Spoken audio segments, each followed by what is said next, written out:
person can only have one partner in their lifetime? But this man signed contracts with a full 30. While other lords were still fighting tooth and nail for a single contract slot, he was already in his own manor, engaging in a tense and exciting, friendly match with a group of top-tier female warriors. A challenger has come knocking on his door? He merely smiled slightly, stepped back, and waved his hand dismissively. Sorry, this isn't a one-on-one fight, it's a team battle. As soon as he finished speaking, over a dozen stunningly beautiful battle maidens launched their attacks simultaneously, creating an explosive scene that instantly went viral online.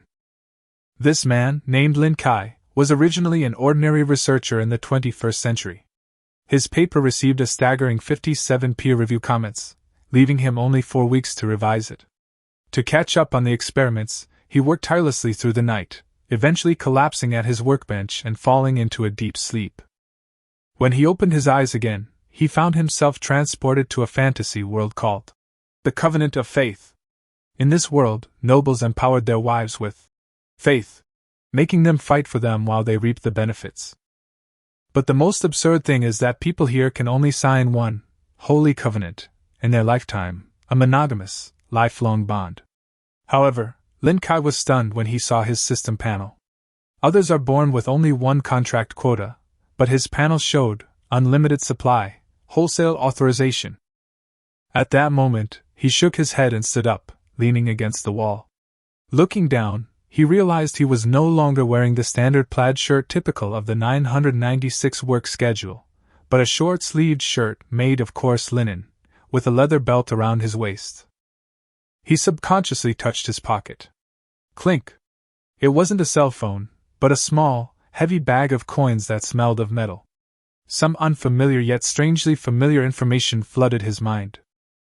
Currency: 9 silver coins, 15 copper coins. A game? Lin Kai was stunned, then felt something even harder at his waist, a short sword stuck in a simple leather sheath. Item: crude short sword, tier 0, quality inferior, a blacksmith's apprentice's work, too dull even for chopping wood. He was completely dumbfounded. Lin Kai tried to focus his attention on himself. Name: Lin Kai, tier 0, emotions: confused, splitting headache, entry: transmigrator, desire, to go home. What damn? Lin Kai covered his forehead. Not only had he transmigrated, but he also had a system that could view entries. He began to wonder if he had gone crazy from working overtime, or if he was in a dream. Just then, the sounds of people talking, horses neighing, and the enticing aroma of roasted meat drifted from outside the alley. Gurgle! His stomach rumbled inconveniently. He needed to figure out where he was and whether the 9 silver coins in his hand were a large sum. Lin Kai gripped the barely there, tier 0 short sword and stepped out of the alley. A bustling twilight market came into view. Stone-paved streets, 2-story wooden buildings, and guards in leather armor chatting lazily against the walls. This game is pretty realistic, Lin Kai muttered to himself, tentatively, looking at one of the guards. Name: Hank Stonefist, rank 0, emotion, bored, affixes, city-state guard, lewd, loyalty, drunken. Lin Kai's heart tightened. The other party was also at the 0 level, and it seemed that ordinary people here were not at a high level, so he had to keep a low profile. He also noticed that although the residents here were dressed plainly, they did not have the numb expressions of someone suffering from famine, and the streets were relatively clean. Looks like my starting point, Eagle Territory, isn't bad. He overheard some guards mentioning the place name in casual conversation. Across the street, a tavern with a roaring griffin sign had its doors wide open, and deafening cheers emanated from within. Taverns are always the most information-rich places. Lin Kai patted the money in his pocket, and then went inside. The tavern was warm and noisy inside. Lin Kai huddled in a corner, spending 3 copper coins to buy a jug of the cheapest rye wine, and another 2 copper coins to buy a loaf of black bread. The sawdust-covered bread almost choked him to death, but luckily, hunger and the rye wine helped him barely manage to swallow it. However, the taste of the wine was practically like horse piss. His gaze fell on the center of the tavern. There, a crowd thronged, and a disheveled bard, lute in hand, stood on the table, telling a story with great enthusiasm. Lin Kai curiously used appraisal, on him. Name, Lefarswell, rank 0, emotion, playful, affixes, bard, lewd, glib, preferences, humans. 0 rank, fellow traveler. Lin Kai relaxed his guard. It seemed he was just an ordinary NPC. At this moment, the bard cleared his throat and began to shout in an exaggerated aria. Gentlemen!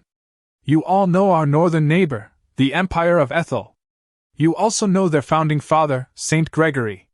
History records that he was of noble character and a devout believer of the goddess of light. Pa! He spat on the ground. Today I'm going to tell you a secret about a saint. I dug it up from the royal toilet, the library, in the imperial capital. Oh! The tavern instantly erupted in cheers. Compared to the distant tales of Raphael the hero and Balthazar the traitor, the crowd clearly preferred hearing the scandals of contemporary luminaries. That was back when Saint Gregory was young, Rifar said dramatically. Back then, he was just a lazy teenager who spent all his time chasing after the town's milkmaids. Hee hee! A vulgar laugh echoed through the tavern. Then one day, he chased the wrong person, following a voluptuous figure all the way into the confessional of the Cathedral of Dawn. My goddess! What's even more deadly, Rifar said in a low voice, was the one who turned around. It was the priest from back then, a priest who weighed 300 pounds and could kill a boar with one punch. The entire room erupted in laughter, with some people even spitting out their drinks. The bishop looked and said, "Oh? The lost sheep has delivered itself to my door?" So without saying a word, he locked the door and took out his sacred staff. Rifar deliberately emphasized the word staff. Guess what happened next? Stop keeping me in suspense, Rifar. It's said that the screams from the Cathedral of Dawn that night were so loud that even demons would have nightmares. Rifar continued, making an exaggerated gesture while covering his backside. The next day, Saint Gregory crawled away. He couldn't sit up properly for a whole month. From that day on, he began to have an epiphany, became devout, and would avoid priests whenever he saw one. Ha ha! So, my friends, Rifar raised his glass. What made the Ethel Empire so devout? Was it faith? No! It was that church staff. The tavern erupted in laughter again, and once the laughter subsided, Rifar continued telling other dirty jokes. Lin Kai sat in a corner, dumbfounded. The Ethel Empire, Saint Gregory, the church, the pig-like beings. The bard, in a crude yet direct manner, revealed the entire background of this world. And Lin Kai gradually realized, this world seemed somewhat vulgar. 1,000 years ago, demons ravaged the warp, and a hero named Raphael emerged, uniting various races to fight against them. But at the crucial moment of sealing the demonic gate, he was betrayed by his most trusted subordinate, Balthazar. Raphael's death in battle led to the fragmentation of the unified empire. Several of his subordinates, including Saint Gregory, went their separate ways, eventually establishing the three great empires that now exist on the continent, Ethel, Orion, and Valerian. Saint Gregory? Lin Kai muttered to himself. He should be called the Assassinated, or Little Zero. Apart from the central human kingdoms, the peripheral regions of this continent are particularly turbulent. The northeast is the territory of the dwarves, the south is inhabited by elves, and the southeast is the home of green-skinned orcs. As for the west, it was a loose alliance composed of various demi-human races, dominated by the pig-like demi-humans. Lin Kai learned from Lifar that these pig-like demi-humans had an extremely high reproductive capacity. In addition, there are wolf-like beings, cat-like beings, and other types, which are quite common in the slave market. The northernmost territory is where the northern orcs are stationed, and it was also the location of the main battlefield of the Demon Gate, back then. What supports the operation of the entire world is a complete power system, clearly divided from level 0 to level 10. The guard Hank he just saw was at level 0, just like Lin Kai himself, belonging to the most basic level. From the first to the third rank, all are considered the mortal stage. However, as long as one breaks through the third rank, one can extend their lifespan to 120 years, which is considered a long life on this continent. The fourth to sixth ranks are known as Transcendent, beings that ordinary people can only look up to. The fourth rank is the huge dividing line between mortals and the extraordinary. The seventh and eighth ranks are considered invincible. As for the ninth rank and even the legendary 10th rank, they only exist in mythology. Lin Kai looked down at his level 0 stats panel, then glanced at the guard who was also level 0. The strong smell of horse urine in the air made him almost certain he had indeed transmigrated. He couldn't help but shrink back. Judging from the current situation, Eagle Territory, where Lin Kai started, is relatively peaceful. The residents on the street do not have the despairing expressions of not being able to survive, which is a great comfort to a newbie at level 0. He finished his ride beer, his mood gradually relaxing.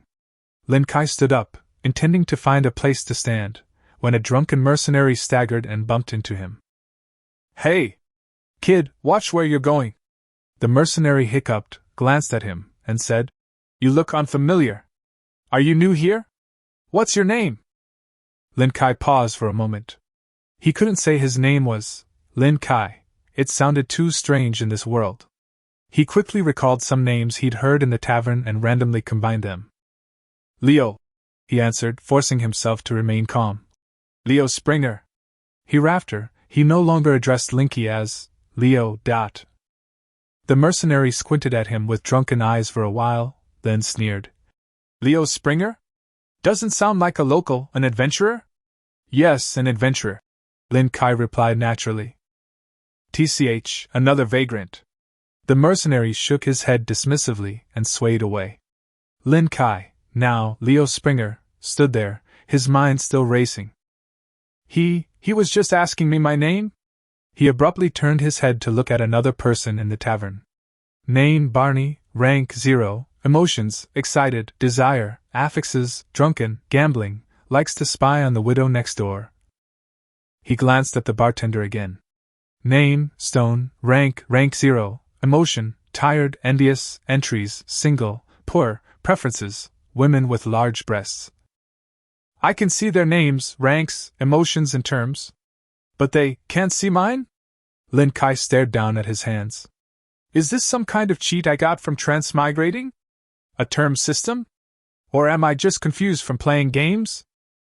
He remained standing there, his thoughts churning. The drunken mercenary was long gone, while the noise and heat of the tavern kept pouring in through the open door, a stark contrast to the chill in his heart. Just then, the laughter from the tavern, filled with the crude jokes, finally subsided. The bard, Rifar, was basking in the applause, a smug smile on his face. His darting eyes scanned the room, finally settling on the dazed-looking new face at the door, a face that had just had a minor altercation with the mercenaries.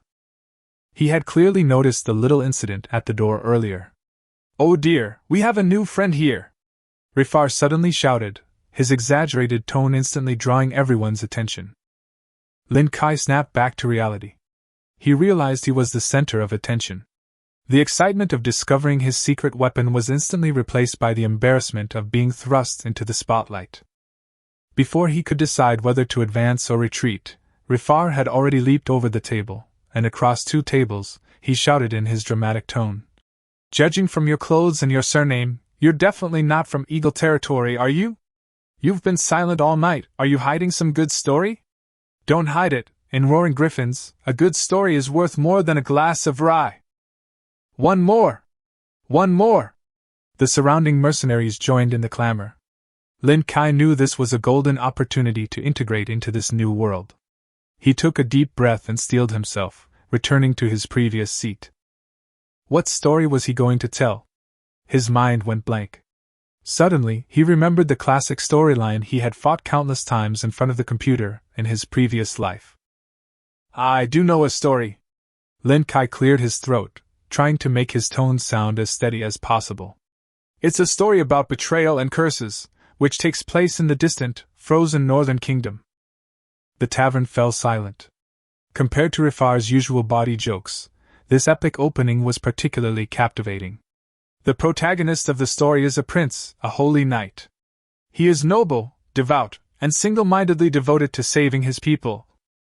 Lin Kai slowly recounted the plot he knew all too well. He spoke of Prince Arthas, the terrible undead plague, and the city that drove the prince mad, Stratholme.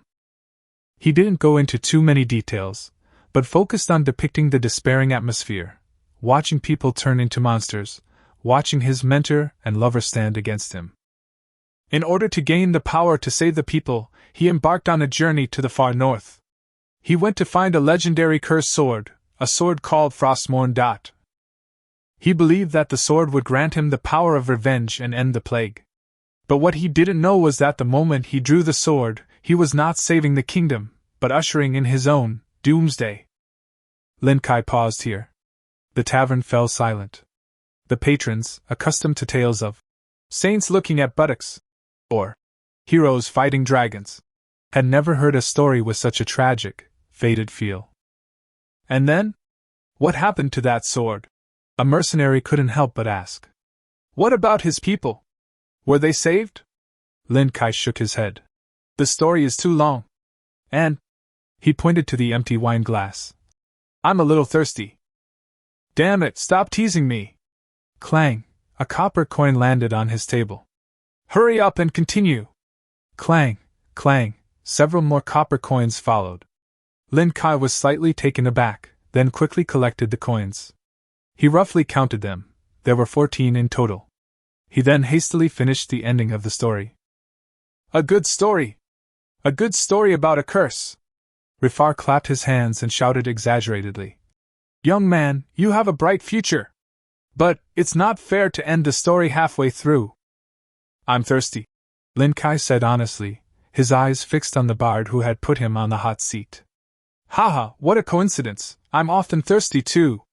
Rifar slapped his thigh, then dramatically rummaged through all his pockets, finding not a single copper coin, only a few feathers and loose threads. Poets are always penniless. But I, Rifar, admire talented young people the most. He leaned closer mysteriously and said, I've made up my mind. I'm going to give you a gift, a true knowledge.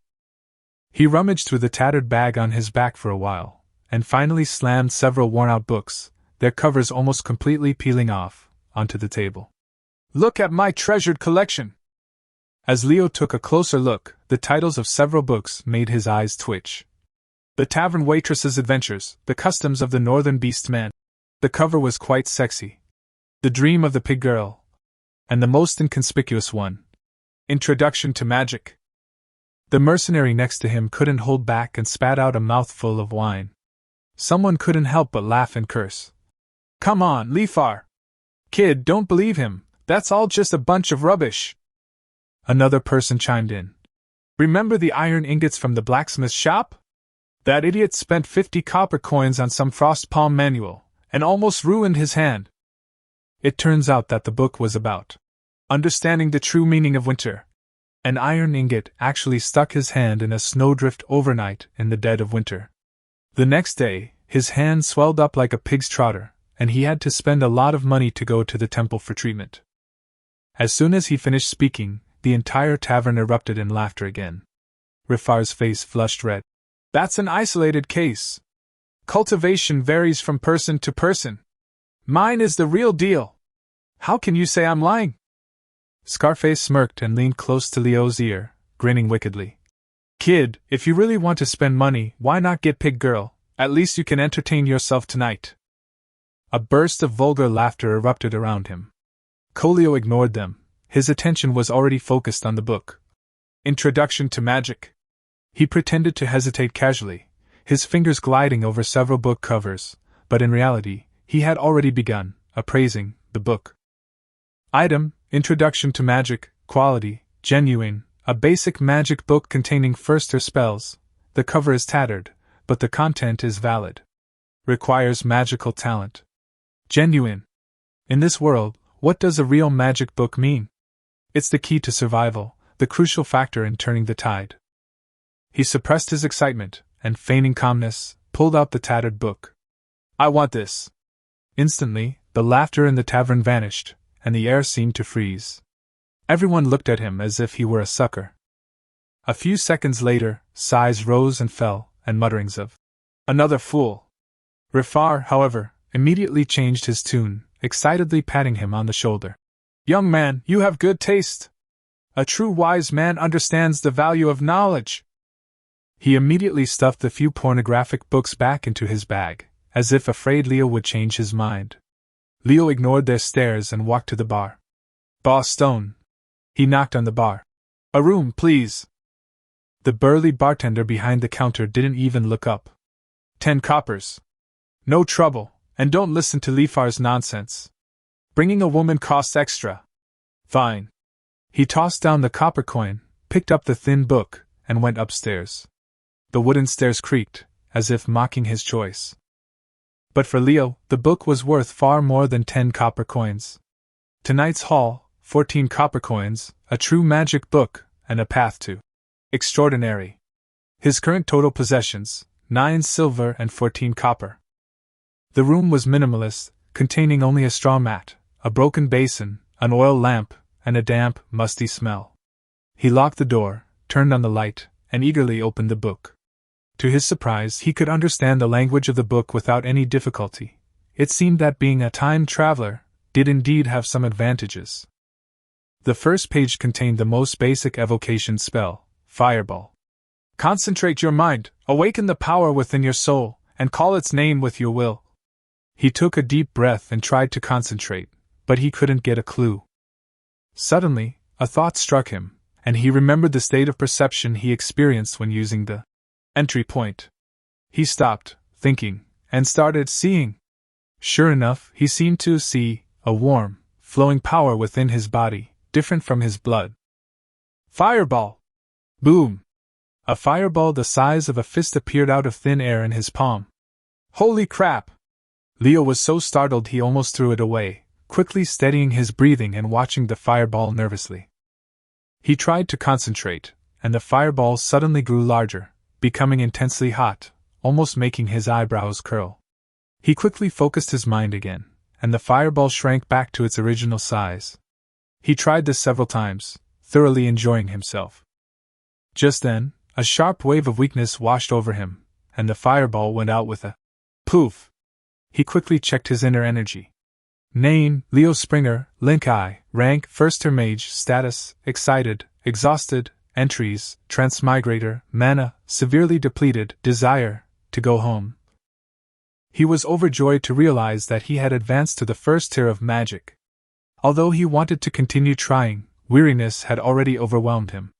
He didn't even have time to take off his clothes before collapsing onto the straw mat and falling asleep. The next morning, a deafening roar woke him up. Lifar! You bastard! You dare to dine and dash? Stop right there! Bang! It sounded like a wooden tub being smashed on the ground. Then came Rifar's scream. Misunderstanding! Pure artistic exchange! I can pay with poetry! Do you believe I'll shove a broom up your ass? 7 times in one night, and you still dare to say it's not worth 30 coppers? You stop right there! Leo rubbed his head and walked to the window. There he saw a woman in a sexy nightgown, with a stunning figure, chasing after Rifar in a frenzy, carrying her high heels. The poet, clutching his violin in one hand and pulling up his trousers in the other, was fleeing in a disheveled state. This is called gathering inspiration. It's a chance for sparks. Gathering inspiration, my foot! Bang! High heel hits the wall. Leo stood upstairs, dumbfounded, and muttered, Level 0 can do it 7 times in one night. His kidneys must be made of iron. Leo closed the window expressionlessly. The chaos just now felt like a mental attack from this morning. Despite the bard's carefree demeanor, last night's introduction to magic was actually real. It had taught him something, after all. He sighed, touched his empty purse, and found he only had 9 silver and 14 copper coins, a meager sum. After much deliberation, Leo gritted his teeth, pulled out his most valuable silver coin, and felt a pang of heartache, as if his own flesh had been torn away. As he went downstairs, the street chase had already reached the tavern entrance, and 2 familiar figures rushed into his line of sight. Lulu roared and waved her fists. Lifar! You deadbeat, you dare to dine and dash! Misunderstanding! It's all a misunderstanding, Lulu, my darling! The bard ran like the wind, begging for mercy as he went. To stop the farce, Leo cleared his throat and forcefully intervened in the battle. Madam, please calm down. He handed over a silver coin. Lifar had too much to drink and asked me to transfer 30 copper coins to you as an appreciation fee. Lifar's eyes lit up immediately, and he was so moved that he almost burst into tears, showing an expression that said, I knew you were one of us. Lulu took the silver coin with suspicion, bit it with her teeth, and after confirming it was real, her expression instantly changed completely. She smiled radiantly, quickly found 70 copper coins and stuffed them into Leo's hand, even swiping them across his arm, her eyes full of seductive charm. Handsome young man, come often in the future, I'll give you a 20% discount. Okay. Leo suppressed his discomfort and silently withdrew his arm. Lulu swayed away, satisfied with her work. Rifar, moved beyond words, rushed forward. My friend! My benefactor! My soulmate! Stop. Leo pressed a finger against his forehead. 30 copper coins, pay as usual. Rifar's expression froze, his lips twitched. Well, artists, well, they always. No money required. Leo calmly sat down. I want intelligence. A cup of horse piss in exchange for some information. Deal! Rye beer was served, and the two men sat facing each other, the atmosphere finally quieting down. Leo glanced at his purse. He had 8 silver and 81 copper left. Tell me, he said directly, how do you advance from rank 0 to rank 1? I have a friend who wants to know. Lifar winked meaningfully. Friend? You're just putting on an act. A hero's origins are irrelevant. Leo retorted coldly, too lazy to explain. All right, you're putting on quite a show, Lifar said, taking a sip of his drink. It's actually quite simple. From tier 0 to tier 1, all you need to do is successfully cast a tier 1 skill. As he spoke, he pointed at Leo. Warriors mostly rely on battle cries or shield skills. Mages, on the other hand, need to successfully cast a first tier spell. Theoretically, it's not difficult. You can learn it in a year or 2 with some instruction. And what about geniuses? Leo changed the subject, wanting to hear something special. Geniuses, Rifar said, squinting. Children of great noble families have teachers from a young age, with potions and magic books, and they can master everything in a few days. Ordinary people? Ha, they even have difficulty learning to read. As he spoke, his eyes suddenly lit up, and he grabbed Leo's hand, his expression excited. Has your friend successfully advanced? The next second, Leo got goosebumps all over. A warning flashed in his mind. Lifar, lecherous, prefers humans. Damn it, this old man doesn't discriminate by gender? Holy crap, let go! He jumped back in fright, crashing into the wall, arms crossed, yelling. I don't have that kind of fetish. Lifar was completely bewildered, standing there with his empty hand raised in a daze. Huh! A few seconds later, seeing Leo's defending his chastity. Look, he finally realized what was going on. Ha ha! He laughed so hard he almost flipped the table. What are you thinking? I only like voluptuous art. He then made an exaggerated gourd shape with his hand, his expression extremely serious. I was so excited. I've finally found a potential catch. Then he suddenly added. But patting a man's butt actually feels pretty good, how about we? Leo's face turned bright red. He didn't want to reveal that he was already a first-tier mage, so he continued to feign shock. Go play with the saint! He roared. The saint has been dead for 700 or 800 years, even his skeleton is gone. Rifar waved his hand with a smile. Don't worry, sit down, I won't touch you. Leo reluctantly sat back down, but only occupied half of the chair, looking ready to run away at any moment. He cleared his throat, trying to regain some dignity. I was just asking out of curiosity, don't take it seriously. By the way, have you ever heard the saying, 30 years east of the river, 30 years west of the river, never underestimate a young man's potential? Lifar paused for a moment, pondering this golden quote, seemingly a little taken aback. So, Leo said, feigning profundity, you have to understand the rules first before you can even advance. That makes some sense. Lifar nodded, then grinned lewdly. But you're quite good looking. How about becoming a noblewoman's pet? You'd eat and drink the finest food, and even have your foot bath water to drink. But if your friend really reaches Tier 1, remember to get certified by the Adventurers Guild. Certified? Yes, Rifar said matter-of-factly. You think you can rely on self-introduction? Go to the guild, get a badge, wear it around your neck, and they'll know your worth at a glance. More importantly, he lowered his voice, it's also a perk. After getting certified, you can get a monthly sign-in bonus. And some big cities even have residency policies, adventure support, and priority recommendations for missions. It's all part of the talent recruitment program. As Leo listened, he suddenly felt that this didn't resemble an adventurer system at all, but rather something like a civil service system from another world? Leo asked Rifar in confusion. How do you advance to the second tier after the first tier? This time, Rifar became more serious and said with a smile, just one word: practice. He pointed to Leo's pocket. Every time you cast a spell, your maximum magic power will increase a little. When it's full, it will naturally increase. Leo was taken aback. It's that simple? It's that straightforward. Rifar spread his hands. Of course, the higher the difficulty of the spell, the faster it increases. You need to use a fireball once or twice 1,000 times, and a water gun about 800 times. Leo frowned. Why don't I just train the higher level spells directly? Are you stupid? Rifar rolled his eyes. With your little bit of magic power, how many high level spells can you sustain? I still want to spend copper coins like gold coins. How do you know when you've leveled up? By feeling. Rifar shrugged. The day you feel the pool inside your body getting bigger, that's when you've leveled up. No one else can judge for you. Leo nodded outwardly, but inwardly he sneered. He had a system, a progress bar. Rank, first rank, mage, 5 out of 1,000. This progress bar was a godsend for perfectionists. With it in hand, he wouldn't get lost. Rifar suddenly grinned wickedly. You asked me 2 questions, so you owe me some information, right? It's time for you to pay up. What happens after the story of Frostmourne? He became the Lich King. Great name! Rifar's eyes lit up. So, did he kidnap Jaina to be his wife? He killed her father. Even more sensational! Rifar slapped his thigh.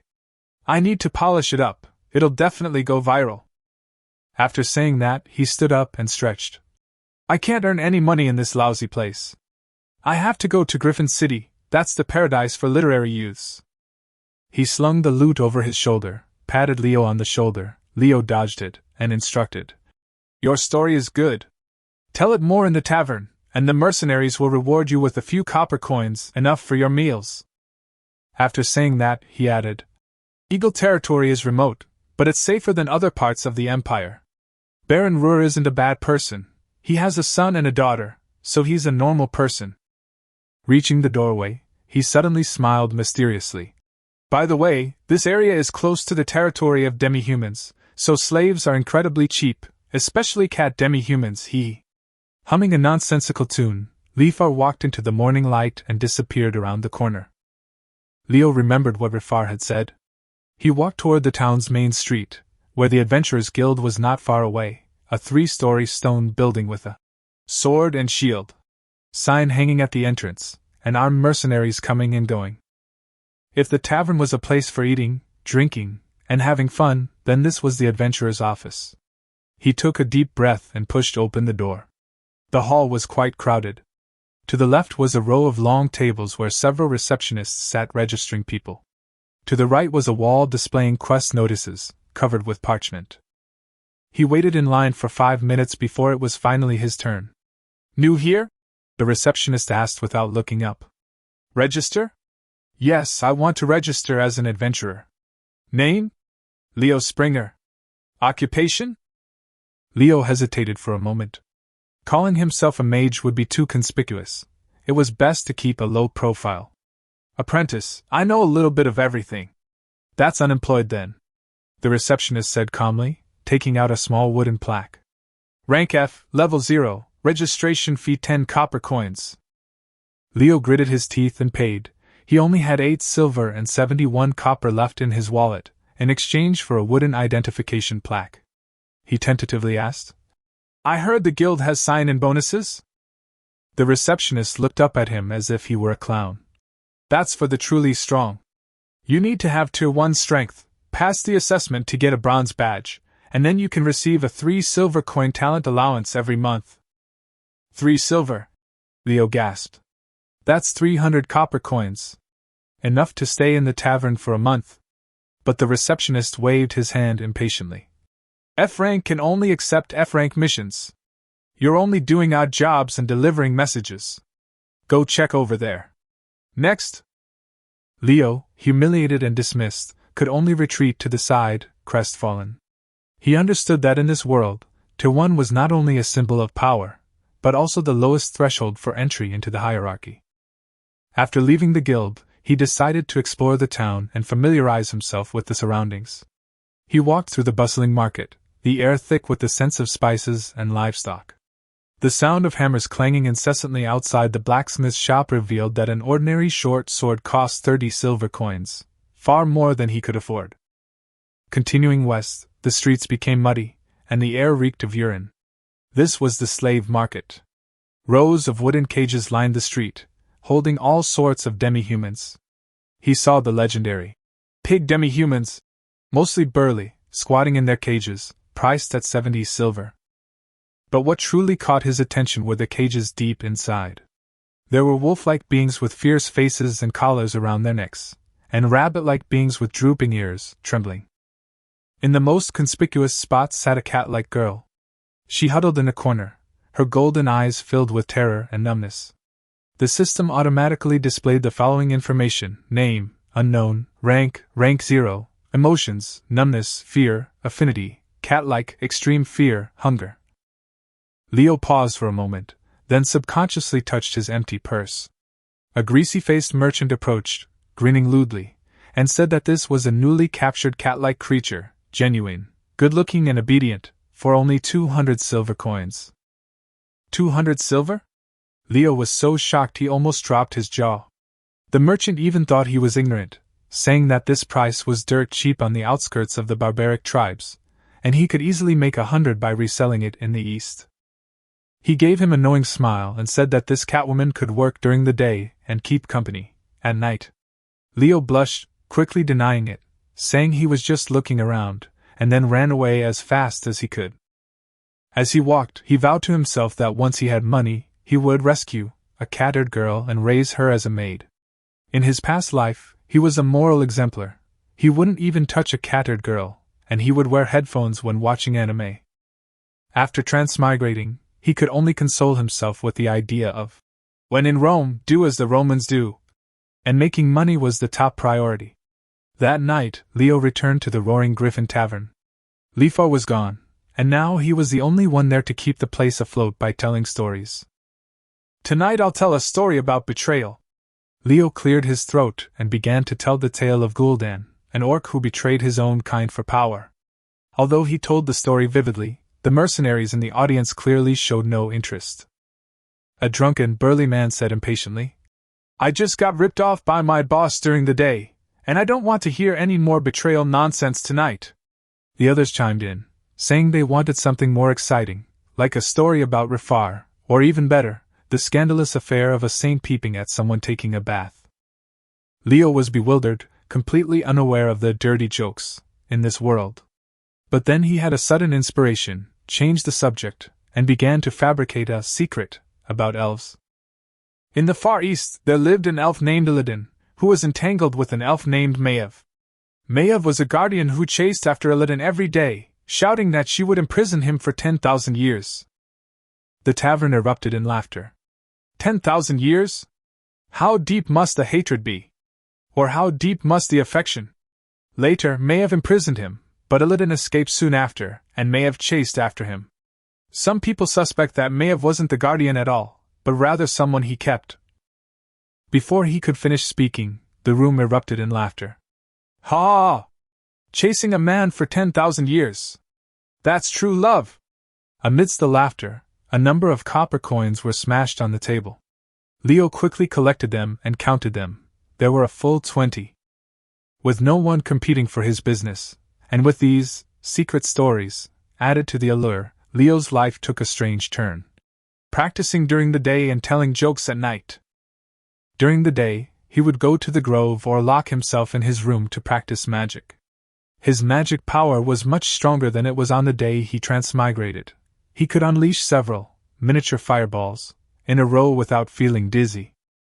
Each time he cast a spell, his mana progress increased by a little, but he was still far from the next stage. This progress is too slow, he sighed helplessly. To improve efficiency, he began to try 2 other first-tier spells. Wind Blade can easily cut through bushes, and Wind Rope, while not very damaging, can trip people up. That night, he would perform at the tavern as usual, rewriting game plots and movie stories from his past life into legends and gossip from another world. Frostmourne, Jaina, Arthas, all could be turned into a scandalous secret. With these adapted secrets, he could just afford his rent and 2 meals a day, barely making ends meet. In the tavern, he often observed other patrons. Stats. Most of the drinkers were still at rank 0, with only a few mercenaries at rank 1, wearing bronze badges. Once, a rank 2 guard came to drink. The man was clearly not someone to mess with, his aura so intimidating that he couldn't crack a joke and had to slink away and pack up early. Half a month later, Leo opened his panel. He was already a first-tier mage, with an experience progress of 237/1000, and had mastered 3 spells, although only one of them was considered proficient. He figured the hype surrounding his genius friend had probably died down by now. It was time to get his guild verified so he could collect his monthly 3 silver coin allowance.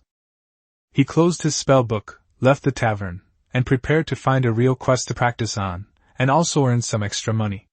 On the guild's quest list, he skipped over the chores like find the cat and deliver the letter, and turned his attention to the E-rank quests. A piece of parchment caught his attention. The task was to go to a farmer's house in the west of the city and clear out a few goblins that were stealing sheep. Killing one would earn 3 silver coins, and capturing one alive would earn 2 more. The reward was 3 silver coins, which was equivalent to 300 copper coins. That was more than he earned in a week telling jokes. He immediately tore off the task sheet and went to the counter to register. Leo, clutching the 3 silver coin parchment, walked to the guild's front desk. The receptionist was the same woman. Seeing the E-rank quest sheet in his hand, she frowned and immediately poured cold water on his hopes, saying it was a death trap and he shouldn't even think about a 0-rank quest. But Leo calmly replied, "I'll get certified." She looked him over with suspicion, then coldly pointed to the testing room next door. "Go ahead, I'll only register you after the tester approves." He walked into the training room. The ground beneath his feet was soft sand, and in the corner a man in leather armor was yawning boredly, his eyes also looking lazy. "New guy? Level 1 certified? Warrior or archer? Go over there and practice shooting." Leo stepped forward, shook his head, and said seriously, "Neither. I'm a mage." The tester was immediately taken aback, his eyes sharpening instantly, and even the mercenaries by the wall looked over. Mages were definitely a rare profession in this era. "Don't try anything funny, kid. If you waste my time, I won't be polite."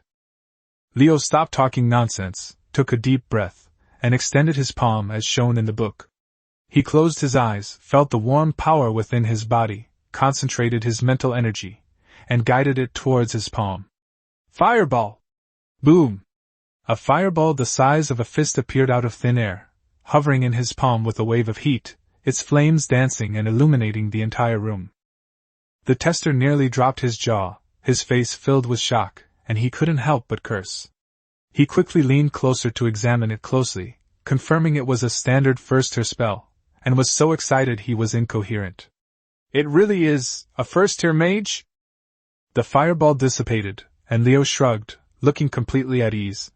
"Now can I accept quests?" 10 minutes later, a bronze badge appeared on Leo's chest, officially making him a first-tier mage.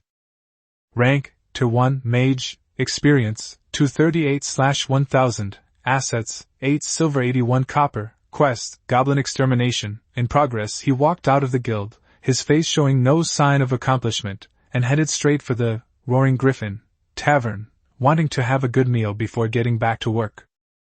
Before he could even sit down, he was surrounded by several familiar faces. "Hey, Leo! Is that badge real? It actually reached Tier 1, is it for real?" The scarred mercenary who had mocked Rafar before laughed the loudest, grabbing Leo's neck as if he'd discovered a treasure. "You didn't actually learn magic from that lousy book, did you?" Leo quickly distanced himself. "No, don't mention that junk," he said with a look of disgust that the book was too thick. He'd bought it to use as toilet paper. It had many pages and was durable. The tavern fell silent for 3 seconds, then erupted in laughter, the atmosphere instantly exploding. "Ha ha ha ha, using a magic book to wipe your butt. I'm impressed." Scarface laughed so hard he almost choked. "So where did you get that fireball spell?" Leo asked mysteriously, lowering his voice to start making it up. He said he got lost on the road and met an old man in a white robe. He shared half a piece of black bread with the old man, and the old man was so touched that he taught him a few moves. "They said I was exceptionally talented, had amazing physique, basically, they showered me with compliments." He said he had practiced the fireball spell in the forest for half a month before he could barely manage to conjure it. When everyone heard that an old man was teaching them, they all nodded in agreement. That made sense. Who could actually learn magic from books? The explanation was reasonable, and everyone believed it. "Don't block the way. I've accepted an E-rank mission. I need to get to work quickly. Clear out the goblins? Be careful, those greenskins are not easy to deal with." Scarface's tone became unusually serious as he reminded him that while goblins were weak, they were treacherous and cunning, especially dangerous to mages. Leo smiled and nodded, walking towards the bar. "Boss, 1 black bread and a cup of horse piss. Assets, 8 silver 76 copper." On the western edge of the city, at Barry's farm. Following the quest instructions, Leo arrived at the scene and saw the dilapidated fence and footprints everywhere. He knew something was wrong. A farmer with an anxious face greeted him. It was none other than Barry, the quest's client.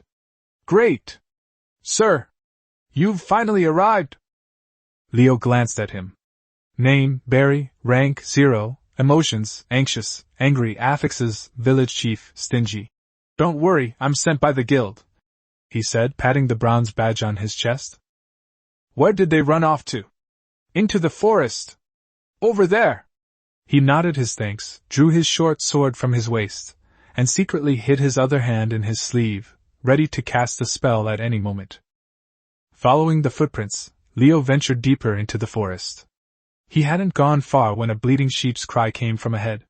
He parted the bushes and witnessed a nauseating scene. A goat was tied to a tree, with a goblin clinging to its back, drooling, panting heavily, and his face contorted with morbid excitement. The scene was utterly gruesome. Nearby, 2 goblins were resting. One, wearing a comically large iron helmet, was dozing while clutching a wooden shield. The other, holding a human-sized longsword, sat picking his teeth.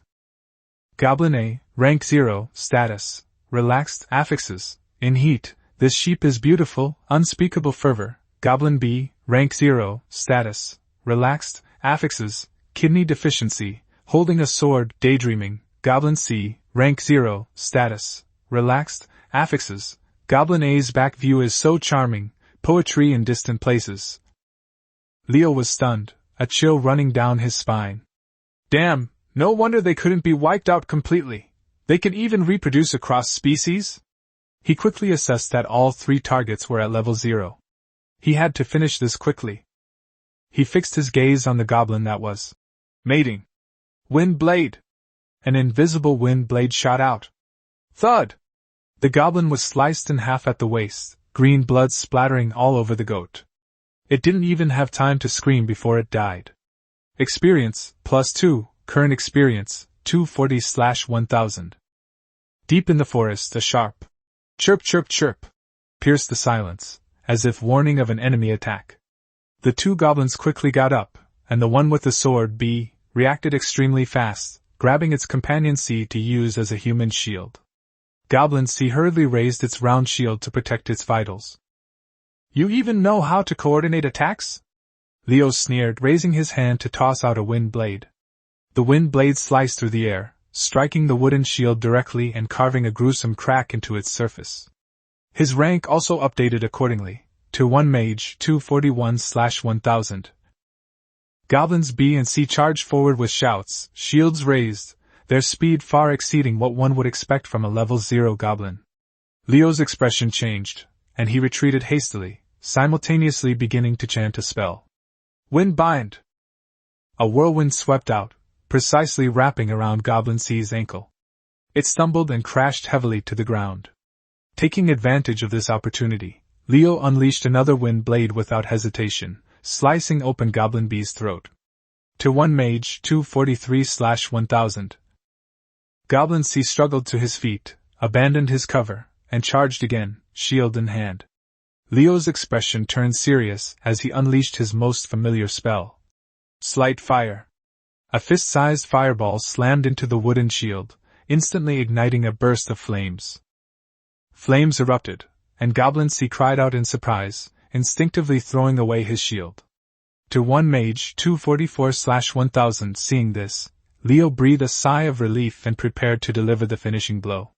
Unexpectedly, the goblin suddenly sprang to life, charging forward and biting down on his neck. Holy crap!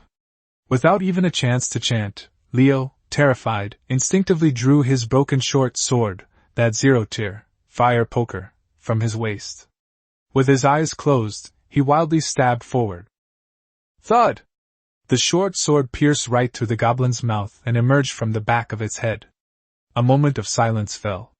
Leo collapsed to the ground, panting heavily, his heart pounding. Damn it, an E-rank mission almost killed me? He rested for a few minutes until he calmed down before starting to take stock of his spoils. First, he looked at the weapons and equipment. The long sword and wooden shield, after being appraised, were identified as crude longsword and broken copper wooden shield, both of which were low quality, rank 0 items, about the same as his broken sword. Just as he was dismissing it, a decent-looking iron helmet caught his eye. Standard city defense helmet, quality, ordinary, but the real surprise was inside the helmet. A traveler's purse was hidden there. Leo's heart skipped a beat. He quickly pulled out his oilcloth bag, opened it, and there were 3 gleaming gold coins. 3 gold coins were equivalent to 300 silver coins. Leo's breathing quickened, as if he saw a glimmer of hope. He picked up the letter tucked inside his helmet. The yellowed paper bore delicate handwriting. Dear Ma Fu. The letter was written by a girl named Leah to her lover. Her father demanded that the man buy a house in the Griffin province before they could get married, and also hoped that he would save money on equipment and use it as compensation for his lost youth. After reading it, Leo looked completely bewildered. Isn't this just another world version of the guy with the 800,000 dowry? He muttered to himself, stuffing the gold coins into his pocket without a care in the world. Brother, I'll spend what you saved for you, no need to thank me. He was in a great mood at the moment, picked up the frightened goat, hummed a little tune, and leisurely left the forest. Back at the farm, the sheep owner, Barry, was so excited he almost cried.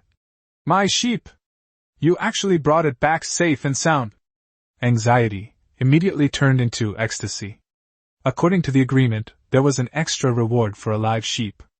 Barry readily agreed, pulling out 5 silver coins as a bonus. Thank you, Master Mage! He exclaimed, tears streaming down his face. Leo, while taking the money, reminded him not to let the sheep give birth to a goblin. He then returned to the guild and handed in the quest token. The receptionist, who had previously been indifferent, now had a noticeably different look in his eyes, filled with approval. Mission complete. Here is your basic reward, 3 silver coins. Asset update. Original 8 silver 76 copper plus 5 silver from the mission plus 3 silver base plus 3 gold from unexpected windfall. Total, 3 gold, 16 silver, 76 copper. With a broken shield, a broken sword, and an iron helmet, this outfit finally makes him look like an adventurer. I'm rich! Leo exclaimed triumphantly as he walked out of the guild, heading back to the Roaring Griffin tavern to celebrate. The moment he entered, the entire tavern fell silent for a few seconds. The mage is back! Someone exclaimed. Did he really beat the goblins? Clearly, The news of Fireball's performance had spread throughout the guild. He walked to the bar and, with a clank, placed all the spoils of war on the table. Boss Stone, a glass of rye beer. Everyone fell silent. This time, no one questioned his Tier 1 badge. Scarface Barney was the first to step forward, staring at the iron helmet and exclaiming in admiration. Kid, you're really something. You've really advanced. Tell us the story of your white-robed master. Don't tell us that toilet paper master version from last time. Everyone cheered. Having just made a profit, Leo was in a good mood.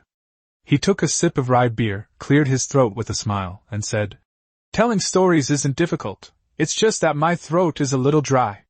TCH. The beer glass rang with the sound of copper coins hitting the ground. Several copper coins flew over. Tell me quickly, Leo said calmly, collecting the money. A rough count revealed 30 copper coins in his hand. Assets: 3 gold, 16 silver, 106 copper. Ahem. Leo cleared his throat, struck a storytelling pose, and began with a threatening statement. My master is no ordinary man. He calls himself Gandalf, the legendary sage in the white robes. I first met him on a broken bridge called Xiapi. The old man had a strange look on his face. Leo pretended to recall and started making things up. As soon as I got close, he kicked his shoe off without saying a word and threw it directly into the mud below the bridge. Then he stared at me and said casually, Go, get my shoes back. A commotion erupted in the tavern. Someone slammed their fist on the table. Isn't this just asking for trouble? Another shouted. I would have punched him already. I was totally dumbfounded. Leo shrugged. But looking at the robe he was wearing, the material was really something, so I guessed he was a tough guy. So I jumped down, covered in mud, and brought my shoes back up, thinking I was all set, right? But then he smack-kicked me down again. Ha! Barney spat out a mouthful of wine, making a mess all over the table. Has this old man gone mad? I almost cried back then. Leo gritted his teeth. The third time I brought up the shoes covered in poop and mud, I was practically kneeling down. At this moment, the old man stroked his beard, his eyes lit up, and he said something that I still don't quite understand. This child is teachable. Child? Teach what? Everyone looked confused. How should I know? Leo slammed his hand on the table. But he was very pleased, saying I had passed the trial of patience. As a reward, he taught me a spell, Fireball. I'd long ago used my copy of the Principles of Lethal to wipe my ass. That's it, someone shouted. You got Fireball from picking up shoes? Ha! The tavern erupted in laughter. If you pick up shoes a few more times next time, can you become a second-tier mage? Just as everyone was laughing, Leo's mage persona was temporarily established. The next morning, Leo, carrying 3 gold coins and some change, headed straight to the slave market, intending to acquire some useful resources. This time, his goal was clear, not weapons, not equipment, but a language teacher, or rather, a bastard girl. The moment he appeared, the greasy-faced slave trader recognized him. Seeing the bronze badge on his chest, his smile became 10 times more genuine than yesterday. Oh, master, you really came! Which one would you like to take home today? Let's take a look first, Leo said calmly. Are there big differences between wolf-like people and cat-like people? The merchant suddenly perked up and pointed to the wolf-like girls in the cage with fierce looks on their faces. Wolf-like beings are physically strong, excellent at work and fighting. But they have a bad temper and will bite their master at the slightest disagreement. He lowered his voice. Last month I had a customer who was a bit rough with a wolf girl. The girl refused to submit and starved to death. Cat-like beings are much more obedient. The merchant pointed to the cattered girl curled up in the corner. Timid, docile, and easy to train, perfect for housework. Leo frowned. The contract you just mentioned, is it this collar? Yes. The merchant quickly pulled out a set of metal bracelets and a collar. This is a master-servant contract ring. You wear the bracelet, and she wears the collar. This is an item contract, engraved with Tier 1 magic runes. After the blood oath is performed, it will only obey your commands. You can set rules, such as not being able to escape or hurt anyone. Once she violates them. The businessman gave a knowing smile, making a sizzling sound as he spoke. Just thinking about it will make her whole body convulse. It can also be set to detonate. Detonate? Leo was startled. Don't panic, sir. This thing is only a Tier 1 spell, its destructive power is limited. The merchant continued to explain. Like that cat-like creature, a 0-tier minor character blowing its head off is no problem. But if it's a 1st-tier warrior, it'll at most suffer serious injuries. A 2nd-tier knight, it'll be like being stung by a wasp. What about the 3rd tier? Leo pressed. The 3rd tier? The merchant sneered. They're not afraid at all. Before the collar even explodes, they've already crushed it. So this thing is only effective against the 0 and 1st tiers. It's difficult to control even the 2nd tier. It sounds pretty safe. Safe, yes, but there are many restrictions. The merchant suddenly lowered his voice and said mysteriously, if we really want to control it completely, we'll have to use the noble system, the Covenant of Faith. A sacred covenant? That's right, it's a soul contract, requiring the other party to willingly hand over a fragment of their soul. The problem is, the merchant shrugged. Do you think a slave would willingly give up their soul to you? More importantly, he held up a finger. A man can only be bound to the covenant once in his life. Are you willing to use it on a slave? That's a sacred artifact used for marriage alliances and establishing families. It's usually reserved for getting married and engaging in politics. Of course, some couples use it as a marriage proposal token. It's romantic, but the price is terrifying. So, the merchant smiled shrewdly. Who would be foolish enough to waste a once-in-a-lifetime covenant on a slave? Unless you truly love her and intend to marry her. Hearing this, Leo seemed thoughtful, then changed his tone. So, where did this whole contract system come from? Ha! The merchant was stunned for a moment, then burst into exaggerated laughter. Oh dear, Master Mage, are you a newbie? You haven't even heard of the Covenant of Faith and the Curse of Balthazar? Leo feigned composure and casually remarked. I thought it was a fairy tale for children, Raphael or something. I'd only heard the name, but I didn't pay much attention to it.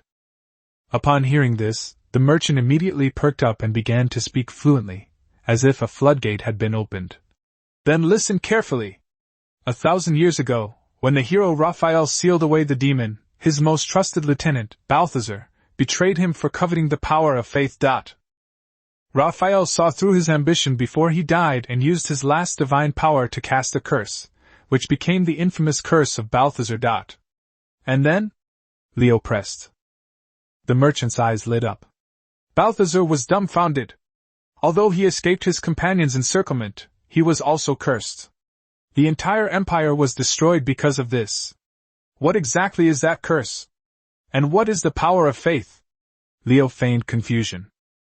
The curse is simple, the merchant said in a low voice. Once the soul has already collected the power of faith, it can no longer absorb it. The power of faith, to put it bluntly, is the reverence of the people for their lord. He rubbed his fingers together. Using this for cultivation is much faster than practicing on your own. But once the curse is cast, these nobles are in an awkward position. They can collect it, but they can't use it. To avoid this pitfall, the merchant slapped his thigh. Those big shots came up with the faith covenant system. And they also discovered that men's soul structures are better suited for collection, while women are better at amplifying faith power. So nowadays, most nobles are men who collect faith and then transfer it to their women through the covenant, who then release it. The other way around? I've basically never heard of that, except for those noble ladies who like to keep male concubines, just for fun. What if the woman betrays you? Leo asked abruptly. The merchant sneered. The Holy Covenant is signed with fragments of the soul. Betrayal? A man can detonate it with a single thought, instantly destroying his faith and severely injuring the woman on the spot. Who would dare gamble that? However, this thing has many limitations, he cautioned. Because the soul is complex, and a person can only sign one covenant in their lifetime at most. Signing more than that will drive them mad. So, the merchant patted the cage in front of Leo. Things like the covenant of faith are for nobles. We commoners have to rely on item contracts, which are more practical, simple, safe, and usable by both Tier 0 and Tier 1. As the merchant continued his eloquent explanation, Leo appeared outwardly calm, but inwardly he was in turmoil. One person can only sign one covenant, more than that and they'll go mad? He immediately thought of his own system. My system can display experience bars, categorize and manage skills and emotions. It's practically a multifunctional operating system. If it could create independent partitions for each soul fragment, wouldn't it completely bypass the conflicts caused by the diversity of souls? This idea is too crazy, but also too tempting. If it works, others can only sign one, but he can sign dozens. But he also understands that he's only at the first tier now, and is still far from mastering second tier magic. He has to take it slowly. But without a doubt, the Holy Covenant will be key to his future development. He took a deep breath and began to recall the results of his practice over the past 2 weeks. Those mercenaries said that their mages have to chant for 2 seconds to cast a fireball. I only need one thought to cast it instantly. My spells are cast silently, and my mana consumption is incredibly low. They only need 7 or 8 fireballs to be depleted, while I can unleash 20 or 30. Although the power is slightly less, the efficiency of gaining experience is several times that of others, so leveling up is naturally very fast. The system is my biggest trump card. Suppressing his excitement, he cleared his throat and pointed to several cages, saying, I came here to find a translator. Translation? The merchant was taken aback. Yes, studying ancient texts. I've heard that the language of the demi-human tribes is closest to ancient language. This is my academic research, to improve my cultural literacy, Leo said, spouting nonsense with a straight face. The merchant looked shocked. Learn a foreign language? Oh my master, you certainly have a discerning eye. I understand. All of our voices are quite pleasant. Shall we take a look? Leo rolled his eyes. He didn't deny that little Leo had some expectations, but reason told him that he should choose people based on their value. For example, that wolf-like creature, although it's cheap at 180 silver coins, has a very high probability of having the unruly attribute. It's dangerous if you don't kill it, but killing it is a loss, so it's not worth it. He walked over to the cat-like creatures and casually glanced at the smallest, black-haired girl. The system immediately displayed the following panel: name, Mia, rank 0, emotions, fear, hunger, affixes, cat-like, intelligent, thin, desire, to protect her younger sister. Clever. Leo's heart skipped a beat. This was no ordinary entry. He remained calm and asked, Does she have any relatives? The merchant immediately pointed next door. The mage certainly knows his stuff. She has a twin sister. That white cat is her.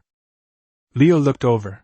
The white-haired girl was skin and bones, almost identical to Mia, only her fur was different. Name, Mira, rank 0, emotions, dependence, fear, affixes, cat-like, quick learning, thin, desire, to protect her sister. Quick learning. Leo's heart pounded.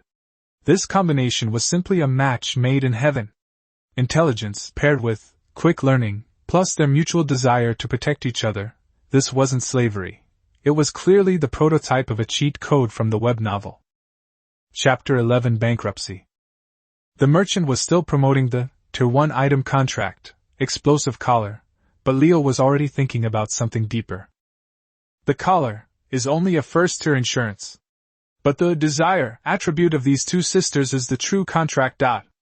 The merchant is right, the second tier of the Faith Covenant requires the other party to be willing. I don't need to use the second tier covenant now. I just need to buy them, feed them, and protect them. If I'm good to one, the other will thank me in return. It's a win-win situation, and I win twice. Their desire will naturally transform into loyalty to me, the protector. When I advance to the second tier and need to sign the Holy Covenant, they will absolutely be willing. This isn't buying slaves. It's pre-installing a top-tier plugin for the future operating system. Ahem, Leo said, barely suppressing his excitement. How much for 2, a pack? Sir, if you want both. The merchant rubbed his hands together. I'll give you a discount, 340 silver coins. 340? Leo frowned. Hey, master! Another slave trader chimed in. Don't buy those two sick cats. Look at their breasts, they've been starving for who knows how many days. They'll die the day you buy them, and who will you cry to? Look at my soft-boned rabid demi-human. Not only is she fertile, but she also speaks 3 foreign languages. You're talking nonsense. The cat seller panicked, fearing he'd lose the order. He gritted his teeth and said to Leo, Master Mage, don't listen to him. These two are just hungry. They'll be fine after we take them home and raise them. One price, 3 gold and 20 silver. No lower than that. 3 gold, 20 silver. Leo sighed, pulled out his bulging purse, and poured the contents into his hand. That's all I have. He opened his hand, revealing 3 gold coins, a dozen silver coins, and a handful of copper coins. 3 gold, 16 silver, and 106 copper coins. Total, 3 gold, 17 silver, 6 copper. The merchant glanced at the 3 gleaming gold coins, then at the first Her Mage badge on Leo's chest. All right. The merchant slapped his thigh. Mage! I'll sell this at a loss. Consider it making a friend. 3 gold coins. Take that change and buy them some food. Deal. Leo reluctantly handed over the 3 gold coins he hadn't even had a chance to warm up. Assets, 17 silver and 6 copper. Back to square one. By the way, Leo put away his purse and asked jokingly, that covenant you just mentioned, how exactly was it signed? I'm just curious. Ha! The surrounding vendors laughed again. The sorcerer is quite the gentleman, actually wanting to get married. Signing this is easy, the merchant said generously. Aren't you a first-tier mage? You can use soul power. You just need to wait for the second-tier mage to concentrate and recite the incantation. The incantation is probably available in bookstores and isn't expensive. It's something like I, XX, swear by my soul to make a vow with you, XX, and then have her agree. As long as both parties agree, their souls will automatically link. Leo nodded. I see. Leo paid and received 2 slave contracts, certificates of item contracts, but he didn't immediately take the girls. He looked around. The tavern was crowded and noisy. For a poor mage, to suddenly return with 2 cattered girls meant he'd struck it rich, though his riches had turned into lowless, and he'd probably have everything stolen the next day. He needed a safe haven. You two leave here for now, I'm going out for a bit. Leo quickly left the slave market and turned into the slums in the west of the city. He remembered seeing a for rent sign while he was wandering around. He quickly found the house. It was a small, 1-story building of about 60 square meters, with 2 small rooms. Although it was dilapidated, it had its own entrance. The landlord was an old man, sitting in the doorway sunbathing.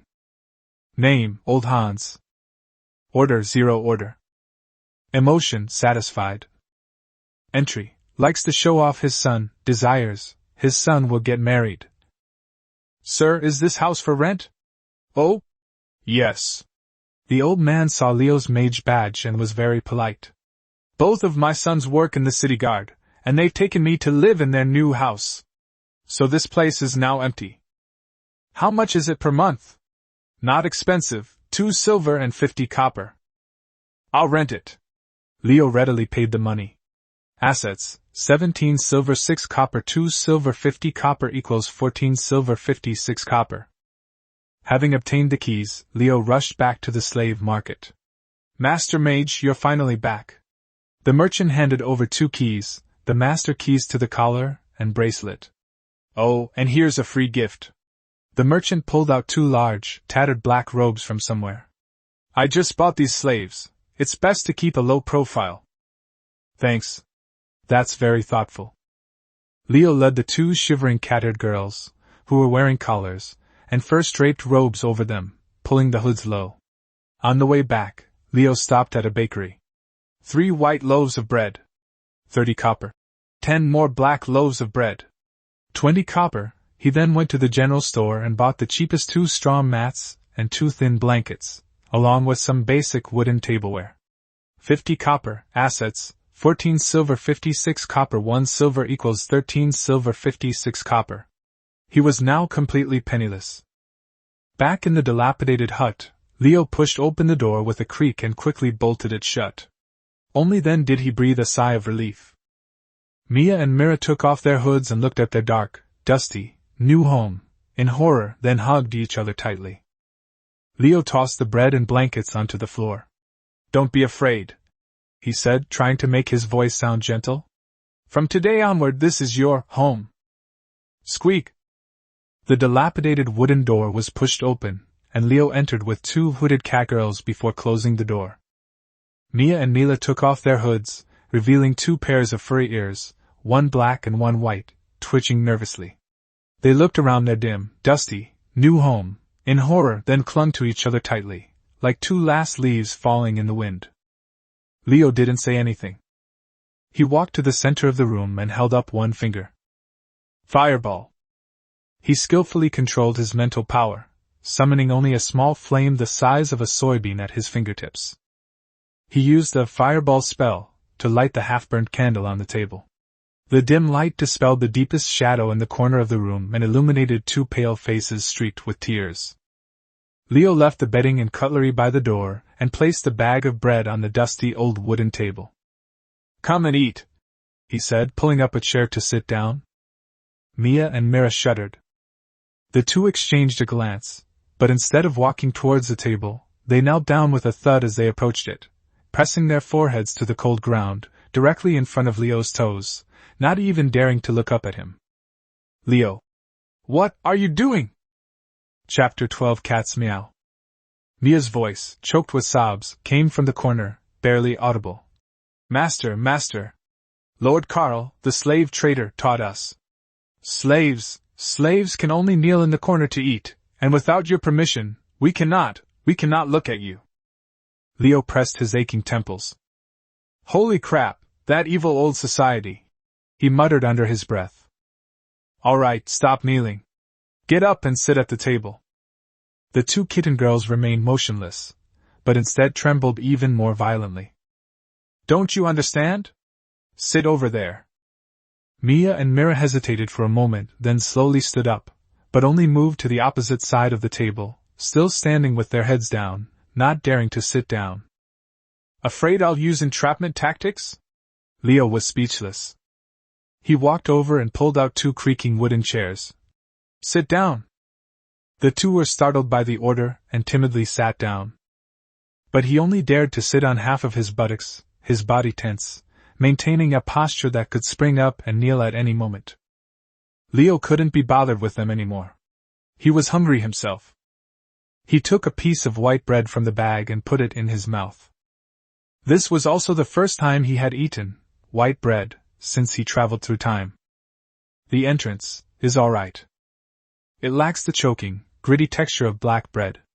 Although it's still on the firmer side and not very fermented, it actually has a subtle sweetness of wheat when you chew it carefully. Damn it, after eating pig swill for half a month, this white bread actually tastes like a high-class dessert. As he was reflecting on this, he heard a clear thump sound. That's the sound of swallowing saliva. Leo looked up. The 2 catgirls kept their heads down, staring intently at his legs, but their bellies and throats were clearly more honest than their will. "Why aren't you eating?" You didn't reward me," Mia answered softly. Leo was completely speechless. He grabbed the 2 remaining white loaves of bread from the basket and slammed them down in front of them. "Eat this." Mia shuddered in fright and quickly shook her head. No, master! We'll eat black bread, your leftovers will do. White bread we're not worthy." Holy shit.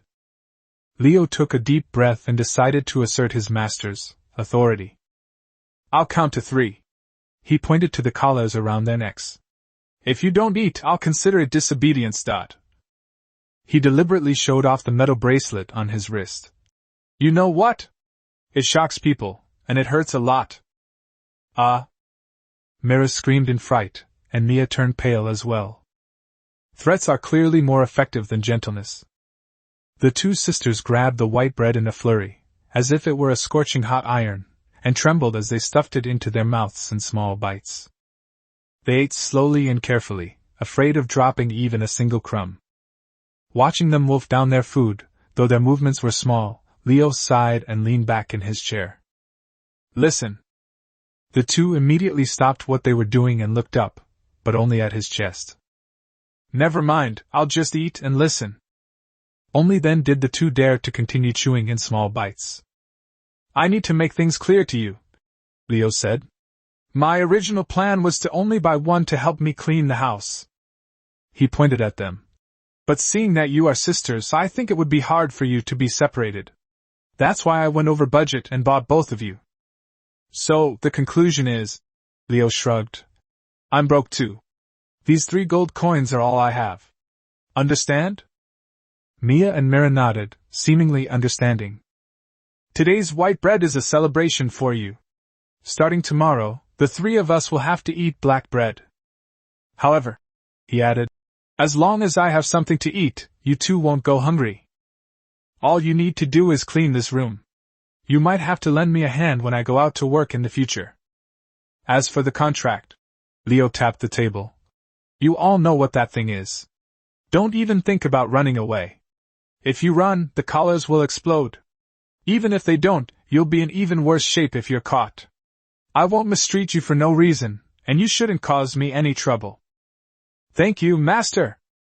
Suddenly Mia, the older sister, slid off her chair and pulled her younger sister Mira down to kneel down, kowtowing heavily.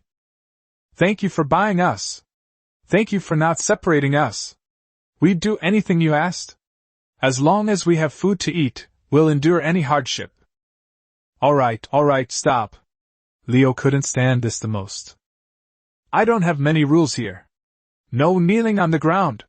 Sit down and eat. Just be obedient. Eat. After the meal, the atmosphere finally eased a bit. While pretending to wipe the 0-tier short sword, Leo secretly observed their entries. The entries for fear and hunger have disappeared. Mia's entry has changed to entry anxious master. Seems like a good person? Am I dreaming? Tonight, I have to take the initiative so my sister won't suffer so much. Do you really want to do that? Mila's entry is, white bread tastes really good, eat it today, and you won't have to worry about tomorrow. I heard, if you die from overeating, you can go to heaven? What I'm going to do later is weird, but it'll be worth it. Leo. However, the crucial escape entry didn't appear. Leo was temporarily relieved. All right. He stood up. Mira, you 2 clean up here. I'm going to stretch my legs in the yard. He needs to improve his skills as soon as possible. For the next hour, the small courtyard was constantly illuminated by flickering fire lights or accompanied by the whistling of wind blades. Inside the house, 2 small figures were busy wiping the table, sweeping the floor, and finally laying out 2 sets of bedding in the 2 small rooms. It's late at night. Leo practiced until his mana was slightly depleted and almost gone before returning to his room to prepare for sleep. He had just laid out a straw mat in his room when there was a gentle knock on the door. Master, are you asleep? It was Mia's voice. What? The door was pushed open a crack. Mia, the older sister, pulled Mila along, and the 2 of them crawled in, using both their hands and feet. Meow. Meow? Leo. He was so frightened that he almost threw a fireball. What the hell are you doing? Do demi-humans turn back into animals on the night of the full moon? Master. Mia trembled, startled, and looked up, her eyes filled with terror and humiliation. The merchant Carl said that you like this. Leo was stunned. What I'm about to do is weird, but it'll be worth it. So that's what the entry for really was waiting for him. He glanced at their entries subconsciously. Cough! Leo cleared his throat and put on a stern face. Nonsense! He tried to make his voice sound authoritative without being angry. Who gave you permission to do this? He said, arms crossed, looking down at them with a critical gaze. Don't think much of you for now. Too thin. Yes, Master! Mia felt as if she had been granted a pardon, and quickly kowtowed again. All right, go back to sleep. Leo waved his hand impatiently. Tomorrow! You two go take a shower! You have to get clean! He thought to himself, adding that he also needed to buy 2 sets of clothes that fit. Yes. Yes. The 2 sisters, overjoyed, scrambled out of the room. Leo locked the door, lay down on the straw mat, and seemingly lost in a dream, smiled. Chapter 13. Left foot stepped on the door frame. The next day, Leo slept until dawn, something he hadn't done in a long time. He pushed open the door, estimating it to be around 7 o'clock.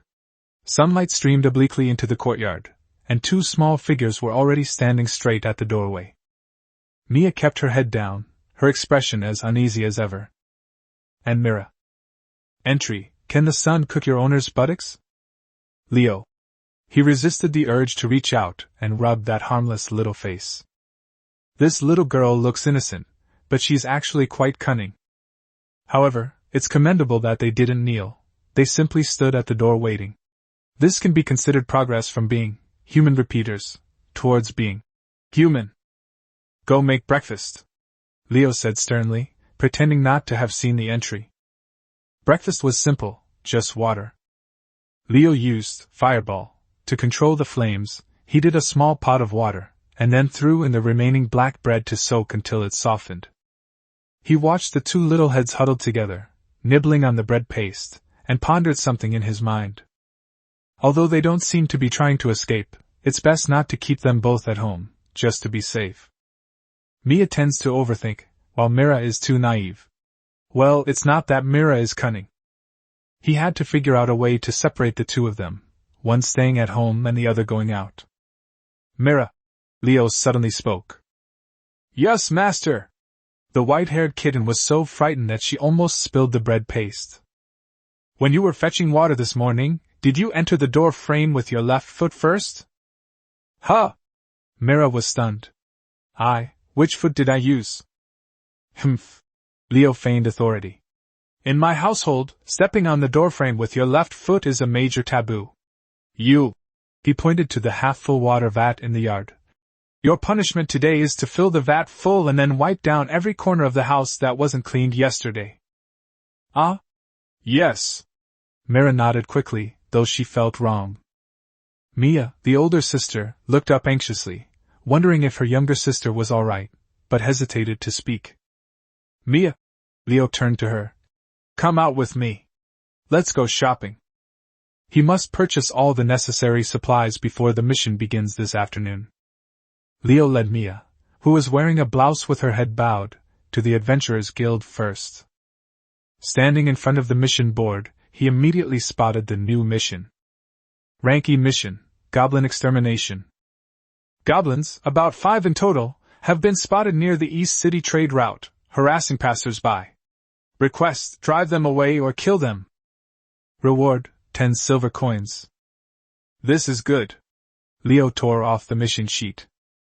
10 silver coins are enough for the 3 of them to eat black bread for half a month. He registered at the counter and promised to handle it that afternoon. Then, the 2 went straight to the clothing store. Silk, never mind, I can't afford it. Leo's gaze swept over the ornate clothing. A lace-trimmed cloth-made outfit cost 2 silver coins. He shook his head, it was too conspicuous. Finally, he pointed to the simplest style. Boss, 2 of those white long dresses, and 1 men's coarse cloth short jacket. Okay. It cost Leo a full 3 silver coins before he finally came out with his clothes. He then went to the general store and bought a large wooden tub for bathing for 50 copper coins. Assets, 13 silver 56 copper 3 silver 50 copper equals 10 silver 6 copper. I'm broke again. Throughout the journey, Mia pleaded softly for her sister. Master, Mira didn't do it on purpose, could you please don't punish her? Leo glanced at her. When did I say I was going to punish her? Why? I just need someone at home to clean and pour water. And, Leo said, weighing the new clothes in his hand, I need to know your sizes, so I have to bring someone out to try them on. As for why I brought you out, Leo sighed, feigning seriousness. Your sister is a bit slow-witted. She seems to be fine once she's had enough to eat. And you, on the other hand, love to overthink things. He glanced at Mia. If I leave you at home and bring your sister out, will you worry all day, thinking I took her out to sell her? Mia's black ears perked up instantly. Her little face flushed bright red. Master, he even considered this. Entry: the master seems to be a really good person. Little sister, don't be lazy, or you'll get punished. This seems pretty good. When Leo returned home carrying large bags, Mira was huffing and puffing as she wiped the floor with a rag. The large water tank was already full. Leo glanced at her entry. Entry: he who eats another's food is bound to do his bidding. Is my sister all right? Tired QAQ, next time. Next time I'll definitely use my right foot. All right, take a break. Leo put the barrel down. Yes. Mira responded, then with a thud, she collapsed to the ground, limbs outstretched, looking like a liquid cat that had melted in the sun. She was clearly not as scared as she thought anymore. Mia, take the clothes and put them away. Leo himself went to the water tank and scooped several large spoonfuls of water into the newly bought wooden bucket. Master, let me do this. Mia had just put down the clothes when she wanted to come over and help. Stand still. Leo stretched out his palm towards the barrel. Fireball! He controlled the fireball to hover above the water, continuously emitting heat. Glug glug. Soon, the cold water turned into boiling hot water steaming. The two kitten girls were stunned. They then realized that their owner was boiling water. Was he going to eat the cat? Cat meat doesn't taste good. Leo poured the hot water into the large bucket, added some cold water, and tested the water temperature. All right. He pointed to the large tub in the living room. Jump in, wash each other clean, and then change into new clothes. Master! Mia's tears streamed down her face, and Myra's eyes also reddened. Mia entry: Master is so kind. Mira entry: I retract my disrespect towards my master's buttocks. What are you crying for? Leo couldn't stand this. He crossed his arms and urged impatiently. Hurry up and take a shower! Are you dawdling and waiting for me to scrub your backs? The two kitten girls blushed, screamed, and rushed into the cubicle with their new clothes in their arms. Leo hummed a little tune and went out into the yard for some fresh air. Almost half an hour later, the cubicle door finally opened with a creak. Two radiant little girls emerged. They changed into clean white dresses, perhaps old clothes from the tavern waitresses, which seemed a bit too big for them, hanging loosely on their bodies, which only added to their pitiful and delicate appearance. Her long, wet hair was casually draped over her shoulders, and her face, cleansed of dirt, appeared exceptionally fair, with a healthy pinkish hue, like a freshly peeled egg, exquisitely beautiful. They are clearly twins, with almost identical facial features and a height of around 148 centimeters, a standard petite lowly figure. The only thing that could distinguish them was the pair of fluffy cat ears on their heads. Mia's ears were as black as ink, while Myra's were as white as snow. Having just bathed, their ear tips were still slightly dripping wet, twitching nervously every now and then like real cats. Their two tails, the same color as their ears, swayed restlessly behind them, so adorable it melted one's heart. Although they looked alike, their temperaments were completely different. Mia, the black cat's eyes were quiet, tinged with timidity and unease, and she mostly kept her head down, avoiding direct eye contact with Leo. Mira, the white cat, on the other hand, had much more lively eyes. Her clear, large eyes curiously and eagerly surveyed her new surroundings, gleaming with the light of relief after surviving a close call. The white maxi dresses barely reached their knees, revealing their straight and slender calves. The only flaw was that they were far too thin. Their wrists and ankles were excessively thin, and their collarbones were clearly visible beneath the dresses, as if they would break at the slightest touch, clearly the result of long-term malnutrition. Owner! With flushed faces, the two men, each carrying one side of the wooden bucket, struggled to carry the water out and empty it. Leo didn't stop him, he just glanced into the bucket. Goodness! The clear well water has now turned into a bucket of muddy soup. Leo couldn't help but joke, You too, were you rolling around in the mud earlier? Ooh. The two cat girls' faces instantly turned red to the roots of their necks, and they lowered their heads shyly. At the same time, noticing that their hair was still wet, I had them stand up and used a small fireball in my left hand and a hairdryer in my right to create a makeshift hairdryer, roughly drying their hair.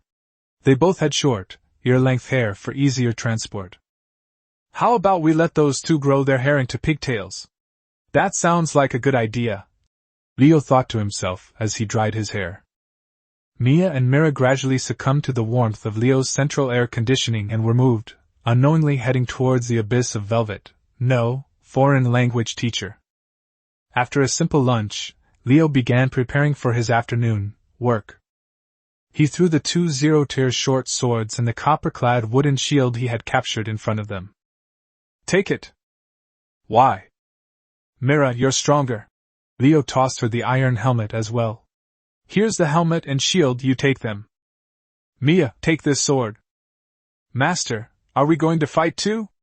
Mia gripped the sword hilt tightly in fear. No. Leo picked up his fire poker. You're too thin and weak. Your objective is simple, he said, pointing to himself. Stay close to me. If any enemies approach, you don't need to fight. All you need to do is block for me. Yes, master. We will protect you. The two newly recruited mage tanks gripped their weapons tightly and nodded heavily. Chapter 14 ADC Mage. In the afternoon, Leo, along with Mia and Mira, the three of them fully armed, arrived at the east trade route of the city. This is a path that winds through sparse woods. All right, it's nearby. Leo stopped. Mira, listen carefully. Yes, master. Mira nodded vigorously, her white ears standing up high and turning like radar. Mia gripped her short sword tightly, standing protectively to Leo's left. A few minutes later, Mira suddenly pointed to the woods to the east. Master! Over there! There's a sound! Without hesitation, Leo fired 3 shots. Wind blade! Wind blade! Wind blade! He didn't even need to chant. With a thought, 3 invisible wind blades slashed out in a fan shape. Chirp, chirp! A piercing, eerie scream echoed from the woods. Splash! 4 green goblins leaped out of the bushes. Unlike their 3 naked brethren from last time, these 4 were well equipped. 3 of them were carrying simple wooden shields and short swords, while the remaining one was even holding a rusty spear. Leo habitually scanned their entries. 3 level 0. Name, Goblin Captain.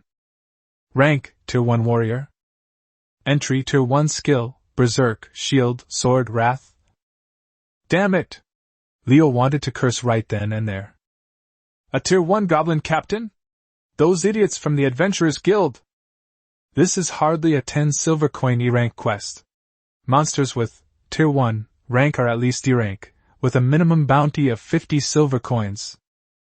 No wonder the mercenary mortality rate is so high. This information error is deadly. Leo muttered indignantly. I hope you get 65-page reports from your families about embezzlement when you get back. He was ranting and raving in Chinese, which terrified the 2 cat girls next to him. To them, their master, when facing a powerful enemy, suddenly began chanting some incomprehensible spells, and his face looked very grim. Entry, what is the master saying? He seems very scared. When Mia saw this, although she was trembling with fear, she gritted her teeth and pushed Leo back. Master! You run first! I'll cover you! She turned back to Mira and shouted. Mira! Cover our master and get out first! Looking at the 2 trembling kitten girls who were still standing in front of him, Leo felt a warmth in his heart and wanted to laugh. All right, what are you afraid of?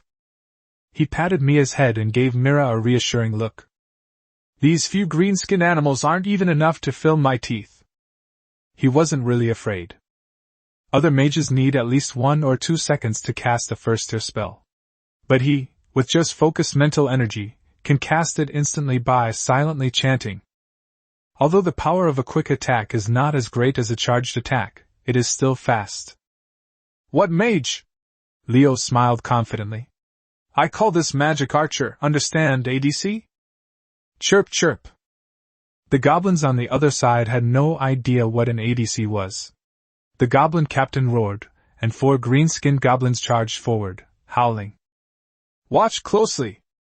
Leo raised his hand and pointed. Gateway! Gateway! Gateway!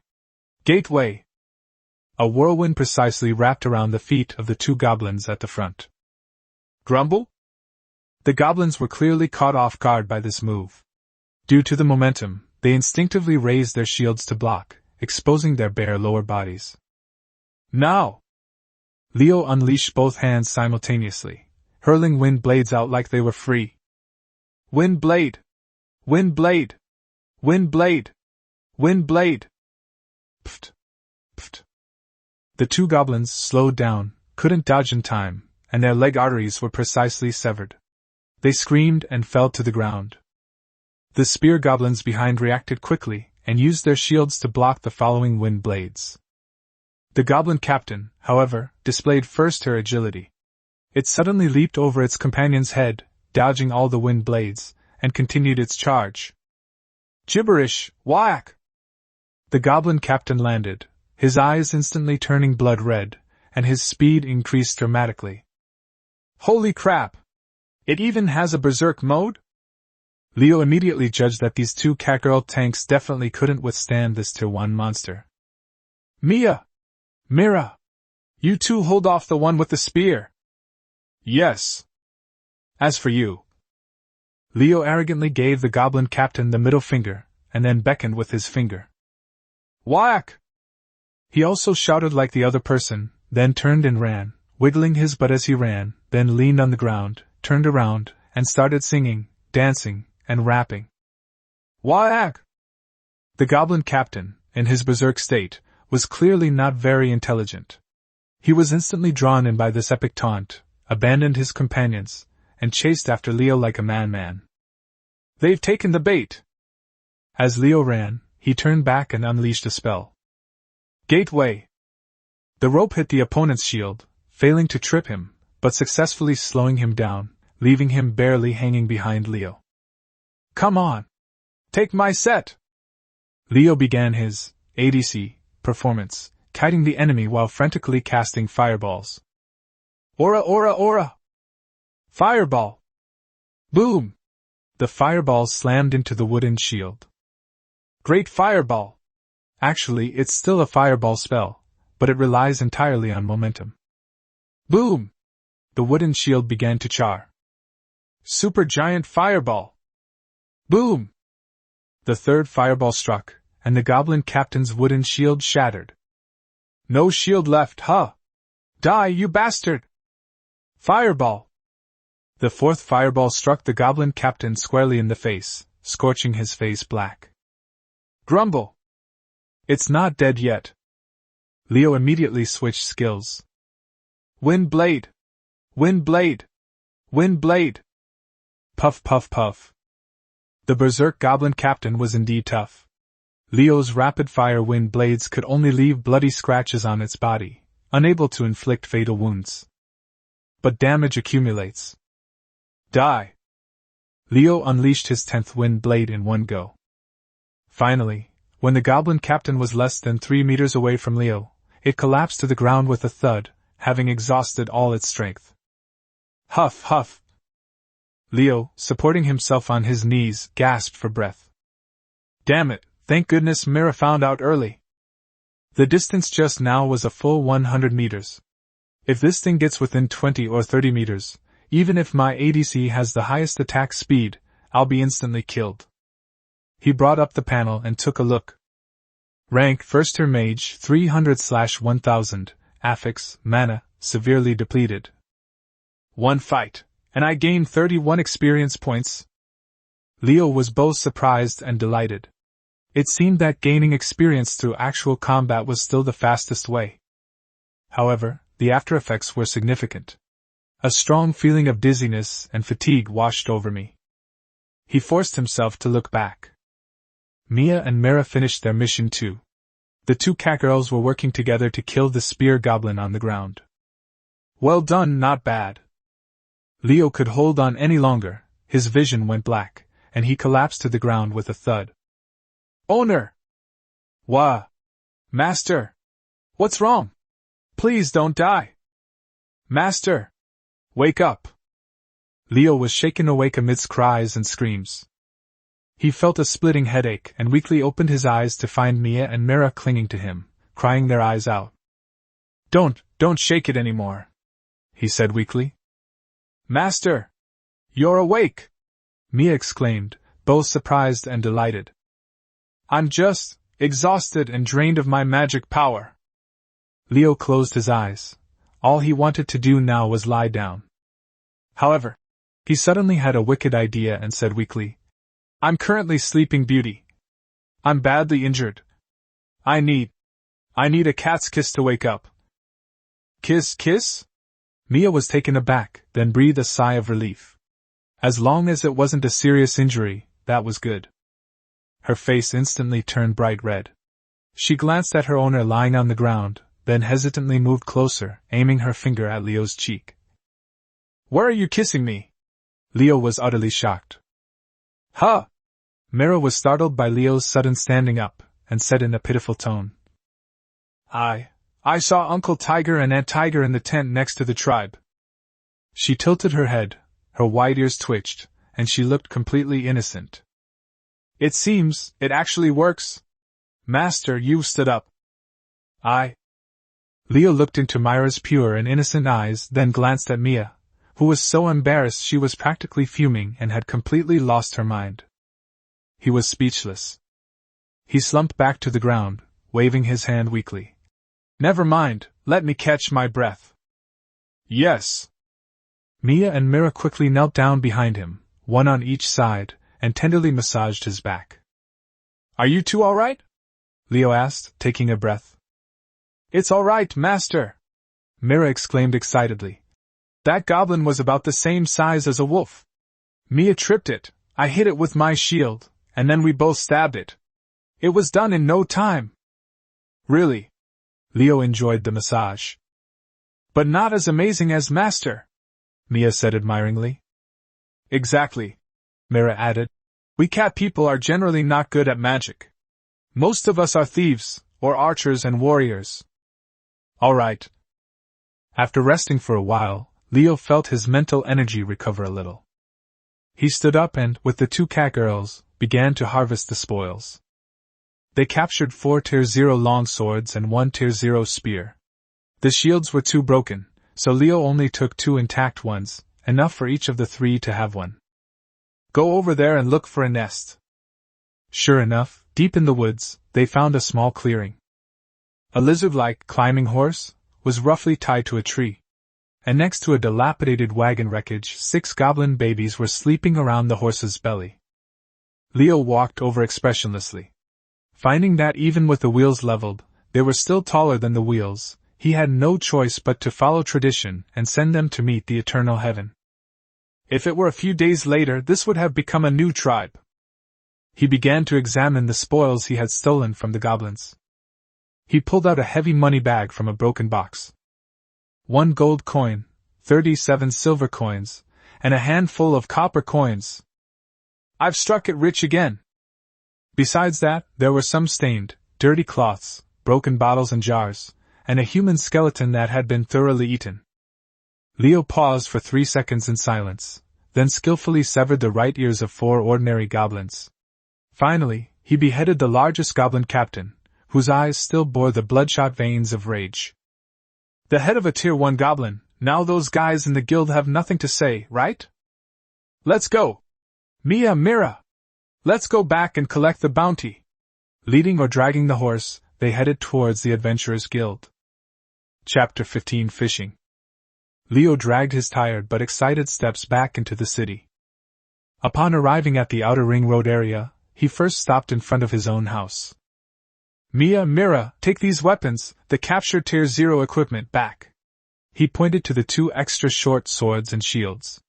Get some rest, and wait for me to come back for a big meal. Yes, Master! After sending the 2 kitten girls home, Leo took a deep breath and put on an angry expression. holding the hideous firster goblin head in one hand and leading the unfortunate, climbing horse with the other, he charged straight toward the Adventurers Guild. Bang! Leo stormed through the door in a rage. Ignoring the astonished gazes in the hall, he walked to the counter and slammed the still-dripping goblin captain's head onto the table with a loud crash. 10 silver coins? An E-rank mission? Leo pointed at the head's eyes. You call this an E-rank? The woman behind the counter was clearly frightened. Her face turned pale after she saw the size of the head and the lingering aura of rage. A Tier 1 monster? Manager! Manager! She called out quickly to the back. A middle-aged man in a respectable uniform strode out. He glanced at the head, then at Leo, and immediately put on a professional fake smile. Oh dear, isn't this Lord Springer? Please calm down, please calm down. What's going on? What's going on? Leo sneered. You call a Tier 1 goblin captain with a berserk skill, plus 4 Tier 0 minions, an E-rank mission? If I hadn't run fast, I'd be dead here today. Is this how your guild handles information? It was an accident, purely an accident, the supervisor quickly reassured him. He was clearly not dealing with this kind of thing for the first time, and skillfully sent someone to invite the client. Soon, a merchant, covered in sweat and dressed in silk, was invited over. Master Mage! Are you alright? The merchant almost knelt down when he saw Leo. The last wagon in my caravan was attacked. To save money, I didn't have enough guards, so I just ran away. I saw 4 or 5 from a distance, and I thought they were just ordinary ones. You think? Leo pointed at the horse. This horse is yours too, isn't it? I also found 6 goblin babies in the camp. Are you planning to use these 4 or 5 to open a branch base in Eagle territory? Yes, it's my fault, it's my fault. With the supervisor's mediation, the matter was quickly resolved. The merchant dared not offend a first-tier mage who appeared to have unlimited potential, and readily made up the price difference. Sir, the manager said with a smile, the original task cost 10 silver coins, but we'll make up the difference of 40 silver coins as a D-level task, plus 20 silver coins for the merchant's mental distress, for a total of 70 silver coins. What do you think? Humph. Leo reluctantly accepted. And this horse? Leo tossed the reins to the merchant. Here you go. But I'm warning you, it stayed in the goblin camp. Whether it's pregnant or not, you can check it out yourself when you get back. The businessman turned green upon hearing this. The merchant was also fined 10 silver coins by the guild as a flaw in information error. Leo happily accepted the 70 silver coins. Oh, right. The woman at the counter called out to him. Sir Springer, it's the end of the month. Just a reminder, your guild income for this month needs to be settled for tax purposes. Tax? Yes, according to regulations, 30% of guild mission income must be paid as city tax and guild management fees. Your last mission, plus this one, minus the registration fee you owed before, totals 2 silver coins. Leo angrily handed over 2 silver coins and left the guild grumbling. Damn this tax system. However, he now has a huge sum of money, more than 200,000 gold coins. Assets 2 gold, 13 silver, and 76 copper. We need to go back and reward those 2 little meat shields. He headed straight for the bakery. Boss! 10 white loaves of bread. -1 silver. And a cake. -50 copper. It was basically just a sweet bread with a little cheap butter on it. Oh, and a small jar of jam. -30 copper. Then he went to the general store. 3 fishing rods. -3 silver. Finally, he returned to the clothing store. Boss, I'll take those 2 black and white, maid outfits. -6 silver, plus a change of clothes for himself. That evening, Leo returned home carrying large and small bags. The house had been cleaned spotlessly. Mia and Mira were wiping the walls and corners with rags. Alright, stop. Leo brought the bag from his back to the front. Wow! When they saw the 10 white bread rolls and that, though ugly, cream cake, both catgirls' eyes turned into stars. Eat up, this is today's reward. Thank you, master! Watching them happily nibble on their cake, licking even the cream off their fingers clean, Leo smiled like a proud father. Entry: gratitude. My owner is the best person in the world, the cake is delicious. Entry: I like my owner cake. I love my owner. It looks like loyalty, if that thing exists, is almost maxed out. After finishing his meal, Leo leaned back in his chair and chatted idly. By the way, you two, can you read? The two kitten girls shook their heads in unison. All right then, Leo thought to himself. It would be a waste to have such a talent for intelligence and quick learning if one doesn't know how to read. In a few days I'll buy some books and I'll teach you. Although I don't know why I was able to understand the words in this world right away, maybe it's a perk for transmigrators. Leo thought to himself. All right. He stood up.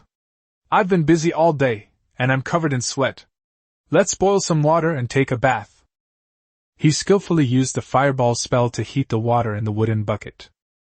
He took off his coat and stepped into the wooden tub in the center of the living room. Ah! The hot water envelopes the body, and all the fatigue of the day dissipates. He had just leaned against the tub when he heard a rustling sound coming from the bedroom doorway. Two fluffy little heads, one black and one white, peeked out from behind the door, their rosy cheeks looking at him. Master, master, Mia asked softly. Do you need any help? Leo looked at them, then at his own back. As if by some strange twist of fate, he agreed. All right. Come here and scrub my back. Yes. The two kittens slowly walked out, picked up a piece of burlap from the side, and soaked it in hot water. Hiss. Gently, gently. Master, here? A little to the left. Yes. Ah, that feels good. Leo, enjoying the body scrubbing service in this strange world, couldn't help but tease. What, not meowing like a cat today? Oh. Mia's hand trembled, and she almost dropped the linen. Master is bad. Mira pouted and protested softly. Leo burst into laughter. He could feel 4 little hands wiping his back and shoulders. As for the lower body, Leo glanced down and decided he'd better clean it himself. He didn't want it to go off accidentally. Cough, he told himself. Hold it in, Leo. These two are still labeled skinny. Let them recover a bit more, at least until the labels disappear. The next day, Leo slept in late. He announced, Today is a rest day. No missions. Mia and Mira cheered as well. After a hearty lunch, white bread soaked in jam, Leo took out the fishing rod he had bought yesterday. Come on, let's go fishing. The two kitten girls were overjoyed. They were wearing brand new black and white maid outfits today, and although the skirts were a bit long, it didn't dampen their excitement at all. Since Leo brought back the head of a Tier 1 goblin from the guild yesterday, he is now considered a well-known mage in Eagle territory. So when he walked down the street with 2 pretty cat girls dressed as maids, he attracted a lot of attention, but no one dared to come up and cause trouble. We arrived at the riverbank outside the city. Mira was the first to unleash her true nature, lifting her skirt and rushing out. Master! I'm going to catch earthworms. Mia glanced at Leo, who smiled and nodded. Go ahead. Yay! Mia skipped and jumped after her sister. Soon, the 3 of them sat down in a row and began fishing. However, they've taken the bait. Leo lifted the rod and cast a fish the size of his palm onto the surface. A newbie protection period? He looked smugly to both sides. Mia and Myra's floats remained completely still. Tsk tisk. Leo started to get cocky. 2 cats, and they can't even catch a fish? If they can't, there'll be a punishment tonight. After a few days of getting used to things, Mira wasn't too afraid of the punishment. Only the fisherman was still feeling frustrated. Ugh! Mia shook the fishing rod in frustration. The fish won't bite. Mira stared intently at the water's surface. Leo caught another one. No way. Leo shook his head. If we can't catch any fish, how about we perform that meow we made that night? Wah! Mara was provoked by him. With a smack, she dropped her fishing rod, and to the astonishment of her sister and Leo, she rolled up her sleeves, lifted the hem of her maid outfit, and jumped into the knee-deep river with a plop. Mara! Mara dove into the water and came out holding a big, lively fish. Humph! She said triumphantly, tossing the fish onto the shore. Got it! Leo was dumbfounded. Well done! That evening, the three of them lit a campfire by the river, and each of them received a grilled fish. Leo watched as the two kitten girls ate with their mouths full of oil, their tails wagging happily behind them. Entry likes owner, grilled fish is delicious. Entry loves their owner, wants it to stay like this forever. All right, Leo said with a smile. Go back after you finish eating breakfast. Chapter 16. Come to the big job. In the evening, the aroma of the grilled fish dissipated, and the three of them went home. Just as Leo lay down and was about to fall asleep, there was a gentle knock on the door. Come in. The door was pushed open a crack, and Mia's little head peeked in. Master, aren't you asleep yet? What are you doing? Leo asked, puzzled. Mia walked in hesitantly, her face flushed with embarrassment. She climbed down from the bedside and whispered in a voice barely audible. Meow. Leo. No. Leo chuckled. I was just joking during the day, just teasing you guys, don't take it seriously. He pulled Mia to sit down on the edge of the bed, and instinctively reached out to pat her head. Komia kept her head down, her body tense, as if she was anxious about something. Leo's heart skipped a beat, and he opened her entry. Entry anxiety, uneasy. Carl said that if he didn't try to please his master, he would be thrown away. Leo had a pretty good idea of what was going on. These good days had actually made this sensitive little catgirl feel anxious and insecure. You! Leo sighed. Overthinking again. Did you sneak over here behind your sister's back? Mia's body stiffened. Don't worry. Leo ruffled her hair. I paid to buy you all, so you're mine now and have to work for me for life.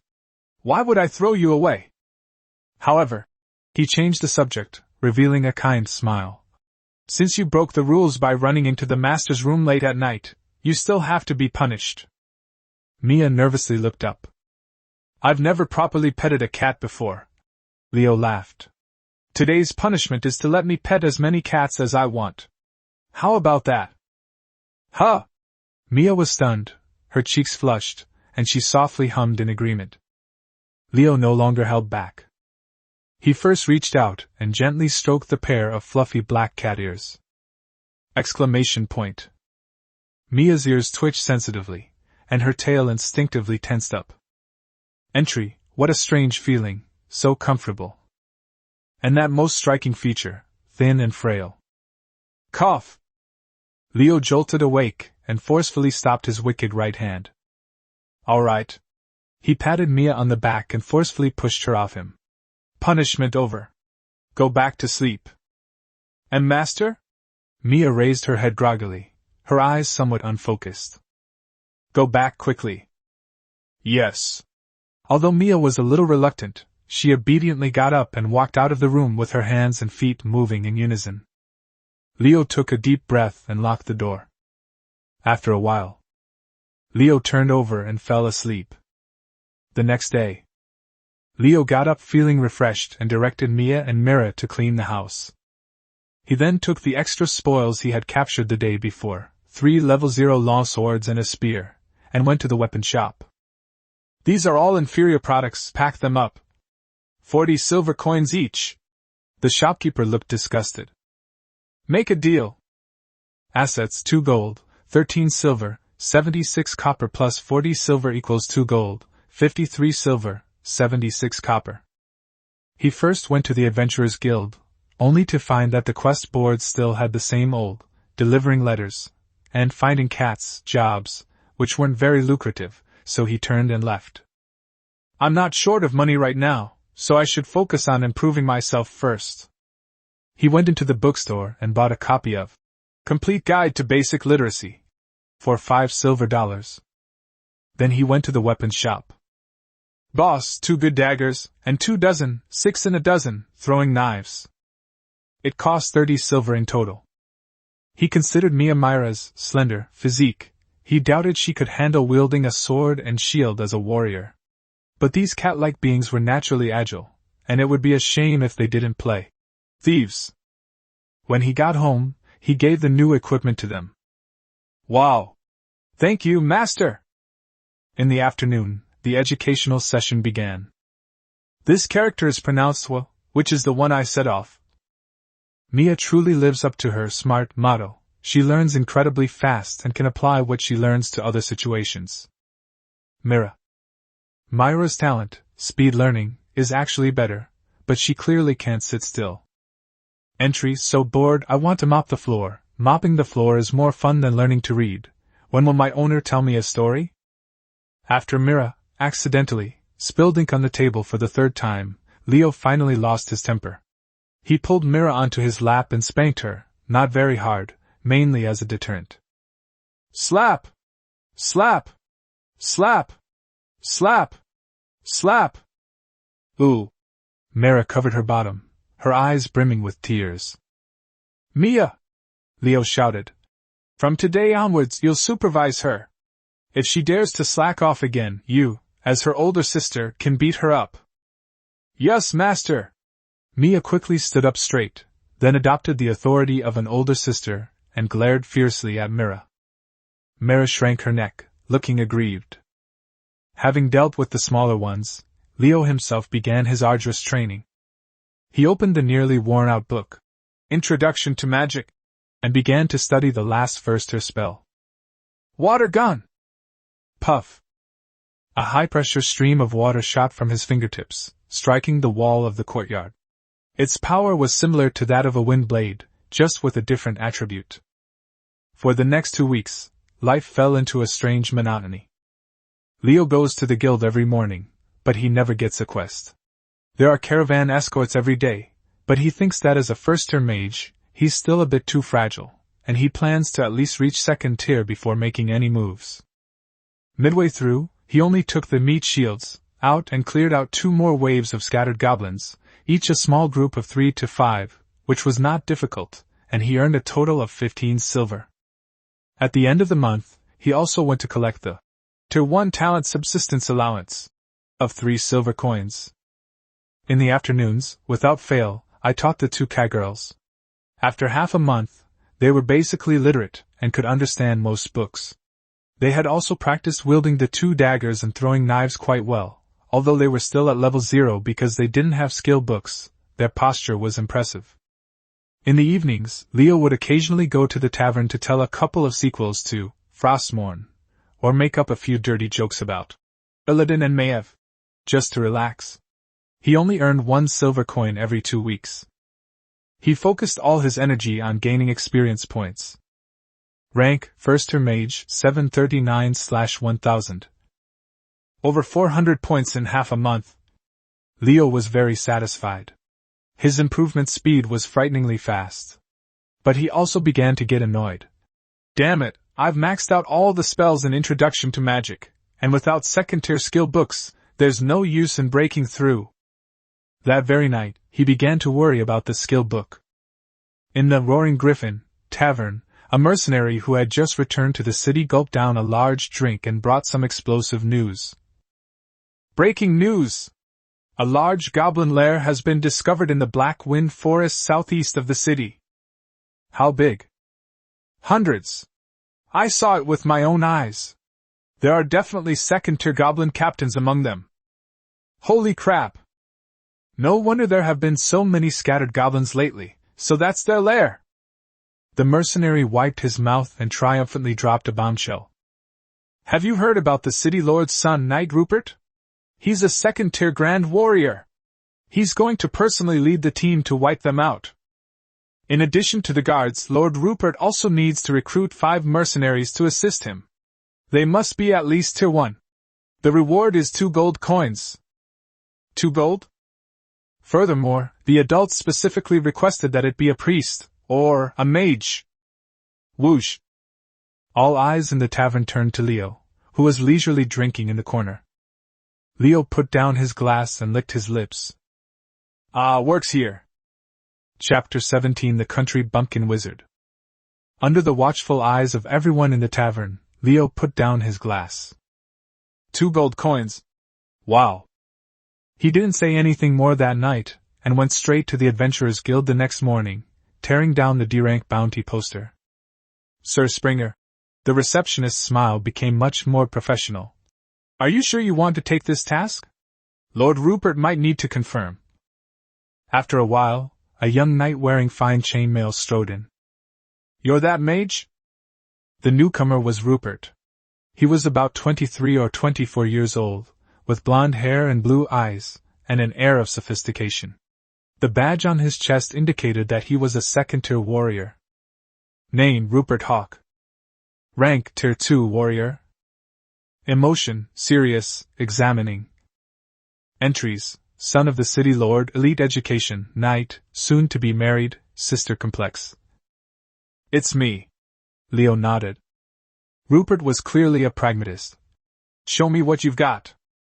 Leo shrugged, walked to the training dummy next to him, and silently fired a shot.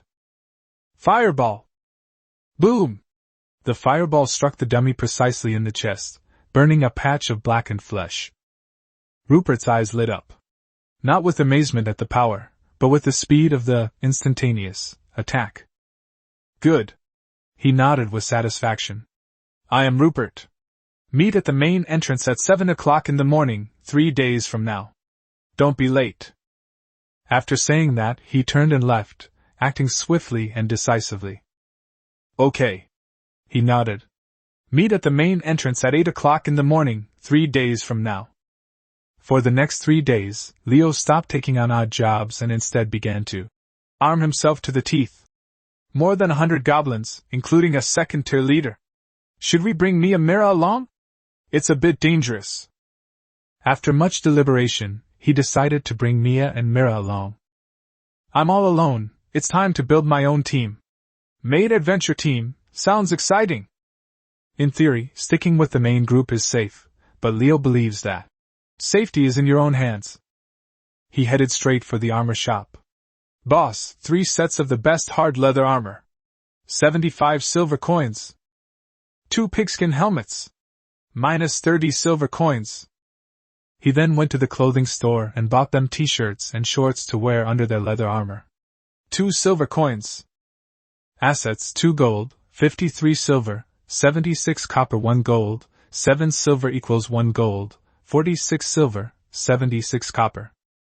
Leo looked at his money bag, which had instantly shrunk to 1 gold and 46 silver, and felt a pang of heartache. Damn it, if I don't make money on this job, I'll be at a huge loss. 3 days later, at the main entrance of Eagle Territory. When Leo appeared, the other mercenaries who had been waiting were dumbfounded. Is this a mage? Leo was wearing a well-fitting set of hard leather armor, and the captured Tier 0 iron helmet. 2 Tier 0 long swords were slung across his back, with another strapped to his right leg, and a shield was also on his back. If you didn't know better, you'd think they were moving house. Behind him followed 2 even stranger tales. Mia and Mira, both dressed in slightly smaller pieces of hard leather armor and comical pigskin helmets, with only their cat ears and nervous little faces showing, carried round shields on their backs and daggers at their waists. This combination looks completely unorthodox. Cough. A discordant voice rang out. A young mage dressed in a magnificent robe and holding a standard staff, with a glass ball at the top, was looking at Leo with disdain. My God, which village did this country bumpkin come from? Dressed like that, are you going to war or to farm? Name Ron. Rank, first rank mage. Emotions, arrogance, contempt. Entry, academic, timid, wants Jesse's attention. So he's just a simp. Leo instantly understood. Ron waved his staff dismissively. And where's your staff? You don't even have a staff with you. How are you going to concentrate your mental energy? The spells you cast are probably as weak and ineffective as water guns, aren't they? He glanced at Mia and Mira one last time. Heck, going to the battlefield with 2 little cat girls? Are you going on a picnic? Mia lowered her head, mentally marking Ron with an X in her notebook. Entry: May you step in dog poop when you go out. Mr. Ron! 3 young men in white priest's robes quickly intervened to smooth things over. They were clearly from the local church and knew Leo. This is Lord Rio Springer, he's very powerful. Yes, he was the one who took care of the Tier 1 goblin captain last time. The priest then introduced Leo. Your Excellency Leo, this is Mr. Ron. He is a friend of Miss Jessie, the City Lord's daughter, at the Griffin City Magic Academy. He has come here specifically to help out. Oh? Leo nodded, too lazy to be angry. One was self-taught, the other an academic. They were naturally incompatible. He completely ignored Ron and instead patted the 3 priests on the shoulder enthusiastically. Thank you for your hard work, 3 priests. For the glory of the Holy Light Goddess. The 3 pastors, who all looked to be just adults, immediately became devout. Yes. We will give all of this to gold coin commission to the church. Oh, how noble! Leo exclaimed with a look of deep respect. This is what we should do. He lowered his voice and made up a story. No. Leo shook his finger, looking inscrutable. As the saying goes, wine and meat pass through the intestines, but the goddess remains in the heart. The 3 young priests were taken aback. True faith, Leo continued, is about keeping the goddess of light in your heart, not dwelling on such vulgar material things. Don't you agree? Wine and meat pass through the intestines? Goddess remains in the heart? The 3 newly adult interns were completely bewildered by this theory, and their eyes instantly filled with admiring, bewildered look as they looked at Leo. Entry: It seems very reasonable. Just then, the sound of horses' hooves came. Knight Rupert arrived on a tall horse with a large force. Behind him were about 100 ordinary city guards and 10 first-rank guard squad leaders. Beside him were 2 particularly conspicuous people. One was a girl riding a mare, wearing a robe, but also covered with leather armor and a helmet. She had long flaxen hair, a few cute freckles on her face, and a delicate yet youthful appearance. She looked to be about 16 or 17 years old, and was pouting and complaining. Brother! This helmet is so ugly! I told you I can protect myself! The other was a knight riding a warhorse, wearing full plate armor that was completely sealed off, silently following behind the 2, like a moving iron tower. Leo's curiosity was piqued. Appraisal! Name: Jesse Eagle. Rank: first rank mage. Mood: irritable. Entry: City Lord's daughter, academic. This leather armor is ugly. Ron is annoying. Desire: cake. Oh, so being a simp is just unrequited love. Leo's gaze shifted to the knight in full plate armor. Name: Eleanor Eagle. Rank: 4th tier Eagle Knight. Emotions: helplessness, worry. Entry: Lady of the city. Rupert is still a bit impulsive. Never mind, let's go out and check, lest something happens to them. Yearning to have a grandson, yearning for his daughter to find a good partner. Leo. He forced himself to suppress his laughter. After all that, it turns out this wasn't bandit suppression. It was the city lord's wife taking the kids on a spring outing. A 4th order one. Leo felt instantly relieved. Those 2 gold coins were a sure thing. He immediately decided that he must stay close to his future colleague, Ms. Jessie, to ensure his safety. The mercenaries are all here. Rupert was clearly unaware of what his mother was thinking. He drew his longsword and began to give orders. Our objective this time is to wipe out the goblin lair. All mercenaries, move to the center of the formation, he emphasized. My sister Jessie, Mr. Ron, and Mr. Leo, your task as the 3 mages is primarily to target the cluster and disrupt their formation. Your Excellencies, priests, please ensure logistical support and minimize casualties. Set off! The large army marched in a mighty procession towards the southeast of the city. Goblin outposts do exist, but most are poorly set up, and some even sleep in trees.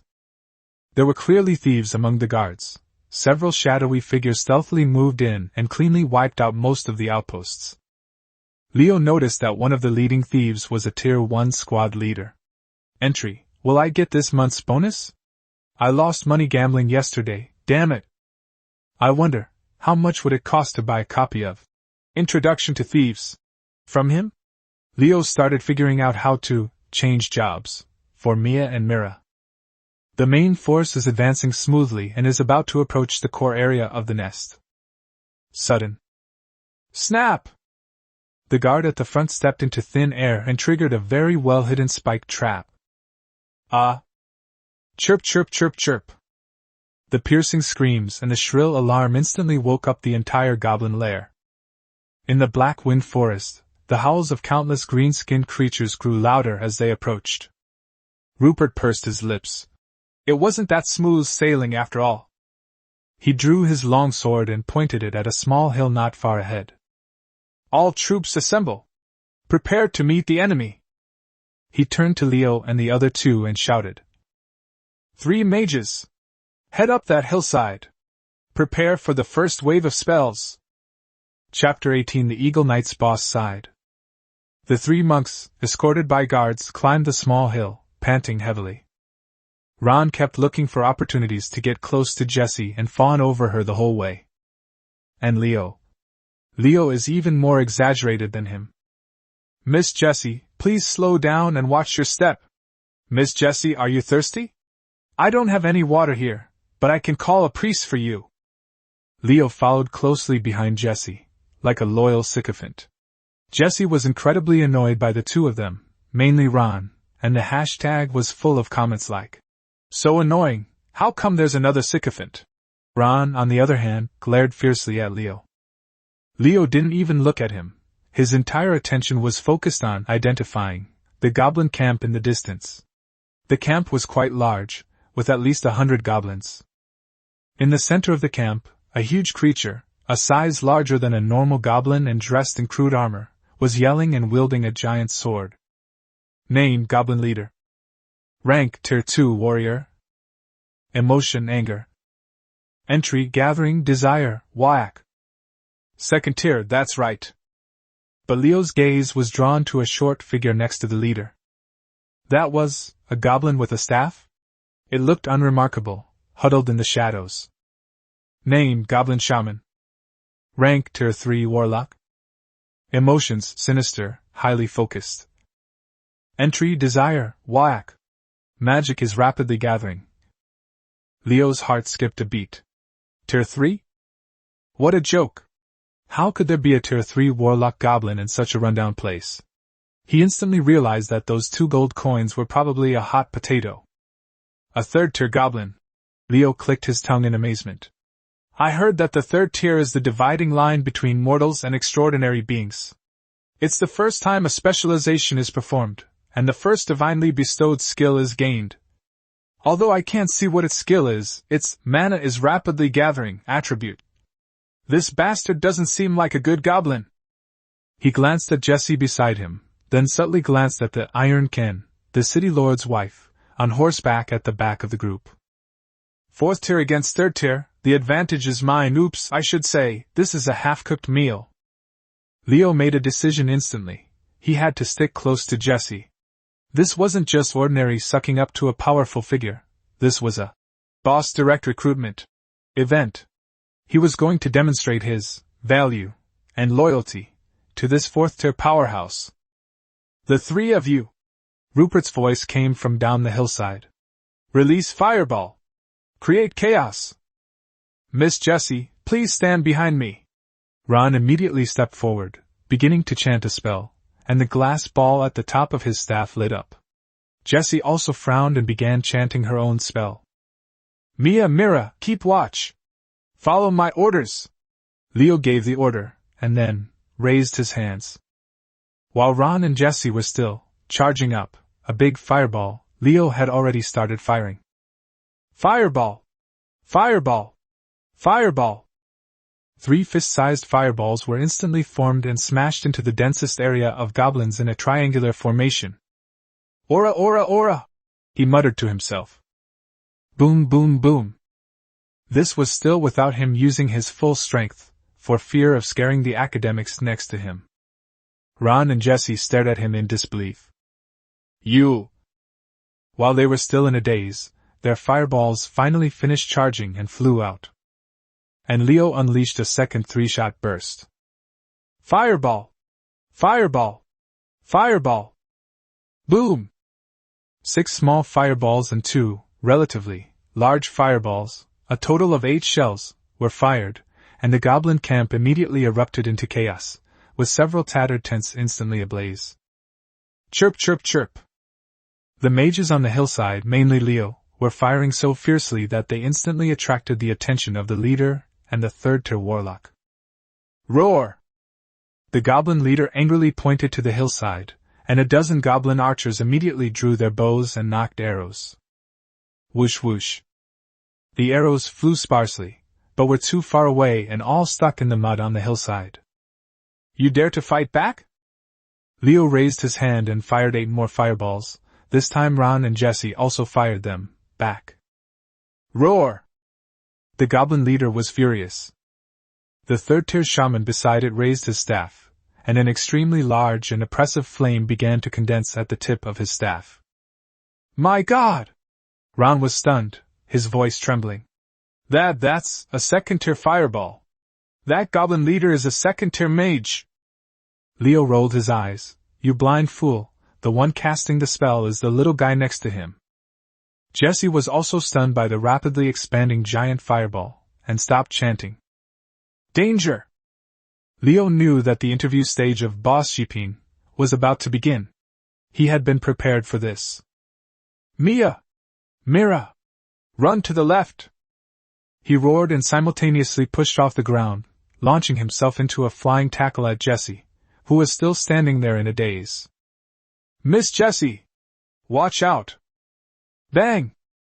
Leo precisely knocked Jessie off her spot, and with his superb skills, experience from playing games in his previous life, he flipped before landing, cushioning his own fall.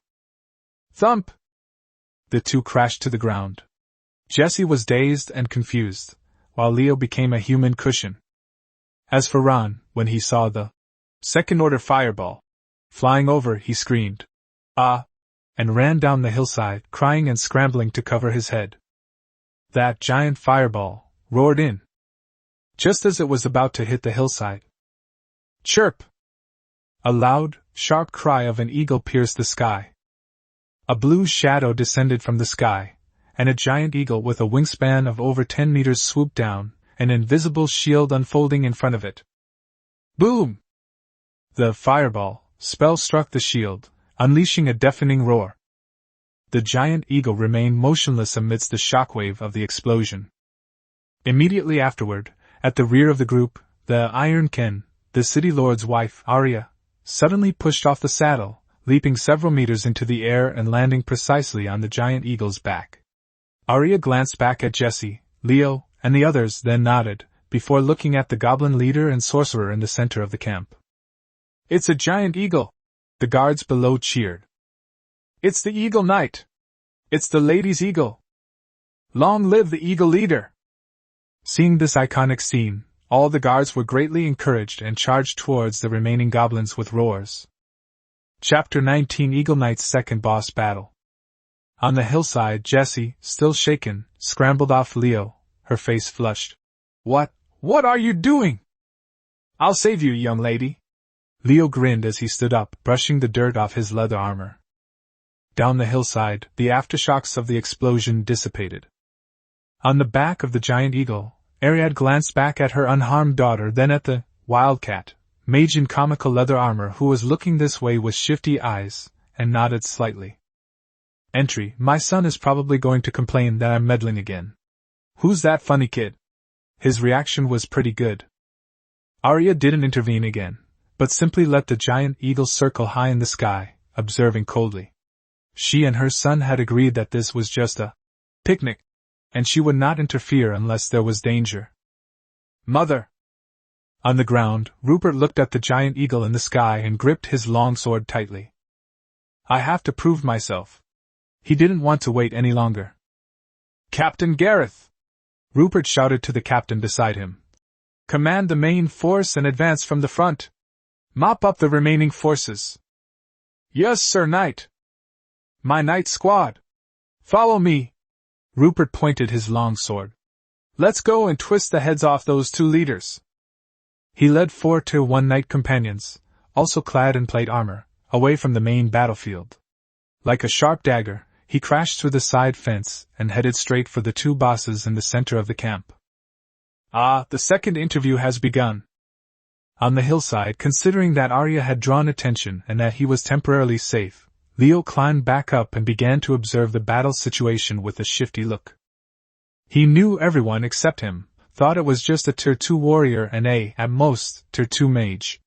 Logically, a Tier 2 warrior could handle 3 to 5 Tier 1 warriors, but against a player wearing full plate armor and spending money, 3 might be a draw, and 4 wouldn't just be stalling for time.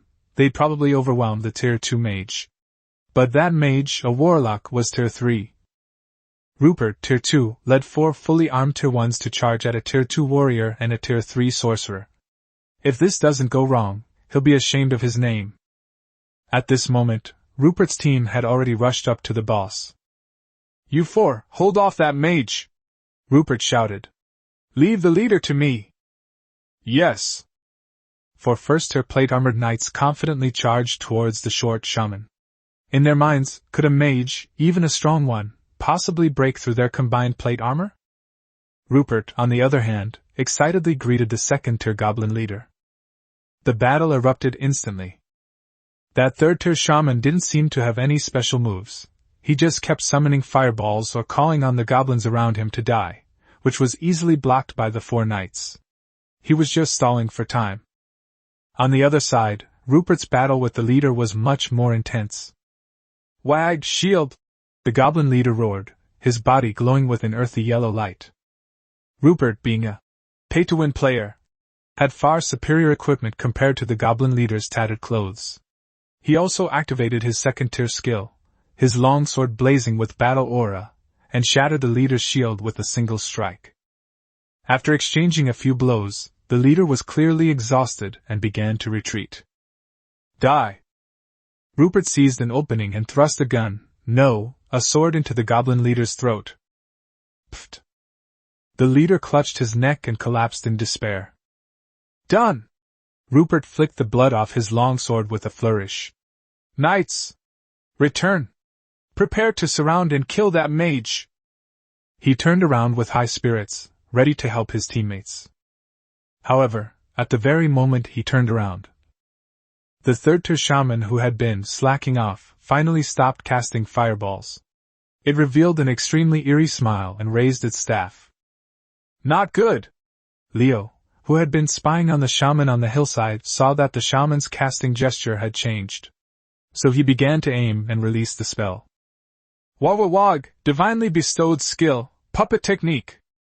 The body of the already dead second-tier leader shuddered violently. Its dull eyes reopened, flashing with an eerie red light.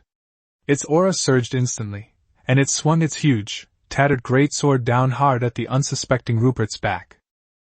Rupert! Arya, high in the sky, also sensed something was wrong. The giant eagle let out a sharp cry and swooped down desperately. But it's too far. Rupert felt the strong wind behind him and tried to turn around in alarm, but it was too late. Because Leo was prepared, he cast his spell before anyone could react. Gateway! He poured all his mental energy into it, and an incredibly solid wind rope was instantly released. Instead of aiming at the body, it precisely wrapped around the arm that was holding up the great sword. Leo's first-tier spell should have been futile against a second-tier puppet controlled by a third-tier divine skill. But that downward slashing arm was indeed slowed down for a split second by that wind rope. In a battle between masters, victory or defeat hinges on the slightest difference. Chirp! It's that one moment of delay. Arya's giant eagle swooped down at a speed too fast for the naked eye to see. Clang! Arya didn't even draw her sword, she simply used the giant eagle's claws, which were wrapped in a wind element shield, to grab Rupert's head just centimeters away from the great sword. Snap! The giant eagle's talons snapped the great sword in two, tearing off half of the puppet's shoulder in the process. Arya completed a high-speed dive and, without stopping, the giant eagle drew an incredible U-shape in the air and launched a second dive, The third-tier shaman was still in shock that his divine skill had been interrupted by a first-tier spell and hadn't had time to react. Pfft! Arya's longsword descended from the sky, piercing precisely through the shaman's skull. The entire room fell silent. With their leader falling, the remaining goblins collapsed with a boom, and began to scatter and flee. "What are you all standing there for?" Rupert roared furiously. His back was already covered in cold sweat. "Garrus! Command the troops! Clear out all the escaped goblins! Leave no one alive!" Chapter 20 Division of the Loot. After the battle ended, the guards excitedly began to hunt down the remaining enemy. Leo, along with Mia and Mira, and Jessie, who was worried about her brother and ran quickly down the hillside, headed towards the center of the nest. As soon as they got close, they heard Lady Arya, who had already dismounted from the giant eagle, nagging. "How many times have I told you?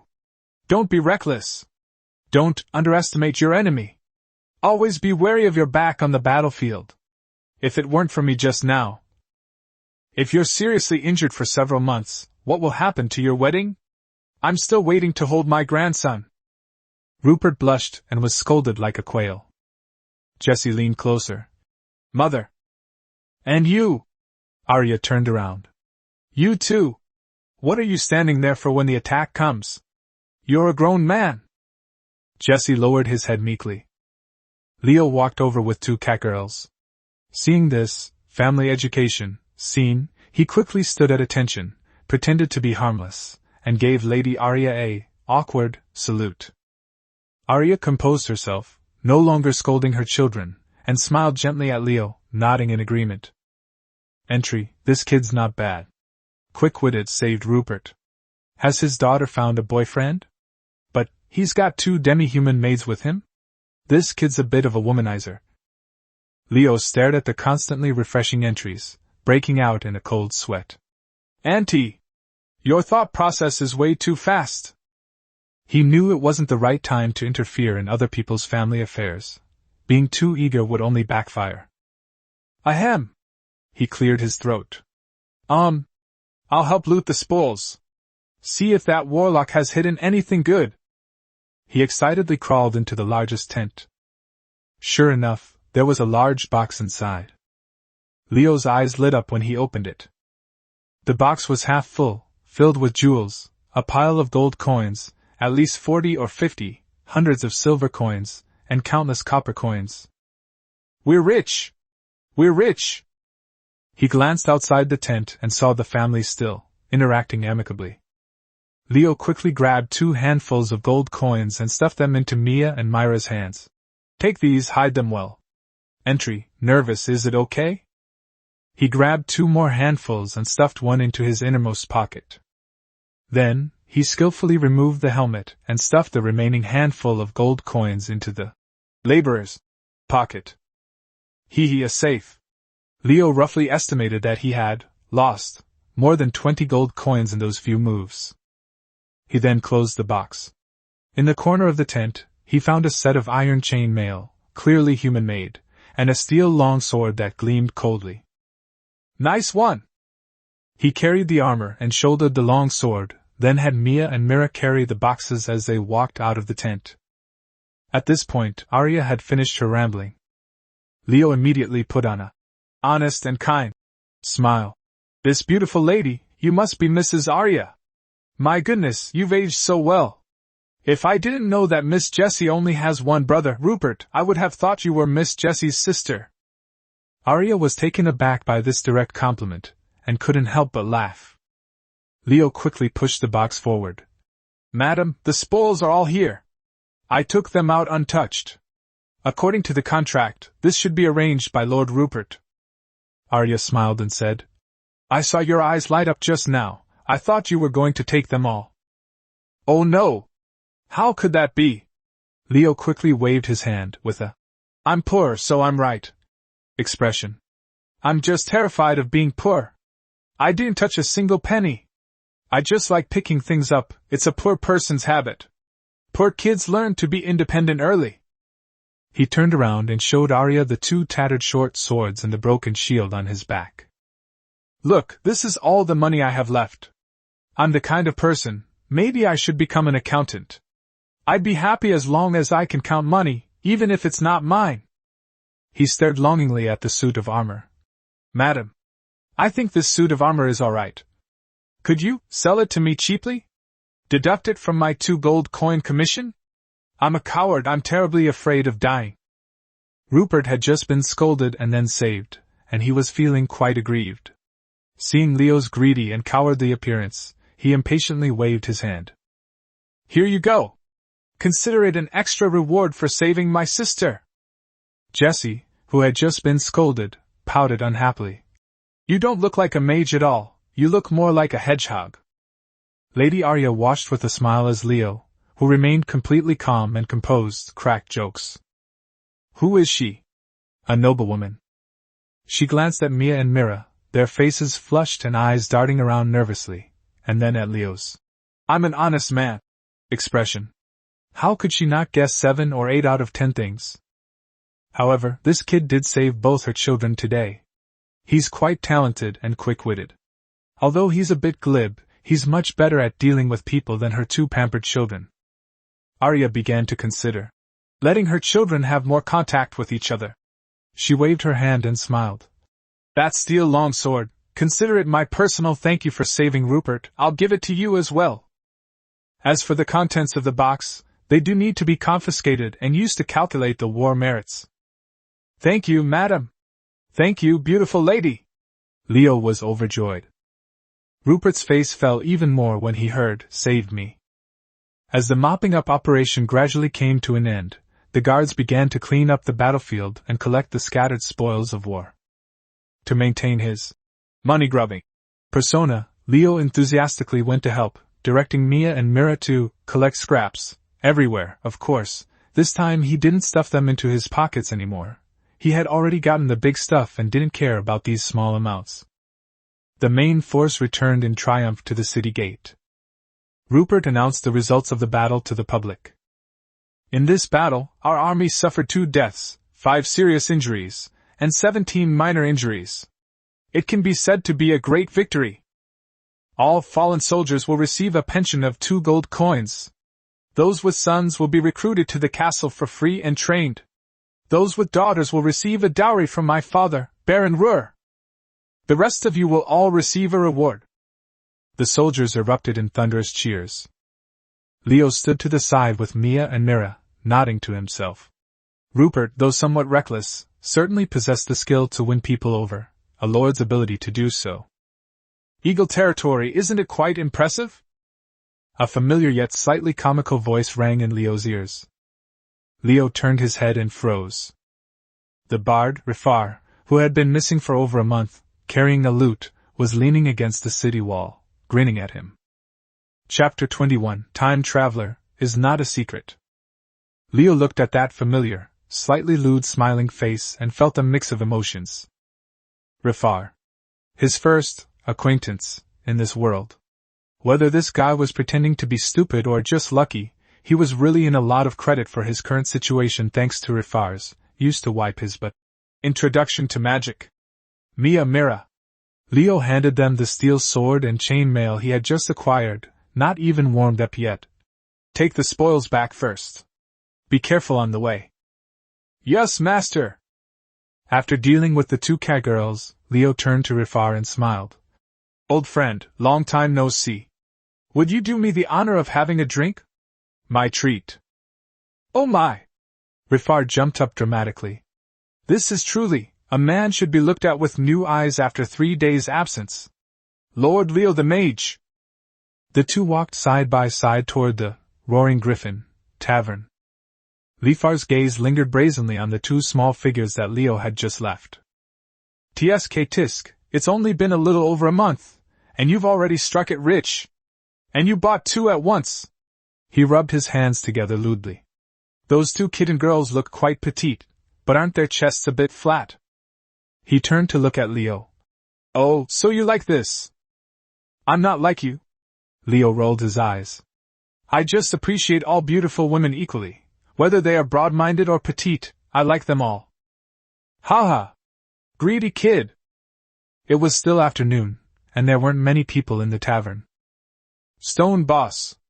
2 cups of horse urine, cough, 2 cups of barley wine," Lifar called out familiarly. The two walked to the most secluded corner of the tavern and sat down. "Hey buddy, stop drinking horse piss."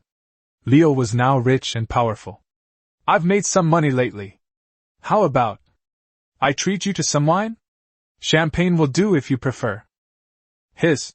Lifar whistled, then adopted a "been there, done that" tone. "Kid, you don't understand." He picked up the freshly delivered rye beer and took a big, satisfying gulp. "Rye beer, that's what gives life its flavor.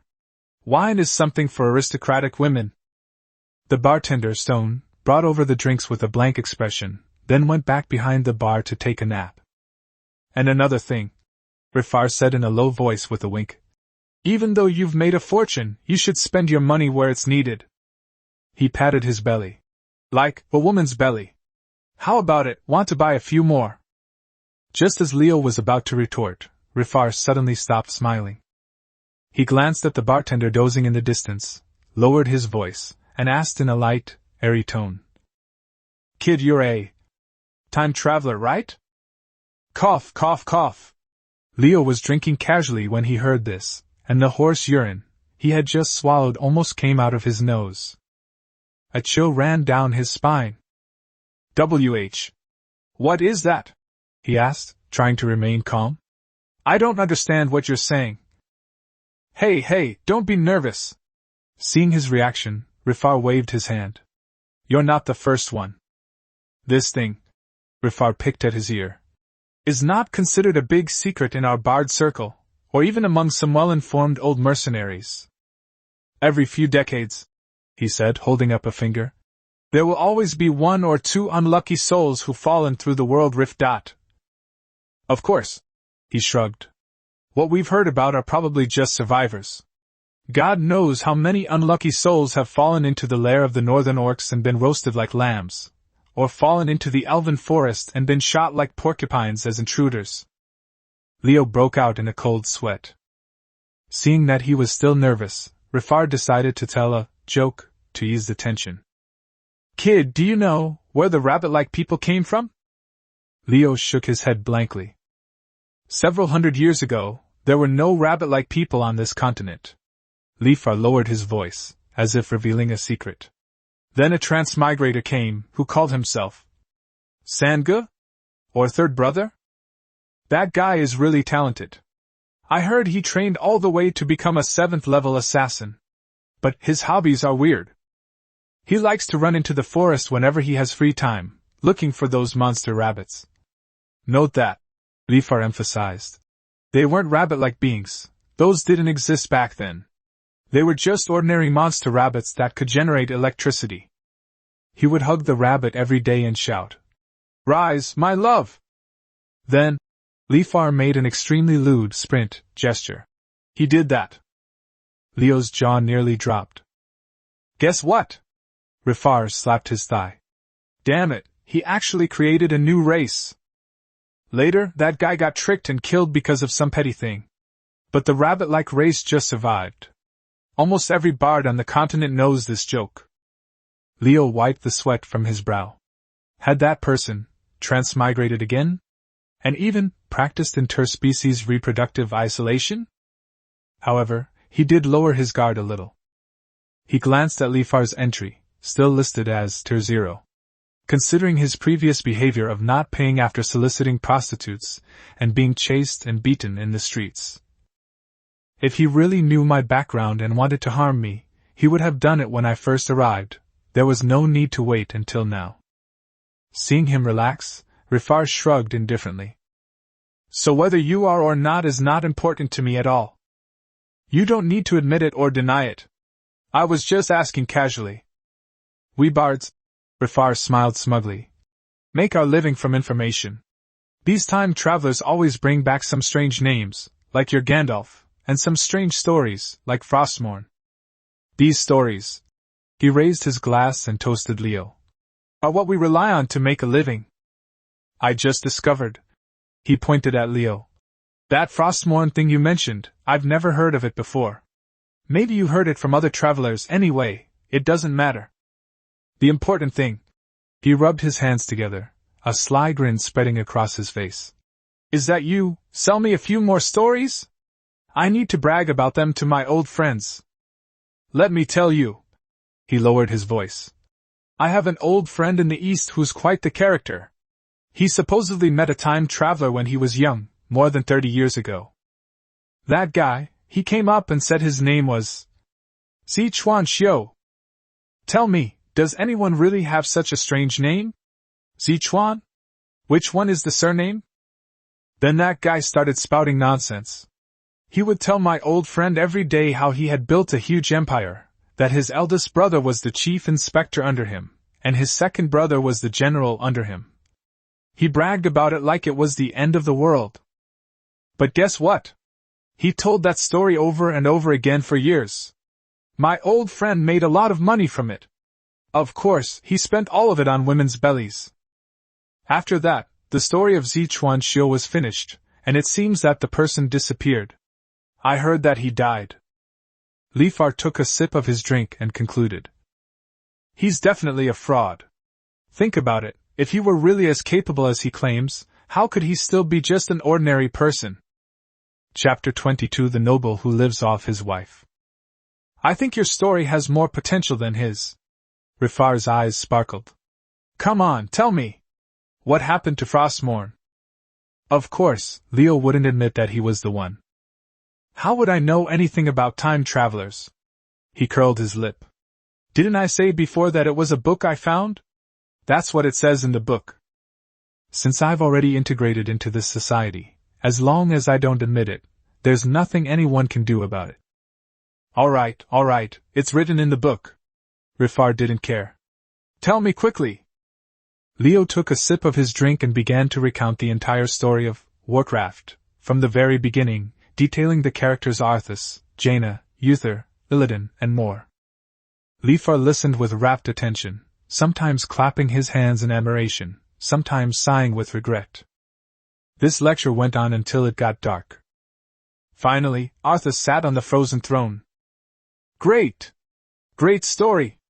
Rifar exclaimed, still wanting more. This story is mine! He patted his chest and said, As a reward, I'll give you something good. By the way, if anyone asks about it in the future, just say you heard it from me, Rifar, and help me make a name for myself, okay? No problem. Leo waved his hand dismissively. He was quite curious about what good stuff this penniless level 0 guy could pull out. Then, Rifar rummaged through his tattered bag for a while and pulled out a few more tattered books, which he slammed onto the table. The Conjecture of Triple Rebirth, by Li Muxuan of the Sani sect, Buddha's Wrathful Lotus, with Guide to Collecting Strange Flames, 100-Day Crash Course to Archery, The Self-Cultivation of a Warrior, The Secret the Elf Girl Had to Tell. Lifar had just taken out the 5th book when he shoved it back in as fast as lightning. Cough, this one won't do, I haven't finished reading it yet. He cleared his throat. Pick one. Let me tell you, the first 2 are absolutely amazing. They're said to be genuine artifacts left behind by time travelers from the past. Leo's eyes widened instantly. Holy crap! His first instinct was to grab the first 2 books. But would choosing them lead to his demise at the hands of heaven? Rebirth Triple? Li Muxuan? Could you even write that yourself? Buddha's Wrathful Lotus? Does this world even have strange flames? And both of these seem pretty easy to cripple if practiced too much. He quickly muttered identification to himself. Item. A speculation on triple rebirth. Quality fake, the ramblings of a drunkard. Item. Buddha's Wrathful Lotus. Quality fake graffiti, with arson instructions included. Item. 100-day intensive archer training.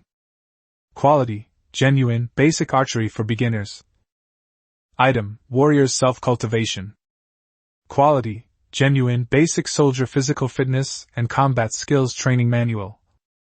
Leo's face twitched. Damn it, I knew it.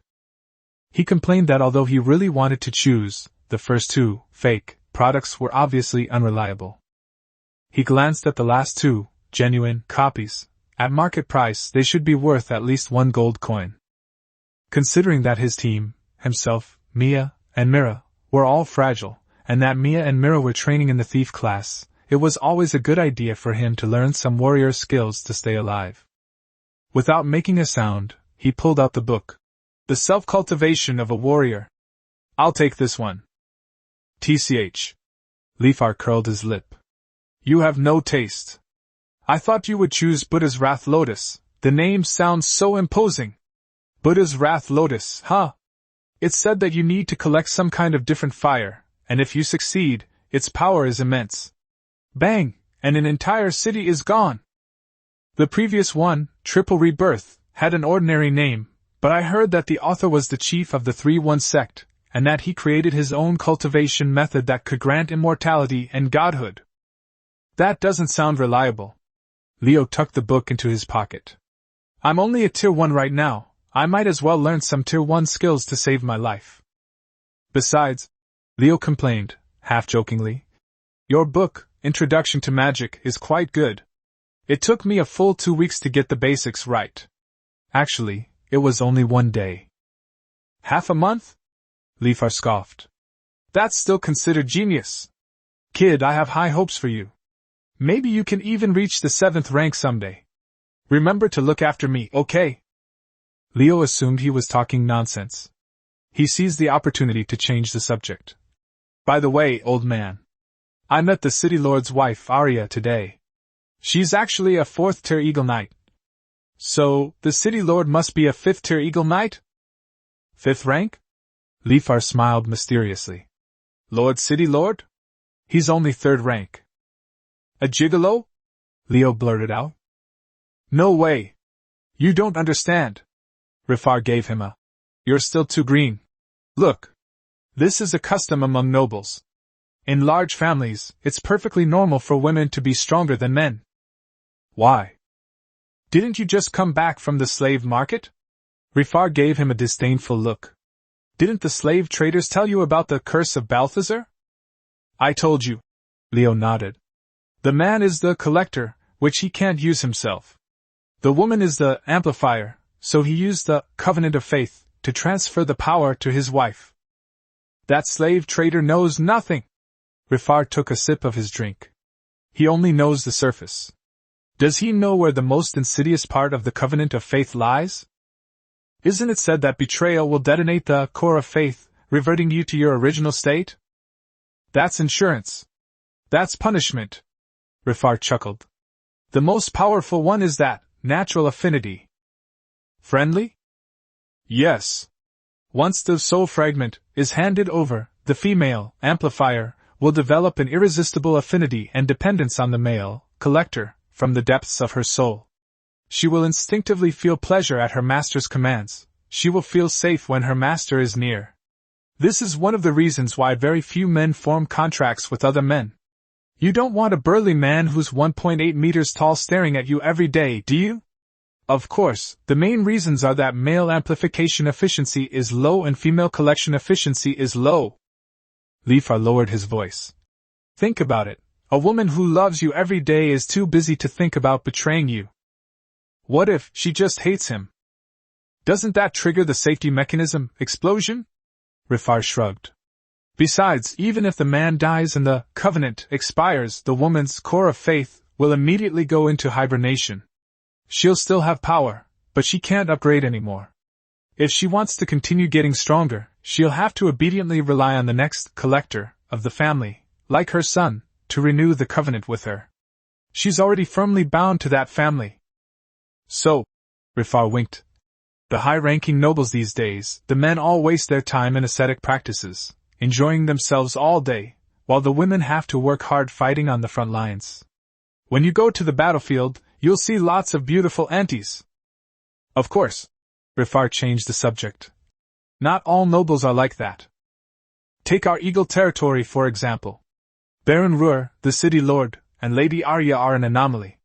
I heard that they were comrades in arms in the Great Eagle Knights when they were young, fell in love freely, and didn't have the bad temper of a great noble. That's why Lady Arya voluntarily signed the Faith Covenant with the City Lord, treating it like a marriage certificate. The city lord gave her all the faith power in his territory, which is how he managed to push her to the 4th tier. However, Rifar shook his head. Their approach simply doesn't work in other noble circles, mainly because they collect too low a tax, not ruthless enough. They're always called old fogies and country bumpkins. Otherwise, with Lady Arya's 4th rank strength and Baron Ruhr's 3rd rank strength, they could have earned the family a Viscount title long ago, instead of just being a Baron now. How long will you stay this time? Leo asked. Who knows? At least 5 days. I need to go find Lulu first, then Lala and… Lifar counted on his fingers. All right, stop counting. Are you out of money again? Don't go around patronizing prostitutes without paying. I learned a lot from your book recently. Whether you were lucky or genuinely helped me, I appreciate your help. Leo took out 3 gold coins from his pocket. If you don't pay after you've had sex, it's not really prostitution. It's about building relationships. Wow, you've really made it big. You're a loyal friend. The two chatted for a while longer, and the tavern gradually filled up with people.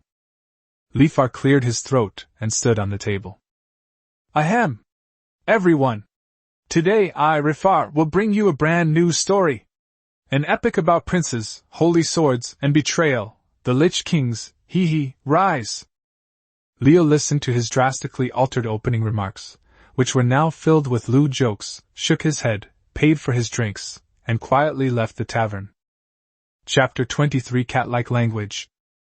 Leo left the tavern, humming a little tune as he returned home.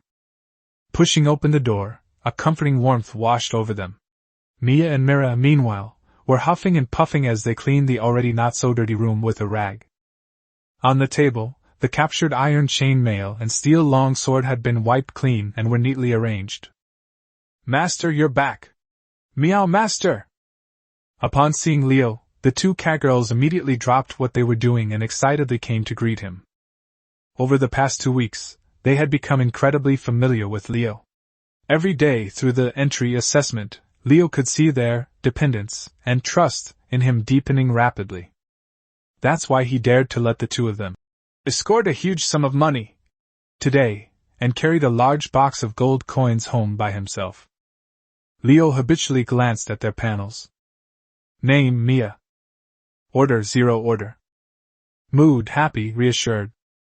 Entry, cat-like, intelligent, loves its owner, I'm happy when my sister is happy, desire, to protect my sister, desire, to stay like this forever. Name, Mira. Order, 0 order. Emotions, happy, excited, hungry. Entry, cat-like human, quick learning, will I get white bread again today? Loves owner, hopes to stay like this forever, desires, to protect my older sister. Leo nodded in satisfaction.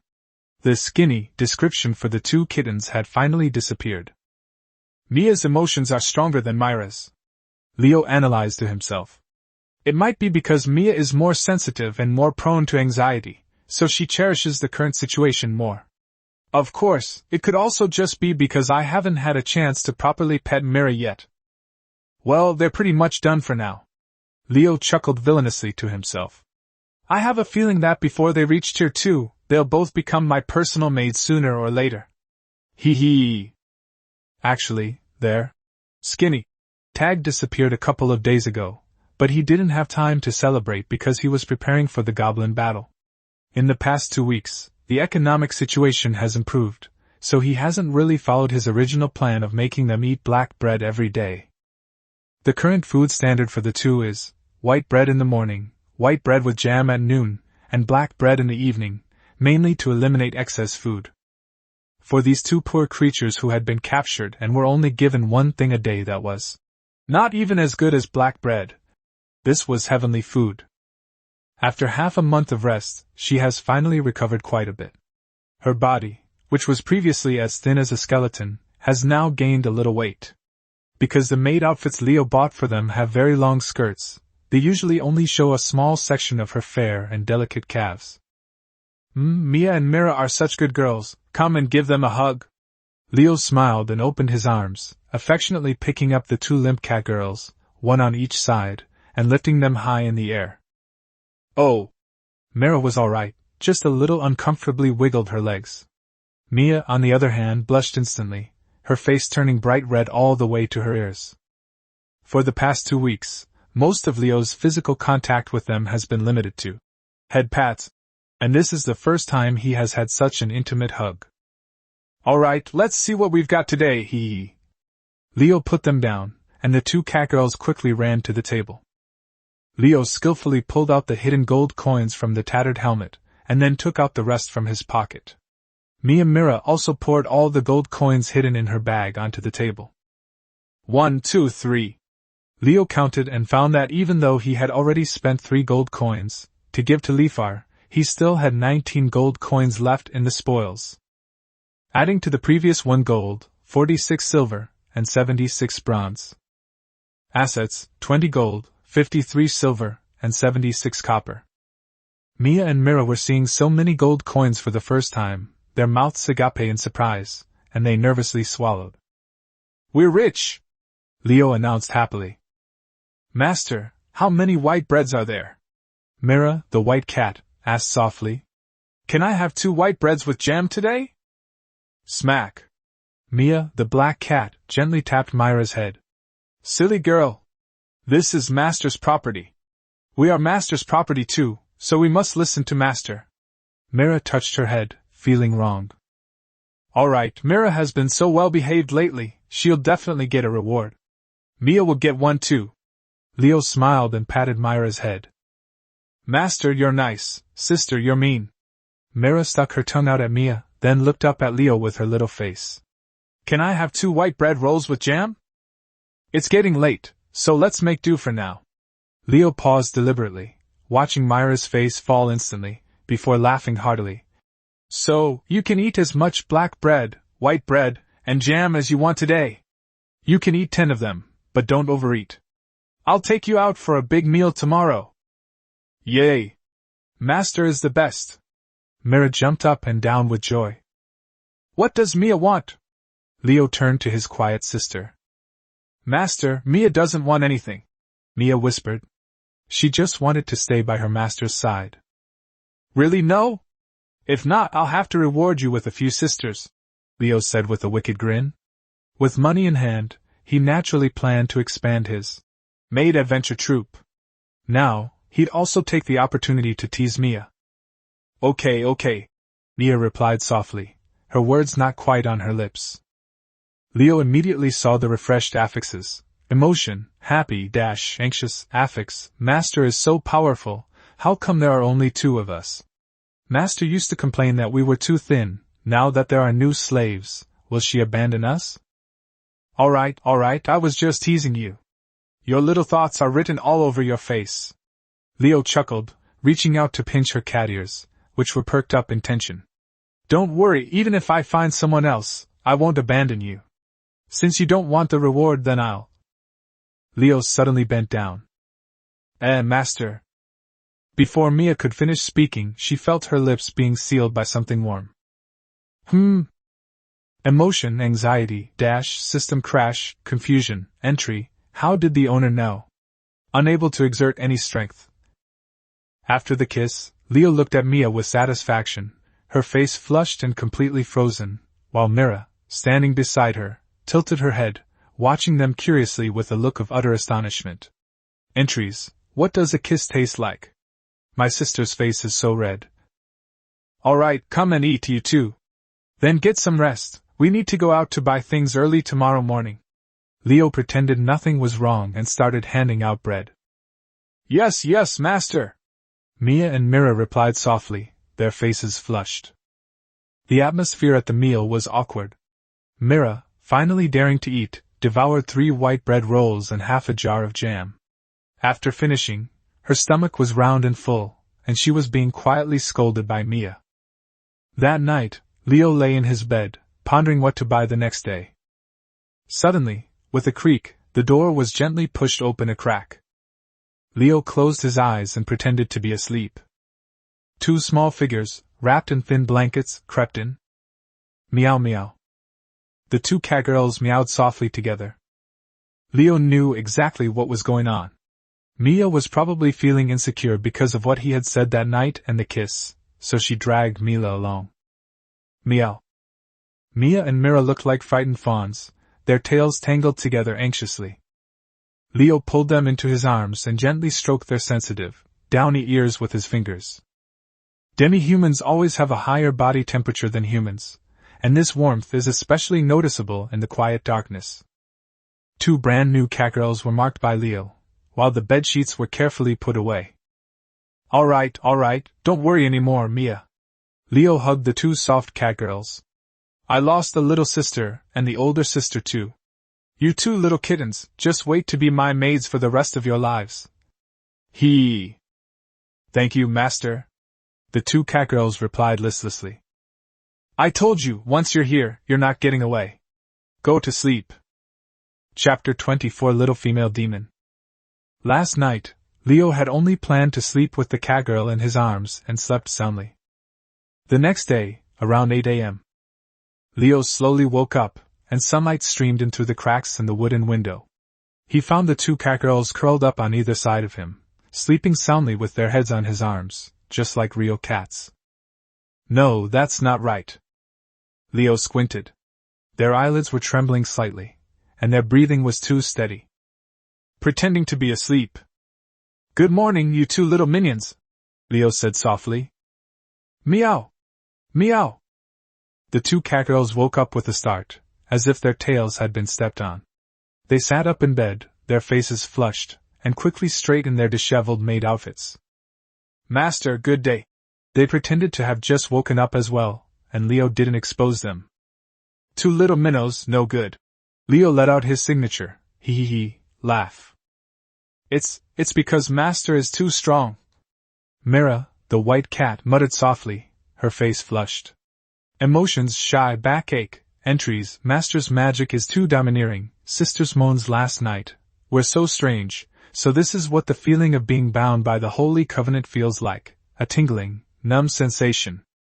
Mia, the black cat, was practically fuming with embarrassment. Emotions shy, reassured, entry XXXXXX, triple X reviewers. All right, let's have breakfast. We're going on a big shopping spree today.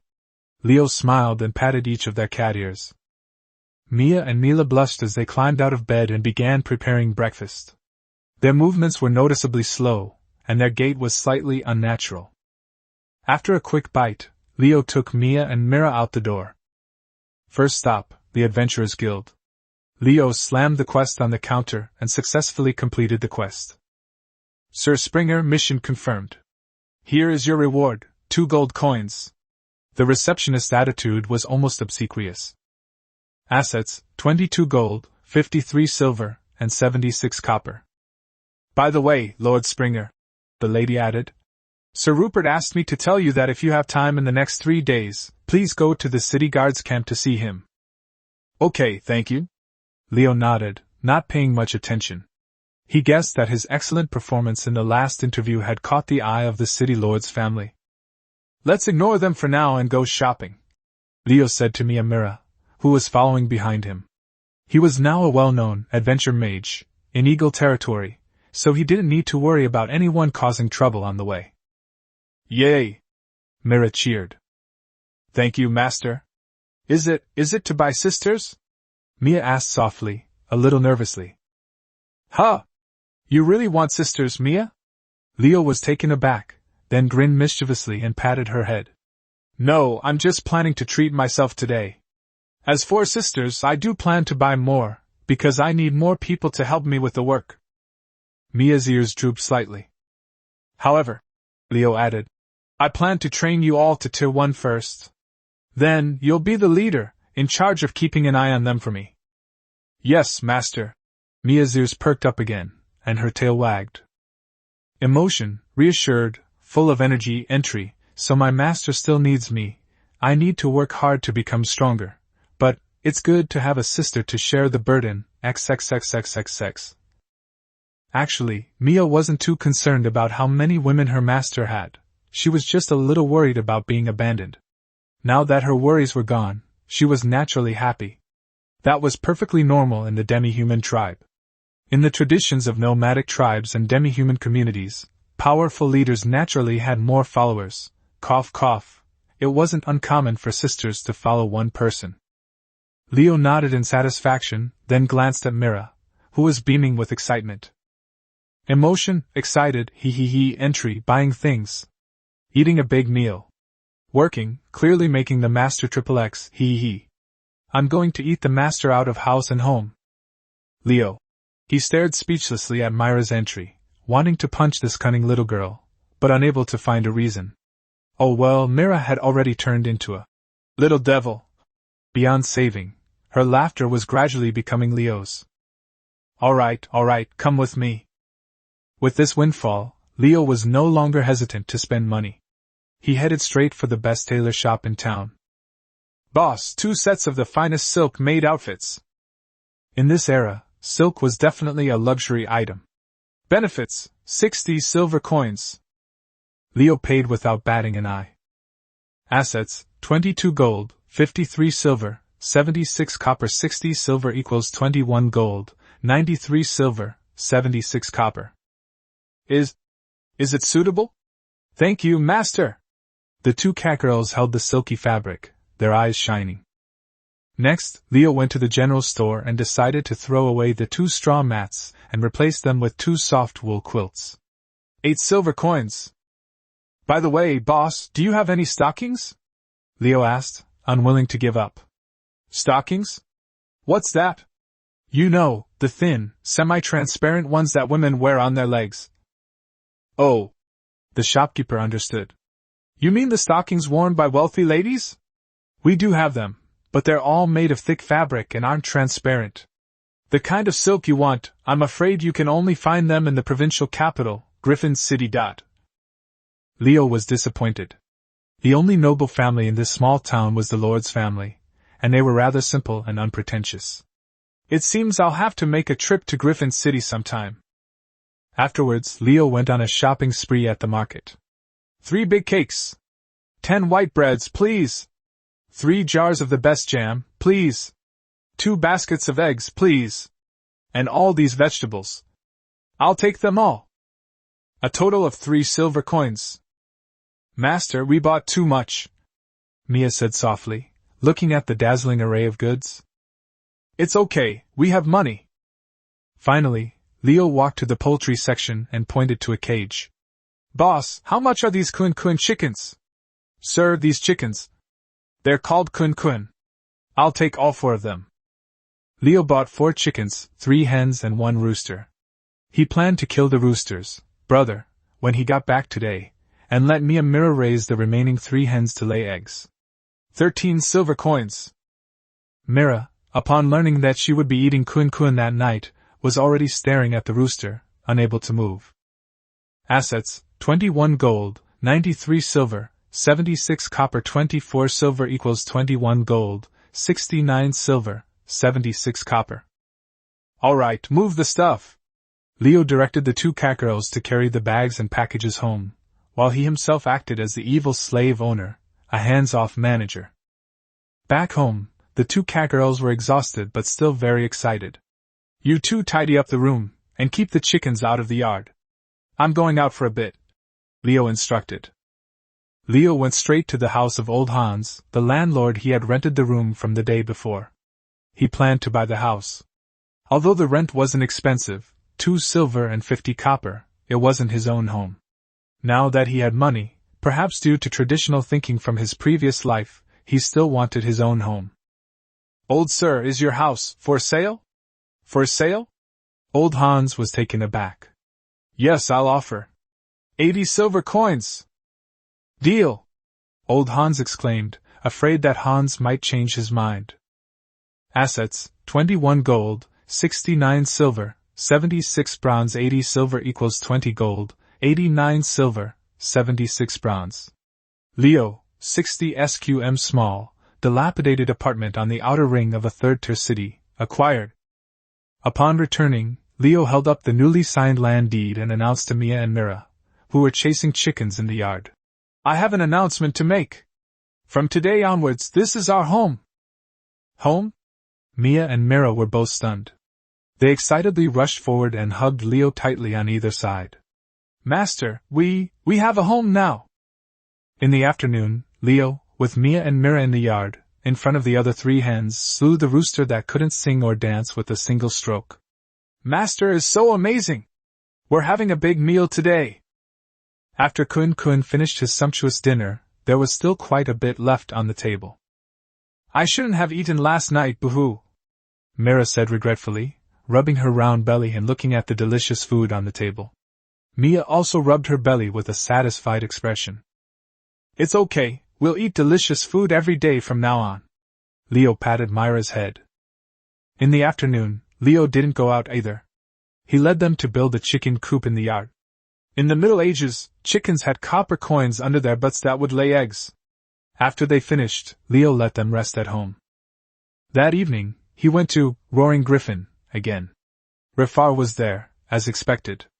Leo greeted him, but Rifar only chatted casually, his mind entirely on Kun, entirely on the woman. Leo shook his head, drank a glass of wine, and went home. Chapter 25 Fried Bread? The next morning, Leo woke up feeling refreshed. Last night, in the spirit of humanitarianism and sustainable development, he let the 2 weaker kittens rest for the night and did not conduct any in-depth academic discussions. On the contrary, he himself slept soundly, hugging 2 soft and warm pillows on his left and right. Good morning, 2 kittens, Leo said softly. Meow. Good day, master. All right, let's have breakfast. We have important business to attend to today.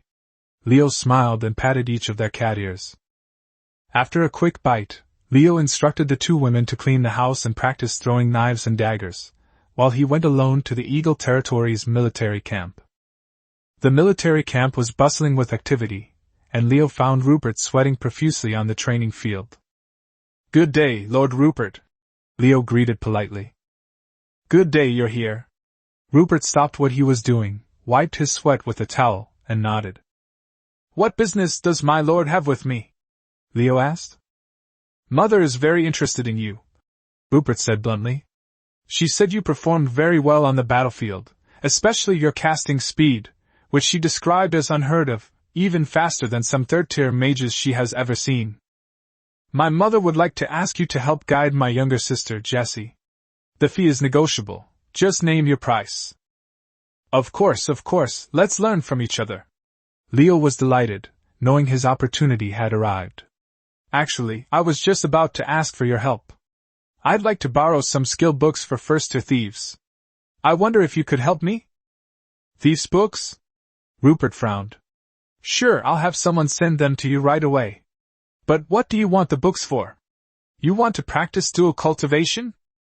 I want to train the cat girls at home so that someone can lend a hand in the future, Leo said honestly. After all, it's too tiring for me, a mage, to fight alone. I need someone in the front line. Give them to demi-human slaves? Rupert looked at him with a, Are you crazy? Look. Demi-humans are unreliable. Never mind, this is your own business, you'd better watch yourself. Rupert clearly wanted to elaborate.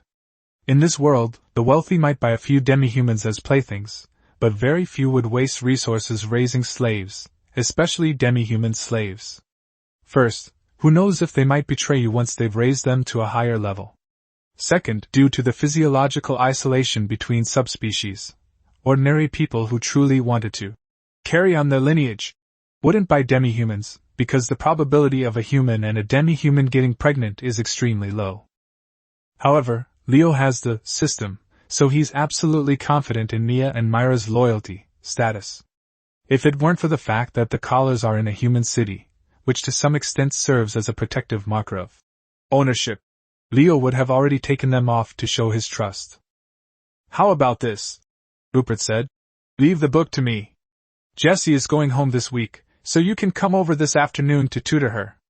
As payment, I'll give you an extra 10 silver coins, how about that? Deal! Leo readily agreed. In the afternoon, Leo brought Mia and Mira to the military camp. Rupert had indeed prepared a thin manual, which Leo gave to Mia and Mira, telling them to go to a corner to study it. Rupert then led Leo to the private training ground at the rear of the military camp, where Jessie was already waiting, and Lady Arya was also there. Good day, Mrs. Arya and Miss Jessie, Leo said. Rupert bowed and turned to leave. Hey, Leo, why do you take these two cat girls with you everywhere you go? Jessie pouted, her face full of collagen. You know how to enjoy life better than my brother. Jessie, how can you talk like that? I'm sorry to bother you, Mr. Leo. Mrs. Arya shook her head helplessly. Lady Arya, you're too kind, Leo said with a smile. Miss Jessie, I swear to God I just wanted them to work for me. As a mage, I need to have some frontline staff. Then why don't you buy male slaves? Jessie retorted. Because, Leo gave a sincere smile. It's pleasing to the eye. Ah? Miss Jessie, you are a noble woman, you don't understand, Leo said with a pained expression. I used to go to the tavern every day and all I saw were mercenaries who hadn't bathed for months and had faces full of scars. My eyes have suffered a work injury and urgently need to be cleaned. If I could see such beautiful ladies as you and Lady Arya every day before, I would definitely buy men. You! Jessie was speechless at his twisted logic, her cheeks flushing slightly. Haha, you're quite the energetic one. Lady Arya chuckled. Jessie, you must listen to Mr. Leo and study patiently. I have official business to attend to now. Please take care, Mrs. Arya. After the city lord's wife left, Jessie puffed out her cheeks and glared at Leo. All right, Miss Jessie, let's practice. Leo clapped his hands. I'm a mercenary who does good deeds when I'm paid. Fine, I can't let you make money off my family for nothing, humph. Jessie raised her staff. So, the first question, she asked seriously. Why is your casting speed so fast? I can understand that high-level mages can cast spells instantly because their soul power is strong enough. But you're only a first-level mage, so how can you do that? Well, Leo scratched his head. I don't really know either. Since I'm self-taught, I found that when I was learning by my own methods I realized that some spells you have to imagine with your brain first. Imagination? Yes, it's similar to modeling. You know what I mean? Building it up in your head. Leo began his long-planned charade. Build a model? Jessie tilted her head, looking doubtful. Something to eat. Are you sure you can trust me? It's modeling, not pancakes, Leo corrected. Although they sound similar, one is about food, and the other is, well, a technical job. Don't just memorize the incantation in your head. I bet you've already memorized it. The book talks about sensory elements, but that's too vague and abstract. To put it bluntly, Leo began his charade, you have to use your brain to simulate the entire process of casting this spell. For example, with the fireball spell, you can't just think of the spell and then buy a fireball, and boom, it explodes. That won't work. You need to think about this. After casting the spell, how does the magic power gather? First, it condenses into a flame, then magic power is continuously poured in, the flame grows bigger. How does the flame burn? How does it rotate, compress, and finally expand with a bang? The same principle applies to other spells. Windblade is about imagining how a vortex of air is formed, how it is compressed into a sharp edge, and then slicing out in a flash. As Leo spoke, he raised his hand. He didn't chant. He simply waved his hand casually. Windblade. Call out. An invisible wind blade materialized in an instant, precisely slashing at the training target beside it. The wooden target's left arm fell off with a swift, clean cut. As long as your model is complete enough and fast enough, you don't even need to chant a spell. Because your mind has already realized the magic. Leo shrugged. However, the downside is, the power might be a little weaker. Jessie's eyes widened instantly. Chapter 26 First to Thief. Silent spellcasting? She exclaimed in shock. This? I've only ever seen this in books. It's said that only archmages of the 4th or 5th rank or higher can master it.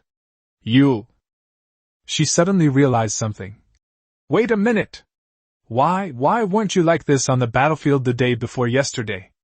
You were shouting so loudly. Huh? That? Leo puffed out his chest as if it were the most natural thing in the world. Today, I'm here to teach you, Miss Jessie, and show you my skills. On the battlefield, if you don't shout out your skills, you feel like you've lost in terms of momentum. Impressive aura? Jessie was speechless. As for why this is, Leo scratched his head and began to improvise. Maybe it's because I'm afraid of being poor. Huh? When I couldn't afford things before, I would imagine them in my mind, Leo said with a pained expression. For example, if I bought a cat, no, I bought a loaf of bread, I would imagine how I would eat it, where I would bite first, and what it would look like after I finished eating it. The same principle applies to spells. I was afraid of wasting my magic power, so I desperately thought about it in my mind. As a result, as I kept thinking, it worked. Jessie had initially thought Leo was a hidden genius, but now she felt that he was probably a complete idiot.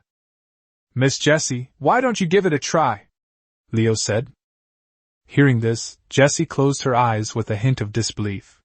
She tried for a long time, her face turning red, but she still couldn't, silently, produce a single spark. Leo patiently taught her. After an afternoon of modeling, training, Jessie didn't learn silent spellcasting, but her emotion stat changed from doubt to excitement. Leo! I did it! She exclaimed in surprise.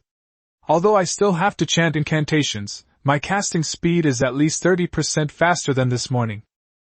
Although her modeling is not yet sufficient to support silent casting, it has greatly shortened the time it takes for her to perceive elements and construct spells. As evening approached, the two agreed to continue the next day. Leo left with Mia and Mira, who had been reading in a corner all afternoon. Dinner at the city lord's mansion. So, Jessie, what did you learn today?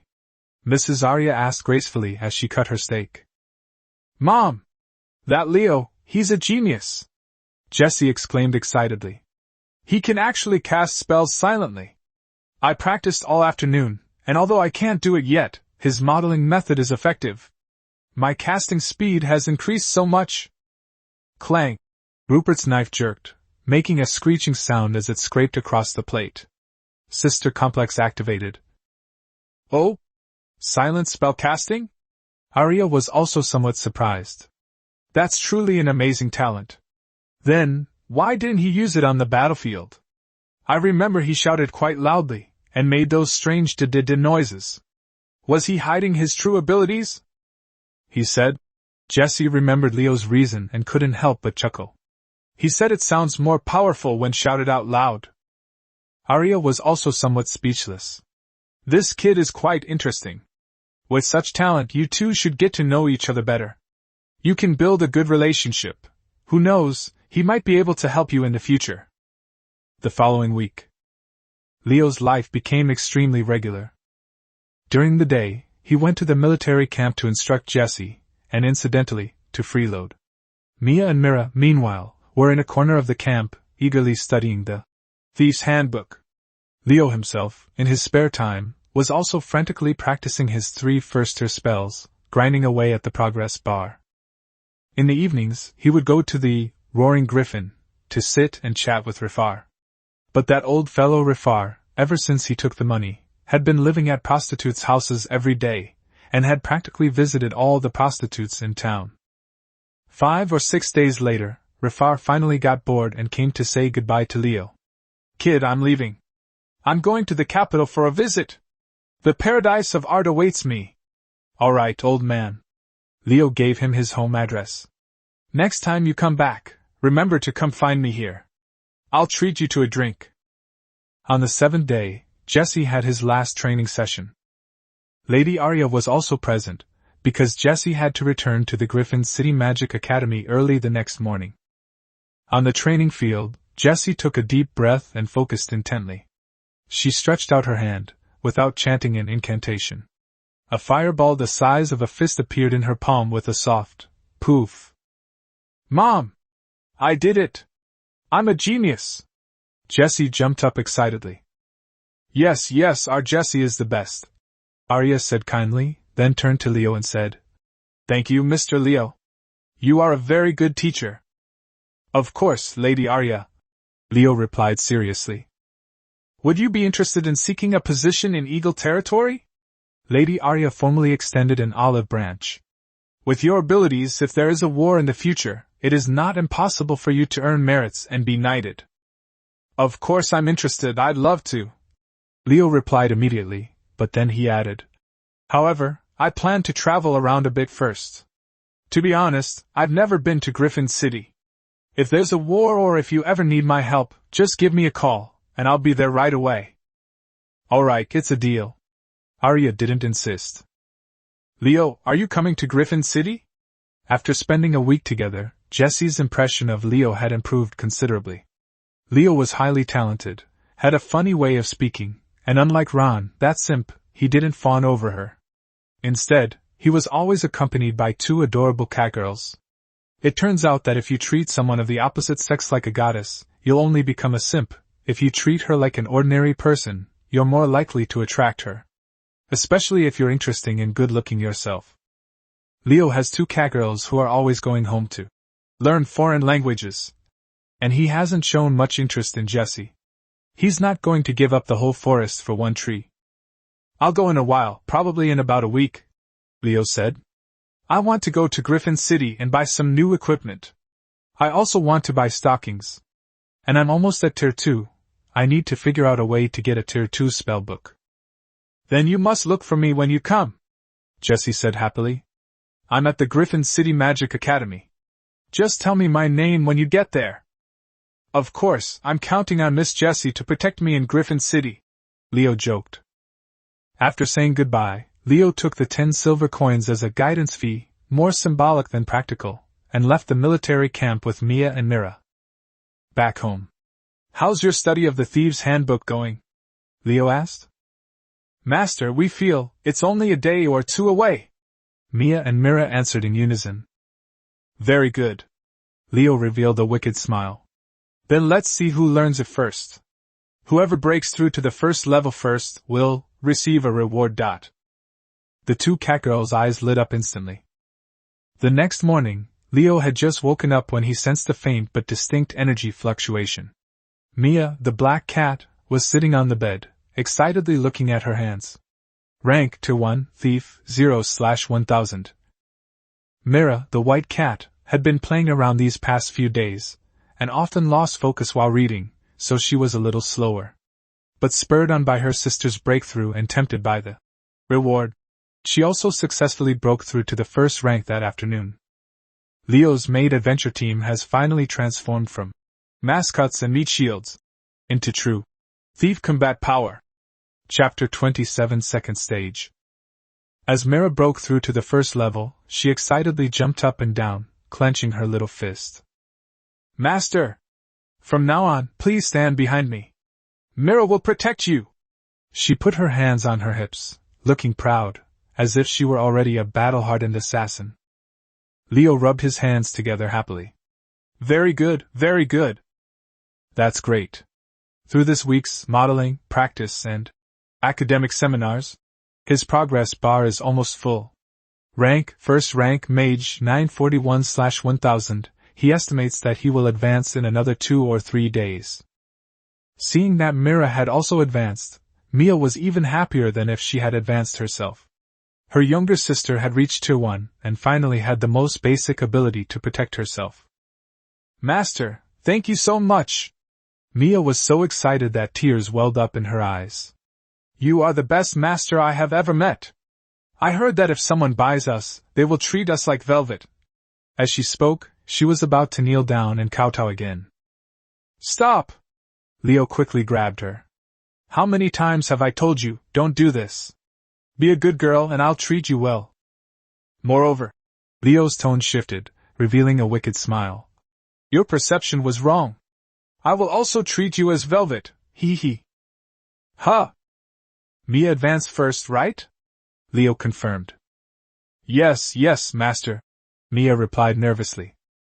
Alright, the reward is double the amount of battle aura combat lessons. After Leo finished speaking, he picked up Mia, who was somewhat exhausted from excitement, and strode towards the quiet bedroom. Mira, don't just stand there, come along too. As a newly promoted first-tier cultivator, you need to learn how to assist your sister in using battle aura. 1 hour later. 2 more days passed. During his morning meditation, Leo felt a jolt throughout his body, as if his soul had broken free from some kind of restraint, becoming lighter and clearer. The pool of mana within him felt as if it had expanded several times over. He successfully broke through to the second tier. Although he doesn't know a single second tier spell and is now just a pseudo-second tier, with a larger mana capacity it's enough. Having reached the second tier, he could clearly feel that his soul power could now be projected and controlled. I've reached tier 2, Leo said calmly to Mira, who was preparing breakfast. Wow! Master, you're amazing! The two cat girls immediately looked over with eyes full of admiration and cheered as they jumped into his arms. Leo enjoyed the rubbing against him while pondering. I need to find a way to get some second-tier spellbooks. But in Eagle territory, my leveling speed is just too outrageous. He reached the first rank and kept it a secret for half a month, which could be explained as a fortuitous encounter, followed by gradual learning. Now, only half a month has passed, and he's already reached the second rank? If word got out, even those with exceptional talent would need 2 to 4 months, or even several years. His speed is terrifying. He must keep a low profile. However, although I don't have magic, the thing I've always wanted to do can now be put on the agenda. Second Order Faith Covenant. This magic isn't difficult, even slave traders know the process. It doesn't require complicated incantations. All you need is to reach the second tier and be able to control your own soul power. Just to be on the safe side, let's try forming a contract first. He looked at Mia beside him. Mia, come here. Owner? I want to sign a covenant of faith with you. Are you willing? Leo put away his usual joking manner and asked with a serious expression. Master, what did you say? Mia froze, the rag she was holding falling to the ground with a thud. Mira, standing beside her, also stopped in shock, her mouth agape. Second Order Faith Covenant. In this world, due to the ironclad rule of mixed souls, one person can only sign one. The sacredness of this act far surpasses that of proposal. It is about entrusting one's only power transfer slot to the other person's soul bond. Mia never expected that the first thing her master would do after advancing to the second tier would be this. And with her? A slave? A demi-human? This feeling was even more surreal than picking up trash yesterday and suddenly being proposed to by the richest man today. Mia seriously doubted whether she was dreaming. I said, Leo repeated, seeing that she had completely lost her train of thought. I want to sign a covenant of faith with you. Are you willing? Sister? Mira quickly ran over and gently patted Mia's arm. Emotions shocked, happy for my sister, a little jealous for some reason, entry, but Master likes me too, it's okay, my sister's the boss now, I can eat Master for the rest of my life. And Master, are you serious? Mia came to her senses and stammered. I'm afraid I'm not worthy. She waved her hands frantically. If you really want to sign the contract, why don't you sign it with my sister instead?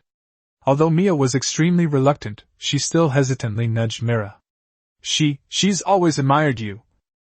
Don't talk about anything else. Leo interrupted her hesitation. I'm just asking you, Mia, are you willing? I don't want to force you. I'm willing.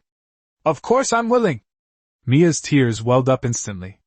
I never even dared to dream of this, but if you're willing, that's fine. Leo waved his hand. He didn't want to see her kowtow again. He took a deep breath, summoned his second-tier soul power, and, following the procedure described by the slave trader, solemnly recited the oath. I, Lin Kai, swear by my soul, to enter into the covenant of faith with you, Mia.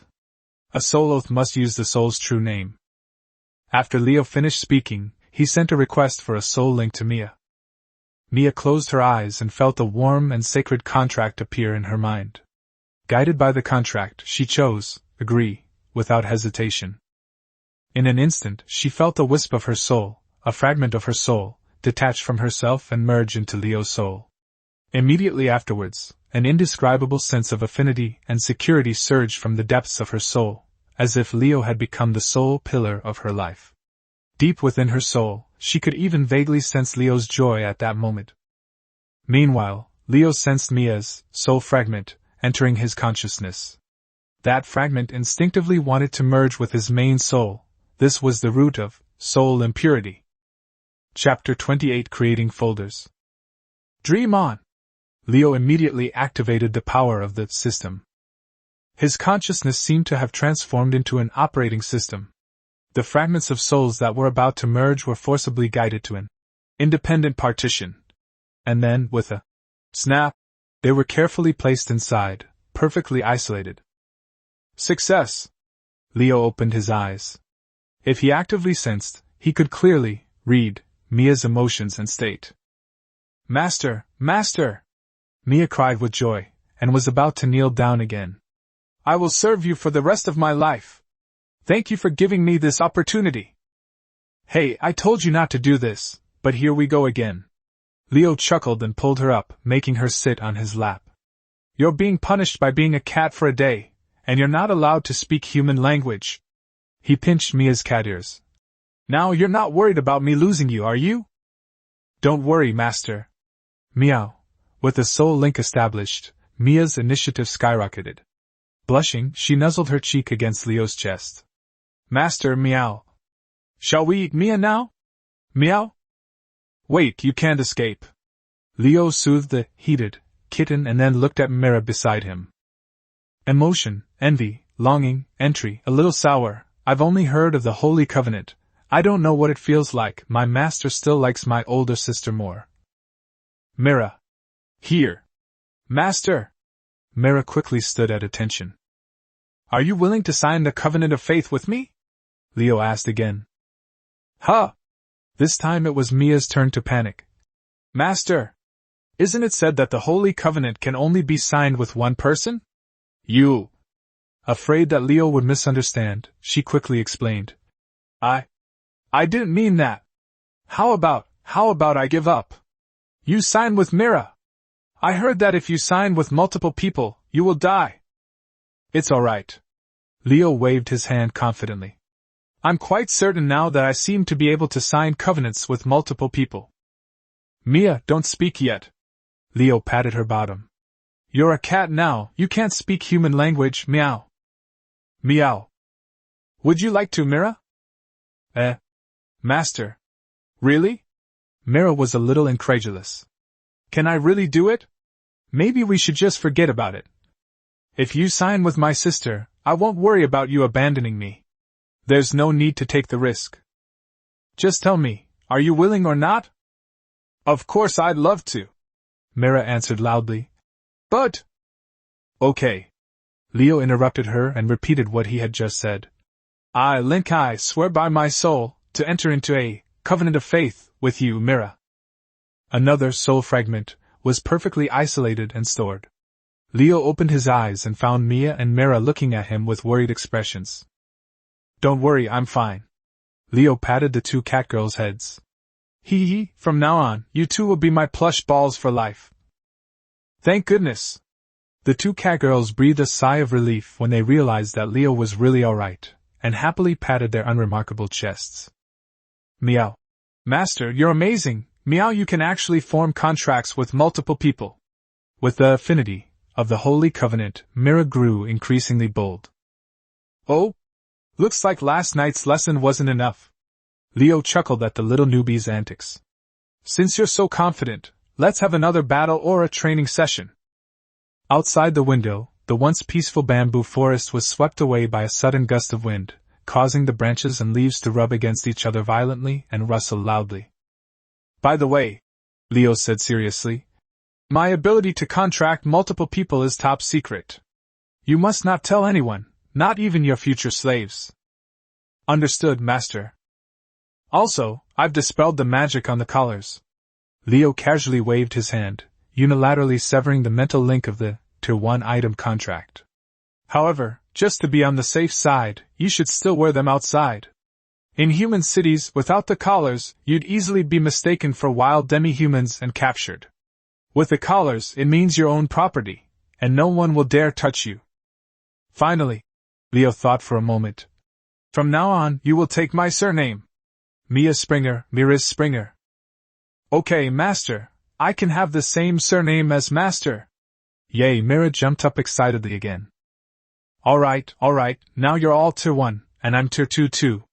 There are 2 things to do next. Leo completely trusted them and laid out his plan in its entirety. First, I plan to buy more slaves. Second, we need to go to Griffin City to buy tier 2 spellbooks and stockings.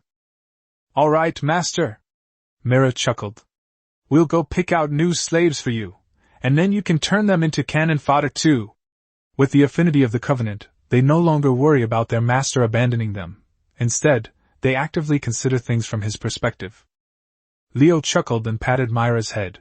Get up and eat. Afternoon. After dinner, Leo took Mia and Mira to the Adventurers Guild. They were lucky. There was a caravan escort mission to Griffin City the next day. E-rank mission, escort caravan, reward, 40 silver coins. It's on the way, let's take it.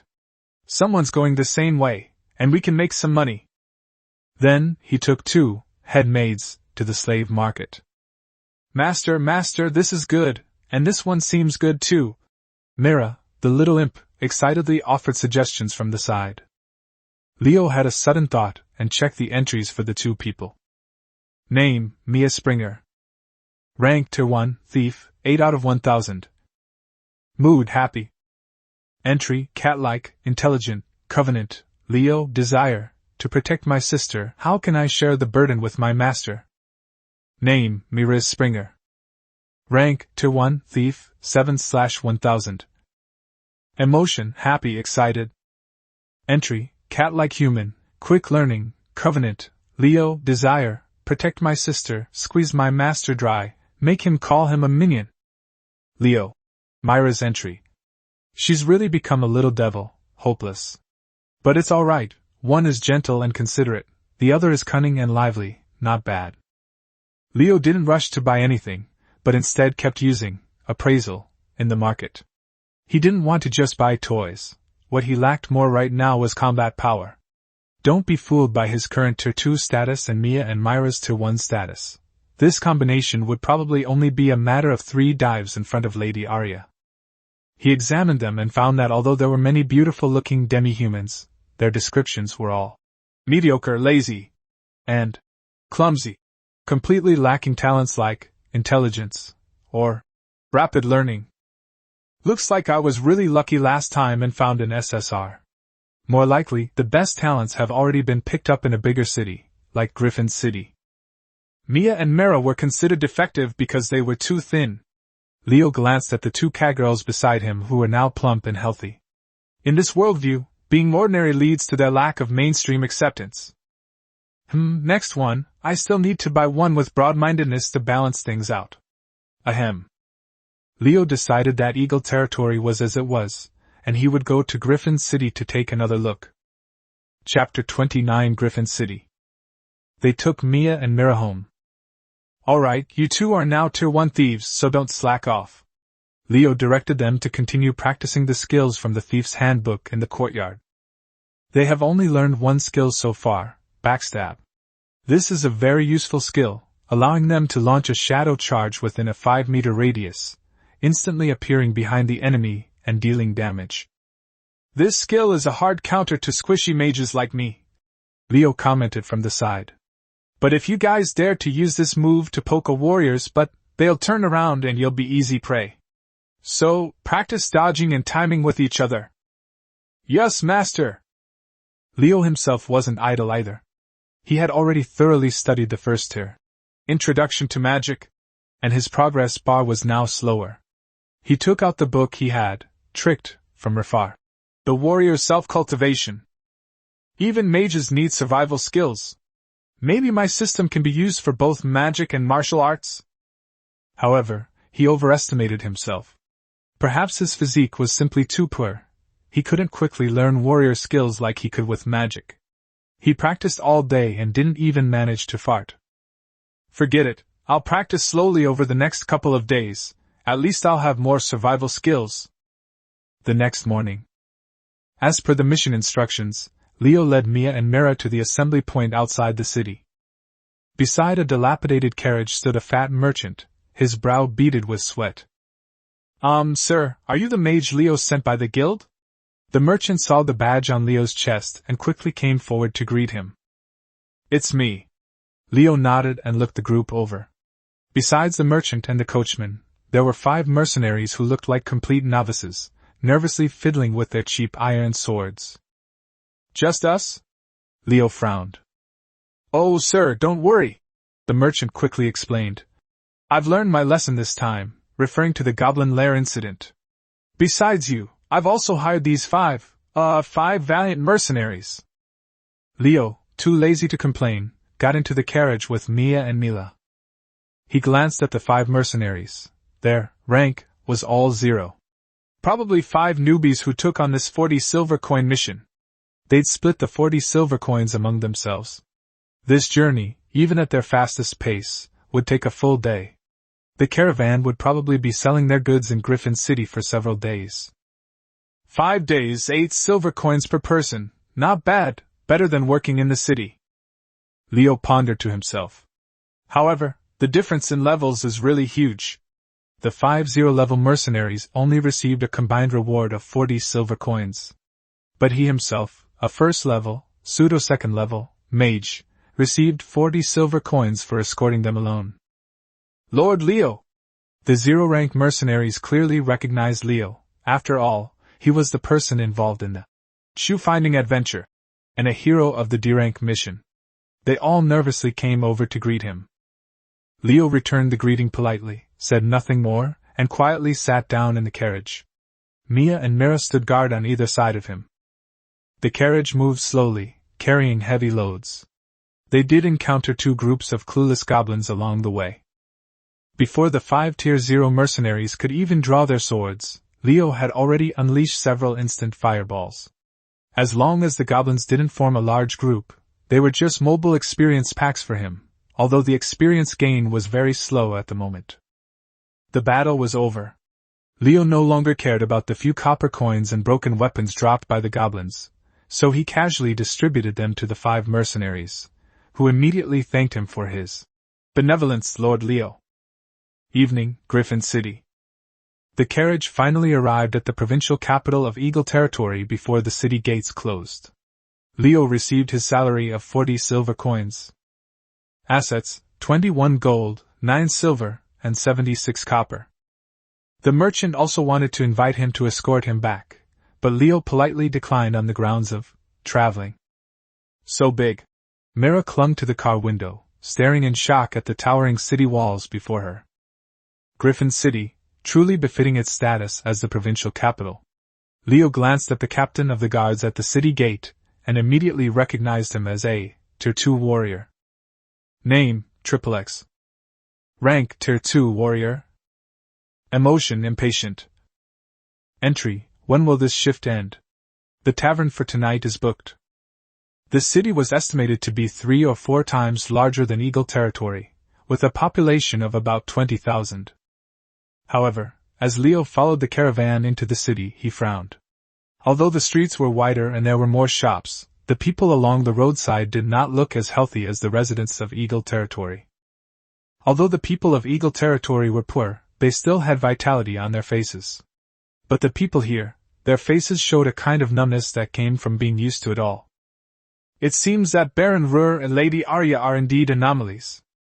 The caravan stopped at the Cyclops, the largest tavern in the city. Leo also decided to stay there for the time being. Boss, a bigger room, 3 more white bread rolls, and 2 glasses of the cheapest rye beer. Thank you, 80 copper coins, the bartender said without looking up. Damn, is this robbery? Leo thought to himself. In Eagle Territory, lodging and meals cost only 15 copper coins a night. Here, it was several times that price. He paid with a dark expression. The bartender quickly brought the food to their corner table. Master, is this wine? Mira curiously leaned closer, smelled the glass of rye wine, and then stuck out her little tongue to lick it. Tui! It tastes awful. It's like horse piss. Ha ha! This stuff is horse piss. The mercenaries at the table behind Mira burst into laughter upon hearing her complaint. A mercenary captain with a full beard and a Tier 2 badge on his chest, turned around and looked at Leo and the two cat girls with ill intent. "Oh, young master from some small place in the south? Bringing two such pretty playthings with you?" Leo, however, remained unperturbed. He was still a pseudo-tier 2. Without skills, and in someone else's territory, keeping a low profile was paramount. He raised his glass and offered a toast from afar. "Brother, you flatter me. I'm no young master, just a country bumpkin from the Eagle City." He took a sip of horse urine and smacked his lips. "I've come to seek refuge with my friend, a bard named Rifar. He heard that Griffin City is a paradise of art, so he came to scout ahead." "Rifar?" The second-tier mercenary captain was taken aback, then the murderous aura on his face dissipated considerably. "Are you talking about that old geezer who always freeloads, spouts dirty jokes, and whose kidneys are harder than his mouth?" "That's for sure." Leo laughed. "Damn! That old bastard's friend." The mercenary captain's tone instantly became much more amiable. "That old that guy was here yesterday. He told us some story about the Lich King and his wife, which had everyone in stitches.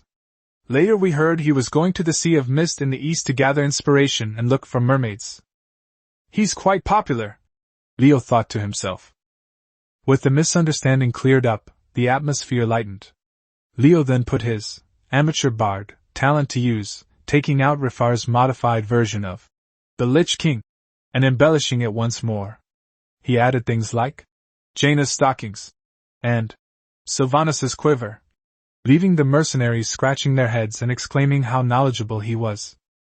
After a night of drinking, Leo had become quite familiar with everyone in the tavern. Mia and Mira sat to the side, their faces flushed the entire time, listening to their master's ramblings. As they watched Leo chatter and laugh among the crowd, their eyes gradually hardened. Evening in a tavern room. After another round of academic discussion, Mia lay panting in Leo's arms, her amber eyes gleaming in the darkness. "Master," she said softly, her voice filled with affection. "After listening to your story today, I also want to be like Maeve, and pursue you for 10,000 years. "All right," Leo chuckled, pinching her cat ears. "Let's not talk about 10,000 years. Aren't you already captured by me?" Chapter 30 Wolf Girl. On the morning of April 21, 957, in Griffin City at the Cyclops Tavern, Leo woke up in his newly bought soft bedding and found that Mia and Mira were already up and sitting on the edge of the bed reading The Thief's Handbook by the dim light from the window. "Good morning, you two diligent kittens," Leo greeted them. "Good morning, master."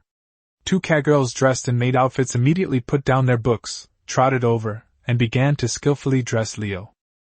"This place is so wonderful, I don't even want to go back to Earth." Leo sighed, enjoying his noble treatment with his eyes closed. He felt like he didn't want to go back to Earth's 996 work schedule anymore. "A rapier, music?" Mira tilted her head. Undead?"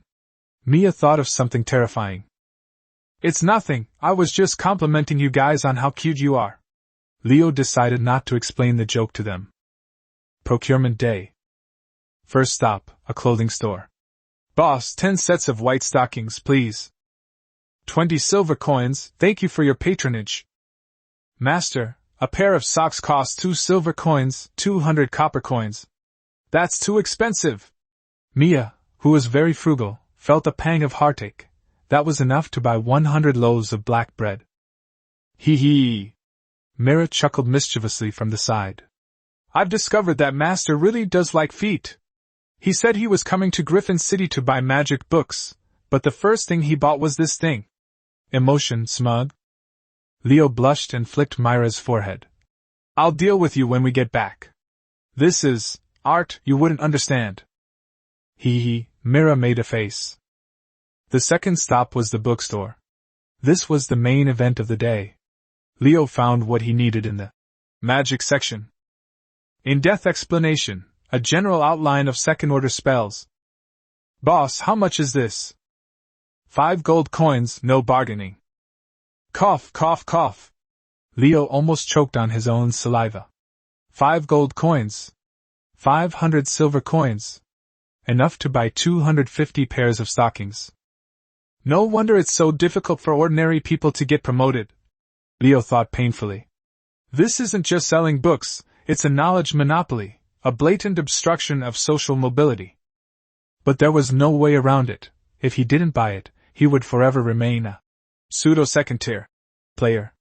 With a dark expression, he pulled out 5 gleaming gold coins. Assets, 21 gold, 9 silver, 76 copper, 5 gold, 20 silver equals 15 gold, 89 silver, 76 copper. Note, stockings cost 20 silver, book costs 5 gold. Wealth is shrinking dramatically. After buying the book, Leo didn't rush to read it. Instead, he had a simple meal with Mia and Mira by the roadside, 3 white breads, 30 copper coins. Then, he headed to the most important destination of his trip, the Griffin City slave market. This place was more than 4 or 5 times larger than Eagle territory. Rows of wooden cages stretched to the horizon, and the air was thick with an even stronger sense of despair and a stench. Leo was dazzled. He activated the age entries, assessments one by one, and the various negative statuses were shocking: mediocre, leukemia, holy crap, they can even tell that? Training completed, this, low intelligence, mental derangement. It seems Griffin City has an even harsher tax system. Leo even spotted a few fox-like creatures, but even a middle-aged fox-like creature that looked weathered and had given birth cost 5 gold coins. As for the beautiful ones, their prices were unimaginable. He searched patiently, like pulling cards from a garbage dump. End card, R card, but crippled. Finally, his gaze settled on a solitary cage. It held a wolf-like girl. She had long, messy black hair, but the ends and the tip of her tail were a distinctive silver white. Her skin was unusually fair, perhaps due to years of lack of sunlight, and she was tall and slender. Even curled up, one could see the impressive chest, hidden beneath the coarse linen. More importantly, there's her entry. Name number 97. Order 0 order. Emotions: sadness, numbness. Entry: wolf-like, diligent, high comprehension, injured, unruly, wants to eat meat, yearns for warmth. Leo's heart skipped a beat. Diligence, plus high comprehension. This is a natural warrior's physique. His frontline position is secured. As for the unruly attribute, it's practically a freebie compared to craving warmth and wanting to eat meat. As long as the latter two are satisfied, unruly will be turned into loyal dog in no time. Pokeball, this is it. Leo made up his mind, but remained outwardly calm. He first pointed to a rather attractive fox-like creature next to him. Boss, how much is this one? Hey, you have good taste, sir. 10 gold. And this one? This rabbit-like creature? 1 gold. Leo pretended to look around, then casually pointed to number 97. How much for this wolf? The seller was already getting a little impatient, but when he saw the 2 cat girls following behind Leo, he knew that this was a customer who could afford to spend money. This one? The seller looked number 97 up and down. He had originally planned to offer this beautiful wolf girl for 3 gold coins. 2 gold coins? 2 gold coins? Leo scoffed. Boss, do you think I'm blind? He pointed at the wolf girl. Look at her covered in wounds, that scar on her leg is almost festering. And those eyes, she's obviously a troublemaker. This kind of thing, I have to run away the same day I buy her, or I have to beat her to a pulp. If I kill her, who am I supposed to complain to? She's hard to sell, isn't she? The seller was hit where it hurt. This wolf girl was indeed a tough nut to crack. Even if she didn't openly fight back, her passive resistance had taken her a lot of beatings. Fine, fine. The seller waved his hand impatiently. 1 price, 1 gold and 80 silver. That's the lowest I can go. If you don't want it, then forget it. Deal. Leo readily took out the money. Assets: 15 gold, 89 silver, 76 copper. 1 gold, 80 silver equals 14 gold, 9 silver, 76 copper. Skillfully signing the Tier 1 item contract, I obtained the slave certificate and collar key. Your name is number 97? Leo looked at the wolf girl in front of him, who was keeping her head down and on guard. That's awful. From today onwards, your name will be Ning. Emotion, numbness, confusion. Mia, Leo instructed. Spend more time with her and teach her manners. Yes, master. Mia immediately stepped forward. Then, Ning was pulled in front of Leo. Leo carefully examined his new, front row girl. She was about 1.67 meters tall. Although the filth in the cage obscured her face, it couldn't hide her long, straight, snow-white legs, her chest, which was at least C-cup, and her face full of youthful collagen, yet full of stubbornness. Emotions, sadness, confusion, entries, resentment, humans deserve to die, warning. Leo smiled, unconcerned. Let's go. Chapter 31 The Economics of Blacksmithing. Leo glanced at Ning, the new spoils of war, following behind. He knew the simplest way to tame a wild wolf: first, starve her. Second, let her watch others feast. Third, feed her a feast. The true fragrance law is an eternal truth. Leo walked at the front, acting as his hands-off manager. The new wolf girl, Ning, followed silently in the middle, her head down, her messy black hair obscuring her expression. Mia and Mira flanked them like two wary kittens, escorting their new companion who was a head taller than them. Although Mira was already quite a little girl on her own, especially after signing the covenant, she was still sensible when it came to serious matters. Leo didn't take them to dinner right away. He had other business to attend to.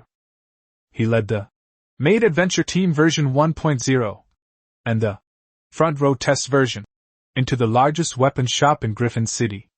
Arm yourselves first, then eat. Boss, how much is this magic wand?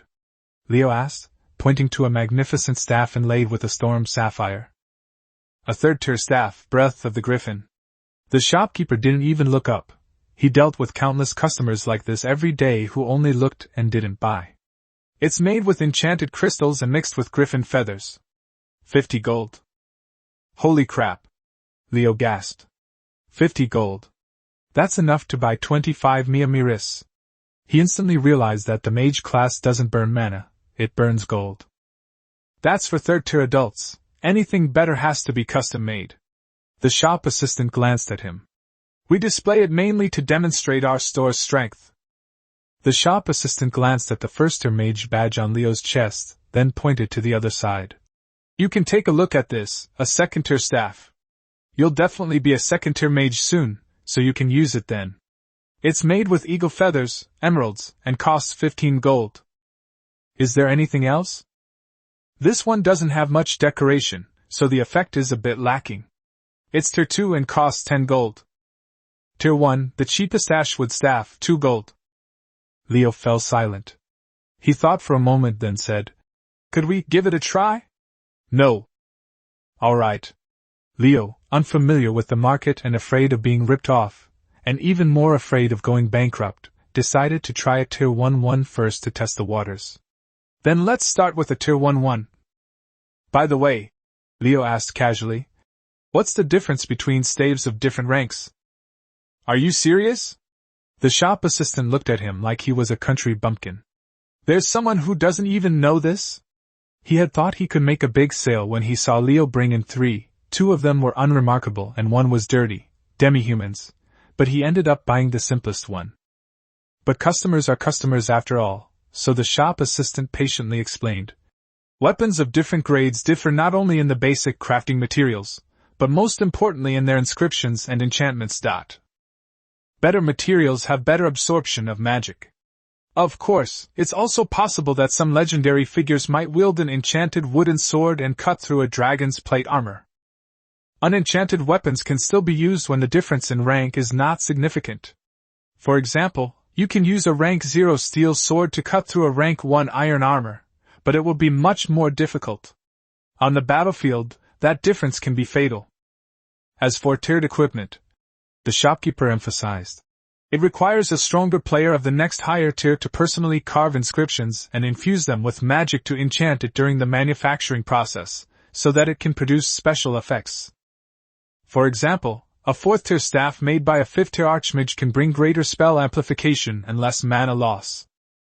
Understood, thank you. Leo appeared calm on the surface, but his heart was in turmoil. Holy crap, blacksmithing makes money. High-level blacksmiths, aren't they just human money-printing machines? The blacksmithing economics in Mount Blade is truly amazing. A king can support several armies just by blacksmithing. Should I learn from them in the future? Leo realized the importance of weapons. He gritted his teeth. A tier 1 staff, give me one. -2 gold. 2 more enchanted tier 1 daggers. Changing Mira's outfit. Give me another enchanted tier 1 one-handed longsword. The dagger and sword together will cost you 2 gold. Throwing knives. Leo saw the consumables in the counter and hesitated for 3 seconds. 2 dozen tier 1 enchantment throwing knives, please. 6 knives/dozen. -1 gold. These are one-time consumables. If you throw one and don't retrieve it, you've lost a gold coin. But dying is even worse. After paying, Leo's face turned green.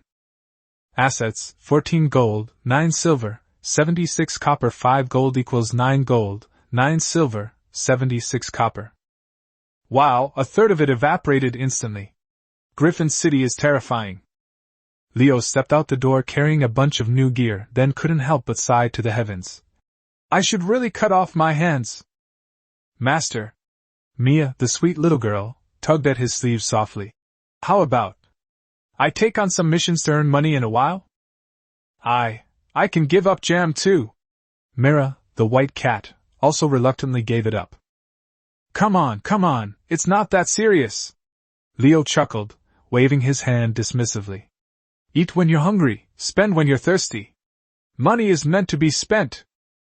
He turned around and looked at Ning, the wolf girl who had remained silent. Her stomach was already making a soft rumbling sound. Emotions, hunger, numbness, entries, want to eat meat, this human is so strange. Leo smiled. Alright, plan to tame the wolf, step 2. He stopped by a clothing store on the way and bought Ning a cheap set of coarse cloth shirt and trousers, 20 silver coins. There was no need to put much thought into her appearance at first. Let's go to eat. Leo led the 3 demi-humans toward the Cyclops Tavern. Inside the guest room, the bartender quickly brought out the food one after another. Bang! The door slammed shut, shutting out the outside noise. Inside the room, only the enticing aroma of food and a clear, cooing sound remained. Ning's stomach growled. Ever since she entered the weapon shop, the phrase, "Want to eat meat?" had been constantly on her mind. Now 2 roasted chickens, golden brown and juicy, were placed in front of her. The irresistible aroma made this unruly, wolf-like human unable to resist swallowing her saliva frantically. Emotions, extreme hunger, yearning, warning. Entry, want to eat meat, want to eat meat, want to eat meat. Alright, let's eat. Leo sat down with a smile. The wolf taming plan. Step 3 begins. Chapter 32 Training the Wolf. He picked up one of the roast chickens and, with a snap, cleanly and deftly tore off the 2 fattest drumsticks. Mira, you've worked hard today. Here, these are for you. He handed 2 chicken legs to the 2 cat girls. Thank you, Master Meow. Thank you, Master. Master is the best. Mia took the chicken leg, glanced at Ning standing next to her with her eyes practically glowing green, and hesitated slightly. But the natural affinity of the covenant made her suppress her pity instantly, and she ate it in small, elegant bites. Mira, however, didn't have such concerns. Emotions, excited, smug, entry, hee, finally it's my turn to be the bad guy. My sister is so soft-hearted, watch my performance. Mira took the chicken leg, deliberately took a big bite with a whoosh, her mouth full of oil, and made a slurping sound, while giving Ning a provocative look. Good girl. Leo brought over 8 more white bread rolls, giving 1 to each of them, and then handed them bubbling champagne. Eat up. After doing all this, Leo picked up the remaining roast chicken, slowly tore off a piece of chicken breast, dipped it in some jam, and put it in his mouth. Finally, he picked up the dry, hard black bread and threw it at Ning's feet with a thud. Ning's body trembled violently. She lowered her head, her long black hair obscuring her face, but her clenched fists were so tight that her nails were almost digging into her flesh. Emotions, anger, humiliation, extreme hunger. Entry: humans, all deserve to die. Why? Despicable. Why aren't you eating? Leo asked, pretending to be a decadent nobleman, leaning back in his chair and picking his teeth. Ning didn't speak, but her whole body was trembling. Oh, I see. Leo suddenly realized. You probably don't like black bread. That makes sense, wolves like to eat meat. He pointed to the almost untouched roast chicken on the table. I'm not the devil. Leo chuckled. I'm a very fair person. Mia and Mira call me master, and they get chicken legs to eat. He paused, then said in a seductive, devilish whisper. You say it too. Ning suddenly raised his head, his silver pupils filled with rage. Just one word. Leo waved the white bread in his hand. Call me master, and this white bread is yours. Ning's chest heaved violently. Call him master? To expect her, a warrior of the wolf clan, to wag her tail and beg for mercy from a human. Gurgle, gurgle. Her stomach protested even louder than she did at that moment. Mira, here's another white bread for you as a reward, Leo said deliberately. Thank you, master. This became the last straw that broke the camel's back. Dignity. Can dignity even be eaten? She'd been imprisoned for months, eating only spoiled wheat bran every day. She'd almost forgotten what meat tasted like. After a long pause, a voice, barely louder than a mosquito's buzz, choked with sobs and filled with endless humiliation, squeezed out from between Ning's teeth. Owner! Speak louder, haven't you eaten? Owner! Hey, that's more like it. Leo smiled with satisfaction. He tossed the white bread to her. Ning caught it as if she had been burned, then wolfed it down into her mouth, as if she were eating not bread, but her own dignity. Not bad. Leo looked at her and pointed to the whole roasted chicken on the table. Order again. Order until I'm satisfied. You. Ning Gang took a bite of bread and choked. Or, Leo laughed. You could do what Mia Mira does, act cute, and the whole chicken would be yours. Acting cute? Ning's face flushed instantly. She'd rather die. Not going to act cute? Leo shook his head. Then we'll just have to change it one voice at a time. Come on, let's continue. Master. Master. Master. Master. Master. Ning, as if in despair or perhaps in a fit of revenge, shouted with all her might. Once the bottom line is crossed, collapse is only a matter of time. Okay. Leo's head was throbbing from her yelling, so he waved his hand. All right, stop yelling. Leo stood up and, to Ning's astonishment, pushed the whole roasted chicken, along with the remaining 5 white bread rolls and a glass of champagne, in front of her. Huh! Ning was stunned. Didn't you call out 7 or 8 times? Leo said calmly. I'm a man of principle in business. 1 white bread for each call, and any extras, I'll fold into a roast chicken for you. That's enough. Ning was completely stunned. She thought she would have to call out 100 times to get a bone. Eat up. Leo patted her back. This was ordered for you anyway. I have no interest in starving my slave. If you're half-starved, who'll take the knife for me later? Ning was startled by the sudden touch, but looking at the food in front of her, she could no longer resist. Without a word, she grabbed the roast chicken and started frantically gnawing on it, her mouth greasy. The moment the food entered her mouth, Ning's tears streamed down her face. This is so delicious. In the months she's been captured, she's never eaten anything this good, or this hot. Just kidding, the Wolfia people are a nomadic tribe. Although they can eat meat, the consistency of their food supply is far less than that of an agricultural civilization. Going hungry one day and having a full meal the next is the norm, let alone after being captured. Ning ignored everything else, devoured the whole roasted chicken in a whirlwind, and then started stuffing white bread into her mouth without even drinking a drop of water. Mia and Mira were both stunned. Master, she can eat so much, Mira whispered. Ning had already stuffed herself full after eating 5 white bread rolls, but she still instinctively, out of fear of hunger, reached out to grab the last one on the table, a black bread roll. A hand grabbed her wrist.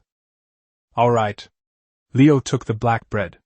You've been starving for too long. Eating so much at once will make you sick. He pushed the glass of champagne towards him. Drink some of this, slowly. Ning looked up, her small face covered in grease, her silver eyes staring blankly at Leo. From now on, as long as you behave well, don't run away, and don't hurt anyone. Leo patted her head. You won't go hungry. If I have food, you will too. What? Ning couldn't hold back any longer. She buried her face in her arms on the table and burst into tears. Leo didn't say much, stood up, and walked out of the room. Mira. He closed the door, leaving them alone. You two go inside. Comfort your new colleague, and while you're at it, teach her our family's rules. Chapter 33 Level Mentor. With nothing to do, Leo decided to go downstairs to experience life, and incidentally, play the role of a bard to get some recognition. It took him a good hour or two before he finally pushed open the door and went back to his room, completely satisfied. The room was quiet now. Mia and Mira were sitting around the table, seemingly talking to Ning. Ning seemed much more stable, but her little face was flushed, and her eyes were darting around, as if she were a little flustered. Leo narrowed his eyes suspiciously, his gaze fixed on Mira. Had this little rascal said something she shouldn't have again? QQ Mira was suspected and became unhappy, so she immediately puffed out her cheeks. Straight face, Mira retorted, glaring back. Mira, you need to be taught a lesson. Leo was skeptical, but still habitually checked Ning's entry. Name Ning. Order 0 order. Emotions anxious, confused.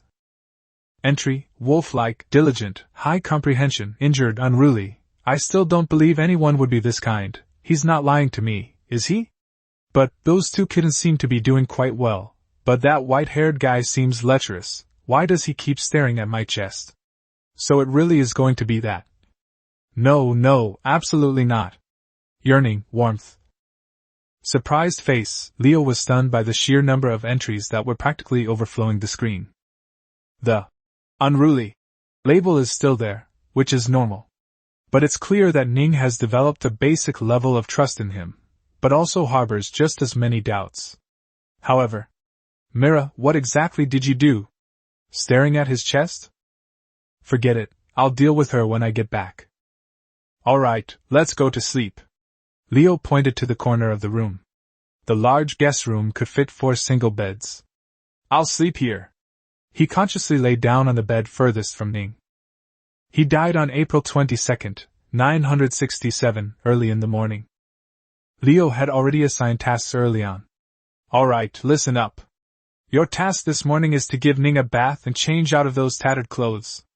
I'm going out to the Magic Academy. If I'm not back by noon, you'll have to go downstairs and order something to eat yourselves. Try not to go out. He kept nagging and giving instructions, but in the end he was still worried.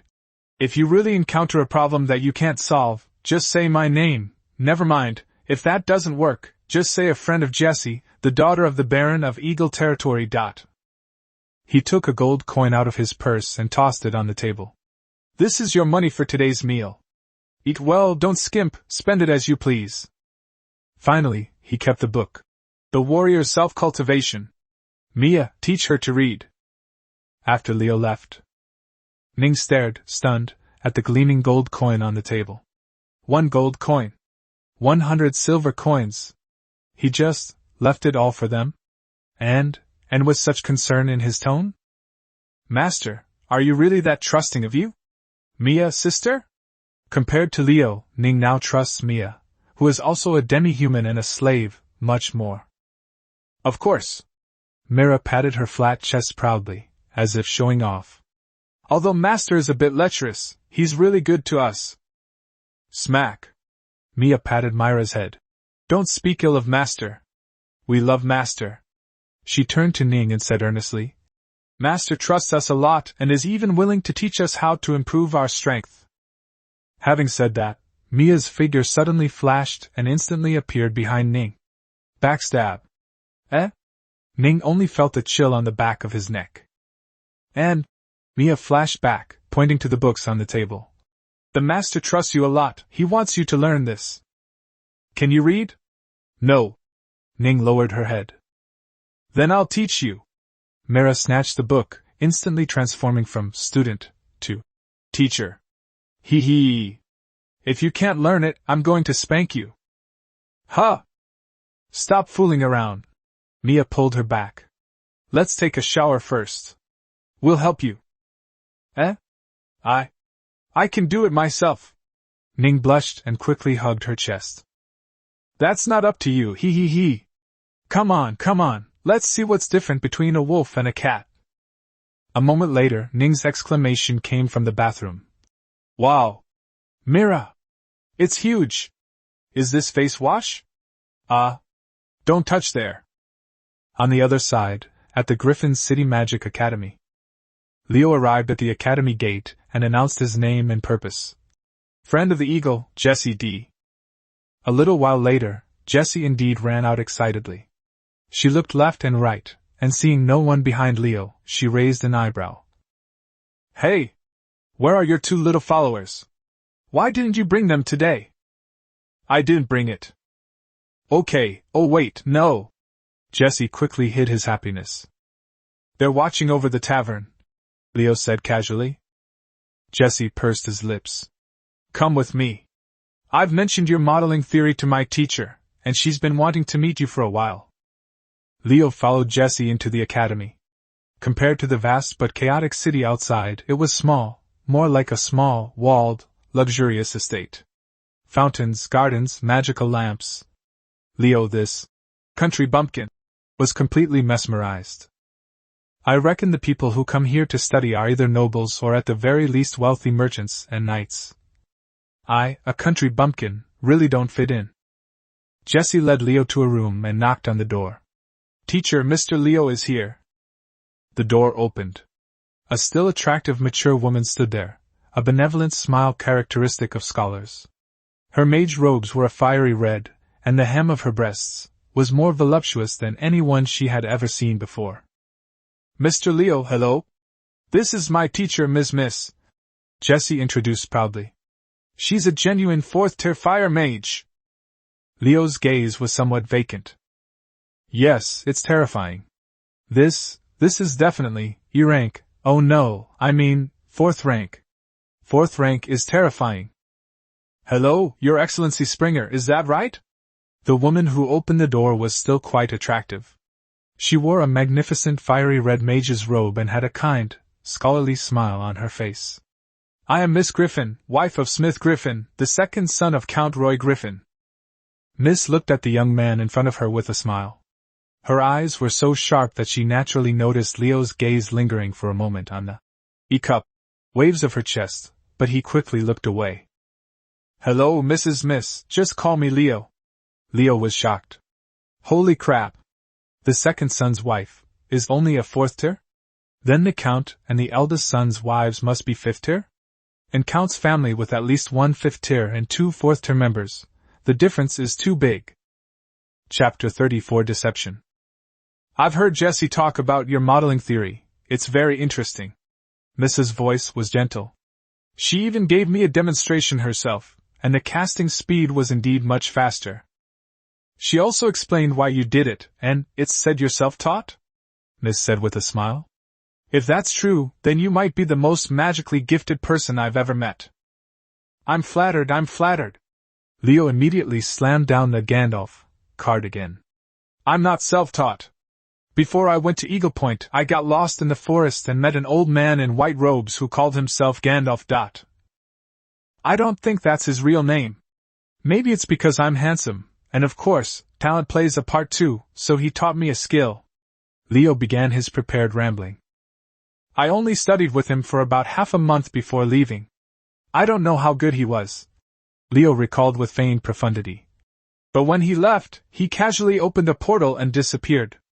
At least, I certainly couldn't do that now.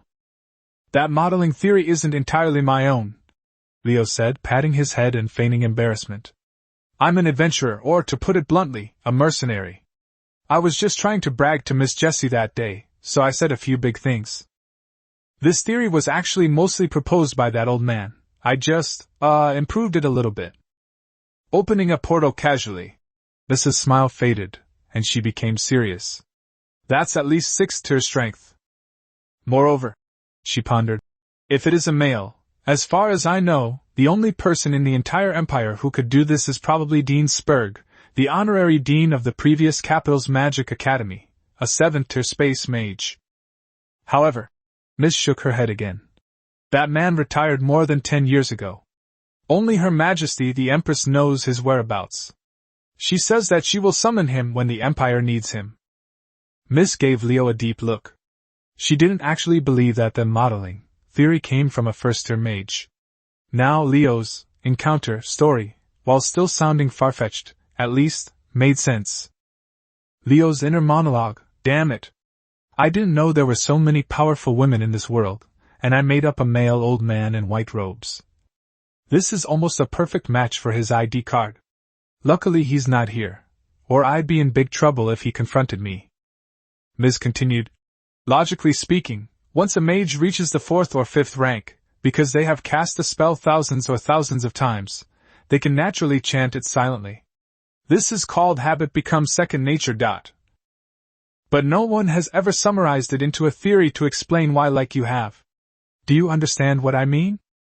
Whether you truly figured it out on your own, or were taught by that great master, Liz said solemnly, it is enough to prove that you are a genius among geniuses.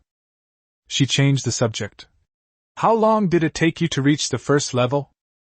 About half a month, Leo replied. Luckily, he had a backup plan at the tavern and hadn't said one night.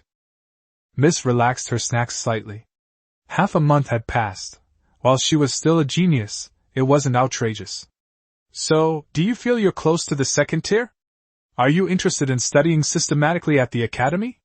Your talent would be a waste if it weren't honed. Ahem. Leo awkwardly touched his nose. To be honest, Ms. I just arrived at Tier 2 the night before last. Oops. I forgot about that. Leo honestly replied. Actually, I'm just... He knew he couldn't hide it anymore. He'd already bought the book at the bookstore, and if the Griffin clan wanted to investigate him in Griffin City, they'd probably even find out which cowgirl he'd eaten first. I should have known better than to act so arrogantly. I should have kept a low profile. Tier 2? Mrs. Eyes widened instantly. I remember, the Eagle Territory Guild records show that you were only certified as Tier 1 a month ago, right? She smiled apologetically. Your theory is too shocking, so I asked a friend to ask around. Here comes the stress interview. Leo's brain raced, and a brand new version 3.0 version. Lie was instantly born. It's nothing. Leo looked weary, as if recalling a painful past. To tell you the truth, madam, I'm actually the son of a free man from a remote mountain village. They say my ancestors were once wealthy, some kind of knights, but things fell apart later, so they passed down the surname Springer. You know, when you're out in the world, without a good identity and without a bit of boasting, you can't fetch a good price as a mercenary. My father passed away early, and my mother also passed away recently. The shabby village I live in doesn't even have an adventurers guild nearby, so I didn't even know that certification could earn me money. Leo became increasingly sincere. I actually reached Tier 1 a long time ago. I reached Tier 1 after meeting Gandalf in the forest. Until later, when I wandered to Eagle Lands, I heard the bard Leafar Achu talking about it in a tavern. Leo lowered his voice and said awkwardly, I mainly heard that if you get certified, you can receive a basic allowance, talent subsidy, of 3 silver coins every month. That's why I went to get certified. So when I got certified, I had already been at Tier 1 for more than a month. Ms. fell silent. This explanation, while full of flaws, reaching the 2nd tier in a little over 2 months, sounds more logical than reaching the 2nd tier in less than a month. Although, a little over 2 months is still frighteningly fast. All right. Miss sighed, apologetic smile returning to her face. I'm sorry, Leo, I shouldn't have made you talk about such sad things. But I believe that with your abilities, you can definitely revive the Springer name. She now believed the Gandalf plus genius theory even more. A commoner genius favored by a 7th-tier powerhouse was definitely worth befriending, no matter what. So Leo, Ms. stopped beating around the bush and formally extended the olive branch. Are you interested in joining the Griffin City Magic Academy? Or would you like to join our Griffin family? I can guarantee in my husband's name that as long as you reach the 3rd rank in the future, the family will definitely be able to secure a territory of your own for you in the Griffin province. I'm sorry, Miss. Leo immediately pulled out his prepared shield. I had already agreed to work for the Eagle family before I came here. I cannot betray my promise. He adopted the posture of a loyal mercenary. Just kidding, compared to a countess he just met who was all smiles and daggers, the Eagle family, with whom he'd already built goodwill, was definitely more reliable. But now, it seems he's really become a wage earner. Teacher! Upon hearing this, Jessie, fearing that Ms. would snatch the person away, quickly stepped in front of Leo. My father used to be a knight of the Griffin family. Working for Eagle territory is just going around in circles doing your work. You can't steal our talent. She turned back and glared at Leo triumphantly. Humph, I caught you. Just wait till we get back, I'll deal with you. All right. Miss was amused by Jessie and didn't press the matter. Anyway, Mr. Leo, you are undoubtedly a genius. Chapter 35 Character Design. She changed the subject. However, 2nd tier, have you mastered 2nd tier magic? Miss asked. I haven't had a chance yet. The main reason I came to Griffin City this time is to buy a 2nd tier spell book. Leo answered, honestly, and took out the book. In-depth explanation, a general outline of 2nd tier spells, that he had just spent 5 gold coins on from his backpack. He was glad he'd revealed his true identity. In a place like Griffin City, a self-taught 2nd tier mage like him was like a searchlight in the dark. If the Griffin clan wanted to investigate him, they'd probably know everything, even which catgirl he'd slept with first. I should have known better than to act like that, Modeler. I need to keep a low profile. I have to lower my profile or tarnish my image, otherwise it'll become a trap. If all else fails, I'll just go to the east and find that old lecher Rafar. Miss glanced at the book's cover and shook her head. This book is too basic. She pulled another thick book with an exquisitely made parchment cover from the office bookshelf and handed it to Leo. Michaela's Magical Construction, a 3rd-tier mage's notebook. Consider it my apology for your rude behavior during the investigation. Huh! Leo's eyes lit up, and he quickly took it, moving as fast as a cat guarding its food. No! You're too kind, Leo said, putting on an act as he stuffed the book into his coat pocket, feigning heartache. If I had known you would be so generous, I should have saved some money. That lousy book cost me a full 5 gold coins. I saved up for 2 months. It hurts. It's all gone. Pfft. Jessie couldn't help but chuckle. Leo, didn't you use all that money to buy slaves? I heard from my mother that you definitely got more than 2 gold coins back from the Bryn's lair. Leo, thanks, silly girl, that was a great assist. Ahem. Leo blushed. How can that be the same? Buying slaves is a necessity. It's an investment. Buying books that's consumption. Also, I absolutely did not take any extra. I swear to God, I will go back and swear to my wife. Jessie thought of his 2 little followers again. You really are. You bought 2 demi-humans and take them everywhere you go. No, 3. Leo immediately corrected, then began to complain about being broke again. I couldn't resist buying 1 more this time. I probably only have a few dozen silver coins left on me. I really need to ask Lady Arya to advance my salary when I get back. Miss looked at Leo. Lustful, greedy, somewhat clever, but weak in ability. A genius with blemishes is a good genius. Mrs. worries lessened a little. The more flaws and weaknesses a person has, the easier they are to control. If Leo were truly a saint who didn't care about fame or fortune and was devoted to the public good, then she would be even more worried about whether he would become her godfather in the future. Miss waved her hand. Jessie, go get me a cup of tea. I'm a little thirsty. Only she and Leo remained in the room. By the way, Mr. Leo. She glanced at the white ashwood tier 1 staff that Leo had just bought, worth 2 gold, on the table, and smiled. She took out a dark red, cat's-eye stone-inlaid 3rd-tier staff from her office cabinet. If it's convenient for you, Miss smiled, I would like to compile your modeling theory into a book in the name of the Griffin family. This 3rd-tier staff, Heart of Flame, will serve as payment. Is that acceptable? Leo's breath caught in his throat. He stared at the staff. The next second, he caught the staff with lightning speed, his face full of piety. What theory? I don't know anything about it. Miss, what nonsense are you spouting? I'm just a country bumpkin.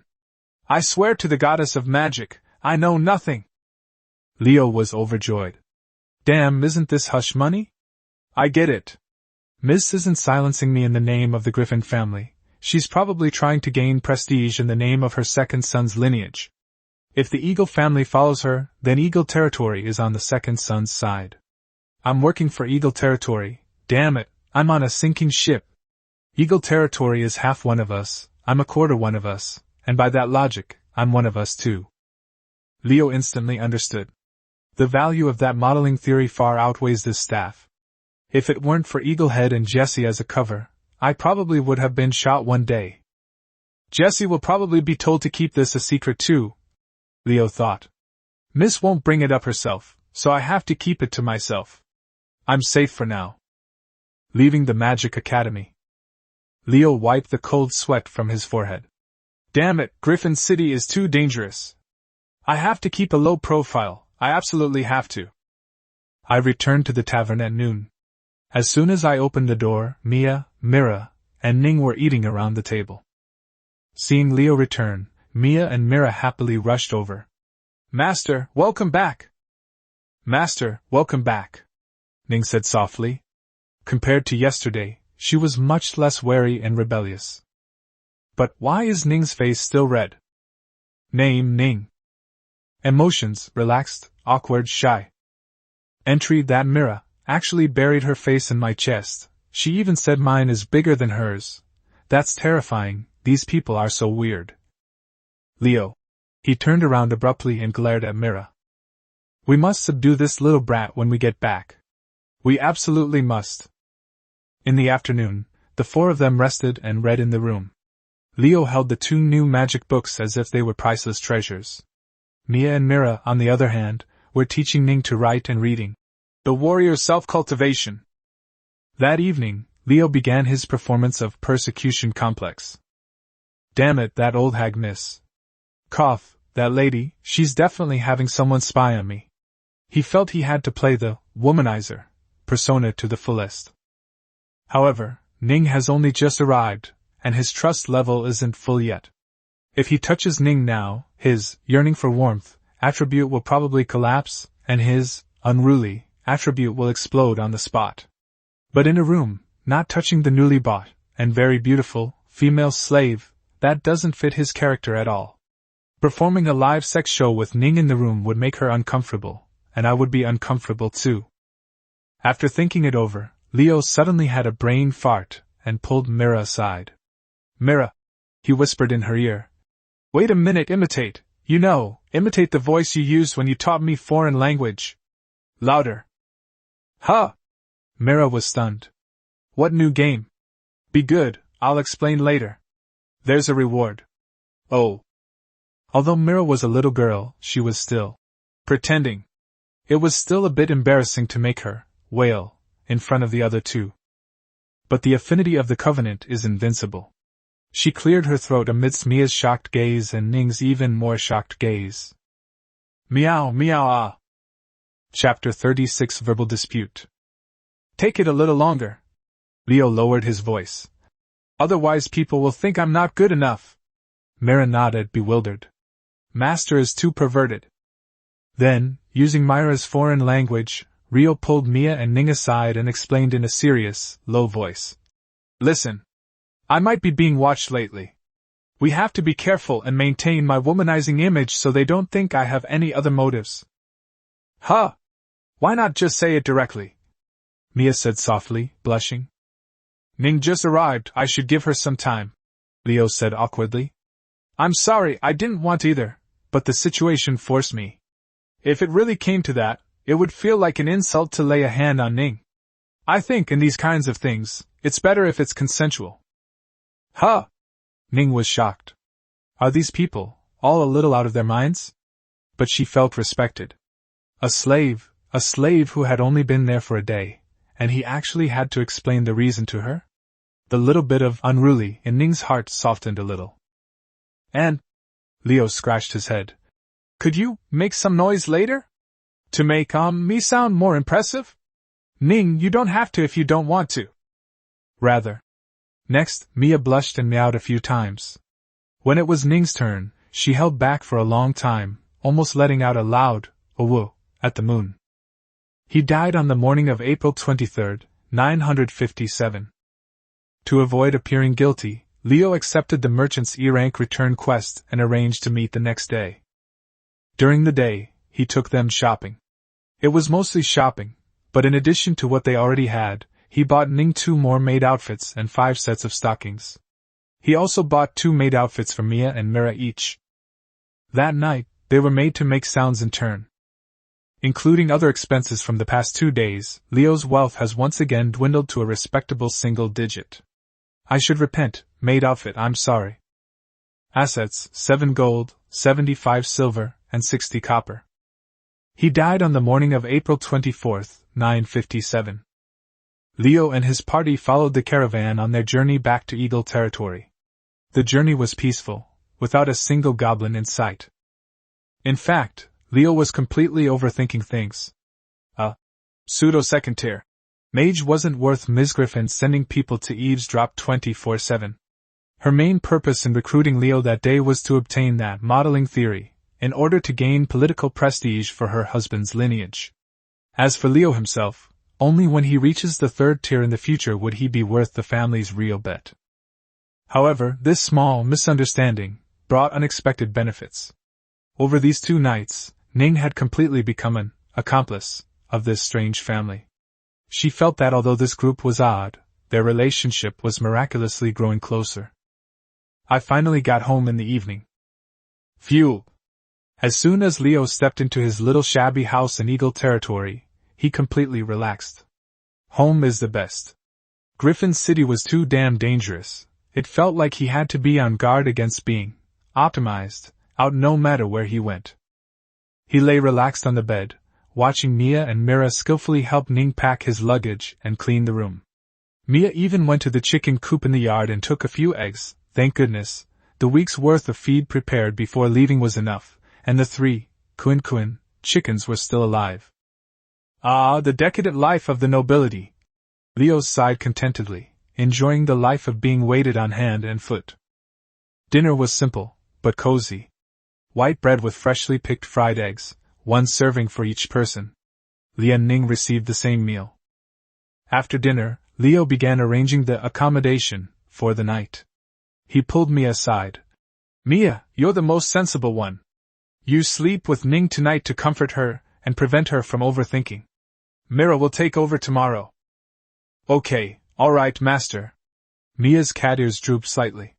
She hadn't been able to cuddle with her master for several days, and she missed it, but she still nodded obediently. Don't worry. Leo noticed her disappointment and pinched her cheek. I'll reward you tomorrow. A new trick, hee. Huh, oh okay. Mia's face flushed red again.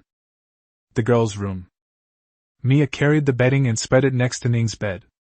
Unlike Mira, she didn't make a fuss, she just quietly kept Ning company, talking to her in a low voice about their life in Eagle territory and their master's quirks, such as his fondness for, laughter. Ning's guard was gradually lowering. Compared to the unserious Mira and her eccentric master Leo, Ning now trusted Mia the most in this house. The two had only been chatting for a short while. From Leo and Myra's room next door, a strange, suppressed, yet undeniable, meow sound suddenly came from. Ugh! Mia's face turned bright red instantly, and she quickly burrowed under the covers. Ning was stunned. Of course she knew what that sound was. Embarrassed to continue the conversation, the two awkwardly laid down and pretended to be asleep. But how could I possibly sleep? The sounds from next door came in fits and starts until midnight. Ning lay awake in the darkness, lost in thought. She fell asleep amidst a jumble of random thoughts. Rewind 2 hours to Leo's room. Mira had just been called in by Leo. "Master, what are you doing?" Mira answered in a tough manner, but her tail was already wagging excitedly. "Mira," Leo looked exactly like a big bad wolf. "You've been doing quite well in Griffin City lately." "Of course." Myra's tail wagged even higher at the praise. "Don't you know who I am? The master of some nobodies."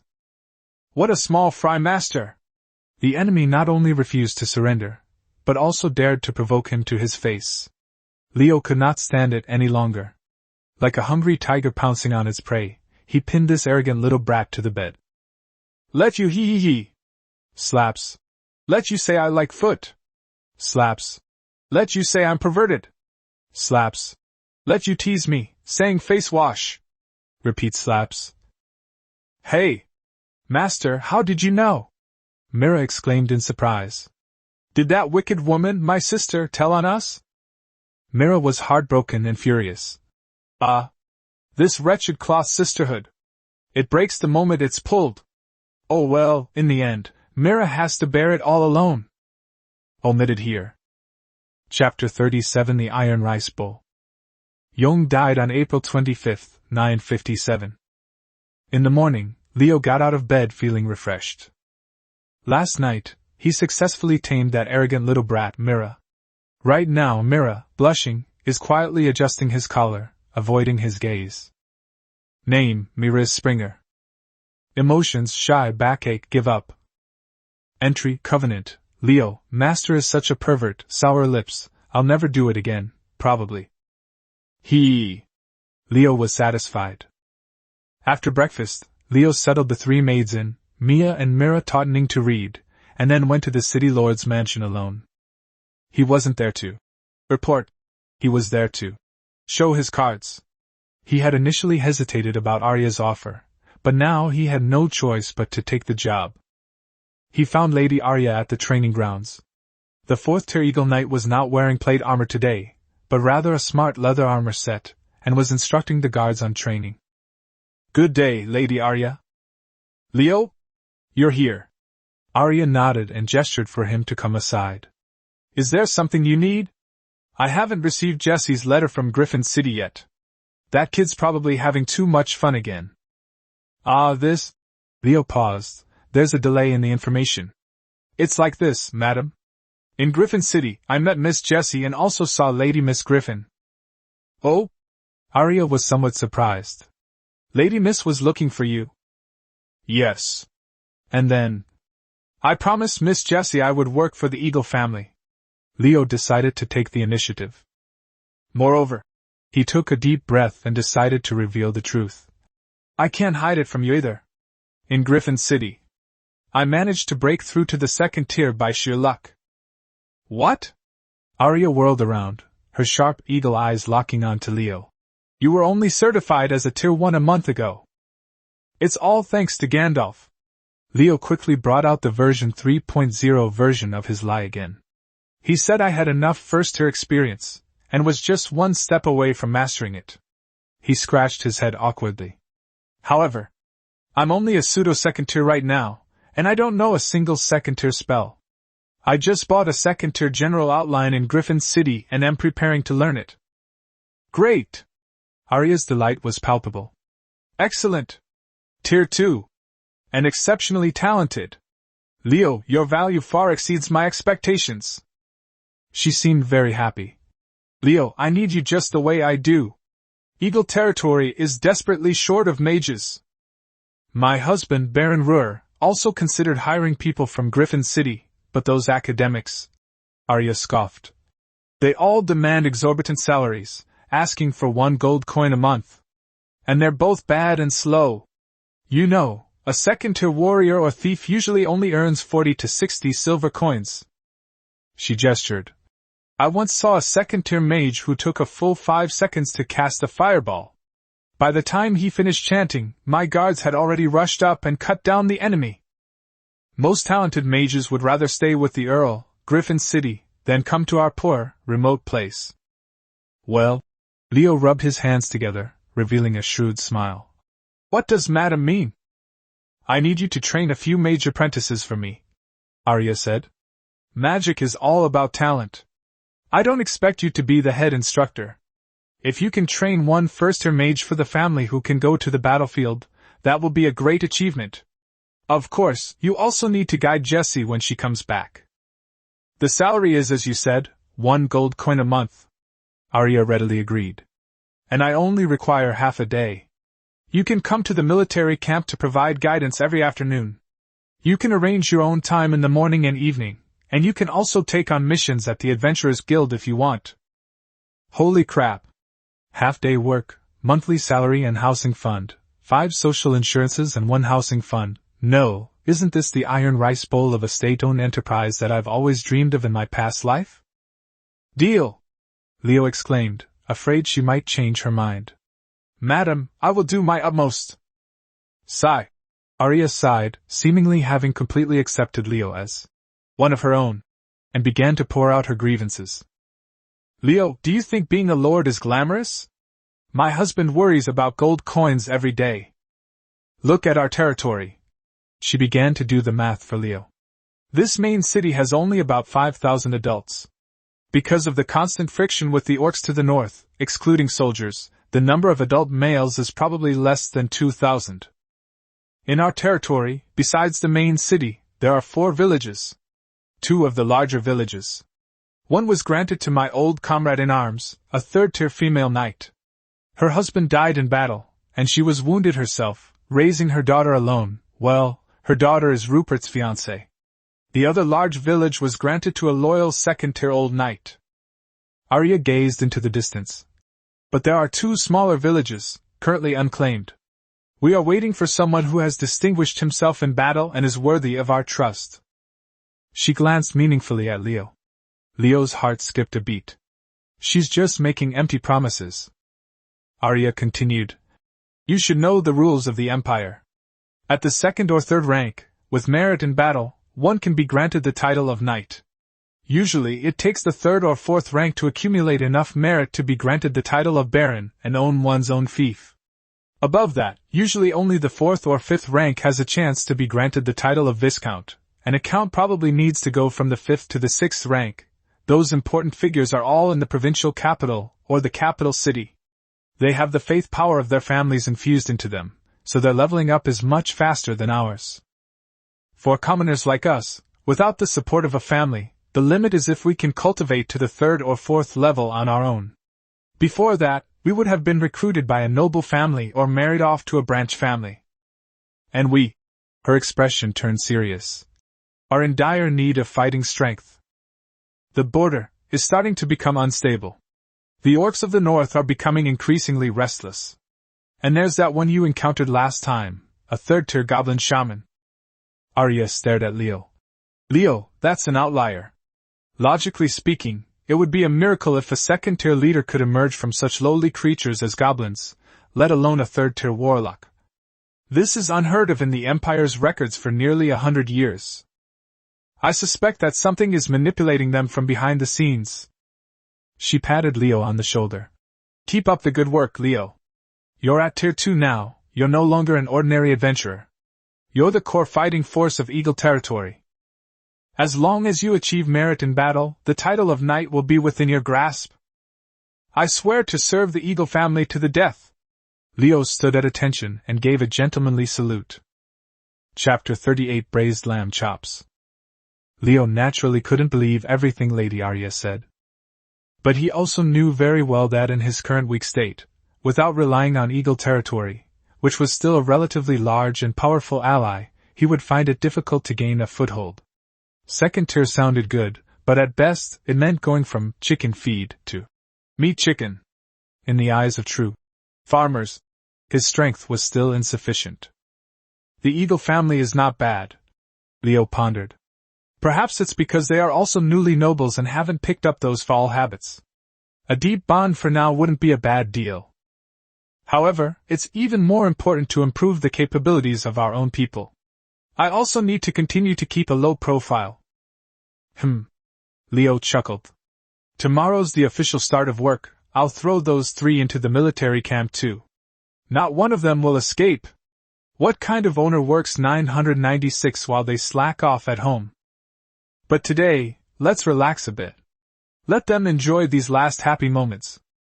Having made up his mind, Leo indulged in an unusually extravagant act on his way back. He went straight to the market and bought a whole live goat, -6 silver, along with a pile of onions, vegetables, and expensive spices, -4 silver. He planned to show them what a lower-dimensional attack was all about. Assets: 7 gold, 65 silver, and 60 copper. When they got home, the first thing they did was tie the bleeding goat to the door. As soon as they opened the door, Leo's eyes widened instantly. Master, welcome back. 3 girls dressed in brand new silk-made outfits hurriedly got up to greet them. Most strikingly, their feet were covered in flawless white stockings. The 6 white ice creams made Leo unable to look away for a moment. Do you like it, Master? Mira chuckled at Leo's dazed look, and deliberately puffed out her flat chest. It wasn't until that mischievous laugh that Leo looked up and saw 3 pretty faces. Ning's cheeks were still slightly flushed. However, after getting to know them better, she could now smoothly call them Master, which was a huge improvement. Ahem. Leo scratched his head. I remember, you weren't wearing any clothes before you left? So proactive? Master, praise me! Praise me!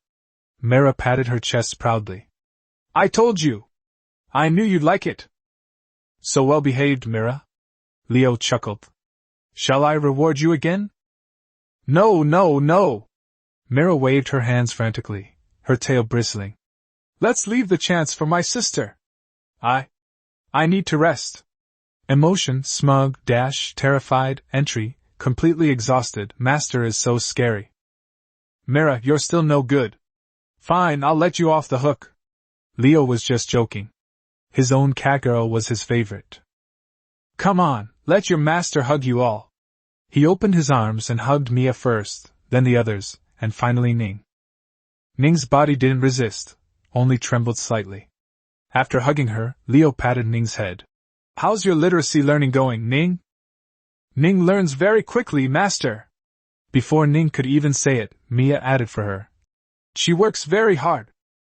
That's good, Ning, keep it up. Leo laughed. But Mia, don't fall behind either. You and Mira can take turns.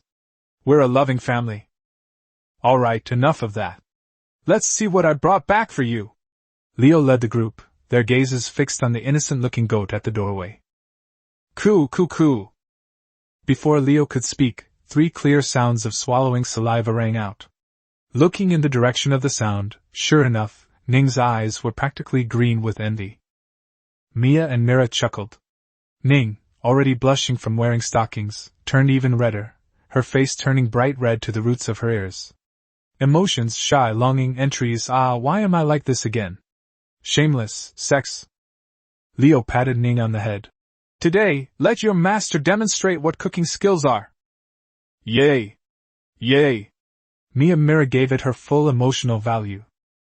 Half an hour later, in the courtyard. How do you kill a goat again? Leo held up a dagger and gestured at the goat for a while. You mean, stab it in the neck, right? Huh! Master doesn't even know this? Mira was shocked. Don't laugh. I've only ever poked goblins. Leo blushed. Ning! You're laughing too. You've gone bad. No. I'm sorry, Master. Ning blushed, unable to bear it any longer. Master, please, let me go ahead. Ning took the dagger with swift and decisive movements, completing the action in one smooth motion. Wow! Leo exclaimed. No wonder you're wolf-like.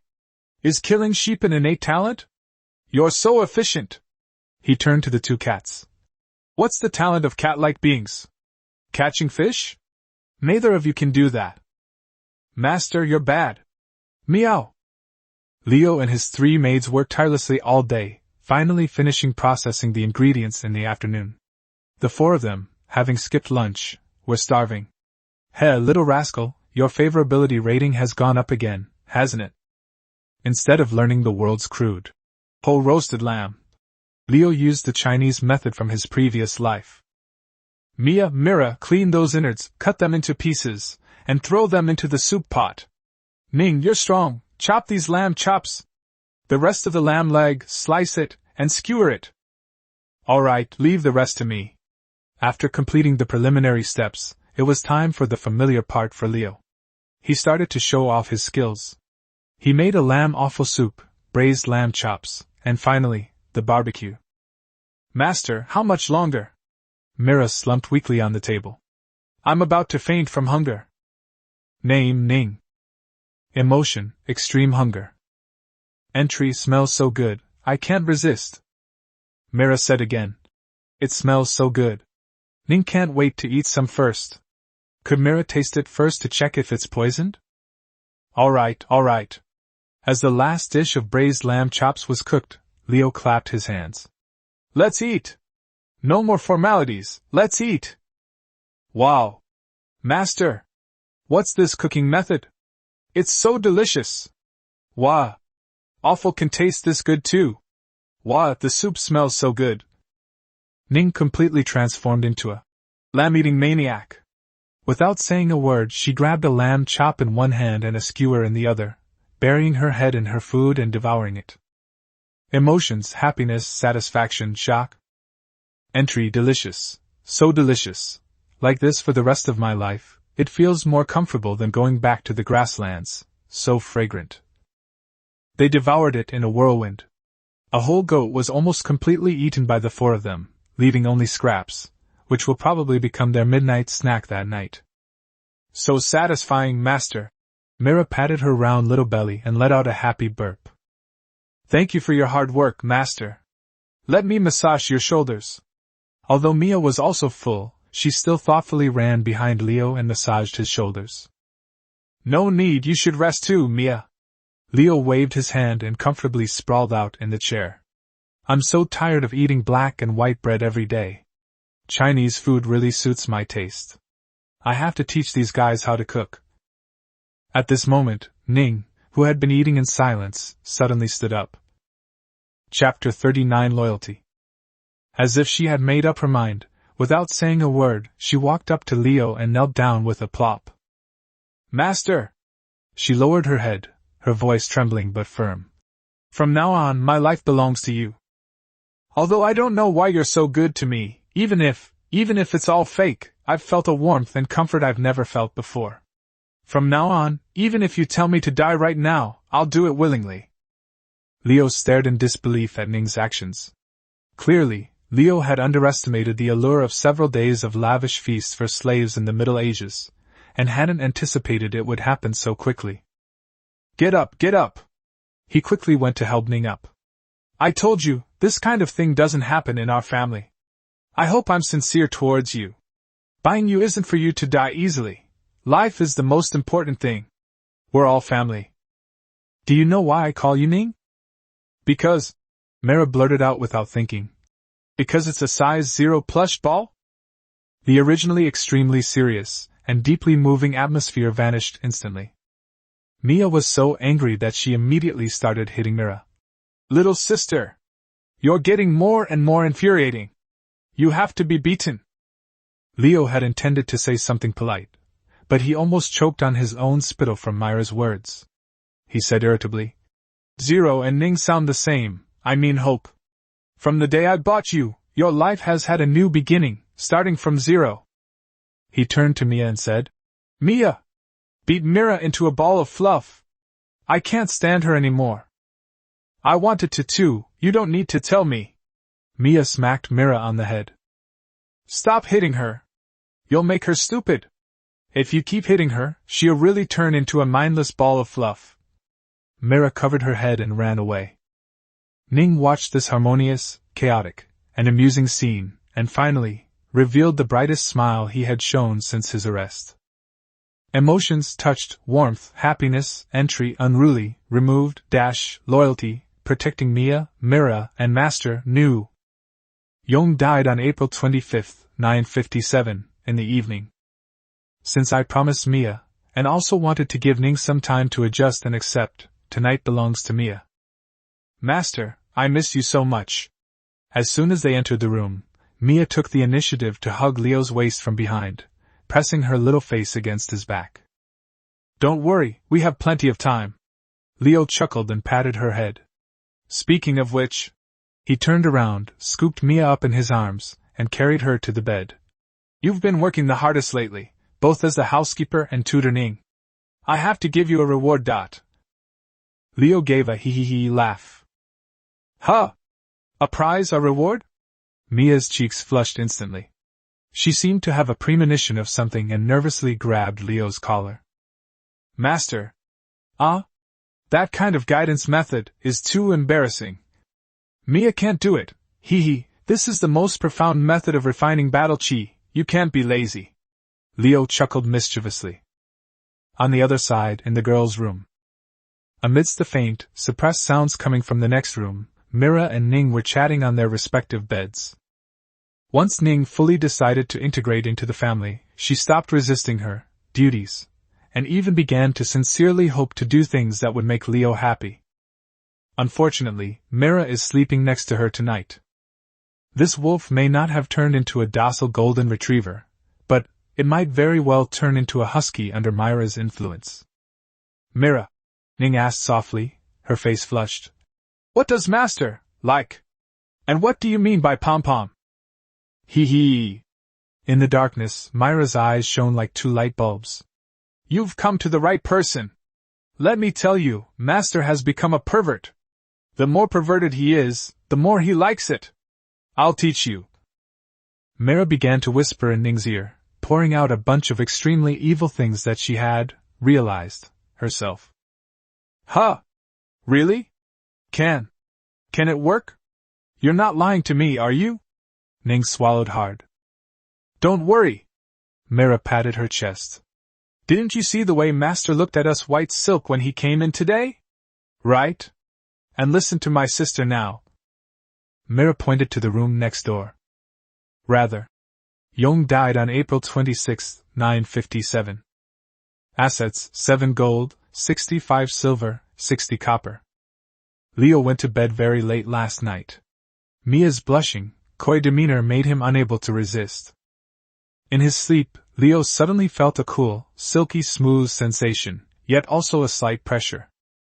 He opened his eyes abruptly, his gaze focusing in the morning light. What came into view was not the fungus of his dream, but Ning gently pressing her hand against his forehead. Ning was standing on his bed, her face flushed, looking down at him.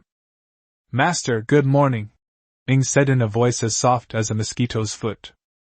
Seeing Leo staring at her in shock, she quickly added, It's Mira, she said you like it this way, to wake you up. Mira! Leo's roar nearly lifted the roof off. She's talking nonsense. She deserves a beating again. Leo immediately sat up to defend himself. How can you slander someone out of thin air? Name Ning. Emotions, extreme shame, nervousness. Entry loyalty, Mira seems to be right. Leo stared at the updated entry Ning had posted, tears welling up in his eyes. My illustrious reputation is completely ruined. It's okay, Ning. Leo covered his face. Go prepare breakfast. Let me be alone for a while. After a while, Leo walked out of the room looking utterly dejected. Ning was helping Mia prepare breakfast, her face flushed, and she didn't dare look at him. Mira, on the other hand, sat to the side, watching him with a mischievous grin. I'll deal with you another day. Leo glared at Mira. Mira, sticking out her tongue. During breakfast, Leo cleared his throat and announced the day's main business. First, let me state this clearly, he said solemnly. This morning's incident was purely a malicious slander by Mira against me personally. In order to maintain the purity of our family, I have decided. Mira is forbidden from eating jam for a week. No. Wah. Mira's smile froze instantly. You heartless master. Secondly, Leo ignored her protest. I'm employed by Eagle Territory as a mage instructor. So for a considerable period of time, I'll be reporting to the military camp every afternoon. And considering that the military camp would also be a good training ground for you. He glanced at the three maids. I've decided that from now on, the three of you will come with me in the afternoons. Huh! I trust Mia and Ning. Leo looked at Mira with emphasis. My main concern is that Mira might slack off when she's home alone. In the morning, Mira will be in charge of teaching Ning to read as soon as possible. Mia, come out with me this morning. I'll come back at noon to check. If Ning's learning doesn't meet the standard, Leo revealed a devilish smile, I will punish Mira. Yes, master. Ning nodded solemnly. She wanted to be able to protect this family. Mia covered her mouth and chuckled. She knew Mira sometimes acted like a jerk, just wanting more attention from her master. But there was nothing she could do. Her master still liked her the most. Wah! Master is targeting me! Mira cried out in despair. In the end, Mira has to bear all the blame. Chapter 40. I'm actually a time traveler. Time flies, and the next 2 weeks or so have passed. The Leo family's life became extremely regular. In the morning, Leo took Mia for a stroll around the Adventurers Guild. Quests in Eagle territory were scarce to begin with, and most of the time they came away empty-handed. However, they still managed to clear out 2 more waves of newly spawned goblins. Leo was too lazy to lift a finger and just directed from behind, using these 2 groups of goblins as practice material for Ning, Mia, and Mira. The money they earned along the way, about 15 silver, was enough for their food expenses for a month. In the afternoon, Leo and his group went to the military camp to work. Driven by the motivation to protect her family, Ning's diligence began to shine. She not only trained during the day, but also secretly practiced in the yard at night, while everyone else rested. It's not that people are smart, it's that people are both smart and hardworking.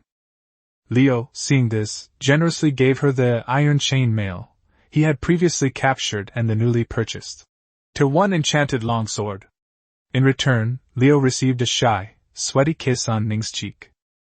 Leo also took some time to study half of his newly purchased first spellbook. Second-tier general outline. He successfully learned 3 core second-tier skills, second-tier, fireball, second-tier, water prison, and second-tier, mage shield.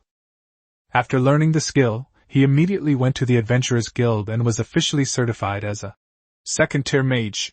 Now, his monthly, basic allowance, increased from 3 silver to 10 silver, so he figured he might as well take it. Tier, second tier, mage 752/10,000, although he had a higher tier skill, which made his experience gain much faster, the total experience required to level up also became astronomical. Besides the basic backstab, Mia and Mira also learned Tier 1 stealth from the Thief's Handbook. This greatly reduces footsteps, making their figures semi-transparent and lowering enemy attention. Mia, Tier 1 Thief, 347/1000, Mira, Tier 1 Thief, 309/1000. Ning also successfully broke through to the first tier warrior level a few days ago. If it weren't for the several days she spent learning to read, this progress might have been even faster. She learned the first tier warrior shield skill from the warrior's self-cultivation. Experience points, first tier warrior, 37/1000. Everything else went smoothly except for Leo's instructor career, which was extremely unsuccessful. Lady Arya had tried her best to find talented people in the territory, sons of local merchants and knights, but those who were truly wealthy or talented had already gone to Griffin City. The rest. It's hopeless. Leo had already given up. Forget about modeling theory, they need 3 days to memorize even a simple fireball spell. Let it be. However, there was only one exception, Sherry. She was a pretty and quiet girl, Rupert's fiancée and the daughter of Lady Arya's old comrade-in-arms. Originally, her mother did not want her to go to the battlefield. But Lady Arya persuaded her by arguing that the border is unstable, and it is safer to be able to protect oneself, and that the future covenant of faith needed a good foundation. It's all right. Leo looked at Sherry, who was deep in thought. At least in my class, there's one person who isn't a nobody. Yong died on May 12, 957, in the evening. Although the working life of more than half a month was monotonous, it also allowed Liu's team to steadily improve their strength. Seeing that Ning had already reached the first level and had completely integrated into the family, Liu decided to do something big. He asked Mrs. Arya for 2 days off, and she readily agreed. On the evening before the holiday, as soon as Liu got home from work, he pulled Ning to the table. Mia and Mira guessed what was going on and watched quietly. Mira looked excited. Ning. Liu's expression was more serious than ever before. I want to sign a covenant of faith with you. Are you willing? Huh? Ning was completely dumbfounded. Unsurprisingly, in an era that was infinitely more effective than a marriage certificate, this gesture was practically equivalent to a marriage proposal. Master, are you serious? Ning was completely taken aback. She thought that getting a full meal and a warm bed was already a blessing. A human master willingly signing a contract with a demi-human female slave? This was unheard of. Of course I'm serious. But what about Sister Mia and the others? Ning subconsciously looked at Mia. If they really have to sign, it will definitely be. Ignore them. Liu interrupted her. Just tell me yourself, whether you're willing or not. Ning's eyes instantly reddened. Of course I'm willing.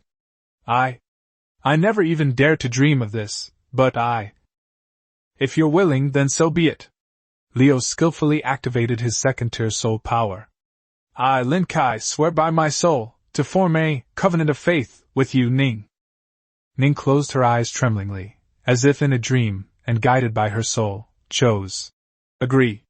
The moment the soul fragments merged, she felt that Liu before her became incredibly tall and kind, as if he was the center of her world. Liu also skillfully executed the plate-splitting maneuver. If this thing had a proficiency level, I reckon it's almost maxed out. Only after the ceremony ended did Mia and Mira dare to speak. Congratulations, Ning, now you really are with us forever. Great. We have face wash now. Huh? You guys too? Ning asked in shock. But doesn't the covenant say that only one person can sign? Maybe Master is just more powerful, Mia pondered. Or maybe Master needs more Fiji. Ouch. Master, don't hit me. Mira covered her head. Liu withdrew his fist from her forehead. There are some things I can only tell you after we've formed a covenant.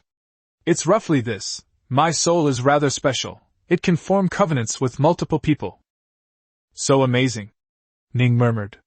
She couldn't hold back any longer, and with a thud she hugged Liu's leg, bursting into tears again. Then Master, from now on, Ning belongs to you for life. I really have a home now. After all, although Ning was unruly before, she was only a 19-year-old girl. All right. Liu, with a headache, pulled her up and comforted her. By the way, Master. After Ning calmed down, Mia asked curiously. Actually, I wanted to ask this when we made the oath. Why did you say Lin Kai when you swore the oath? What does that mean? Liu looked into the 3 trusting eyes and decided to reveal part of his story. Because that's my real name. I am a time traveler. Chapter 41 Subjugation. He trusted them and didn't hide anything from them. However, he didn't mention the system. Liu didn't plan to tell anyone about it for the time being. It was his last trump card, so it wasn't exactly hiding anything, since Mia hadn't asked. Although that old lecher Lifar had mentioned the Transmigrators, Liu couldn't completely believe him. Later, casual conversations seemed to corroborate Lifar's claims. While Transmigrators were rare on the continent, appearing only once every few decades, they weren't considered extremely dangerous. Wow! A time traveler! Mia exclaimed in surprise. I've heard the tribal elders talk about it before. They said there's a statue in the rabbit tribe that's dedicated to a time traveler from Third Brother. And their descendants all have the surname Tang. I thought it was just a joke, but it's actually true. So what was it like before you transmigrated, Master? Myra's curiosity exploded. Was it the world of Frostmourne? Is that why they call women there? Ahem. Liu quickly stopped the dangerous statement.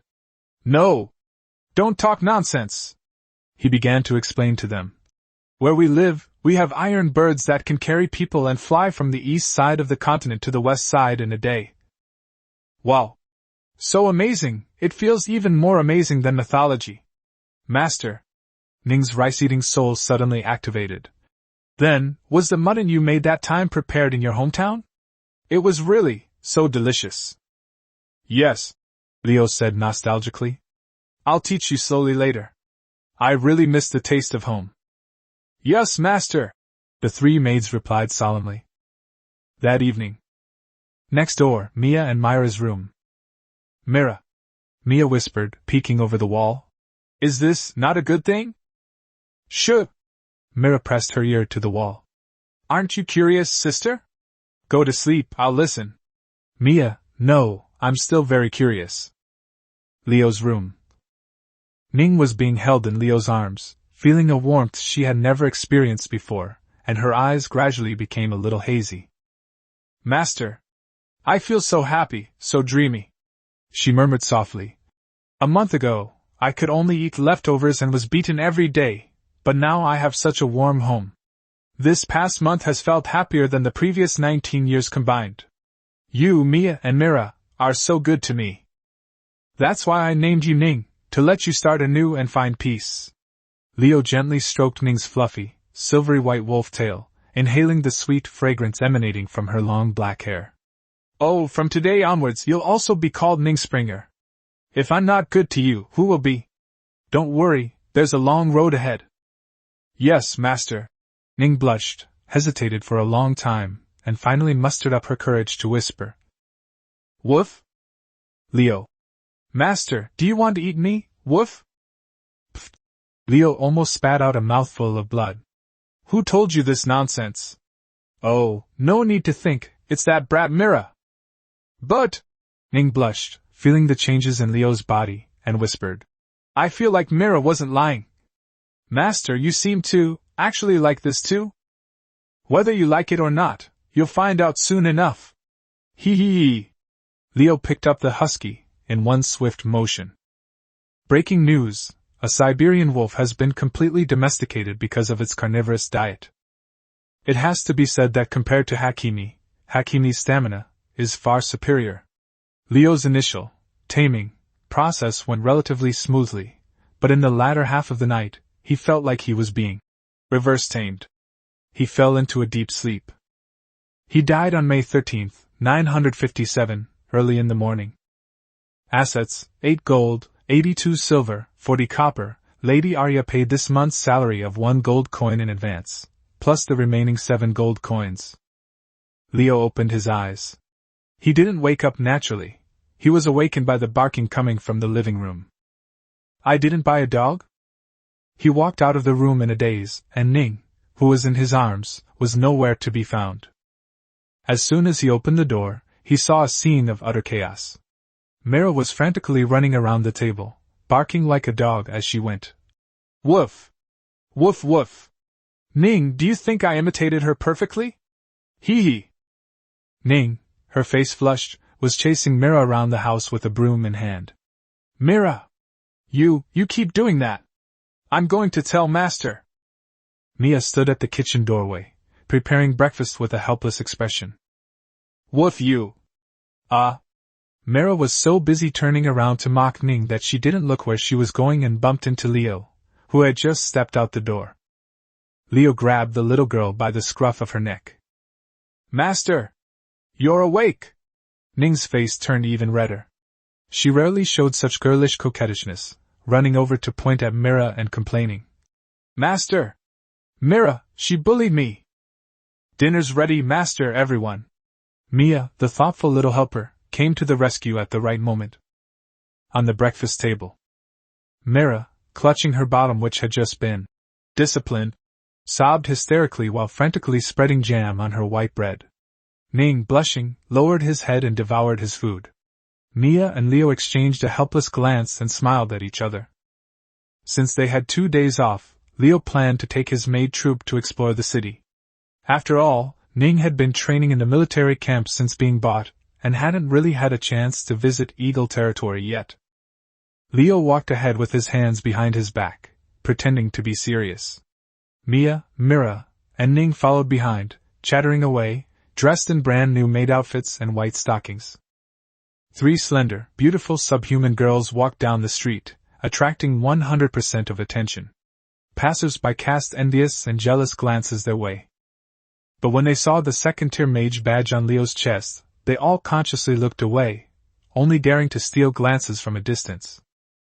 Leo thoroughly enjoyed the gaze. Finally, I'm living the life I dreamed of in my past life. He was now a favorite of the city lord's wife in Eagle territory, and it was a rare treat to enjoy life like this. First stop, Adventurers Guild. Hello, please verify the ranks of these 3. Leo pushed the 3 maids in front of the counter. The familiar receptionist was stunned. Lord Leo, what's this? She looked at the slave collars around Mia, Mira, and Ning's necks with disbelief. But sir, no one has ever trained demi-human slaves to become adventurers. This doesn't follow procedure. I don't believe that there aren't demi-humans in those large mercenary groups, Leo questioned. Yes, though few there are. The woman wiped her sweat. But this is the first time I've heard of slave status being used for certification. That's fine. Leo waved his hand casually. Then don't worry about it. The 3 of them are my guards. As a second-tier mage, I need to have a front line, right? He played his trump card. Lady Arya has met them and praised them for their good training. Yes. Upon hearing, City Lord's wife, the lady dared not utter another word, fearing she might offend this second-tier mage. I'll take care of it for you right away. Chapter 42 Maid Adventure Team. Oh, right. Leo suddenly remembered something. Could we start a mercenary group? Yes, sir. Let's set one up then. How much will it cost? Oh dear! Lord Leo! How can we charge you if you're setting up a mercenary group? A slightly overweight, middle-aged man with a receding hairline rushed out from backstage. He was the guild manager. Registration fee is waived. It's a free gift. As the manager spoke, he deftly took out several money pouches from the counter. By the way, the first-tier talent allowance for these 3 ladies, and your second-tier talent allowance for this month, will be issued to you together. The manager handed over 19 silver coins with both hands. That's more than the income of 2 ordinary families. Leo didn't stand on ceremony and accepted them directly. By the way, sir, the manager said with a fawning smile, your mercenary group doesn't have a name yet? Leo thought for a moment. How about a loving family? Huh! The manager's bald head froze. Well, sir, the name is fine, it's just not quite in accordance with the rules. Usually, it needs to be followed by a suffix like XX Adventurer Group or XX Mercenary Group. Oh, I see. Leo hadn't really planned to develop in this area. He was just coming up with a name for fun. Then let's call it Maid Adventure Team. The manager's smile froze completely. You really dare to come up with that name? Okay, sir. Maid Adventure Team, very, very unique. He registered helplessly, feeling like Leo was just playing around. By the way, sir, the manager added, since you are a Tier 2 powerhouse and the 3 ladies behind you are all Tier 1, your team is initially classified as a Tier D adventure group. You can accept Tier D and lower missions. Your level will increase based on the number of missions you complete and the strength of your team. Okay, thank you. No. It's my pleasure to serve you. The manager didn't mind giving Leo some benefits within his authority. After all, the money belonged to the union, but the favor was his own. After a while, Leo received 4 brand new bronze plaques engraved with D-Rank Maid Adventure Team. He led his 3 members out the door, and just as they reached the entrance, they heard a familiar voice. Leo? What are you doing here? The newcomer was none other than Knight Rupert. Lord Rupert. Leo saluted first, then shook the bronze medal and money bag in his hand. I'm taking the day off to collect this month's talent allowance. By the way, I've created an adventure team and plan to take them sightseeing. Oh? An adventurer's party? Rupert was somewhat surprised, glancing at the 3, clearly slave-like, demi-human girls behind him. Are you serious? He then nodded. Well, that makes sense. A second-tier mage leading 3 first-tier mages, that's quite a setup. Perfect timing, Rupert said. I almost forgot about you. We can't ask anyone else but you. Our City Lord's caravan is planning to hire an adventure team this year to escort a shipment of Eagle Territory's specialties to the western provinces. Are you interested? Doesn't the City Lord's mansion have guards? Leo asked. Of course there are, Rupert explained. But besides me, there are only 6 second-tier knights in Eagle Territory. 4 are responsible for city defense, 1 is a village knight lord, and only 1 is relatively free. Although we will also send that second-tier knight to lead the team, we still need to protect the goods, so we are short-handed. It just so happens that you are not assigned any defense duties. I'm fine with it, Leo thought to himself. But I have teaching duties this afternoon. Your fiancée, Sherry, I feel like she'll break through to the next level within the next month. Won't it be a problem if I leave now? It's all right, I'll go talk to her. Rupert laughed. This is an extra mission, and there are some risks along the way, so I won't skimp on your pay. As for Sherry, she just needs practice now. You've taught her very well, she's almost there. And? Rupert smiled as he thought of his fiancée. This trip will take about a month round trip. You'll be back just in time for my wedding. You absolutely must come. No problem. I'm now a member of Eagle Territory, and I'll follow orders. Leo's eyes darted around. However, Lord Rupert, how about this mission, is issued through the Adventurers Guild? You see, my Maid Adventurers Guild is newly established, and we're lacking in experience.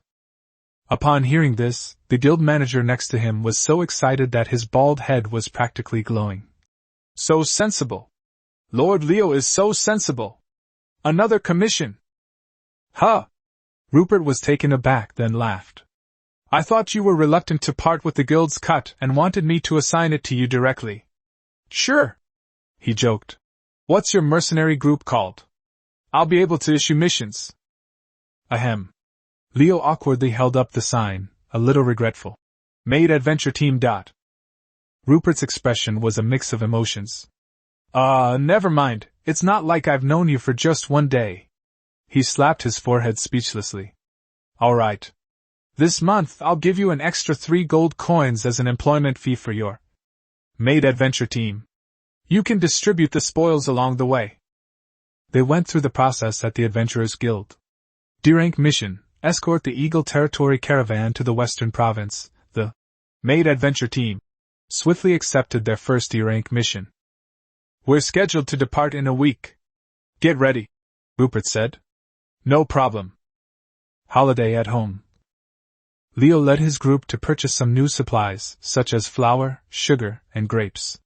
They also bought several trinkets for the 3 maids, including headbands, hair accessories, and a few everyday dresses. Maid outfits are nice, but it's good to change things up sometimes. After returning home at noon and having a simple meal, Leo decided it was time to show off his real skills. Come on, let your master teach you how to make bread. Huh! Master, wasn't the bread bought? I know how. Mira raised her hand. Mix the flour and water together, then put it in the fire and bake it. That's roasting a stone. Leo was speechless. The bread in this world, whether black or white, was all on fermented dough, as hard as rye bread. He began teaching them how to knead dough, and how to ferment, using wild yeast, which is actually extracted from grape skins. Several hours later, the first batch of truly soft bread came out of the oven at Eagle's Head. Wow! Master! This is so soft. Wow, I've never eaten such soft bread before. It's so delicious. Even better than cake. Mia ate, while happily squinting her eyes. Mira and Ning completely transformed into gluttons. Ning, while stuffing his food into his mouth, mumbled praise. Master! I feel like we can make money selling this. Good idea. Leo patted her head. We'll talk about it later. For now, I'm counting on you guys to make it for me every day. Chapter 43 Collar. He died on May 14, 957, in the early morning. Leo woke up early. Last night, he strictly enforced the family rule of taming the little devil, keeping Mira up until midnight. When he woke up this morning, he found that the octopus beside him was nowhere to be found. Huh! You've changed your personality? He put on his clothes, and when he opened the door, he found that 3 maids were already dressed and had prepared breakfast, sitting upright at the table waiting for him. Good morning, master. 3 greetings, each with a different sweetness but equally pleasant, rang out. Leo was surprised to find that even Mira, that mischievous girl, hadn't caused any trouble today. Morning, wait, no. Leo was about to greet him normally, but his gaze suddenly froze. What, is that on your necks? He was shocked to discover that the ugly iron collars that had previously symbolized slavery around the necks of the 3 women were gone. Instead, there are 3 exquisite, custom-made leather collars. The collars are narrow, more like some kind of ornament, and have a small silver nameplate on them. Master, I'm sorry. Ning stood up, blushing, and explained. It was my idea. Yesterday at the Adventurers Guild, I heard someone asking you about it, and your expression seemed a little off. I heard from the other sisters that you made us continue wearing the collars to protect us in human cities, so we wouldn't be captured by others. So, she took a deep breath. I took it upon myself to use the money you gave me to order a new design from a craftsman's shop. That way, it would achieve the effect of a marker and also look better. I took it upon myself, please punish me. Cough cough, you. Leo stepped forward and picked up the nameplate around Ning's neck. 2 lines of small text were clearly engraved on it. Owner, Leo Springer belongs to Ning Springer. Leo remembered. Yesterday, when they were shopping, Ning had indeed secretly left for a short while. He thought she was looking at something she liked, but it turned out she was getting this. This slave collar, after she modified it like this, somehow, becomes even more slutty. When I was asked about it yesterday, I was actually considering. Leo forcibly suppressed the strange feeling in his heart. Now that you've all reached Tier 1 and have the ability to protect yourselves, should we just cancel this altogether? I didn't expect. Hey! Master, your nose is bleeding. Ah? Leo quickly covered his nose. Emotion shocked XP hit hard. Entry, who can withstand this? After a flurry of activity, things finally calmed down. Mira stared at Ning in shock. Emotion shocked. Entry, oh no. I've become a substitute. How could I not have thought of that? This woman is so cunning. She even guessed Master's preferences before I did. A formidable rival. I've already figured out Master's fantasies. I'm glad Master likes it, Ning said sweetly, her face flushed.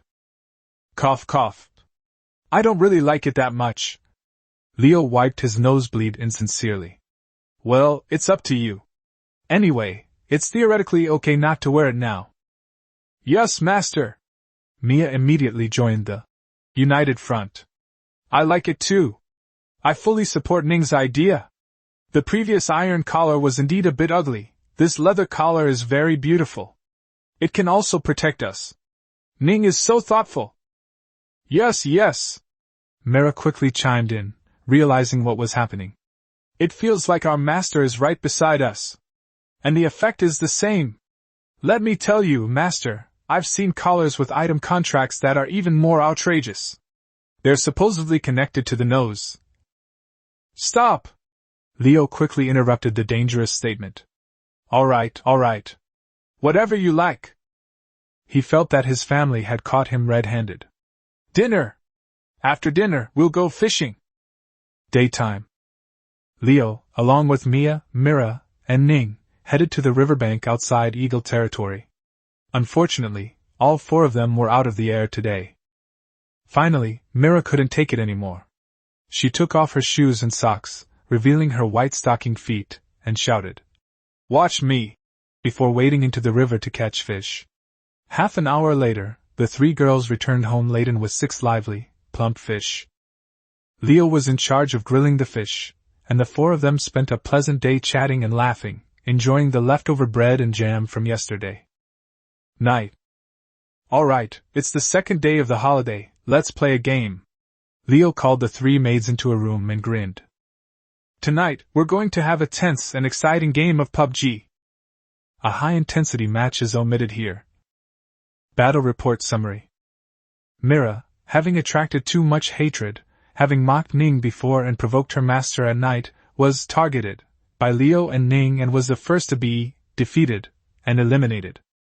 In the 1v1 final round, Leo narrowly lost to Ning's superb stamina and unfortunately finished second. Ning, good luck, may we have chicken tonight? Leo lay sprawled on the bed, reflecting on two things. First, this 60 square meter apartment is too small. I need to move to a bigger one. Second, I'm a dignified second-tier mage, yet I can't even beat a first-tier warrior in melee combat. No, I have to train. Mages are too weak in melee. The next 5 days. Yong died on May 15th to May 19th, 957 AD. Leo incorporated a significant amount of physical training into his daily meditation, push-ups, squats, and sparring with Ning. Thanks to his talent and Ning's sparring, he successfully broke through to become a Tier 1 warrior and learned the Tier 1 warrior shield from Warrior Self-Cultivation. All staff status update, May 20th. Leo, Tier 2 Mage 874/10,000, Tier 1 Warrior, 27/1000. Mia, Tier 1 Thief, 428/1000. Mira, Tier 1 Thief, 407/1000. Ning, Tier 1 Warrior, 127/1000. Assets, 10 gold, 4 silver, 86 copper, received a caravan mission deposit of 1 gold and 50 silver, minimum guarantee of 19 silver, after deducting daily expenses. Yongbi departed on May 20th, 957. At the gates of Eagle territory, Leo and his party met up with the caravan. Mira, wearing leather armor, with a Tier 1 dagger at her waist, and carrying a dozen ordinary throwing knives and a dozen Tier 1 enchanted throwing knives on her back. Ning, wearing chain mail, carrying a knight's shield and a Tier 1 longsword. Leo, wearing leather armor, with a regular longsword at his waist, holding a third-tier staff called Heart of Flame in his hand, and carrying a shield on his back. Lord Leo, over here! The merchant greeted him warmly. Leo finally saw what the Eagle territory's so-called specialty really was. Chapter 44 Caravan. Dozens of wolf-like people were locked in cages, along with a very small number of fox-like slaves, several cartloads of ore, and dozens of pig-like people outside responsible for transporting the ore. Leo glanced at them. Judging from their appearance, the goods, this time, were of very high quality. Many of the wolf-like and fox-like people were similar to Ning, whom they had carefully selected, and some were even more beautiful. After all, it's sold to nobles, so it has to be in good condition. But when he opened the entries, he shook his head. Perhaps due to their physical advantages leading to different upbringing, or more likely due to the training environment after capture to better satisfy the nobles, more negative attributes were generated, with a high proportion of attributes like jealousy, arrogance, and greed. Leo also saw entries like training complete, and only thinking about, and even wolf-like beings truly trained like dogs. Although to fetch a good price, slaves are usually not directly touched, there are many other methods, and it's possible to find slaves who know a lot but have zero practical experience. Leo, though lecherous, knew his priorities. Making money externally and indulging in pleasure internally, that's the way to go. SSR characters like Mia and Miranine are truly rare finds. That makes sense, Leo said knowingly. A small northern town like this doesn't have any special products besides minerals. It's close to the northern orc and wolf-like tribes, so selling these things is normal. As for why not go to the east where demi-humans are even scarcer? Leo had asked, and Rupert's reply was, the Ethel Empire to the north is currently embroiled in border conflicts with the Empire. The original route through Rose, Mira, and Wilmingham is too risky, and taking a detour would be too time-consuming. Leo nodded. Even if the Ruhr Baron family were the good people, they couldn't be so saintly as to completely avoid these trades. At most, they wouldn't directly participate in the captures or training, but recruiting these caravans for family profit was inevitable to some extent. In this era, the slave trade was commonplace. Most people didn't consider demi-humans as humans, but rather as talking livestock, much like the sale of cattle and sheep. Leo did the math. The dozens of pig-like beings used to haul the goods alone were estimated to be worth 50 gold coins. Add to that the wolf-like and fox-like beings sold as premium items, a risk-free and highly profitable business, and the caravan could bring in over 300 gold coins in gross income just from the slaves alone. Add to that the dozen or so carts of iron and copper ore hauled by the pig-like people in shifts, and even a small amount of rare mithril, that's estimated to be another 100 or so gold coins in revenue. This trip will yield a gross profit of 400 or 500 gold coins, and the Eagle family will probably get over 200. That's true, Leo thought to himself. Taxes alone are barely enough to support those soldiers. The bulk of the expenses will have to come from this specialty trade. This is really lucrative. Mia, Mira, and Ning saw their compatriots in the cages but said nothing. For them, their little family and Leo were paramount. All they could do, within their duties and with Leo's permission, during the transport, was to ensure the caravan gave the slaves a few extra loaves of black bread. Leo took another look at the escort team. Apart from himself, a second-tier mage, and his 3 first-tier maids, the caravan itself was quite powerful. Leading the group was a middle-aged knight wearing the standard armor of the Eagle family. Name: Walker. Rank: Tier 2 warrior. Emotion: serious, warning. Entry: loyalty, straightforward, Baron Ruhr's squire. It's Knight Walker. Leo recognized him. This man was one of only 6 second-tier knights in Eagle territory, and the only one Leo had ever seen in the military camp. He usually served as the chief instructor of the guards and occasionally patrolled the main city. It was said that he was Baron Ruhr's earliest squire, an absolute retainer, and someone worthy of trust. Besides Walker, there were 2 Tier 1 knights leading the way, as well as more than 10 Tier 0 guards. This setup, Leo understood. Baron Ruhr trusts my abilities and character. Leo knew perfectly well that although he was a womanizer, his persona, his refusal of Lady Miss's offer of recruitment in Griffin City was seen by the Eagle clan as a demonstration of loyalty. Although I just felt that Lady Arya's side was safer. In this era, the reputation of mercenary groups is worthless. Most mercenaries are willing to take risks for sufficient profit. After all, without official registration, they can start afresh by changing their location and name. Under normal circumstances, the high-level combat forces dispatched by lords will be equal to or even exceed those of the mercenaries to ensure absolute control. It seems that my identity as one of us has been confirmed.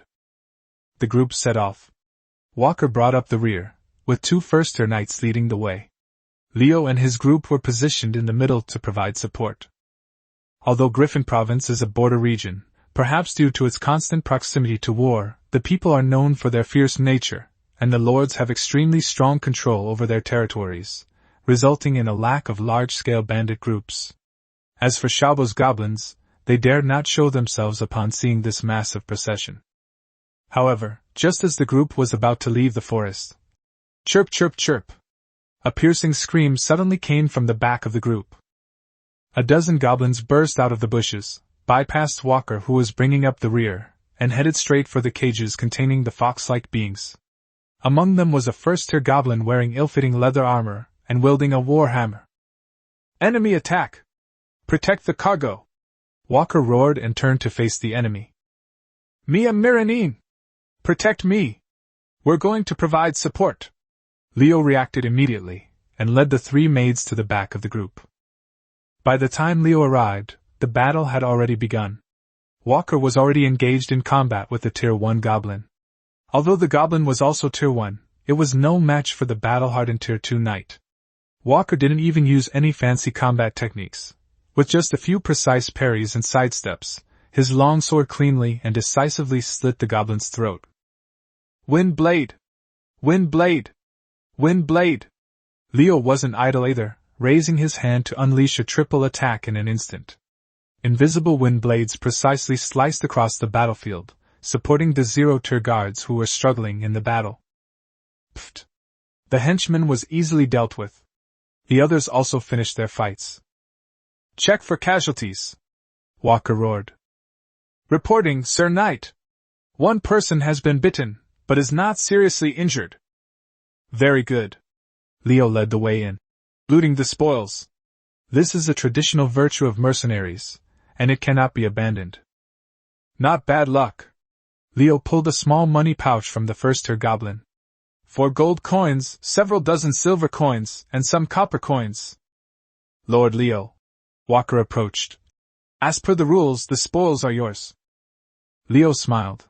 He knew this was a test. In front of everyone, he took a gold coin from his purse and put it in his pocket. Then, he tossed the rest of the large bag of money to Walker.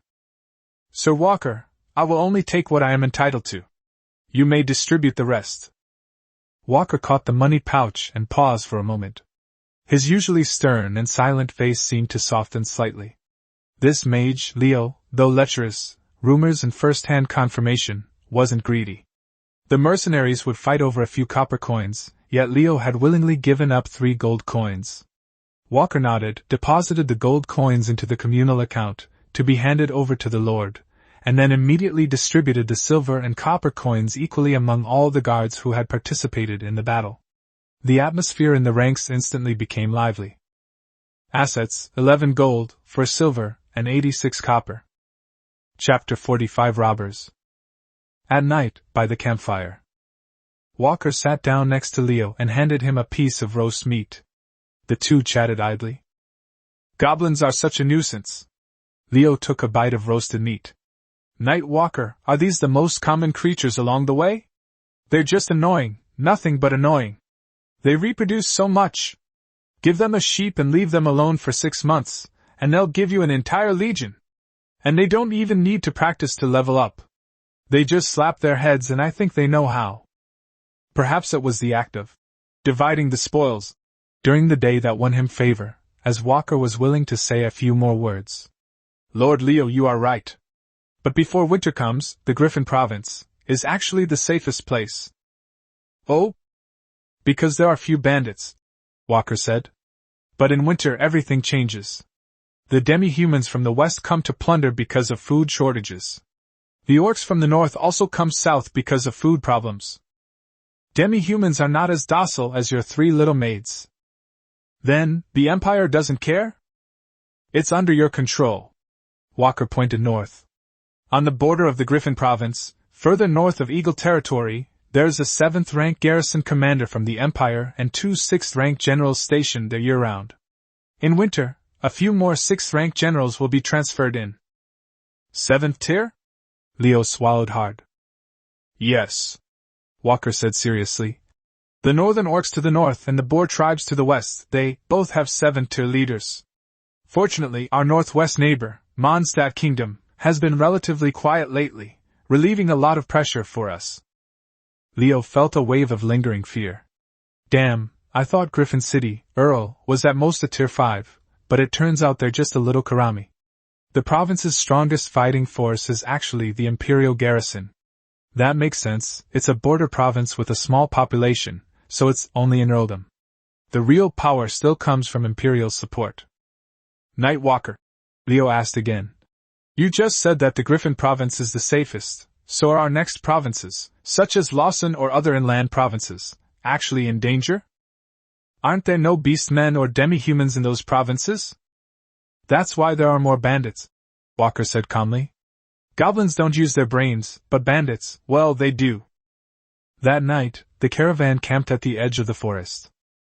The soldiers took turns on guard duty, and Leo and his group didn't completely entrust their safety to outsiders. Leo originally suggested that the 4 of them take turns on guard duty, but this, humane, suggestion was jointly stopped by the 3 maids. "Master is a 2nd-tier archmage. He is the core of the team. He must get enough sleep," Mia said righteously. "If our master doesn't get enough sleep, who will protect us tomorrow?" Hee hee hee. Mira spouted fallacious nonsense. "Master rests, we keep watch," Ning said succinctly. In the end, Leo couldn't persuade them otherwise and had to accept the master's immunity. Mira was in charge of the first shift, while Mia and Ning took turns on the second half of the night to ensure that all three of them could get a decent amount of rest. "Come on, Mira, give me a kiss!" Before entering the tent, Leo kissed Mira on the cheek.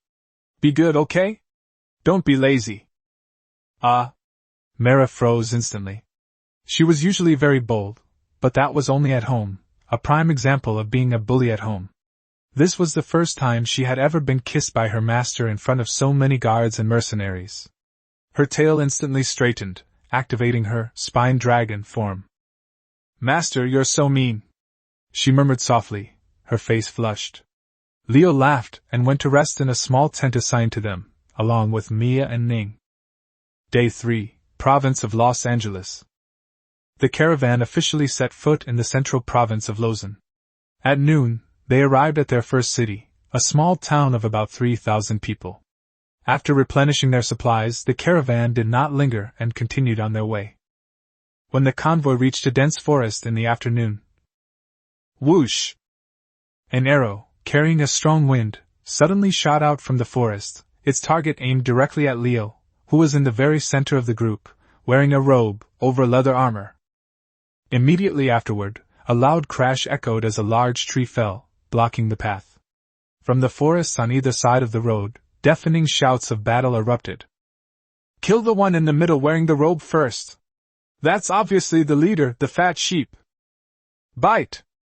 Ning's wolf ears had already sensed the commotion in the forest. The instant the arrows came, she lunged forward, shielding Leo, and swiftly raised her knight's shield in her left hand. The arrow pierced the enchanted knight's shield, the arrowhead just centimeters from Ning's cheek. "Protect master!" Ning roared. Perhaps out of consideration for the valuable slaves, the bandits did not launch a large-scale arrow barrage. Otherwise, this sneak attack alone would have caused heavy losses to the zero-level guards and pig-like beings. Even so, the entire caravan was thrown into chaos instantly, with the slaves screaming and charging. Fortunately, the soldiers of Eagle Territory were well trained and immediately began to regroup and defend according to the prearranged formation. "Thanks, Ning!" Leo casually thanked him and then raised the third tier Heart of Flame staff that he had received as hush money. "You think you can kill me with just 18 cards?" He roared in the direction the arrows were coming from. "Second tier Fireball!" Leo couldn't yet cast second tier spells instantly, but with his talent, his casting speed far surpassed that of ordinary people. In less than a second, a fireball, half the size of a person and trailing a blazing tail, roared into the forest. Boom! A violent explosion rang out. "Oh no! It's a second-tier mage! Damn it! The intelligence was wrong! Why would a second-tier mage be in the caravan?" 2 or 3 screams and curses suddenly rang out from the forest. But by then, the other bandits were already fighting with the guards and could no longer escape. Walker glanced back at the powerful Leo and received an affirmative nod from Leo. "Kill!" Walker ignored Leo and led the charge towards the other side of the bandits. "Ning! Follow me! Mira, use throwing knives to suppress them!" Leo tacitly led Ning straight towards the direction from which the arrows had just come. Ning charged ahead, shielded by her knight's shield, easily dispatching any level 0 bandits who stood in her way within 2 or 3 rounds. 3 arrows still flew from the forest, but they were all blocked by Leo's innate mage shield and Ning's shield. "Fireball! Fireball! Fireball!" Leo didn't care about silent chanting now. On the chaotic battlefield, a mage's roar was the best war song, which could greatly boost morale.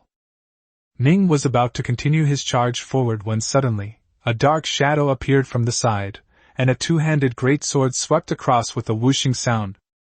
Clang! Ning hastily used his shield to block, but the enormous force sent him staggering back 3 steps, his arm going numb. Chapter 46 The Sword Saint of the Bow. She looked up and saw a bandit wearing chain mail and carrying a longbow, gripping a great sword with both hands and grinning at her. Mira! Leo shouted, and 2 enchanted. Tier 1 throwing knives attacked the bandit from the left and right at tricky angles.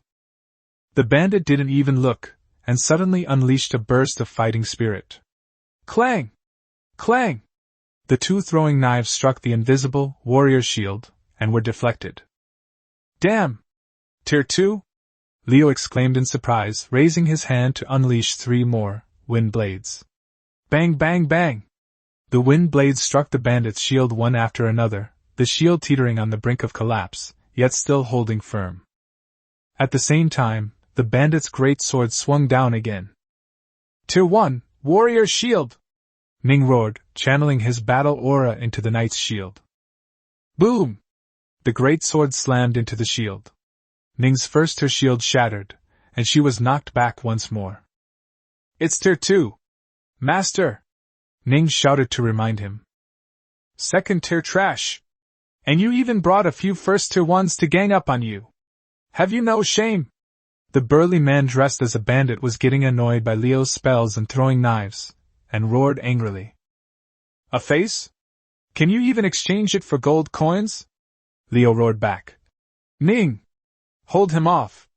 Surround him! 2 more throwing knives, Mia Mira. 3 wind blades, Leo. Thump! Clang! Clang!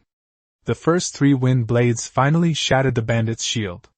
The bandit was shocked and was about to use his great sword to create a whirlwind to block the remaining 2 throwing knives. Pfft! Ning seized the moment when he was blocking, and the first her long sword in her hand stabbed out precisely, passing through the gap in the chain mail and piercing into his waist. Ah! The robber screamed in agony, his movements contorted. Under the subsequent brutal 4-person righteous beating, this second-tier bandit was quickly turned into a hornet's nest. Meanwhile, Walker arrived carrying the head of a first-tier bandit deputy leader. The bandits, now leaderless, were quickly wiped out. They are deserters. Walker examined the tattoos on the corpses and said gravely. Lord Leo, the one you just killed was a Rosen warrior, a dual-wielding class that typically specializes in 2-handed great swords and carries a longbow. In the future they will advance to become Rosen champions, and their archery will be as terrifying as a ballista. Leo, what? The archer sword saint? What about the casualties? Leo asked. Thank goodness, Walker said, still shaken. 1 guard was seriously injured, and 3 were slightly injured. On the other side, there was 1 tier 2 soldier, 1 tier 1 soldier, and more than 10 miscellaneous soldiers. Thanks to your fireball spell, they were wary of the goods and didn't dare to fire a volley of arrows, otherwise we would have suffered a great loss this time. Walker glanced at Mia and Mira. You're quite good. But be careful later. Have your 2 thieving maids carry shields too? Not necessarily. Every bandit is this greedy. Leo and his 3 maids finished cleaning up the battlefield. This bandit group, led by the Rosen warrior, clearly belonged to the category of elite monsters, and they had reaped a considerable harvest. Leo tallied up the items. 11 gold coins, 23 silver coins, 70 copper coins. Equipment: 1 tier 1 longbow, 1 tier 1 2-handed greatsword, 3 ordinary longbows, 3 ordinary 2-handed greatswords, 9 one-handed swords and shields, 3 hunting bows, some farm tools, and some leather armor and chain mail. Walker approached, looking at Leo with a complicated expression. How should we distribute them, Lord Leo? He asked in a deep voice. You have made the greatest contribution this time. Before the Lord left, he instructed me that I could listen to your arrangements in such matters. Leo knew exactly what was going on. Walker, he's still testing me. How about this? Leo said casually. I'll take 4 gold coins as a reward for my trouble. Knight Walker, you and your 2 first-tier lieutenants will each receive 1 gold coin. The remaining 4 gold coins are yours to distribute. I think the seriously injured brother should take 1 alone, and the rest can be divided equally among the brothers who participated in the battle. Assets: 11 gold, for silver, 86 copper plus 4 gold equals 15 gold, for silver, 86 copper. Walker hadn't expected Leo to be so generous. He'd killed the bandit leader and 6 or 7 ordinary bandits, so taking the lion's share was only fair. But he'd also taken the seriously wounded soldiers and subordinates into account. Walker's usually stern face softened considerably. He returned the favor. In that case, all the loot from that Rosen warrior you killed is yours, as are the loot from the other bandits you killed. After all, you were the one who killed them. Any unwanted equipment can be sold later. Hee, then I'll do as you say. Leo accepted without hesitation. Just kidding, a complete set of chainmail helmet, plus a Tier 1 longbow and a Tier 1 two-handed greatsword. This thing would be worth at least 3 gold coins if you sold it. Leo immediately stripped off the chainmail, still stained with blood and dirt, and unceremoniously slipped it over his leather armor. Although it bore the marks of battle, its defensive capabilities were top-notch. He then selected 2 intact shields and gave one to Mia and one to Mira. Leo's current appearance is utterly absurd: robe, inner, plus leather armor, middle, plus chainmail, outer, plus Tier 3 staff, waist, plus two-handed longsword, back, plus steel longsword, waist, plus shield, hand. Leo looks good? Can looks come before life? A few days later, the group arrived at the capital of the province of Lozan. Leo sold off the extra weapons. He kept the Tier 1 two-handed greatsword and longbow, which he found quite rare. The other miscellaneous loot sold for a total of 1 gold and 15 silver coins. Assets: 16 gold, 19 silver, and 86 copper. Leo also took the opportunity to see the landscape of the province of Lozan. The architecture here is rugged, similar to the Battanian style, and mercenaries carrying longbows or two-handed greatswords can be seen everywhere on the streets. Ironically, beneath this prosperity lay even more homeless people. Leo curiously glanced at the so-called relief station at the city gate and almost vomited. It was a gruel mixed with leftover black bread, vegetable leaves, and unidentified crumbs, much like swill, its only purpose probably being to maintain vital signs. The taxes here seem to be 30%. After asking around, Leo clicked his tongue in surprise. But there are also cleaning taxes, land taxes, management taxes, entry taxes, and countless other exorbitant taxes. In reality, you probably won't even get 45%. Leo, I don't know what to say for a moment. I guess, all that's missing is a breathing tax. Second half of the journey. They traversed 2 provinces, encountering several waves of goblins and a group of ignorant bandits along the way. However, their groups were all small, with at most a Tier 1 leader, and were easily dealt with by Walker and Leo. Leo gained another 2 gold coins and 73 silver coins. Because the operation was small-scale, the bandits were poor. They probably could only rob civilians, but even then, they couldn't squeeze much money out of them. Chapter 47: Arrival in Lord Aaron. He died on the evening of June 2, 1967. Assets: 18 gold, 92 silver, and 86 copper. The group finally arrived at Lord Aaron, the capital of the Western Province. Lord Aaron was significantly larger than Griffin City. Strange, Leo thought. Isn't the West supposed to defend against the elves? Walker explained that decades ago, the elven race was in turmoil, and several elders defected, forming the Dark Elves. Now, the elves are too busy fighting among themselves to bother with the human borders. Therefore, the Western provinces, which have enjoyed peace for decades, have actually developed more prosperously than the Griffin province to the north. Loden Province, Giant Tree Tavern. The caravan and soldiers were both stationed in the tavern. The caravan had rented a plot of land in the city to guard their goods, while the soldiers rested in the tavern.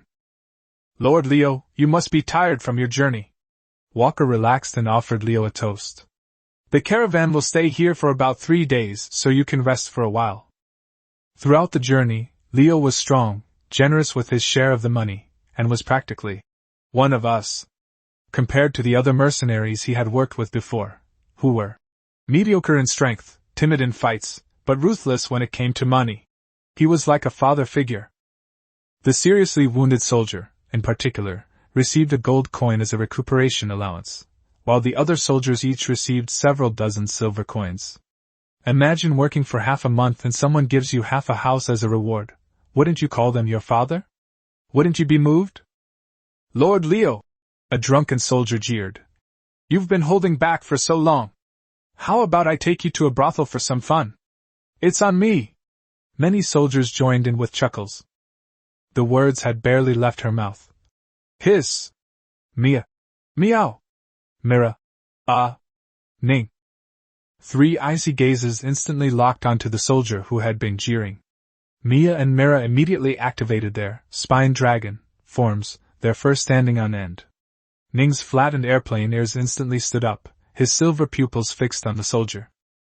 The three of them have been holding back for over 10 days. Pa! What nonsense are you spouting, brat?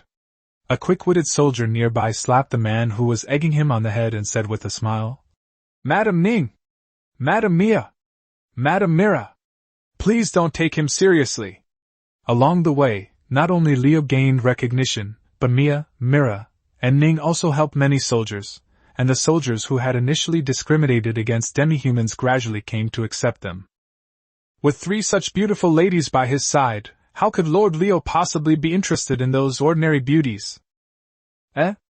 Upon hearing the title, Madam Mia and Mira were instantly dizzy, their cheeks flushed, and their previous murderous aura vanished. Ning, upon hearing Madam Ning, suddenly had her ears turned back into airplane ears, and her beautiful wolf tail swayed behind her like a helicopter propeller. Emotion, happy, shy. Entry, he called me Madam. Ahem. Leo was also a little flustered by the way he was addressed. He waved his hand. I'm not going with you guys, I'm going back to be with my, maids. However, he laughed, you'd better put in some effort today and let the western provinces know the might of Eagle territory. Ha ha ha, yes sir. By the way, Leo added, brothers who are free tomorrow night can come to the tavern lobby to hear the stories of this bard. I haven't done my old job in a long time, and my skills are no worse than that old man Rafar's. Of course, skilled brothers can continue. All right. I'll definitely be there tomorrow. The merriment ended amidst playful banter. Leo spent 5 silver coins, prices were lower in the western provinces, to order 4 glasses of champagne, 2 roast chickens, and a large room big enough for 4 people. He had the bartender bring the food to his room, then bid farewell to the other soldiers and returned to his room with 3 maids, whose tails wagged like propellers. Lord Aaron, the Giant Tree Tavern, inside a room. Bang! The door was bolted shut from the inside by Leo. First of all, Leo raised his expensive glass of champagne, smiling as he looked at the 3 pretty faces that were either excited, shy, or curious. Congratulations on our first expedition adventure. We're halfway to success. Cheers, master! Meow. The 4 cups bumped together. Secondly, Leo chuckled. You've also worked hard these past 10 days, my 3 ladies. He deliberately emphasized the word, ladies. The 3 demi-human girls were already happy to hear others mention the lady, but now that Leo had said it, they were even happier. You've been doing a great job the whole way. So tell me, what reward do you want? Oh dear, master. Mia blushed and said softly, I don't want anything. As for the reward, may I ask you? She boldly asked. Me too. Me too. Mara quickly raised her hand, like a student being called on. Ning didn't speak, but silently looked at Mia and Mira, and then blushed and raised her hand. Ahem. Leo cleared his throat. This is what you said, so don't regret it. Let's eat first. Hee hee hee. Late at night. Everyone was indeed starving. After devouring dinner, Saerio pulled the 3 of them aside and began to tell them stories. He died on June 3, 967, early in the morning. Assets, 18 gold, 87 silver, 86 copper. Last night's room and meal expenses -5 silver. Leo opened his eyes groggily and found Mia and Ning on either side of him, kissing his cheeks. Good morning.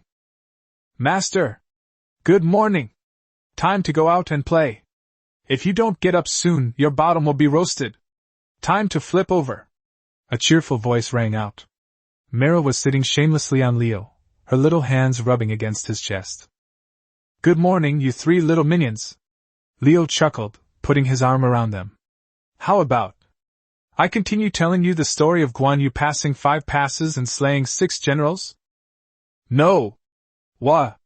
Thinking of the exciting events of last night, Mia and Ning quickly waved their hands. Mia. Master, I need the mail to digest. Ning. Me too. Mira even let out an exaggerated, ah, and stood up. I think I prefer a quieter life now, maybe I'm getting old. Mia and Ning nodded in agreement.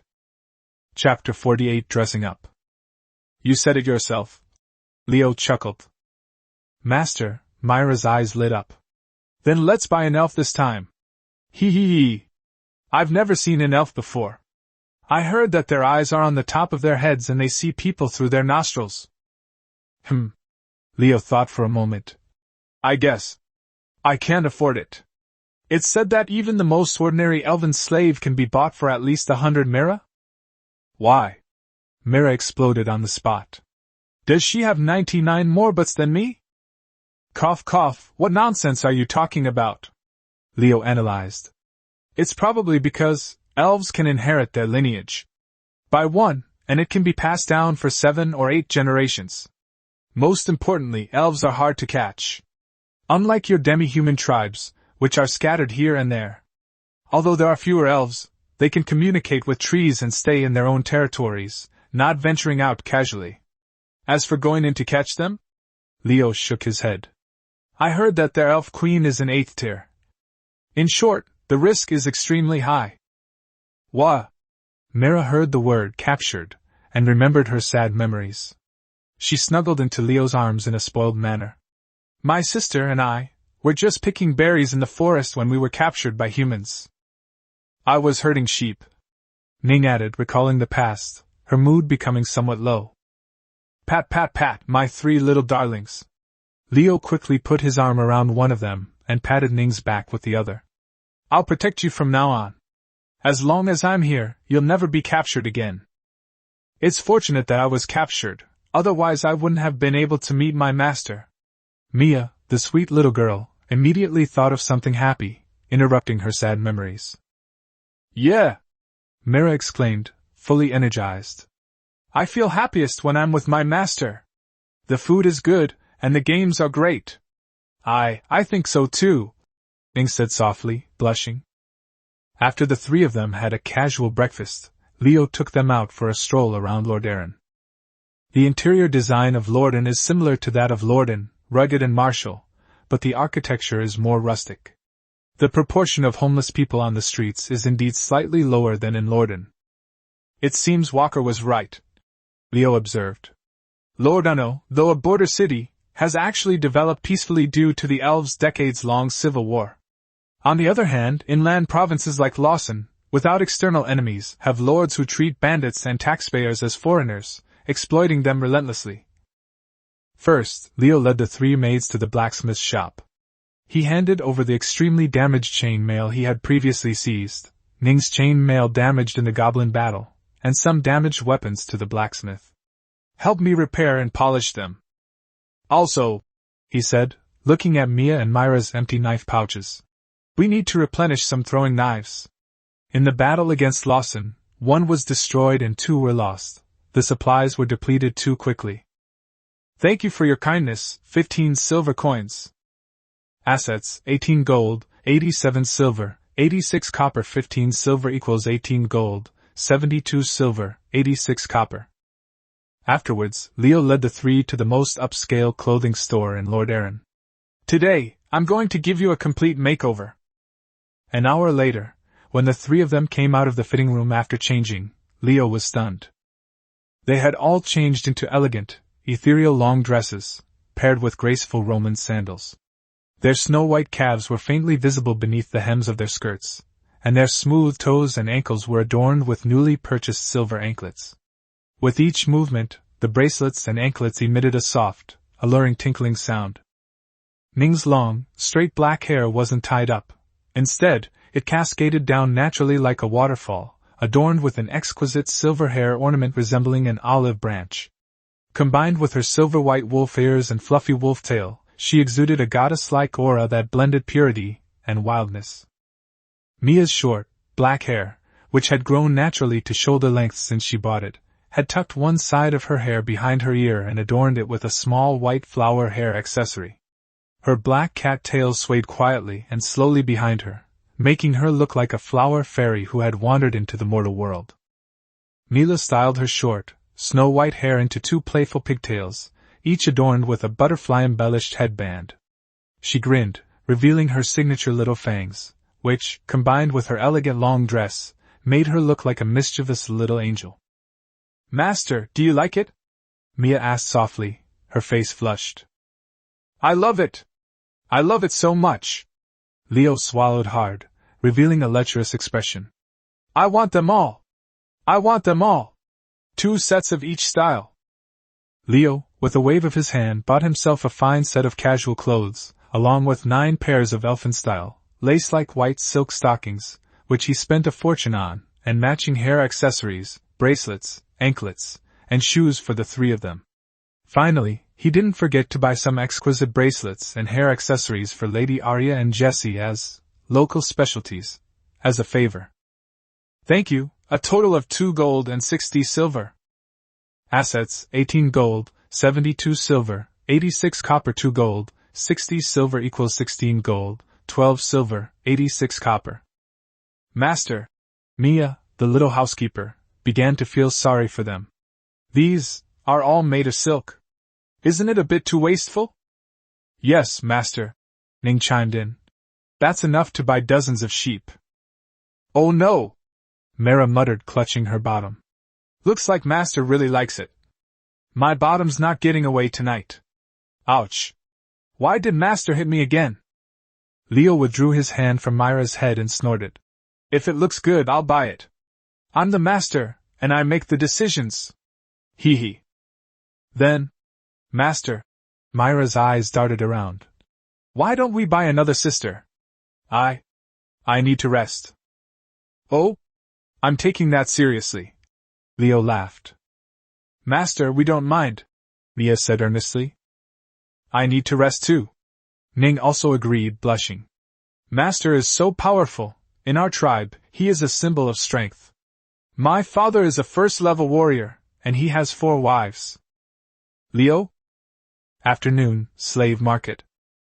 At noon, the 4 of them returned to the tavern to put down the extra things they had bought, had a hearty lunch. Inspired by Ning, they ordered half a roast lamb, and extended their room rates for a few more days.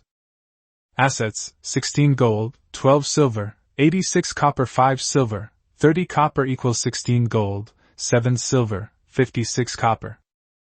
In the afternoon, Leo, accompanied by 3 maids dressed like noble ladies, headed to the slave market. Midway, he encountered the caravan from Eagle territory, where the merchants were sweating profusely as they haggled with the nobleman's steward. The 2 nodded to each other, and Leo departed. "It seems Eagle territory's goods are selling very well here. They're probably making more money than I expected." Chapter 49: Centaurs and Snake-like People. After searching around, Leo couldn't find any elves. He pulled over a slave trader and asked him something. The trader immediately recognized Leo's luxurious clothes and the 3 exquisitely dressed, elegant demi-human maids behind him. He knew Leo was a very important customer. Some noble young master was out experiencing life. The merchant immediately replied humbly, "Oh dear, sir, you must be from out of town. Elves can be sold in any province, just not in our western province." "Why?" "Because this place is near elven territory," the merchant said in a low voice. "If elven scouts discover it, our shop will be burned down that very night, and it might even trigger a border conflict." "So," the merchant rubbed his hands, "if we really had a way to get elves, we would smuggle them to the central province or the east, or anywhere else. Although we are close by, no one dares to sell them. Only some big shots would trade them privately, and that was all as a symbol of power. However," the merchant changed the subject, "we do have other specialties here," he said proudly. "Our team crossed the western mountains to capture them. Besides cat-like people and rabbit-like people, we also have snake-like people and centaurs." Leo became interested. He had never seen either of them before. The merchant eagerly led the way. The first thing that caught their eye were several snake-like beings in cages. A slender, alluring young woman, her upper body only partially covered at the chest, lay lazily on the ground, her lower body a thick, scaly snake tail. While her upper body was extremely seductive, the thought of that cold lower half, Leo found it hard to accept. I still admire Su Xian, at least in this state I couldn't. Hee, sir, the snake-like beings all have excellent figures. The merchant winked. And they're cold-blooded, so it's quite refreshing to hold them at night. Ahem. Where are the centaurs? The merchant patiently led the way. Leo saw several larger cages containing many creatures with the upper bodies of women and the lower bodies of horses. Centaur, or rather Maya, the merchant boasted. Heh, some nobles don't like riding horses, they prefer these. Isn't it much cooler than riding a horse? And they're all natural warriors. You have quite a complete selection of goods, Leo complimented. Of course, the merchant replied proudly. We are marquises, cough cough. Anyway, in the western provinces, we are one of the largest. That's good, Leo hinted. But these two aren't really suitable for that, you know? My sir, you don't understand, the merchant chuckled. After reaching the first rank, snake-like beings and centaurs can master a talent skill, transformation. They can transform their lower bodies into legs similar to humans for a short period of time. After transforming, they are almost like humans, except they retain some necessary features. She can transform? Leo turned to look at Mia as if seeking confirmation. Mia blushed and nodded slightly. Leo then glanced at Myra's entry. Emotion, excited entry, hee, looks like I'll have another sister. Should I choose the horse I can ride? Or the snake I can hug and sleep with? It's so hard to choose, maybe I should have them both, and my master and I can switch. It's done! Leo was itching to try, but he stuck to his principles. Talent was essential. While good looks were a necessary condition, they weren't a sufficient one. At least until he had enough strength, he needed to improve his abilities to a certain extent. He started scanning with the entry. After looking at all the snake-like beings, unfortunately they're out. Many are good-looking, but in terms of talent, the best are only R-rank cards. Their attributes are at most neutral, lacking negative attributes like bloodlust or indifference, but they also lack positive attributes like intelligence or diligence. Leo's gaze shifted to the centaur section. He sifted through the area, and sure enough, in a corner cage he found a target. A brown-haired centaur girl lay with her legs, horse legs, bent, leaning against the edge of her cage, looking utterly dejected. Her features possessed a somewhat androgynous, heroic quality, yet were not without beauty. Her eyes were large and darting around, much like the track and field team girls from his university days before his transmigration. Name Zofia. Level, Tier 0. Emotions Buddhist-like, hungry. Entry optimistic, good recovery, resilient, when to eat, didn't eat enough yesterday, so hungry I want to eat grass, want to go for a walk, yearning, want to roam freely. Pikachu, you're the one! Dior and Dior agreed. He calmly began haggling. First, he inquired about the going rate. 5 gold for a snake-like creature, 9 gold for a centaur. How about the snake-like creature instead? Leo feigned regret.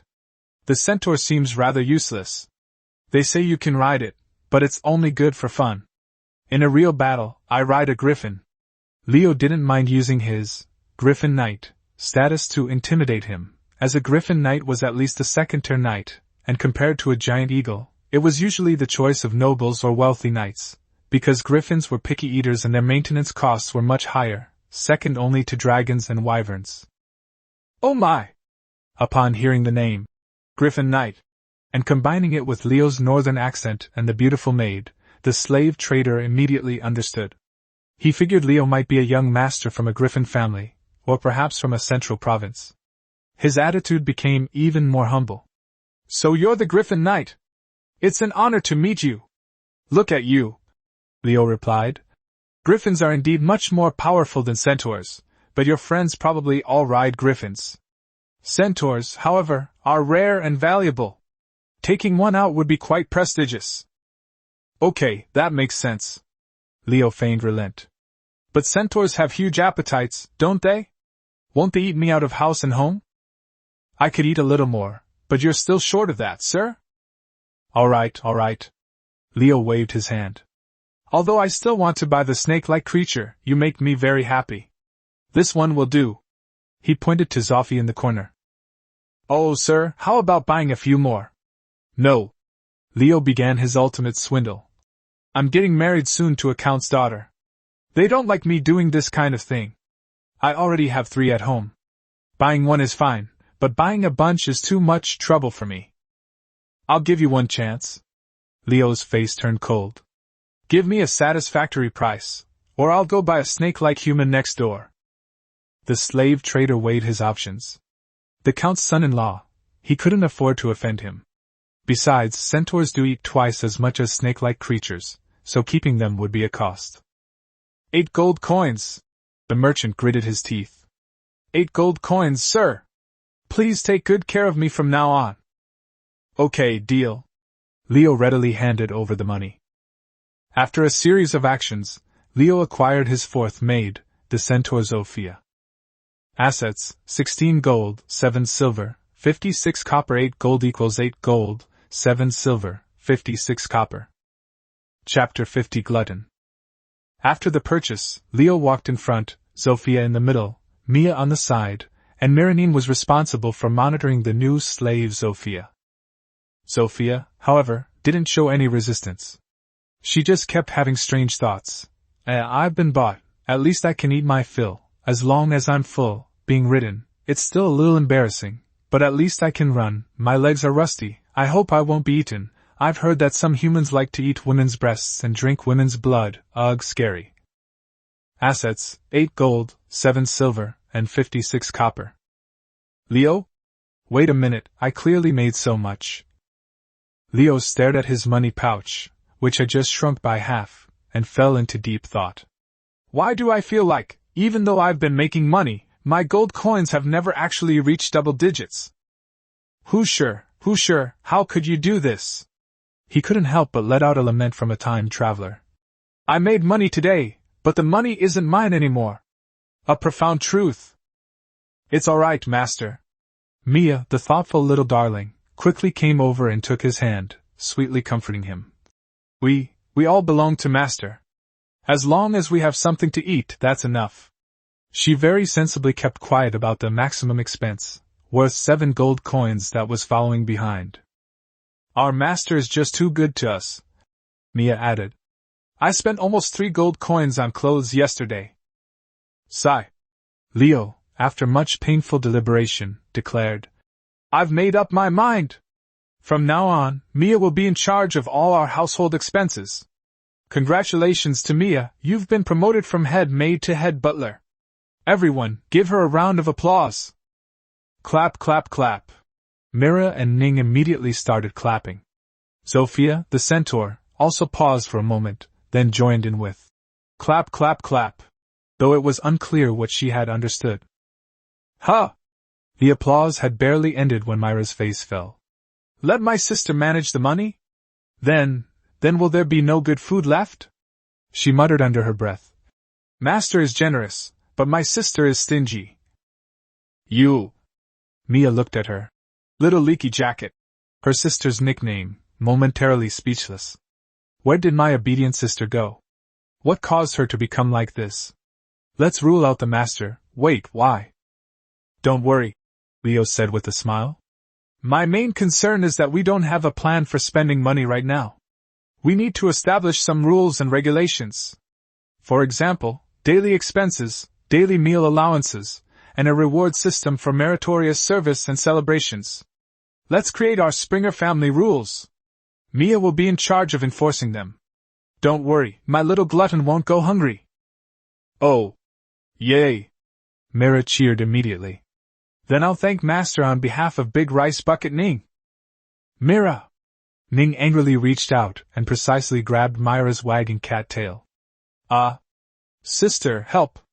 She grabbed my tail. After their playful antics, Leo led the group to the clothing store. Treat everyone equally. He bought Zofia 2 of those elven-style long dresses and 2 sets of cloth tops as well, for changing. Lower body, ahem, horses don't need trousers. Shoes and stockings were naturally unnecessary. He didn't even ask Zofia's opinion. He picked out the styles, paid, and that was it. Assets, 8 gold, 7 silver, 56 copper. 50 silver equals 7 gold, 57 silver, 50 copper. Leo could tell from the entry that Sophia was much easier to tame than Ning was back then. She was a bit carefree. Oh, right. Leo suddenly remembered something and asked, "Do you like to eat meat?" "Master, right?" Sophia quickly replied. I probably prefer to eat more vegetables." "Of course, I can eat meat too. I'm not picky. As long as I'm full, that's fine.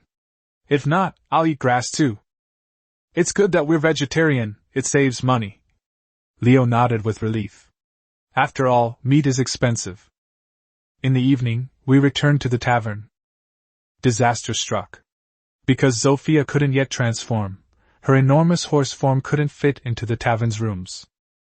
Leo had no choice but to spend 20 copper coins to reserve a small, private area for her in the stables in the backyard, so that although she couldn't stay in a room, at least she could keep some distance from the other horses.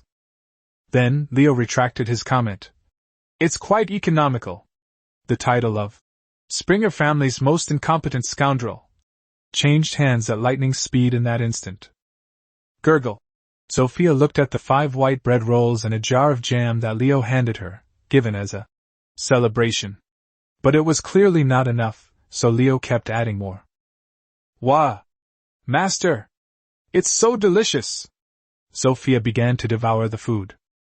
Why don't you give me a beating? Otherwise, I won't feel at ease eating." "Wah!" As she spoke, she grabbed a white bread with her left hand and stuffed it into her mouth, while her right hand had already picked up a second one. Leo, Mia, and Ning were all dumbfounded. "Mira." Mia swallowed hard. "How many is that?" "It should be 6. She must have the 7th one." Mira was also shocked. Ning was a little stunned. "Although I've eaten 4 pieces of bread and a chicken when I was starving, but I'm nowhere near as fast as her. And she doesn't seem to have reached her limit yet." "You can dip it in some jam," Leo reminded him. "Don't choke." Do you usually eat this much?" No, Sophia stammered, quickly swaying her right front hoof. She stopped stuffing the white bread she was holding into her mouth still full, and mumbled. "I usually eat 6, 4. Or maybe 5. Seeing Leo's expression, she quickly corrected herself. "The black kind is fine too. Mainly. I've been starving for days." She picked up the jam, scooped out a big spoonful, and stuffed it into the 8th piece of bread. "Wow! It tastes even better with the jam. I feel like I can eat even more." "Oh no!" She seemed to realize something, and suddenly knelt down with a plop on her front hooves. "Master! Please don't abandon me. I won't eat so much again. I'll do whatever you say. I'll even eat shit if you ask me to. Wah, it's so delicious." Cough, cough, cough. Leo choked. "Eating poop is really unnecessary. I bought you to train you into a warrior, not a glutton." In the end, Sophia devoured 11 loaves of white bread and a whole jar of jam. Total cost, 130 copper coins. Assets, 7 gold, 57 silver, 50 copper 1 silver, 50 copper. Food costs 1.3 plus lodging costs 0.2, equals 7 gold, 56 silver. "Master." Mia hesitated for a moment, then asked softly, "Should we still keep an eye on her at the stables?" Chapter 51 Taming the Horse. Leo rubbed his forehead. "I think it's unnecessary. I feel like even if I whipped her, she wouldn't leave." "Indeed." Ning nodded in agreement. "It's terrifying." "All right." Leo began assigning tasks. "Ning, from now on you'll be in charge of training Sophia. First, teach her to read, then train her like a warrior. By the way, centaurs seem to be good at archery too. I'll give you my tier 1 longbow, you can teach her that. Anyway, she's your apprentice now. You'll get a reward if she trains her well." Leo added, "Normally you can give her 4 pieces of white bread per meal. If she behaves and trains well, she'll get 2 or 3. Jam too. I feel like she won't be motivated without food." "Yes, master." Ning immediately accepted the order. Leo turned back and instructed Sophia, who was still licking a wooden jam jar in the stable. "Sophia." "Yes, master." Rest well here. As long as you behave, you'll be fed well every day, Leo said to Zofia after formulating his horse-taming strategy. Yes, master. From now on, you will learn from Ning. Leo pointed at Ning. Yes, master. Zofia immediately stood at attention and gave Ning a salute, which she invented herself. Lord Ning! I'd eat shit even if you asked me to. Leo covered his face. I didn't make you eat shit. You get some rest, let's go! He waved his hand and quickly left the stable with Mia, Mira, and Ning. Inside the giant tree tavern. As Leo led his 3 maids into the tavern, they were engulfed by a deafening clamor. Most of the soldiers who had gone off to enjoy themselves yesterday had returned, their faces flushed and reeking of alcohol. Walker was there too, sitting alone in a corner, quietly polishing his longsword. Lord Leo is back! Look! He's brought back his new mount too! The soldiers all saw Zofia, who was kept in the stables in the backyard. A bold soldier jeered. Lord Leo! Your new mount is really cool! It's even more majestic than a giant eagle! Yes, yes! Another soldier chimed in. I'm thinking of getting one too! Riding a centaur around town, how prestigious! The Eagle Territory Lord and his wife were both giant eagle knights, so they were quite familiar with this thing. Walker didn't stop them. Soldiers on leave, gathered in the tavern, weren't they talking about women and wine, but about a loaf of bread worth 500,000 marks. He merely glanced up and silently reinforced his label of Leo as a lecher. Hey guys, don't even mention it! Leo sighed and sat down, looking utterly exhausted. My commission for this trip, plus any extra money I made along the way, is all gone. I even used up last month's salary. I'm practically broke now, and I'm sure I'm much poorer than the other leaders, Walker and the other 2 Tier 1. He painfully held up 7 fingers. 7 gold coins! Just like that, gone! It's all little Leo's fault for deciding big Leo's fate. I need to go back and learn from this, tighten my belt and start saving money. 7 gold coins? My God! That's enough to buy 7 rabbit-like beings. Never mind. I'd better go back to my old flame who costs 50 copper coins. Lord Leo is even more sentimental than us. I spent 2 silver coins last night to find a top courtesan, and that kid Wugwan is still laughing at me. Hey! Leo put on a we're kindred spirit. Look! That's my only hobby. Right? What's a man like without a hobby? Ha ha! A soldier laughed loudly. Sir, you're saving up so much money, are you planning to buy a noble title? No way! Leo steered the conversation towards Walker in the corner. A man who's just been taken advantage of by his subordinates needs to reflect on his actions, right, Mr. Walker? Aren't you going to have some fun tonight? Walker's usually stern face softened for a moment. I'm not as carefree as you, Lord Leo. He took a sip of his drink. I have elderly parents to support, and young children to raise. My good-for-nothing son is currently undergoing the Imperial Knight's training to become a great Eagle Knight. His tuition alone has drained my savings, and I still need to save money to get him a wife. Your son will definitely be a baron someday, absolutely. Leo complimented, then added with a wicked grin. But a man should treat himself well, shouldn't he, Lord Walker? Ha ha ha, thank you for your kind words. Walker laughed heartily upon hearing his son's words, even though he knew it was a compliment. All right. Leo slammed his hand on the table, drawing everyone's attention. Let's not talk about that anymore. Today I'm going to tell you a new story. An exclusive version I snatched from that old Lecher Lifar, one you've definitely never heard before. Oh? What story? Have you heard the story of Sichuan Xiao? TCH. The soldiers booed. Heard it.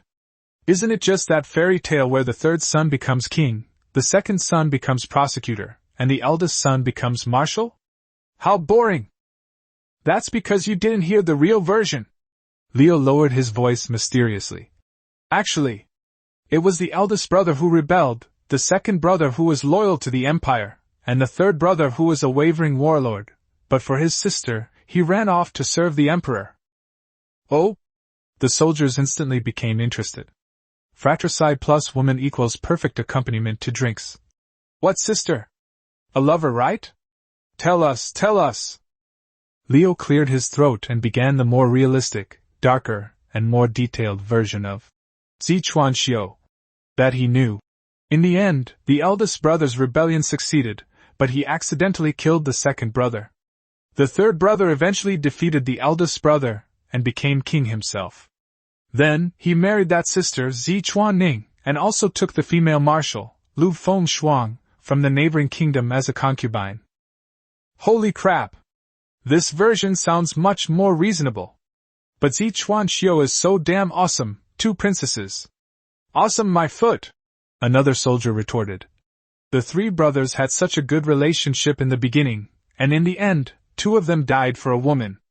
If it were me, I'd rather have Bai Chuan, who was always by Zichuan Xiu's side. After the story was told, a sigh of regret filled the tavern. Not bad, huh? Leo raised his empty glass. Not bad, how about some money for the meal? I'm really broke. The soldiers were thrilled by the story, and since Leo had just distributed his share of the money, they were quite generous. Lord Leo tells a wonderful story.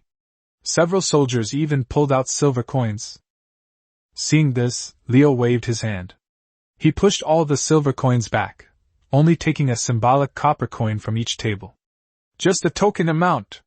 Do you think I, Leo, am the kind of person who's greedy? This move made Walker and the soldiers look at him with even more admiration. Lord Walker. Leo finally approached Walker and extended his hand. It's your turn. You'll need to give me 2 copper coins. Why should I? Walker joked, a rare occurrence for him. Don't I have 2 extra ears? He still smiled and pulled out 2 copper coins. However, your eloquence does indeed resemble that of a bard. Thank you for the compliment. That's what I made a living from the very beginning, Leo said with a smile. Chapter 52 Riding Horses. Late at night, inside a guest room. After chatting for a while, Leo led Mia, Mira, and Ning upstairs. Just now downstairs, the 3 maids were listening intently. Master! Ning blushed as soon as she entered the door and whispered. I want to be your Bai Chuan dot. She paused and added. But the kind you can sleep with. I want to be Zichuan Ning. Mira raised her hand. Oh no, she's too mean. But I want to be Master's sister. Master's story is so beautiful, I love it. Mia thoughtfully concluded. Okay, my 3 little darlings. Leo looked at them and told them a few more bedtime stories. Leo stroked his chin. In return for courtesy, shouldn't you also help our master clear his throat? He died on June 3, 967. The next morning, Leo took Mia, Mira, and Ning downstairs for a casual meal. Throughout the meal, the 3 maids blushed, glancing at him every now and then before quickly lowering their heads to devour their bread. Leo could clearly see the refreshed descriptors: emotion, shy, descriptor, master's XP is really strange. Leo's skin was as thick as a city wall. He pretended nothing had happened and finished his breakfast. Stable. Hey, Zofia! Wake up and eat! Snoring. Zofia, who was sleeping in the haystack, twitched her ears. Upon hearing the word, eat, she instantly sprang to her feet, her tail swishing excitedly. Coming! Coming! Master, I'm here! Leo handed her 4 white bread rolls, which Sophia devoured in no time. By the way, Leo said, looking at her entry for desire, want to roam freely, feigning ignorance. Do you want to go out for a drive? Sophia, who was already happy with her full stomach, suddenly brightened up like a searchlight upon hearing this. Wah! Master! She excitedly bent down to hug Leo. Because Zophie was so tall, even when she bent down, Leo only reached her chest. The next second, Leo was buried in a soft, warm rabbit's embrace. Huh! Leo was confused again. Master! Are you a mind reader?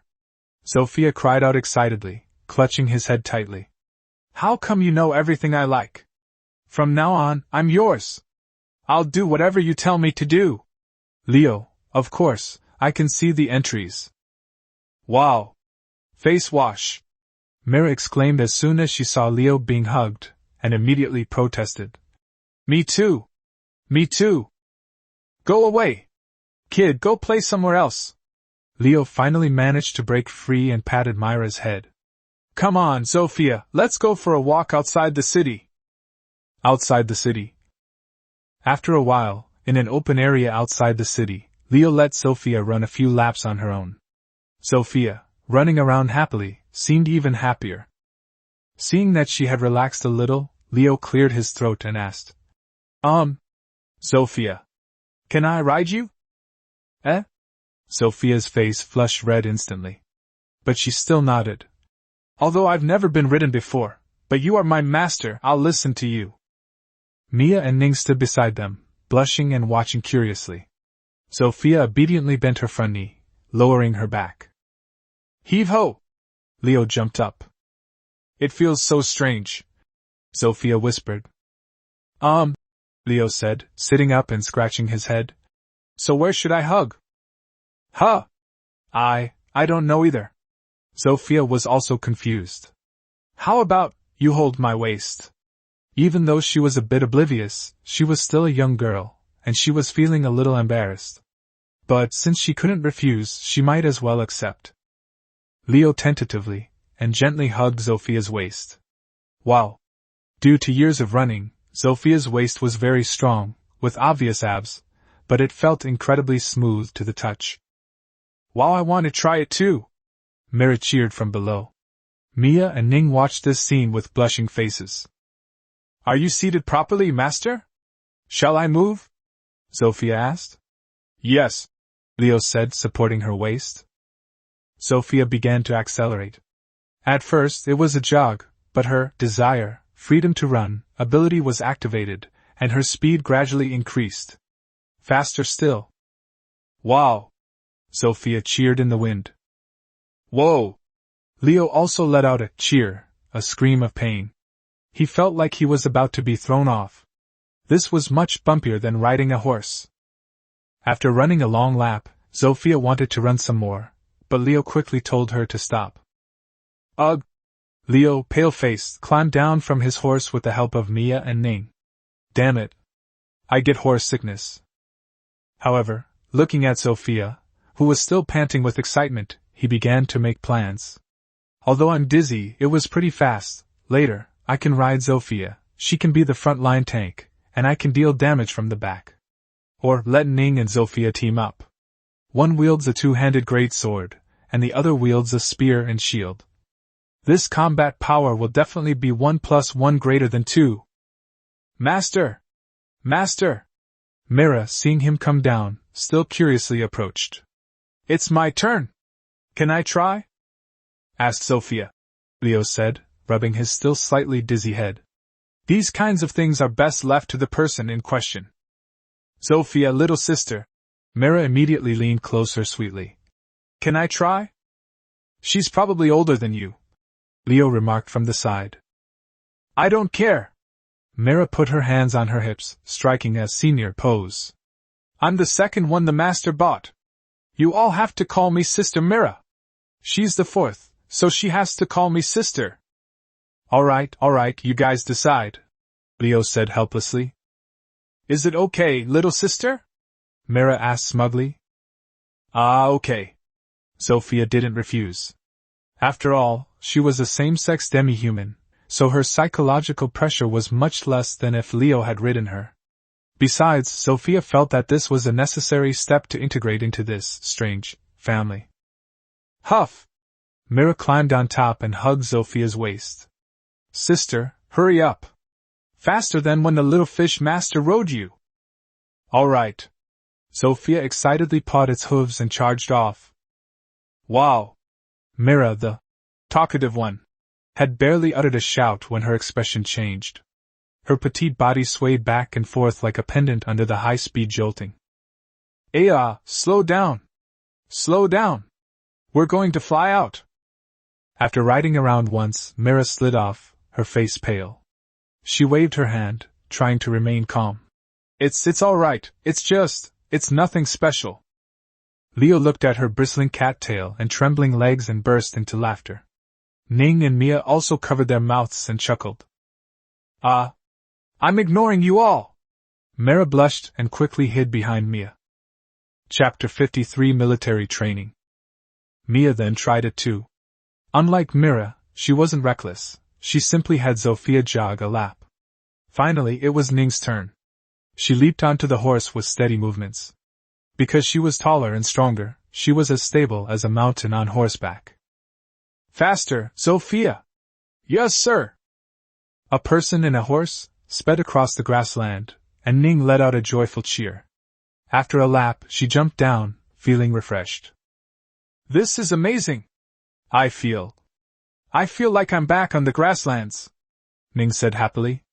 Leo, it seems like a first-come, first-served sisterly order has really formed. Zofia ran a few laps and felt refreshed. Leo stroked his chin and began his tactical analysis. From now on, Zofia can team up with me. Cough cough, she'll be in charge of the front line, tanking, and I'll ride on her back to be in charge of damage output. Or, his eyes lit up, pair him with Ning. Zofia, you're naturally stable and can use a longbow. Ning, besides your one-handed sword and knight's shield, you can also take a knight's lance and a nomadic bow. While longbows aren't suitable for riding horses, Zofia is a horse herself. No problem at all.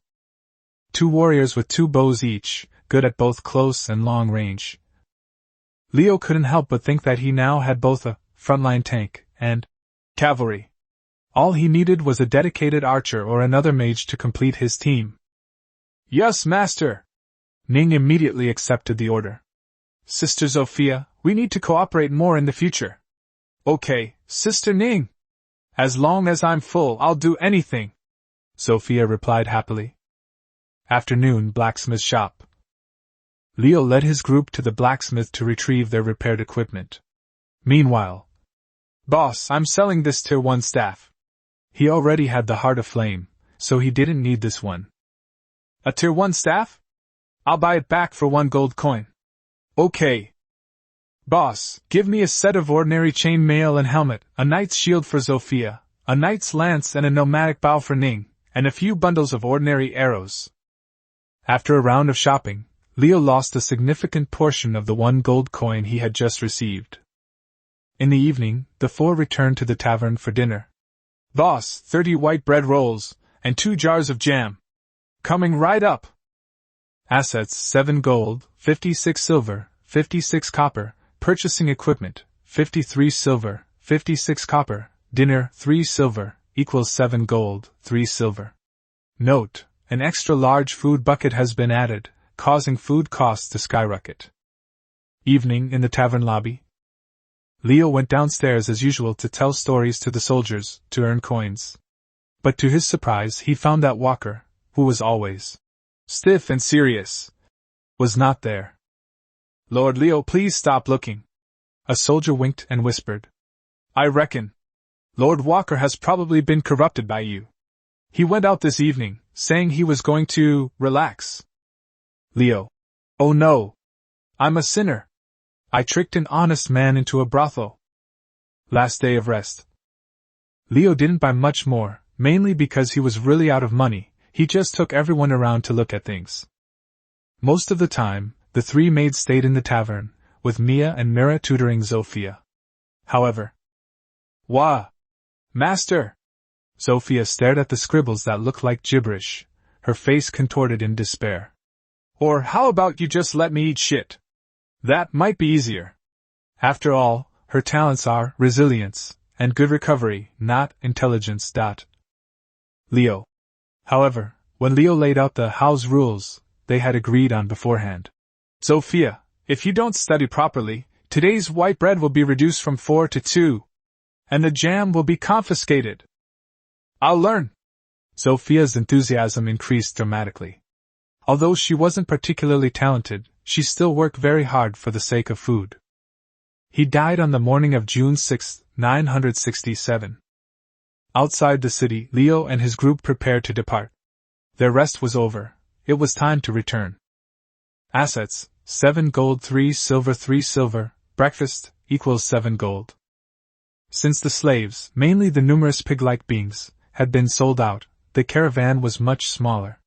However, adhering to the principle of never hauling empty carts, the caravan purchased a large number of rabbit-like beings, as cheap porters, and local specialties in Lord Arran, such as exquisite textiles and magic crystals. "Good morning, Master Walker. You've had a good rest these past 2 days, haven't you?" Leo, riding on Zophia's back with Ning, Mia, and Mira by his side, greeted Walker jokingly. He'd gotten used to riding Zophia instead of a horse now. Although Leo had only ridden horses before for transportation, who could resist a beautiful woman? Not only was she more obedient than a simple horse, but she also carried a faint, sweet fragrance. Leo had even made a makeshift rein from Zophia's long brown hair and a few ropes tied to her clothes. Actually, he probably didn't even need reins. A simple tap from Leo was enough for Zophia to know what to do. However, Zophia obediently wore chainmail and a helmet over her cloth clothes. Leo's behavior, perhaps due to his character, had become commonplace, met with mere envy. Zophia initially felt ashamed, but gradually grew accustomed to her master. A rare, knowing smile appeared on Walker's usually stern face. "You're right, Mr. Leo. People need to relax sometimes." He nodded in deep agreement. "I was reluctant to spend a single penny before, but now I realize that if I relax a little, I might live longer and save more money for my son." "By the way," Leo asked curiously, "I was about to ask you that day. I heard your son is in the Central Knights? Why isn't he a knight in Eagle territory?" "Sigh," Walker said with a wry smile. "The main problem is, the giant eagle is too expensive. I can't afford it. Although the Lord said he could pay for it, I'm too embarrassed. A fully grown giant eagle costs at least 200 gold coins on the market." 200 gold, Leo gasped. "Even if I didn't eat or drink for a whole year, my salary would only amount to a little over 7 gold coins." Walker shook his head. "How many years would it take me to pay this off?" "Then the Central Knights, don't they charge money?" Leo asked curiously. "Yes, I do too," Walker said. "The tuition is 5 gold coins a year. But there's a rule there. If you can break through to the second-tier warrior level on your own before you turn 25, the knights will give you a giant eagle chick for free. The price is that you must serve the Empire for 10 years. Leo, so he was a military academy-trained student. Walker continued. "Of course, you can buy one yourself, then you won't have to serve. But there's nothing wrong with going there. Baron Rur and Lady Arya both came from there. Many knights, or the second or youngest sons of barons who don't get fiefs, send their children there. Maybe they can earn some military merit and rise through the ranks." Chapter 54 Return to Eagle Territory. Leo pondered to himself. They call him a commoner knight, but the Rur family must at least be a knightly family, otherwise, an ordinary person couldn't afford the 5 gold coins tuition fee per year. "Then, why doesn't Lord Rupert have a giant eagle yet?" Leo asked curiously. "The money they earn from this caravan trip should be enough to buy one, right? Moreover, I heard that the third-tier job advancement is closely related to the experience foundation of the first and second tiers. The better the foundation, the stronger the divine skills gained from the third-tier job advancement. We've already planned to buy one," Walker explained. "Rupert only arrived at Tier 2 at the beginning of this year. I estimate that not long after we get back, Madam will take him to the central province to buy a cub and start building rapport." Leo, third-tier job advancement. "I also need to consider how to improve my foundation as much as possible, otherwise it would be a huge loss if I ended up with a ridiculous job advancement. By the way, how old is your son this year, and what grade is he?" Leo asked. "Haha, I can't compare to you, sir." Walker puffed out his chest, his face full of pride, at the mention of his son. "But he's not bad. He's 18 this year, about your age, and just reached Tier 1 last year. Usually, reaching Tier 2 before age 25, even with decent talent, gives one a chance to break through to Tier 3 before age 35. If one hasn't reached Tier 2 by age 30, then they're basically stuck at Tier 2 for life." Walker sighed. "I'll most likely be stuck at the second tier for the rest of my life. I'm just the son of a down-on-his-luck knight, not very talented, and my studies have suffered. But my son, if all goes well, he'll definitely reach the second tier before he's 25, and try to reach the third tier before he's 35. Then he can reclaim his fiefdom and become a true knight. Then I wish your son a speedy return to glory. Leo sincerely wished. Thank you for your kind words. Walker looked at Leo and said solemnly, Your talent is even greater than Rupert's. In the future, I hope you can give Rupert and my son more guidance. Rupert. I watched him grow up. It wouldn't be an exaggeration to say he's like half a son to me. You flatter me, Lord Walker. Leo replied immediately. I will never forget the Eagle family's help to me. On the way home, the caravan set off. Perhaps because on their way there, Leo and Walker had wiped out a second tier, Lozan warriors, bandit group, leaving them vulnerable after their initial success. They encountered no more large-scale bandit raids on the return journey. However, goblins are impossible to eradicate completely. Because the caravans returned with fewer slaves and smaller operations, goblin attacks actually increased. Master! 3 to the right front! Mia Mira! Stealthily flank them! Ning! Sophia! Charge with me! In the end, they were attacked by 7 waves of goblins and 1 wave of unsuspecting bandits. But they were all level 0 minions, at most level 1, and were easily dealt with by Leo's maid as practice targets. Leo didn't stand on ceremony, distributing the spoils as before. However, these small fry didn't offer much of a reward. They only found 1 gold coin each. He died on the evening of June 17, 1967. After a 27-day journey, the caravan finally returned to Eagle territory. Leo went to the guild to complete the quest and received the remaining 1 gold and 50 silver coins. Assets: 9 gold, 53 silver. Loot from the journey, plus 1 gold, 23 silver. Final payment for the mission, plus 1 gold, 30 silver, 20 silver was taken by the guild.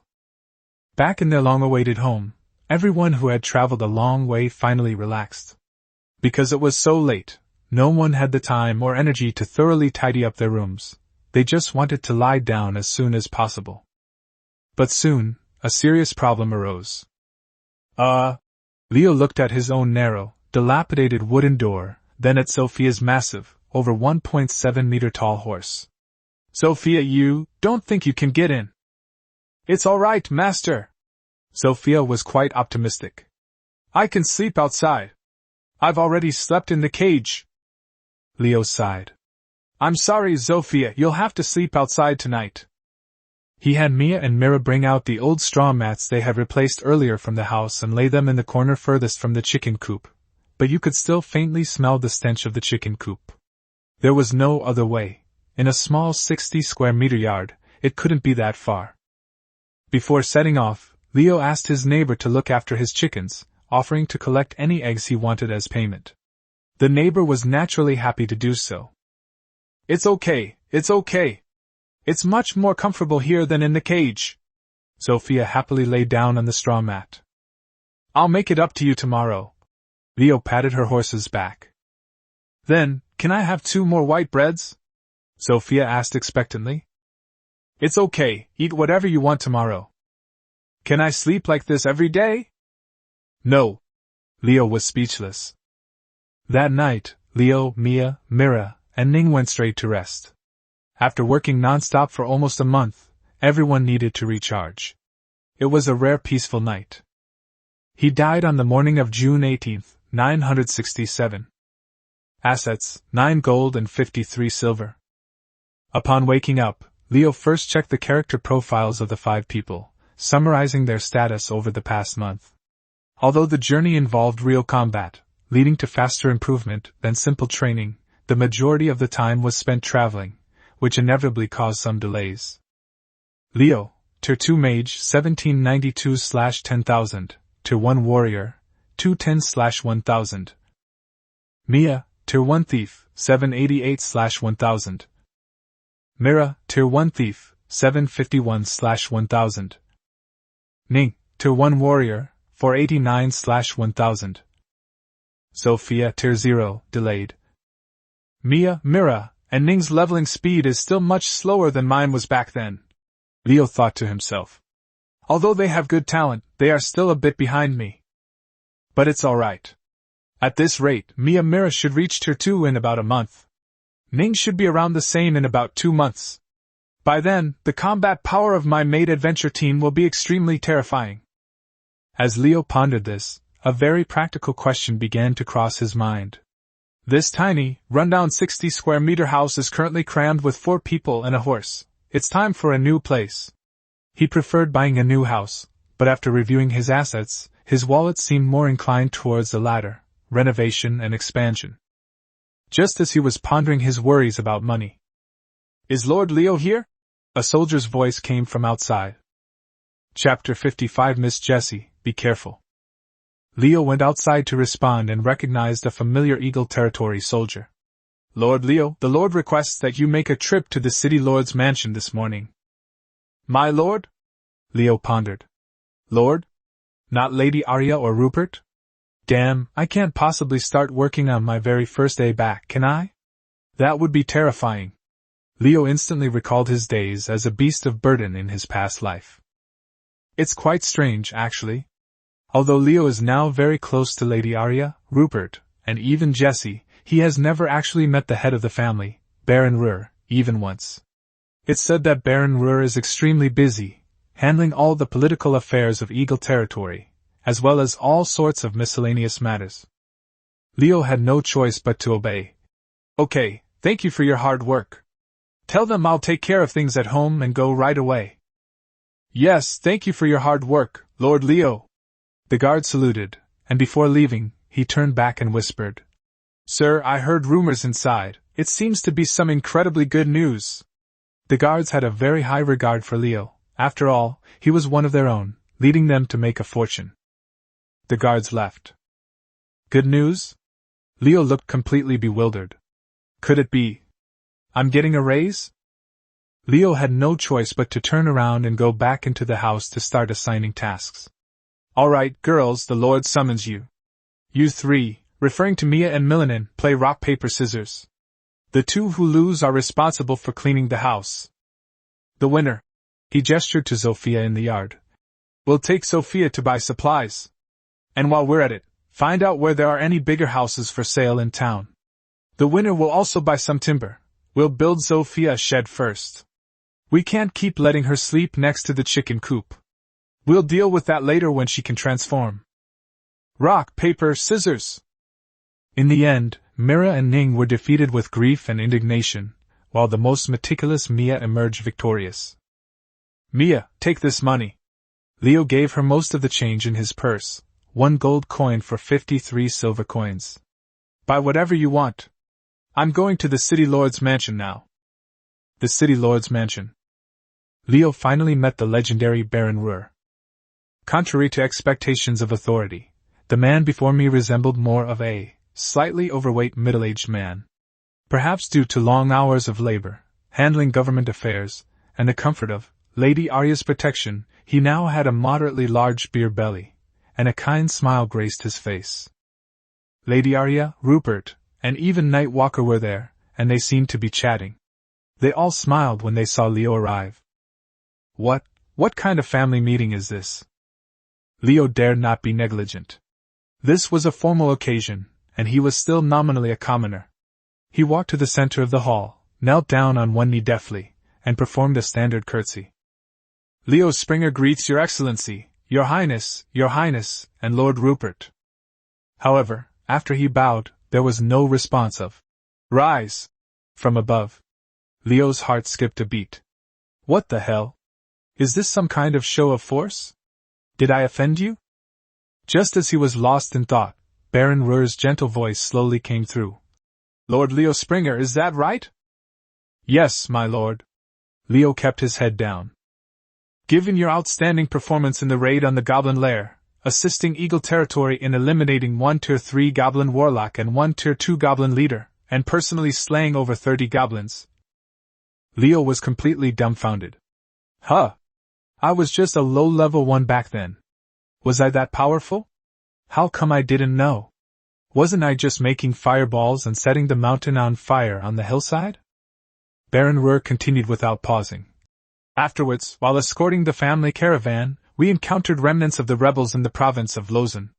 You faced the danger without fear, leading the charge and eliminating one second-tier rebel warrior, several first-tier rebels, and killing more than 10 others. Leo was even more bewildered. That gang only had a dozen or so people. I killed more than 10? Were Nightwalker and the guards just watching? In recognition of your outstanding military achievements, Baron Ruhr's voice rose a few decibels. I have petitioned the provincial governor to bestow upon you the title of Imperial Knight. The fiefdom is Bari village, west of the city, and a manor outside the city is granted as a reward, along with 20 gold coins. This is the decree of reward. Baron Ruhr stood up, walked down himself, and handed a scroll to Leo. Leo. He was completely dumbfounded. How did he suddenly become a nobleman? Even if he's just a knight, not even the lowest rank of baron, every little bit helps. Wait a minute. Wasn't Lady Arya just making empty promises to me? How did these promises come true so quickly? Seeing Leo kneeling there, looking dazed and hesitant to accept the reward, Lady Arya couldn't help but remind him. Leo? You don't want to accept the reward? Huh! Leo jumped in surprise. To hell with it. Even if there's a trap, he couldn't let go of the meat that was already in his mouth. Becoming a knight meant he was at least half a nobleman, which would make things much better for him in every way. Yes. Yes. Leo hurriedly accepted the award decree with trembling hands, shouting excitedly. I am willing to die for Eagle territory and the Empire. Very good. Baron Ruhr smiled gently. Is there anything else? If not, let Walker take you to see your fiefdom and manor. You're familiar with them. Yes, my lord. Outside the city lord's mansion. Leo walked out of the city lord's mansion in a daze, and in a daze took the horse reins that Walker handed him. What's wrong, Sir Knight? Walker rarely joked. You haven't forgotten how to ride a horse after riding a centaur for half a month, have you? Lord Walker, please don't make fun of me. Leo clumsily climbed onto his horse and walked alongside Walker. He was still not quite recovered from the shock. My lord, could you tell me what the lord means by this? Is he planning to put me on the hot seat? You see, Leo lowered his voice. I won't even mention the other 4 second-tier knights. You've done so much, yet you haven't been granted land, have you? This? Ha! Walker was amused by his appearance. Leo, I'm just calling you that because I'm older. The opinions of the other knights don't matter. Even if they do, with your current strength, defeating them would be very easy. As for me? Walker shook his head. I have no objection at all. I've said it before, with your talent, you're unlikely to be confined to a small Eagle territory in the future. Including that escort mission, he confessed. It was, in a sense, a test. I was the examiner. The Lord wanted to see if you were trustworthy. Of course. Walker changed the subject. My assessment is, apart from the fact that you're a bit of a lecher and need to remind Miss Jessie to be careful, you are otherwise very trustworthy. Chapter 56 Demi-Human Knight. My lord's meaning is simple. Walker concluded. I hope to lend you a hand now while you need it.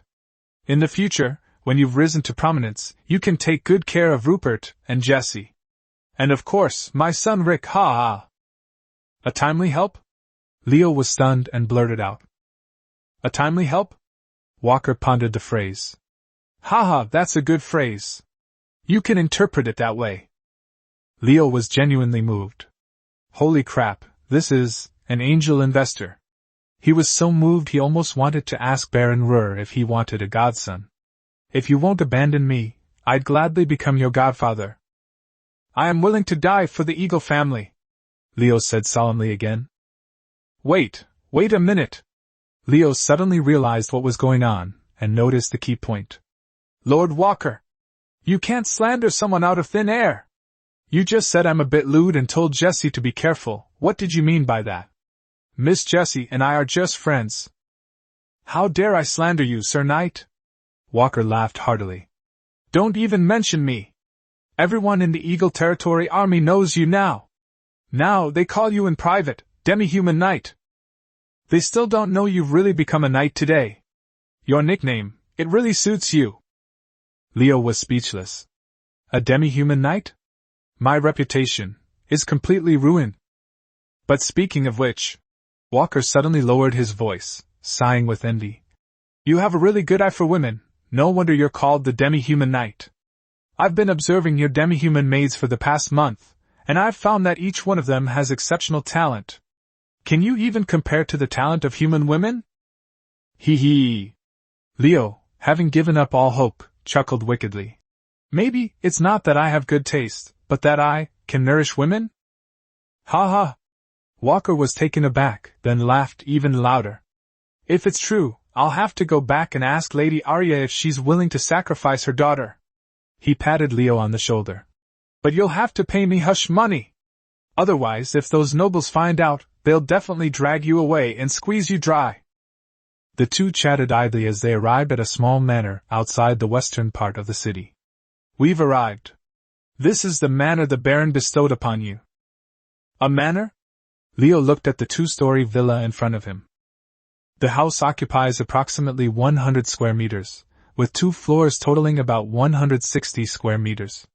The first floor has a large hall of about 40 square meters, a master bedroom of 20 square meters, 3 servant rooms of about 10 square meters each, and a kitchen of 10 square meters. The second floor is an attic for storing miscellaneous items and a cellar of about 30 square meters. The yard is quite large. The yard covers 0.5 acres, which is about 2,000 square meters, and is surrounded by only a simple wooden fence. Walker led Leo around in a circle. You don't think it's too small, do you? Small? How could that be? Leo exclaimed excitedly. My family of 5 is still crammed into a tiny, old 60-square-meter apartment. I was just thinking of moving to a bigger one. I never expected. Why, I'm so touched. I'd gladly die for you. All right. Walker patted him on the shoulder. Next time, say it to the Lord. You've been saying it the whole way. This is the only vacant manor at the moment, and the property rights belong to the Eagle family. Afterwards, Walker took Leo to Berry Village, in the west of the city, and then went straight back to the city, leaving Leo alone. Leo looked at the familiar yet unfamiliar little village before him.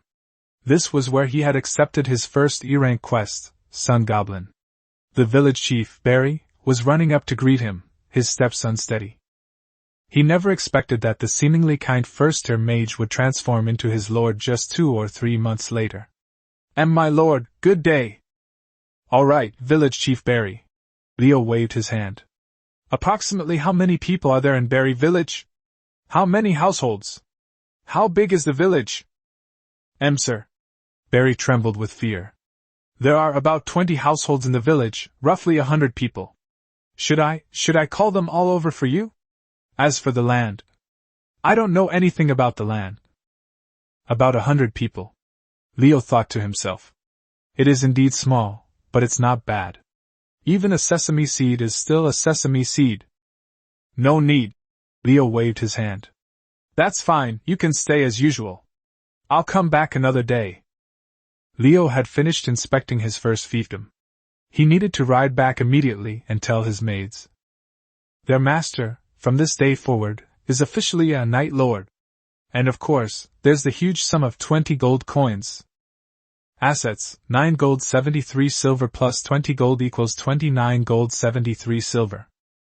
When Leo returned home, he found that Mia and Zofia had just returned from shopping and were working with Mira and Ning to build a makeshift shed in the yard. The 4 men, horses, were working with great enthusiasm and focus, completely unaware that he had returned. Ahem. Leo cleared his throat and spoke up as a reminder. Ning's wolf ears were the sharpest, and she was the first to hear the noise. She turned her head and spotted Leo on horseback. She immediately dropped the plank she was holding and rushed over joyfully. Master! You're back! Mia, Mira, and Zofia noticed and quickly gathered around. Master, welcome back! Myra's gaze immediately locked onto the horse Leo was riding. She chuckled and ran over to pat Zofia's rump. Hee hee, Zofia, see? Master has a new horse, he doesn't want you anymore. You won't get any white bread anymore. But it's okay, I can ride it from now on, and I'll share half with you. Wow! Sophie panicked instantly, her emotions shattering instantly. She rushed frantically to Ryoma. Wah! Master! I admit I ate a little too much yesterday. Please don't abandon me. I'll try to eat less in the future. Please ride me. Leo was shocked. Mira always manages to come up with something new. This is the city lord's horse, just for temporary use. You'll have to return it later. What are you thinking? He patted Zophia's horse head reassuringly, then turned to glare at Mira.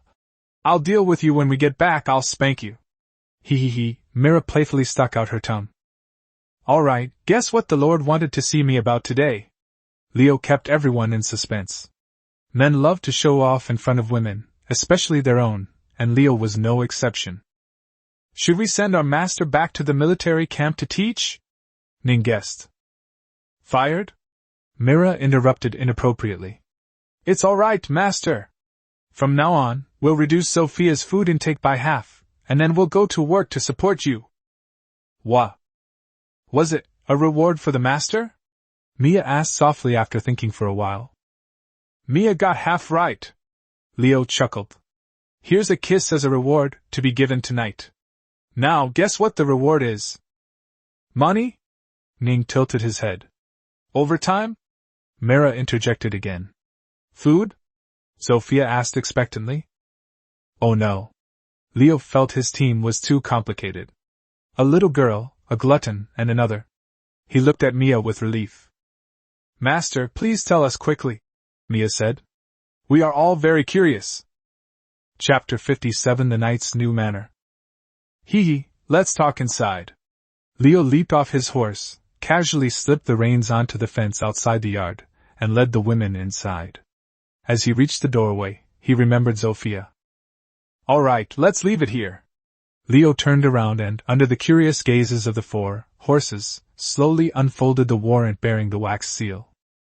A knight? A knight? Mia, Mira, Ning, and Zofia exclaimed in unison. Leo stood with his hands on his hips, laughing triumphantly. That's right. From today onwards I am the Night Lord. I declare. From now on, I will be woken up by face wash every day. Wow. Master is amazing. Master. Mia, Mira, and Ning snapped out of their shock, screaming as they rushed forward and hugged Leo tightly, jumping and leaping. Sophia, being on the outside and larger in size, was so happy she was pawing the ground, but she was too late. She could only stretch her neck and hug Mia and Mira, indirectly hugging Leo in the process. All right. Leo pulled his hands away from the 4 men's embrace and waved them aside. Stop fixing this shabby shack. I'll take you to our family's new manor. Yay! West of the city, new manor. When Leo led everyone to the 2-story villa, they were shocked once again. Wow, it's huge! Master, are we really living here? It feels like we're living in a legendary aristocracy, Mia exclaimed. Wow! What a beautiful house! Ning exclaimed, her eyes sparkling. What a big yard! I can run around here as much as I want. Zofia was so excited that she rushed into the yard and ran around twice. Mira put her hands on her hips and started daydreaming. If my master is a nobleman, then I'll be the nobleman's head personal maid. Does that mean I can hire my own maids? I want to hire the kind with big bunnies. Thump! Leo chopped Mira on the head. He'd been putting up with this brat for ages. You don't have that thing yourself, so you keep thinking about it, huh? Master won't approve. Ouch. That hurts. Mira clutched her head. What? They say nobles are cold-blooded. Even my master has changed. What? Little sister, you deserve a beating. Mia couldn't resist anymore and rushed over to tickle her. I think so too. Ning also joined the fray. When Zofia saw Mira being surrounded, and remembered that Mira had just bullied her, she also joined the battle. What? I was wrong. Zofia, you actually. 3 against 1. That's not fair. After a while, Mira lost, and lay sprawled on the manor's grass. In the end, I took the blame for everything. You all ostracized me, she muttered. Thinking about it again, huh?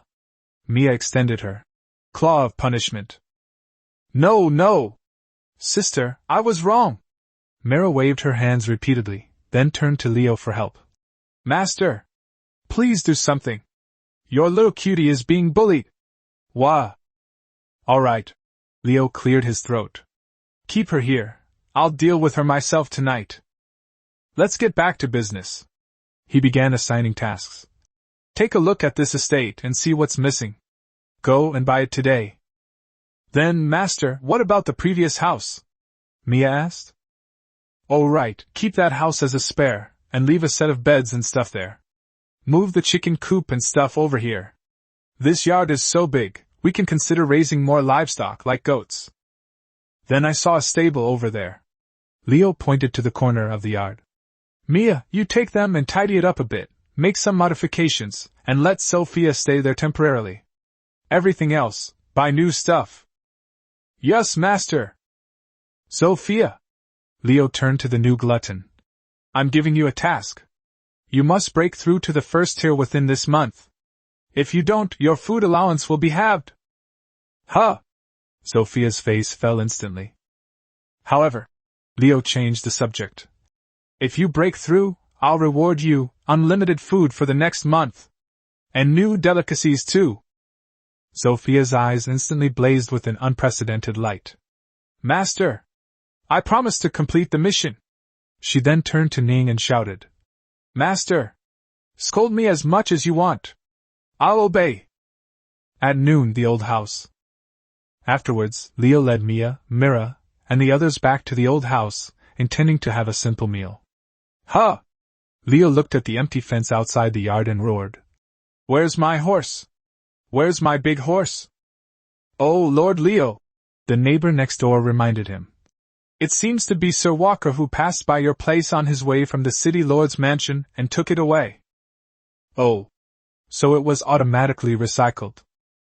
After having a quick meal at the old house, Leo glanced at the sky. No, I have to go to work. Before, I thought going back to work was like being a beast of burden. Now. Leo thought about his new manor and new fiefdom. You want me to work overtime for 3,000 a month? Boss, I'll F******** you. You want me to work overtime for a salary of 30,000 a month? Boss, I get it. You want me to work overtime for 300,000 a month? Boss, I'd rather sleep at the company. Leo is currently in the third state. He feels incredibly guilty for not going to work. He turned around, tossed 5 gold coins from his purse, and gave them to Mia. Master! There's still plenty left of what you gave me this morning, Mia said quickly. It's nothing. Leo waved his hand magnanimously. The Lord just rewarded me with 20 gold coins. Here are 5 for you. You're the chief steward. Add them to what you had before, and you can decide how to use them. I trust you. Master. Master. Mia felt her body go weak when she heard. I believe you. And her black cat tail swayed behind her. The rest of you cuties, Leo instructed again. Listen to Mia's instructions. I'm off to work. Yes, Master. Goodbye, Master. Take care, Master. Eagles lead the way. Leo? Rupert was directing soldiers in the training field when he saw Leo walk in carrying a staff, and he looked surprised. I thought you'd be lying in bed for at least 2 or 3 days after receiving your reward. Lord Rupert, what are you saying? Leo immediately put on a sincere expression of, a scholar would die for one who understands him. My lord has been so kind to me, I will never forget it, and I wish I could give my life for you right now. How could I dare to be lazy? All right, stop. Rupert quickly stopped him. We're not the kind of people who stand on ceremony. Let's not do these formalities. He chuckled and punched Leo's breastplate lightly. I believe you. Suddenly, Rupert seemed to remember something and said excitedly. Oh right, surely, his fiancée, she reached level 1. Just over 10 days ago. Oh? Congratulations, Lord Rupert. Leo was genuinely happy for him. I should thank you, Leo. Rupert patted him on the shoulder. Without your guidance, she definitely wouldn't have even gotten started. It's my duty, my duty. Leo patted his chest. By the way, Lord Rupert, now that Miss Sherry has also reached the first rank, when are you two planning to hold your wedding? Haha, it'll be in just 1 week. Rupert exclaimed happily. You absolutely have to come to the party then. I'll definitely participate. Alright, I won't say any more. I still have to go on my patrol. Rupert pointed to the group of mage apprentices. Since you're here, why don't you go and teach the others? See if you can trick them into becoming a first-year mage. Alright. Leo nodded, then walked towards the group of rotten trees. Apart from Sherry, the others' talents, they really give this instructor a headache. Chapter 58 Pocket Money. Near dusk, at the new manor in the west of the city. Leo left work early. He first went back to his old, run-down apartment, only to find the chicken coop had been moved and the door was locked. Then he turned around and went back to his new manor in the west of the city. As soon as he reached the gate of the yard, he saw a busy yet heartwarming scene. Ning was on a ladder, hanging something on the wooden fence outside the yard. Sophia was in the corner of the yard, huffing and puffing as she repaired her stable. Seeing Leo return, Ning and Sophia quickly went to greet him. Master! Master, you're back! You guys, are you done cleaning up? No, Master. Ning wiped his sweat. This manor is huge. Mia is cooking, and Mira is tidying up the rooms. We've only finished tidying up the kitchen and your master bedroom so far. The rest will probably take another day or 2. Master! Just then, Mia came out of the kitchen, carrying a plate of freshly baked, fragrant fermented bread. Mira followed behind, carrying a large pot of steaming braised mutton. Master, you're back! The 2 catgirls responded sweetly. Wow! You made so much delicious food! Leo exclaimed in surprise. Master, Mia said somewhat shyly, this is the first time we've cooked in the new kitchen. We don't know if it suits your taste. My sister also made roasted lamb chops, Mira boasted from the side. Great! It smells wonderful, Leo encouraged. After a while, roasted lamb chops, cake, vegetable salad, and even a small bucket of champagne and a small bucket of milk were all brought out. They didn't eat inside, but at the large wooden table that Ning had just set up in the yard. An oil lamp was lit, illuminating 4 excited little faces in the night of the new manor. We ate out, mainly because Sophia couldn't come inside. Wah! Master! Everyone! Sophia looked at the sumptuous food before her, then at the banquet specially prepared for her in the courtyard, and was moved to tears. I'm so touched! I'll definitely reach level 1 as soon as possible. I won't be a burden to anyone, she said. Stop! Leo quickly stopped her. Let's not stand on ceremony. Alright, let's not talk about that today. Leo stood up and raised his champagne glass. First of all, let's celebrate the successful completion of our caravan mission. Cheers! Yay! Mia, Mira, and Sophia raised their milk bottles, while Ning raised his champagne bottle, and they cheered together. The second thing. Leo cleared his throat. Celebrating your master's official transformation into a knight. Wow! Long live the master! Another round of even more enthusiastic cheers erupted. Alright. Leo took a sip of champagne and looked at Sophia, who was devouring bread. The third thing. He became serious. Sophia, are you willing to form a covenant of faith with me? Huh! Sophia, her mouth still full of bread, froze. Okay, master. I'll do whatever you say. She didn't even have a hint of doubt. To her, as long as she could eat her fill, she would do whatever her master asked her to do. This is the smoothest contract I've ever signed. The contract is complete. Huh! Sophia was stunned as she felt the sense of familiarity and dependence emanating from the depths of her soul. This is the covenant. She murmured to herself. She realized that rice, which had once held the top position, seemed to have been surpassed by Master. No, that's not right. Master, seemed just as delicious as rice now. Mia, Mira, and Ning also stepped forward and happily hugged Zofia to celebrate her official joining the family. All right, stop standing there and eat, Leo called out. Yes, master.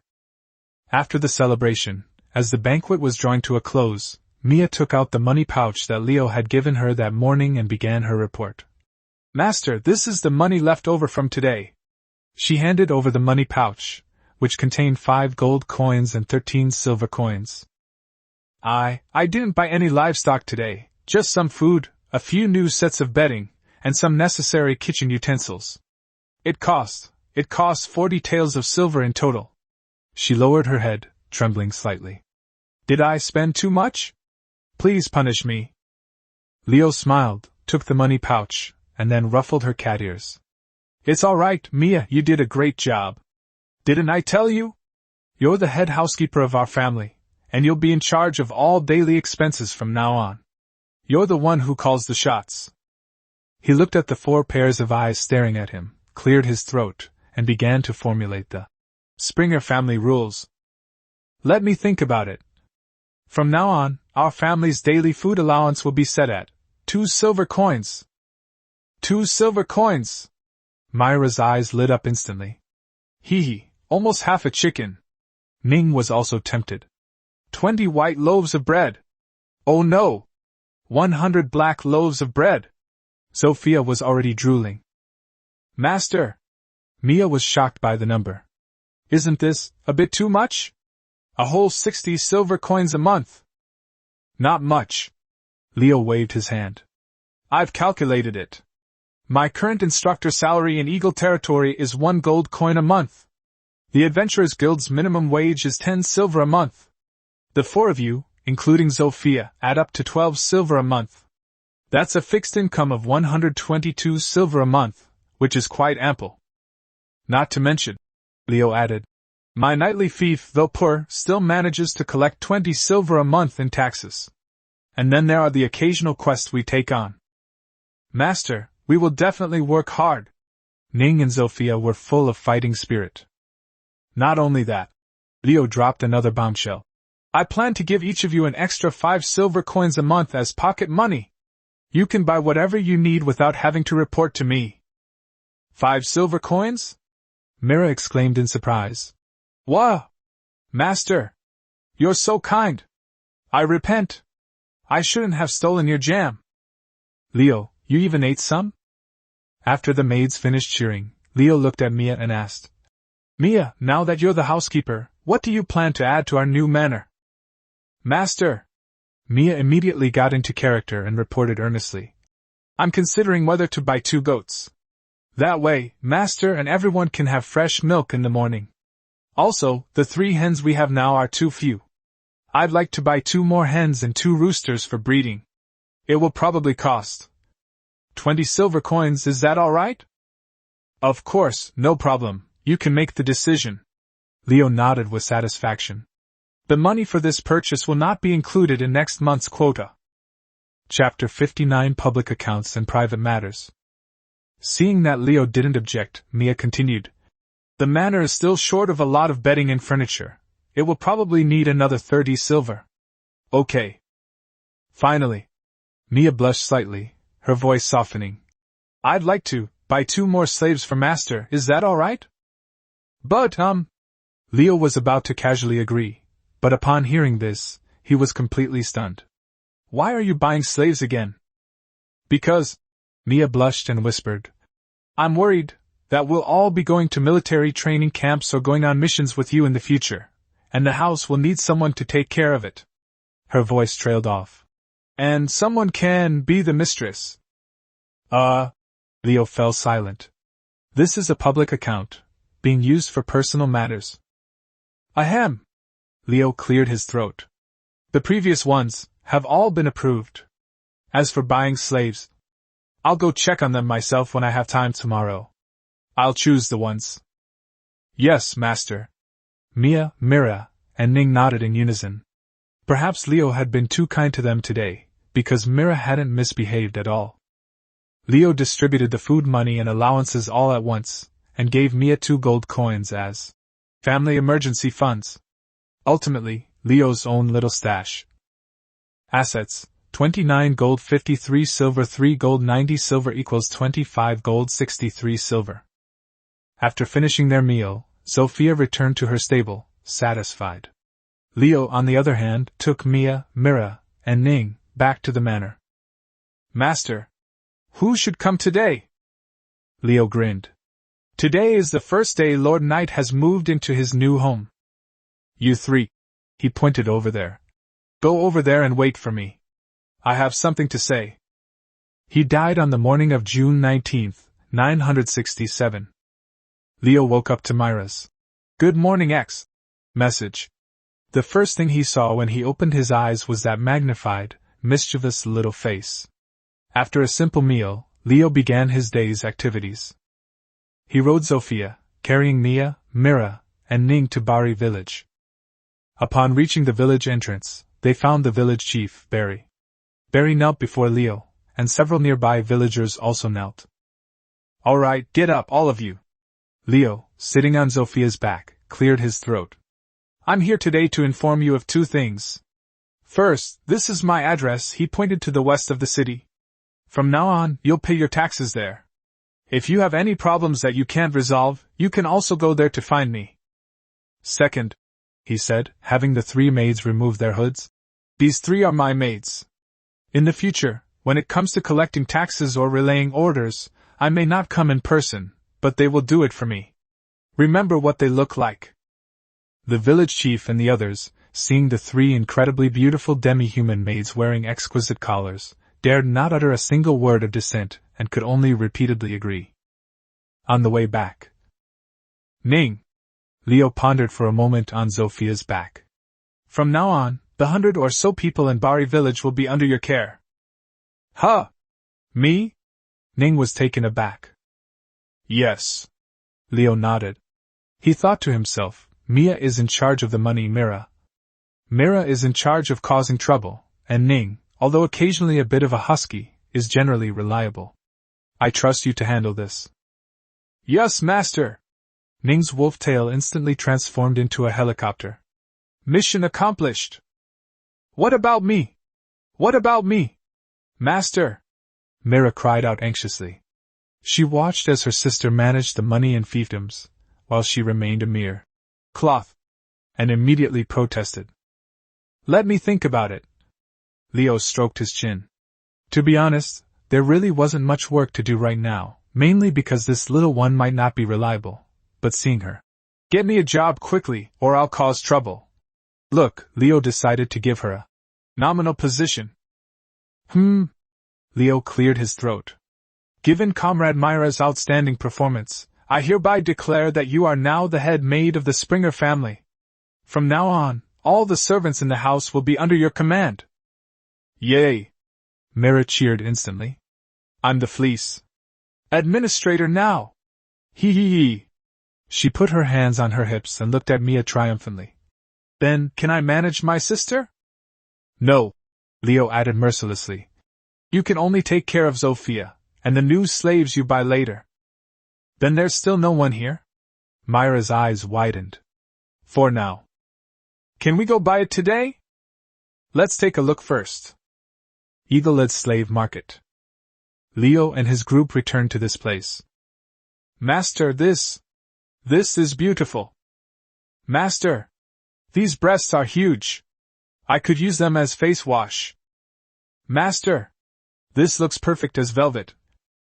As soon as they entered the market, Mira, eager to be the boss, started enthusiastically recommending things. Because she was short, and Leo was riding on Sophia's back, she had to desperately tiptoe and hop and jump to reach Leo's hand whenever she wanted to point. Her hopping and jumping antics made Ning and Mia chuckle behind her. Leo, meanwhile, was deep in thought. I'm now at Tier 2, and the team has 3 Tier 1 members, almost 4, so we're not particularly lacking in combat strength. This time, the main reason for hiring people is to get them working. But I don't want to just buy an Nvidia or RX card and settle for anything less. It also has to look good, something I find pleasing to the eye. But cards that meet these requirements are usually expensive and hard to find. Just as Leo was pondering this, a familiar voice came over. Lord Leo? Miss Mia! Miss Mira! Long time no see! Carl, the slave trader who sold Leo, Mia, and Mira to him, greeted them with a beaming smile. Hiss! Meow! As soon as Mia and Mira saw this old acquaintance, they instantly bristled and activated their spine dragon form. It's Carl. Leo got off Sophia, reached out to soothe the two kittens, and said calmly. Yes, yes, yes. I didn't expect you to remember me, sir. Carl nodded and bowed repeatedly, then quickly bowed to Mia and Mira. I'm sorry, ladies. At that time, I was just following orders. After all, not everyone is as kind as Lord Leo. Mia and Mira realized that it was thanks to Carl that they were able to meet their master, so she wasn't so agitated anymore. You're too kind. After exchanging a few pleasantries, Leo stated his needs. I need a few slaves to manage the manor. Managing the estate, Carl concluded. The requirements are good-looking, quick-witted, and cheap, right? Leo nodded. Chapter 60 The Fox and the Rabbit. Oh dear, sir, Carl pondered. It's indeed difficult to find something that meets all the requirements, and it's also expensive. As you know, the best goods are sent to Griffin City or the Central Bank Province. Leo thought he was trying to raise the price and was just keeping him in suspense. However, Carl suddenly thought of something. There is a source of goods that is plentiful and cheap. It is, he lowered his voice, cubs. Oh? These cubs, apart from a few nobles with special fetishes who will buy them, Carl explained, are mostly raised by us for a few years, trained them, and then sold for a good price. Of course, he quickly added, I'm not talking about you, sir. It's just, these kinds of animals, raised here for several years, fetch a good price, but the costs are also high, and they're young and prone to dying. All right, take me to see it. Leo didn't argue. All right. Carl nodded quickly, gave some instructions to his men, and led Leo and his group through a maze of turns to a seemingly ordinary little building. Following Carl inside, Leo discovered a completely different world inside. This building was connected to several neighboring buildings and even had a huge basement. A strong, musty stench hit them as soon as they entered. In the basement, dozens of large cages were densely packed together, each containing at least 100 demi-human cubs. Sir, take a look. Carl proudly displayed his stock. Is there anything you like? Leo wasn't one to be overly sentimental. He nodded and began looking around at the hundreds of cubs. The goods here are indeed of much better quality than the defective products outside. That makes sense. The ones outside are mostly defective goods, sold to mercenaries and small merchants, either a small portion that hasn't yet been delivered to Griffin City or defective goods sold to them. These, on the other hand, are clearly intended to be raised, trained, and then sold to nobles and wealthy merchants. Mia Mira was picked up by Leo because she was small and thin. Otherwise, based on her appearance, she would at least be in Griffin City. This batch is likely intended to be used as playthings, or pets, in the future, and they are all exceptionally good-looking. Moreover, perhaps because they haven't grown up yet, the entries, apart from hunger, weakness, sickness, and timidity, don't contain many deeply ingrained negative entries like greed, jealousy, and numbness that appear on the adult slaves outside. Leo hesitated for a while, then his gaze finally settled on the two smallest cages. In one cage, a little fox with a brown tail huddled up. In the other cage, a little rabbit shivered. They both looked to be only X years old, thin and frail, but it was clear that they were both exceptionally beautiful. Name, number 14. Order, 0 order. Emotions, timidity, fear, sadness. Entry, fox-like demi-human, sensitive to magic, common cold, weak, want to go home, sensitive, yearning for security. Name, number 19. Order, 0 order. Emotions, timidity, fear, sadness. Entry, rabbit-like, kindness, hunger, cowardice, submissive, lack of faith. Why didn't third brother protect me? Yearning for security. Oh? Sensitive to magic? Isn't that the mage's holy body? And this lack of faith. Little rabbit? Faith? Priest? By the way, what are the priest's requirements? I'll have to go back and think about it. Leo felt much more at ease and, without keeping them in suspense, pointed at them and asked, "How much for these two?" Seeing that he had chosen 2 cubs, Carl offered an honest price. "Sir, normally a fox demi-human cub would cost at least 5 gold coins. With her potential, she could easily sell for 10 gold coins when she grows up. However, she's not fully grown yet and she's sick. I'll take 4 gold coins from you, is that alright? The other rabbit-like cub will probably also be worth 2 gold coins in the future. I'll charge you 1 gold coin. That'll be 5 gold coins in total, is that alright?" Leo thought it was about right, and readily paid. The little fox trains mages, the little rabbit trains priests. But for now, they can work for me, the lineup is complete. Assets: 25 gold 63 silver 5 gold equals 20 gold 53 silver. After leaving the basement, the 2 newly bought cubs followed cautiously at the back of the group, as if even a heavy breath from Leo could scare them into fainting. From now on, Leo thought for a moment, then turned around and named them. The little fox will be called Xiao Qiu and the little rabbit will be called Xiao Dong. There's nothing else to do. Leo glanced at the sky. Let's have a meal at the old house first. Then, Mia, you go and buy some livestock and furniture. Ning, go lend a hand. Sophia, you're coming with me to the military camp for training. As for Mira, Leo looked at the little female brat. Huh? Master, what about me? Mira asked anxiously. Those 2, Leo pointed to Xiao Qiu and Xiao Dong, are yours. You decide what they eat and drink, make sure they don't get sick from hunger. Then, Leo emphasized, take them both to the church in town and see the priest. I think Xiao Qiu doesn't seem quite right. After the doctor's visit, go buy them some clothes. Finally, you'll be responsible for teaching them to read. Assigning them tasks after that is up to you. Huh? Mira was stunned. Master, I feel like I've become their nanny. I just wanted to be your cloth. You're a big sister now, right? Leo said earnestly, to brainwash the cat. Look at your big sister Mia, how well she took care of you back then. That's also the duty of the head maid. Ah, okay. Mira reluctantly accepted. Leo thought for a moment, then took out 50 silver coins and handed them to Mira. This is the money for better clothes, medical care, and food. He then turned to Mia and gave her 10 silver coins. This is the additional food allowance. They are both weak now, so give them some extra nourishment. Assets: 20 gold 63 silver 5 gold equals 20 gold 3 silver. After dinner, everyone went their separate ways. Mira temporarily toned down her girlish behavior and actually started to act like a proper older sister. While Xiu Qiu and Xiaodong were hesitant to eat white bread, she actually knew how to comfort them. Then she took these 2 new little sisters and went shopping in a grand procession.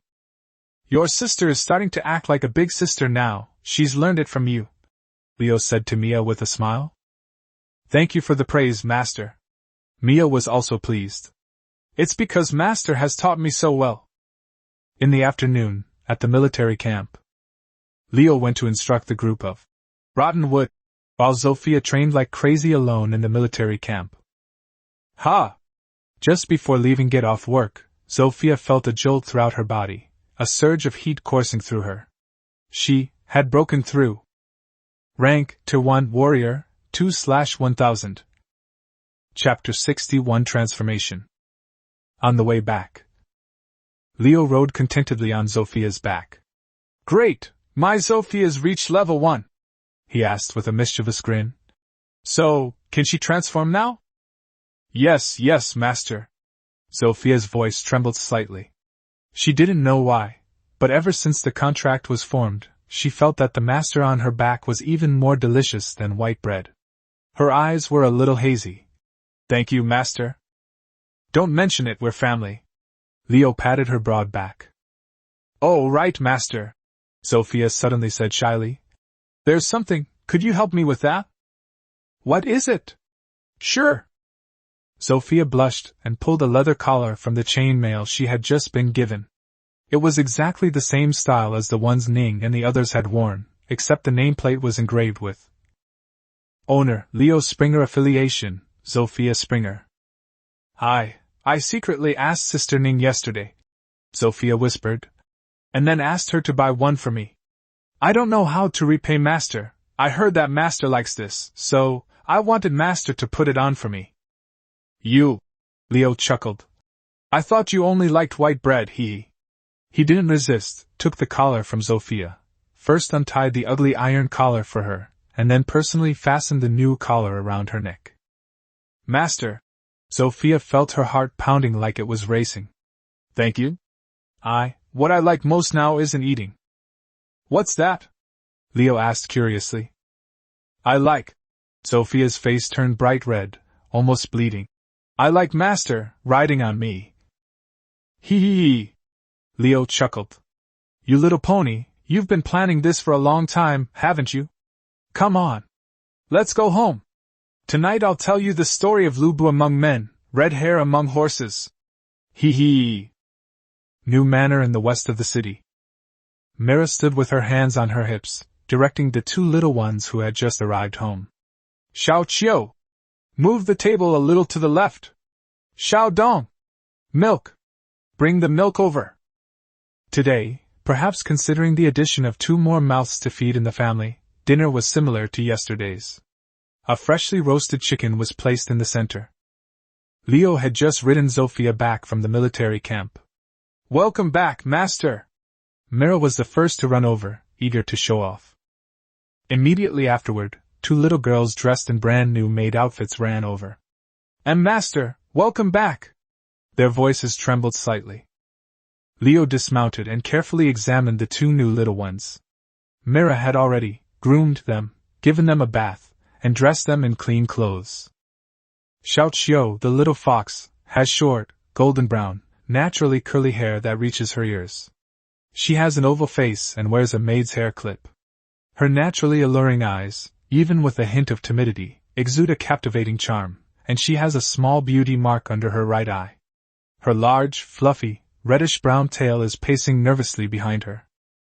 Xiao Dong, the little rabbit, has long, smooth black hair, which Mira has tied into a ponytail. 2 long, snow-white rabbit ears droop on her head, and there's a small white pom-pom on her bottom. She has a round face, and her big eyes sparkle with innocence. She's cowering behind Xiao Qiu, instantly evoking a protective instinct in people. Mira, you've done a pretty good job as head maid. Leo dismounted and patted Mira's head. That's right, Mira said proudly, hands on her hips. I'm Master's number 2 plush. Cough. Leo quickly covered her mouth.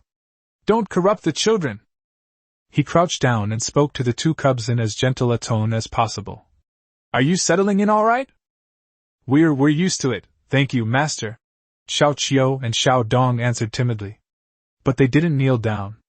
Leo, it seems Mira has taught them the house rules. Well, not bad.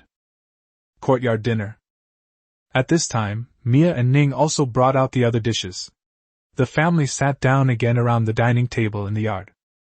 Leo gave Xiuqiu and Xiaodong a brief welcome and told them to help themselves to the food. The 2 little ones gradually got used to it, but when they saw the unfamiliar delicacies on the table, they were still too intimidated to move. They thought the white bread they had for lunch was the most delicious thing in the world. They nervously swallowed their saliva, but dared not reach out. Drink more milk, it'll help you grow taller. Leo picked up 2 pitchers of milk and handed them to them. Then, he tore off 2 large drumsticks from the roast chicken. Here you go. You have to finish it, including the chicken leg. Then you 2 can have a white bread. Leo deliberately put on a stern face. If you don't finish it, I'll spank you. Drink slowly, don't choke. Yes. Xiuqiu and Xiaodong quickly took the milk and chicken legs. At first, they ate very carefully, licking the food in small bites. Only when they realized that Leo wasn't angry did they finally boldly start eating and drinking heartily. Milk smeared all over their little faces, and as they ate, tears streamed down their faces. Leo patted Myra's bottom. Mira immediately ran over, unusually comforting them like a big sister. Although, in her heart, Mira was thinking, "Why are you crying? Master's spanking tastes much better than chicken legs." Leo smiled and said to Mia on the other side, "Those two look just like you two back then." "Yes," Mia said nostalgically. "Thank goodness we met our master. Just 2 or 3 months ago, my sister and I hadn't had a proper meal." "Master, what did I look like back then?" Ning asked curiously. "Ha ha!" Leo burst into laughter. "Back then? You wanted to stand up for yourself, but you couldn't hold back over a meal. It was kind of cute. Now you've turned into a husky dot." "Humph! Master is making fun of me again." Ning blushed, grabbed Leo's hand, and gently bit it, leaving 2 small tiger tooth marks. "What about me?" Sophia asked. For some reason, she, who used to only focus on the rice, now also enjoys chatting with Rio. "You!" Leo laughed. "You've been a good-for-nothing from beginning to end." Once Mira returned to her seat, Leo raised his glass. "All right, I have some important news to announce today. This afternoon, our Zofia successfully broke through to the first tier. Congratulations, everyone!" "Wow! Zofia is amazing!" Another round of cheers and toasts followed. "By the way, Zofia," Leo suggested, "you're at Tier 1 now, why don't you show everyone that transformation? None of us have ever seen it before." "Huh!" Mira, Mia, and Ning's eyes all turned to look at it with curiosity. Okay, Master." Sophia blushed and stood up. She took a deep breath and activated her talent. First Order, Transformation. Chapter 62 Defeat. To everyone's astonishment, her massive horse-like body began to glow and shrink. A few seconds later, the horse-like body disappeared, replaced by 2 long, slender, and powerful white legs. After transforming, Zophia's height reached 1.85 meters, which was half a head taller than Leo's 1.76 meters. Wow! Leo swallowed hard. Those legs, absolutely amazing. However, he suddenly realized a serious problem. Sophia was wearing her equestrian armor today. That is, a tunic and a piece of chain mail. So, her lower body. Cover your eyes! Leo was the first to react, yelling loudly as he turned around. Mia. Wow! Mira exclaimed. Huh! Ning. Chaos erupted at the scene. Mia and Ning, as if on cue, quickly covered Xiao Qiu and Xiao Dong's eyes. Mira, however, excitedly covered her own eyes, then peeked through a large gap between her fingers. Huh! Master? What's wrong? Sophia looked down at herself, still confused. You idiot! Leo's face flushed red. He swiftly pulled off his coat and rushed over to wrap it around Sophia's waist. Quick! Come back inside with me! He pulled Sophia back to the master bedroom and pulled out a long fairy dress he had bought for her. Put it on! The dress, which originally reached her ankles, only reached her knees on Sophia, revealing her plump calves. When Leo and Sophia, who had changed their clothes, returned to their seats, everyone's faces were still a little red. The meal was unusually quiet for the second half. Only Xiaoqiu and Xiaodong had happy expressions on their faces, because they had never eaten so much before. After dinner, Mia and Ning were assigned to one room. Mira, on the other hand, had the honor of taking Xiaoqiu and Xiaodong to another room. Tonight the master bedroom is reserved for the newly promoted Sophia. Master! Sophia stood in the master bedroom in her human form, her cheeks slightly flushed. She looked at Leo, licked her lips, and exclaimed sincerely, You look so delicious. Hee hee. Leo chuckled, tiptoed, and patted her shoulder. Wait a minute, I'll let you taste something even more delicious. He lunged forward.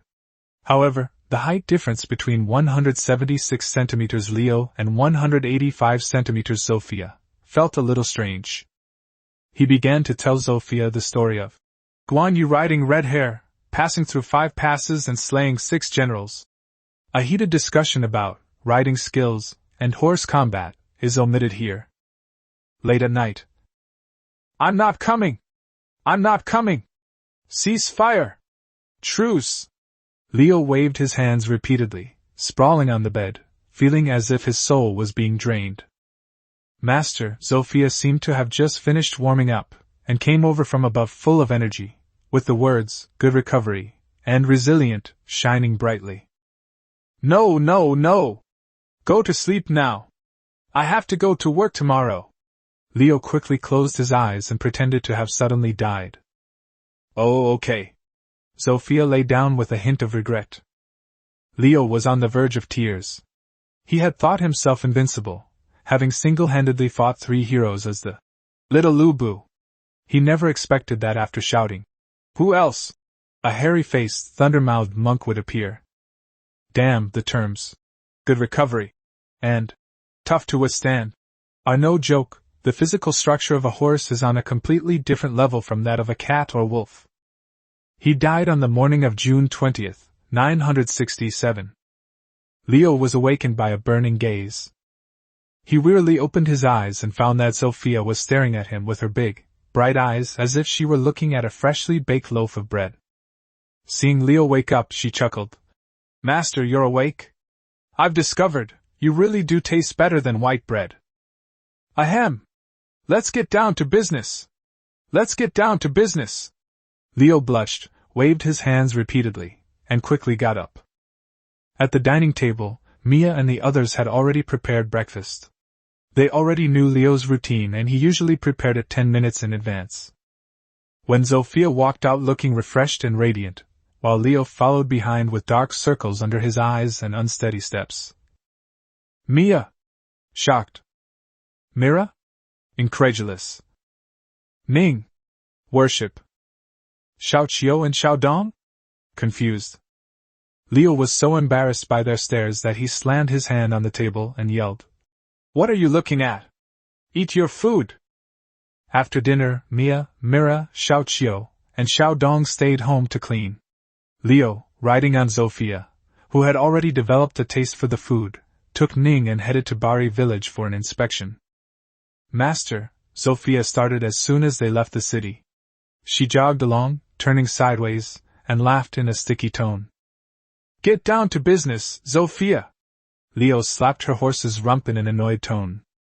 "Master," she chuckled. "I only found out yesterday that Sister Ning and the others eat so well too." Pfft. Ning, who was standing next to him, couldn't help but chuckle. Leo was immediately embarrassed. "All right. Let's skip this for now," he said angrily. "Looks like your practice still isn't enough." "Ning! I saw you smile just now. When you come back this afternoon, you and Sophia will have an extra hour of sparring practice." "Huh! Bad master!" Sophia turned her head away and pouted. I wasn't laughing, master." Ning quickly straightened his face. "Your face is about to crumble," Leo snorted. Bari village. "Sir, what can I do for you?" The village chief of Bari ran over shakily, nervously wringing his hands. "You said before that there are 20 households and about 100 people in the village, right?" Leo asked casually as he rode on Sophia's back. Yes, sir," the village chief quickly replied. "What's the general situation regarding livestock in the village? What's the approximate income of each household?" Upon hearing this, the village chief assumed that the new magistrate had come to investigate and make it easier to collect taxes in the future. He felt a chill, but dared not lie. "Your Honor, in the village, besides me having 2 goats, there are 2 other households that each have 1. And there are 7 other households that have hens, but not many, mostly 1 or 2 each. As for income," he counted on his fingers, "each household earns about 7 silver coins a month, and the better ones earn 10 silver coins. The whole village together can earn about 160 silver coins a month. At 30% tax, that's about 48 silver coins in taxes." After the village chief finished speaking, he remembered that the man had asked about livestock. He was afraid that the new nobleman wanted to requisition his sheep, and his legs went weak with fear. Leo secretly calculated 48 silver a month, 2/3 of which goes to Baron Ruhr, and the Baron then gives 1/3 to the Empire and the provinces. Leo counted on his fingers for a long time and found that he would only get 16 silver a month in the end. It's less than expected. Chapter 63 Raising Chickens. With such a small population, there's not enough for an industrial revolution, or even soap making. Leo thought for a moment, and decided to start with animal husbandry to improve cash flow. Village Chief Barry. Yes, sir. How about this? Leo said. I'll buy all the hens from your households at market price. The market price is usually 2 to 3 silver each, but I'll give you 3 silver, is that all right? Huh! Old Barry was completely dumbfounded. A nobleman wanted to buy something.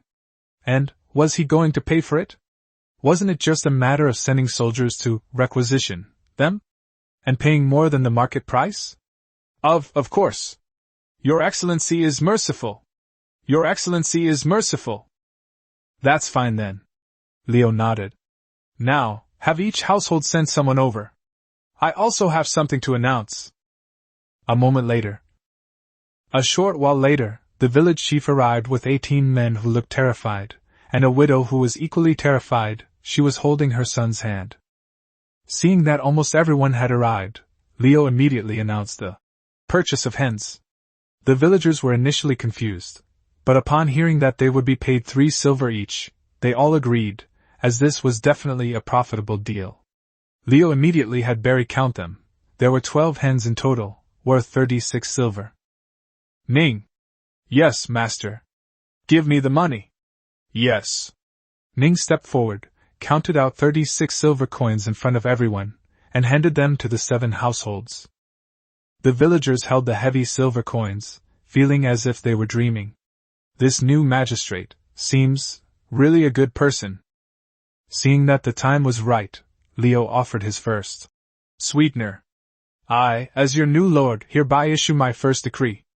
Starting this month, the tax in Bari village will be reduced from 30% to 25%. The entire place fell silent.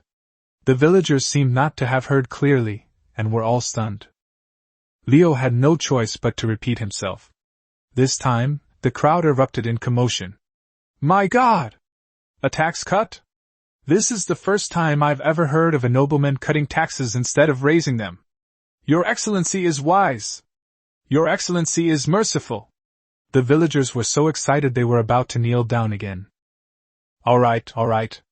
Leo waved his hand, and only after they quieted down did he reveal his real purpose. However, you have to do something for me.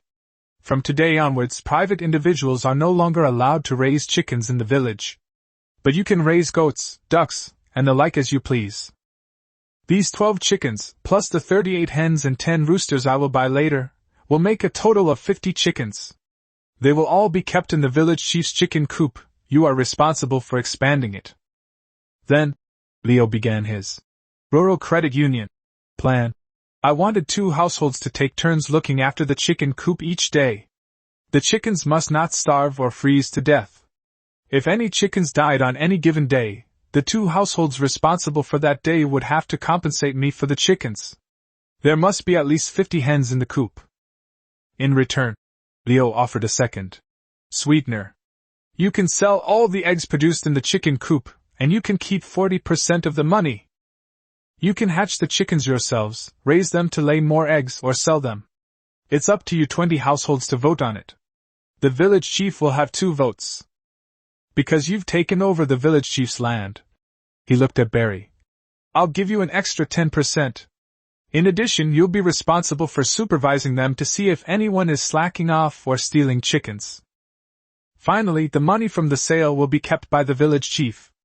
Every month, 50% will be handed over to me, 10% will be taken by the village chief, and the remaining 40% will be divided equally among the 20 households.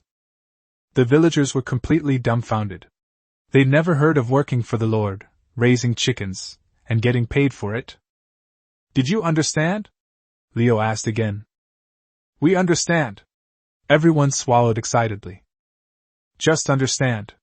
Leo's tone turned cold. If we do a good job, everyone will make money. If anyone reports that someone is up to no good in here, the person who reports them will be rewarded. I'll reward them with whatever amount they've stolen. As for those who pull tricks, Leo raised his hand and instantly cast a fireball on an open space next to him. Boom! A burst of fire erupted, leaving a small, charred crater in the ground. The villagers shuddered in fright, their excitement instantly extinguished. Either give me 3 times the money back. Leo withdrew his hand and smiled. Or take one of these shots from me. Yes, yes! Your Excellency! We would never dare! The village chief was so frightened that he was the first to kneel down. Very good. Leo took out his money bag. Chief Barry, here's 1 gold coin and 44 silver coins. Take some men and get me the chickens I need. Don't go alone, at least 3 households go together and keep an eye on each other. I will also send my maid to secretly keep an eye on things. If I find out, it will be because the whole village conspired to deceive me. Humph. Yes. Yes. My lord. We would never dare. On the way back, Leo rode Zofia, leading Ning back. Leo pondered. Could a rural credit cooperative combined with collective punishment work in the Middle Ages? Let's give it a try, and adjust it if it doesn't work. Assets, 20 gold and 3 silver, 1 gold and 80 silver, acquisition of 12 chickens for 36 silver plus prepayment of 38 chickens for 144 silver, equals 18 gold and 23 silver. Master, Ning finally couldn't help but speak up. Aren't you being a little too kind to those commoners? Isn't it only right that you make them work? The chickens are clearly your property, yet you still have to give them money? In Ning's Wolf Clan's mindset, it was only natural for the weak to pay tribute to the strong. If we don't do it this way, they won't be motivated, Leo said helplessly. There are only about 100 people in total. I can't possibly send you guys to watch the chickens every day, can I? This is called sharing interests. Thank you for your hard work, Ning, Leo instructed. For the next few days, go over there every morning and evening to check on the progress and report back to me. Yes, Master! Ning immediately saluted. I promise to protect Master's property, chickens! Afternoon, Eagle Leadership Camp. Leo first sent Mia, Mira, Ning, and Zofia to the training ground to practice on their own. As for Xiao Qiu and Xiao Dong, since they were still cubs, they stayed at the new manor to guard the house for the time being. Because of the restraint of their collars and the trust they had shown in the past few days, they would have gone crazy to run away. He had just finished arranging the maids when he noticed Lady Arya standing at the edge of the training ground, seemingly waiting for him. Leo, you've arrived. Lady Arya saw Leo approaching and handed him a black stone about the size of a head, engraved with strange runes. Good day, Lady Arya. Leo greeted her first. And this is Chapter 64, The Transmission of Faith. The Lord Stone, Arya explained. I didn't expect you to come to the camp yesterday afternoon, so I didn't have time to prepare. Rupert is busy preparing for his wedding today, so I'm giving it to you. You are now the Lord of Berry Village, and this can help you collect faith power. A Lord Stone? Leo hesitated before taking it. I've only heard of it. Could this be very valuable? It's all right, Leo, Lady Arya said jokingly. It's only 10 gold coins apiece, not expensive. I'll give it to you. Of course, if you really want to pay me, I can accept it. Thank you so much, Elder. I dare not refuse such a gift. Leo quickly stuffed the stone, worth 10 gold coins, into his pocket. How do I use it? It's very simple, Lady Arya explained. When you get back, find a safe place in the center of your territory, place it there, and then infuse it with your soul power to activate it. After that, walk around the village, continuously releasing your soul power so that the territory stone knows the boundary. This won't work in places where there are already territory stones. If no one damages this stone after 3 days, it will be considered successfully bound to the territory. This thing is very sturdy and can withstand attacks from below the 2nd tier. If you are not at ease, you can also consider building a stone house outside for protection. Thank you, madam. Leo nodded, then feigned curiosity and asked, Didn't I hear that this power of faith can't be used directly by men? It has to be given to women through the covenant of faith? Yes, Lady Arya nodded. Although you probably won't need it now, you can collect the power of faith and store it within yourself. Perhaps later, when you sign a holy covenant with a noble lady, you can pass it on to her.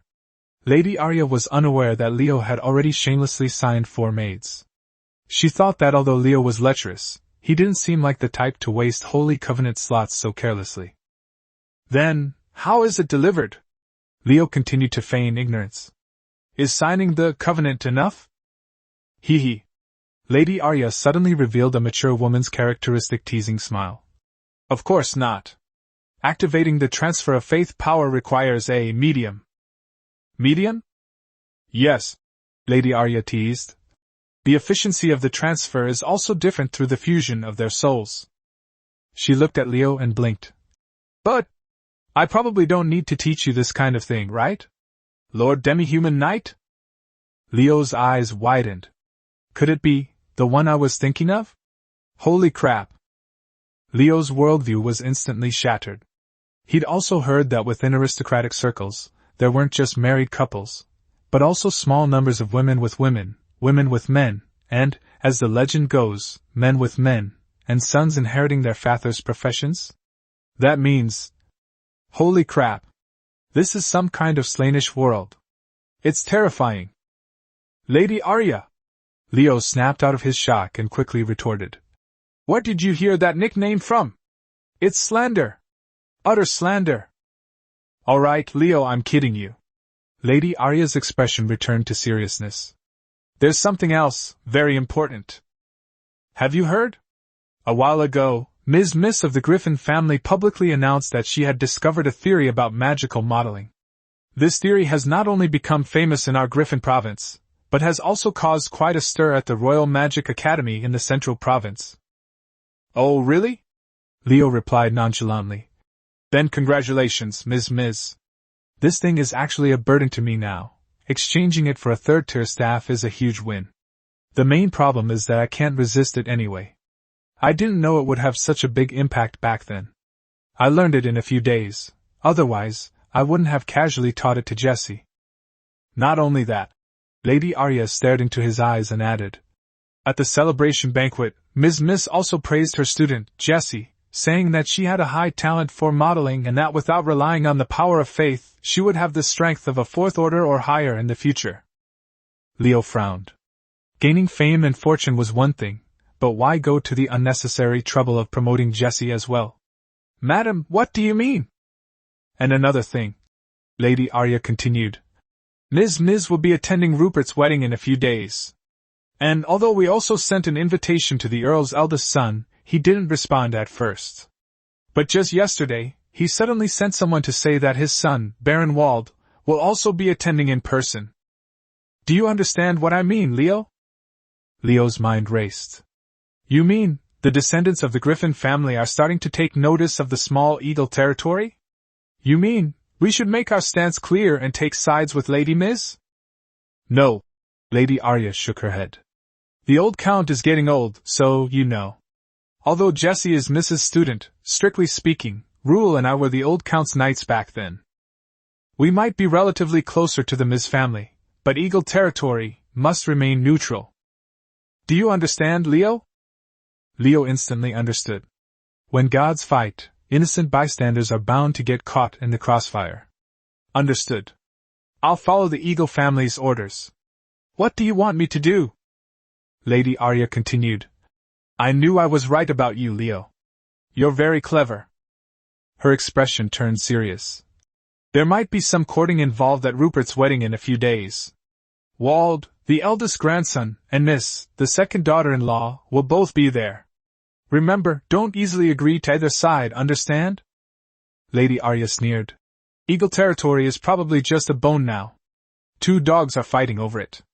They probably don't care who gets the bone, they just want to prove to the old Earl that they are better than the other dog. However, our bones cannot afford the cost of being torn apart by them. Leo instantly understood. The struggle for the Crown Prince position has always been like this. After Miss gained prestige using my modeling theory, she realized the importance of Eagle territory and began subtly implying Eagle territory's allegiance by praising Jessie. The eldest son immediately sent his grandson to demonstrate.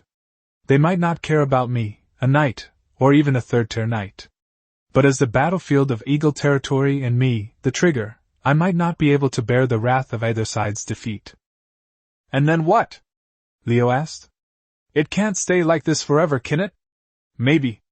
I should go away and hide for a while? I haven't been to the east yet. Chapter 65, Placing the Lord's Stone. That's exactly what I was thinking. Lady Arya gave him an approving look and smiled. Not only that, I'd like you to bring Jessie along as well. Ah? The reason, after the wedding, Rupert happens to be going to the central province to buy the giant eagle. You guys will act as his guards and escort him there. As his sister, Jessie, it's only natural for her to go to the central province to accompany her brother, right? After that, she continued, it will probably be autumn by the time you return, and the attacks by the northern orcs will likely become more frequent. It's perfectly normal for a young girl like Jessie to travel around and have some fun, and to avoid those incredibly ugly orcs, right? Once things calm down, they'll probably forget about it. Then you can come back in winter. Yes, madam, Leo said. Thank you for your guidance, madam. Leo instantly understood why she was in such a hurry to knight him. Lady Arya had probably already realized the problem from Mrs. attempt to flatter Jessie. This award was clearly not something that could be done in a day.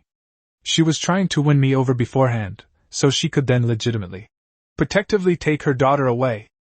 Well, madam, Leo was still a little worried. What if they get angry and then? He made a click gesture. It's not that bad. Lady Arya shook her head. It hasn't come to that. To publicly assassinate a baron's son for the sake of Eagle territory would completely push our Eagle family to the other side.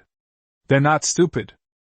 Miss has already gained a theoretical advantage in this matter and won't say much. The eldest son has the advantage and doesn't need to bear the blame for such a small matter. By doing this, we've actually given him a way out of this stalemate, and he'll probably thank us. I understand, madam. Leo was completely relieved. Oh, right, Lady Arya said with a smile. When the time comes, you should bring your 2 new little servants with you. As for the territory, once you've set up the Lord's Stone, Walker will take care of it for you. Huh! Leo exclaimed in shock. Sir, how did you know? Don't you know? Lady Arya laughed even more heartily. That slave trader Carl has to pay a lot of money to the Eagle family every year. Speaking of which, Mrs. Arya's eyes became meaningful. Although Walker warned me to tell Jessie to be careful, you are certainly rather fickle. Leo.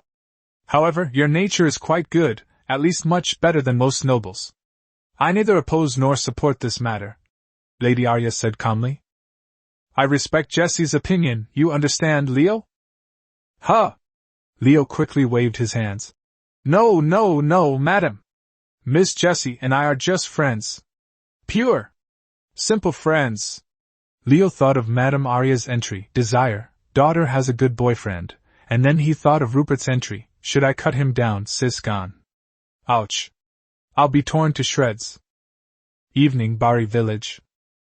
After get off work, Leo rode Zofia, took Ning with him, and with the Lord's Stone in hand, headed straight for Bari village. He was pleasantly surprised to find that the village chief and his men had already bought the chickens and expanded the chicken coop.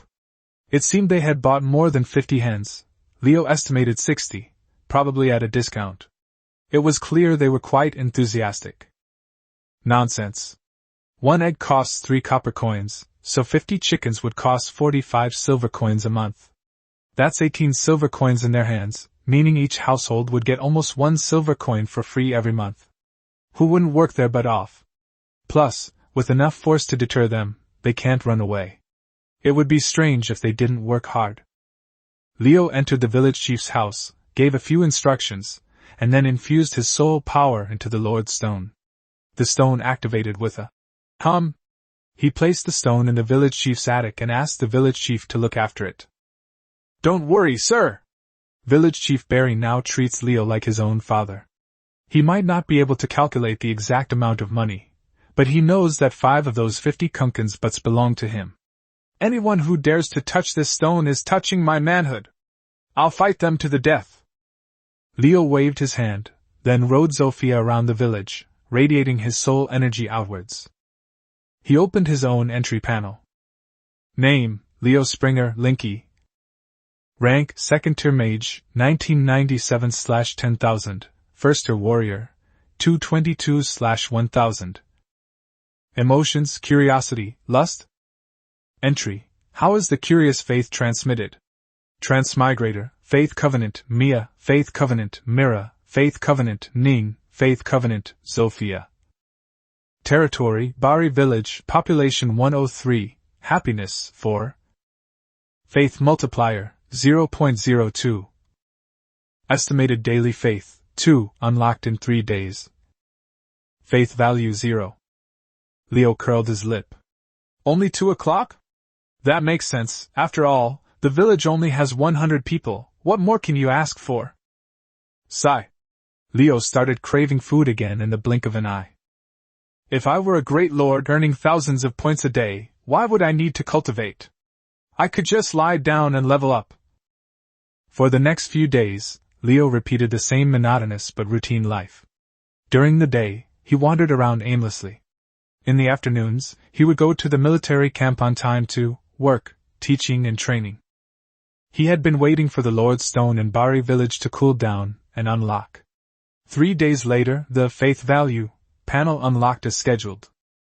Estimated Daily Faith, 2, Faith Value 0-2. To round it up and to better verify the effect, Leo waited 2 more days. Faith Value 6. He died on June 25, 967. Over the past few days, under Myra's care, Xiao Qiu and Xiao Dong have gradually regained some vitality. Although the traits of timid, submissive, sensitive, and yearning for security haven't disappeared, the traits of weak and illness have vanished. Leo isn't in a hurry. He doesn't plan to do anything to them for the time being. The manor was completely tidied up. The rooms were assigned. Leo would have the master bedroom. Mia and Mira would share a room. Ning and Sophia, who can now transform, would share a room, and Xiao Qiu and Xiao Dong would share a room. To be fair, the house rules stipulated that the 4 maids would take turns serving the master bedroom. Tonight, it was originally Myra's turn. However, Leo decided that for the sake of academics, he would work overtime. Late at night, in the master bedroom, Leo sat on the bed with a serious expression. Mia, Mira, Ning, and Sophia sat on the edge of the bed, all 4 pairs of eyes staring at Leo. Chapter 66 Academic Discussion. Ahem! Leo cleared his throat, forcing a straight face. Today is mainly about business. I've collected some faith points, and I need to figure out how to transfer them to you as experience points. How do we study it? Mia asked curiously. Didn't Lady Arya say before that a soul fusion was needed as a medium to transfer faith points? Leo said seriously. But that was under the one-on-one covenant. I can form a covenant with all of you. So I want to try how this transfer works. Leo first tried to convey the power of faith to Mira. Just kidding. Of course, I'll start with the weakest one. Otherwise, if I started with Sophia, I'd exhaust myself. Who can compare physical strength with another person? Would the resulting biography be the same? This is paid content. Please pay to listen. A heated academic seminar lasting several hours, discussing media of transmission and resonance of the soul, is omitted here. Yong died on June 26, 967, early in the morning. Leo felt extremely tired because he had converted all 6 faith points he had collected yesterday into experience points for his 4 maids. But he had to wake up early. Who's the small fry? Huh! Leo, I'm the small fry. He struggled to get out of bed. It was Rupert's wedding, and he had to go help. He rubbed his tired head and began mentally rewriting the 2 groundbreaking academic papers from the previous night. In layman's terms, Leo discovered that 6 points of faith can grant 6 experience points to each of the contractors, currently 4, provided you have enough stamina. The experience points gained per transfer, efficiency, are positively correlated with the total amount of faith in the pool, concentration, and the transfer method. First, Dr. Leo thought smugly, is the first paper, an exploratory study on the efficiency of the transmission of faith power in different transmission modes. This is absolutely groundbreaking applied research. It perfectly solves the quantitative problem of the current transmission of faith power being entirely based on feeling. And my vocabulary system is the unique quantitative tool in this research. To recognize the outstanding contribution of the first experimental subject, Mira, he recalled Myra's performance last night. I will define the standard unit of 1 Mira as a single instance of the most classic traditional soul communication and transmission, that is, normal power transmission. The experimental data is very clear. Taking Mira as the subject, the transfer efficiency of 1 Mira stably transferred 3 points of faith. As a control group, when the amount transferred through discussion between the two parties was close to the 1 Mira standard, it successfully transferred 1 point of faith. I define this as 1 Mia. After all, Mia is the sweetest.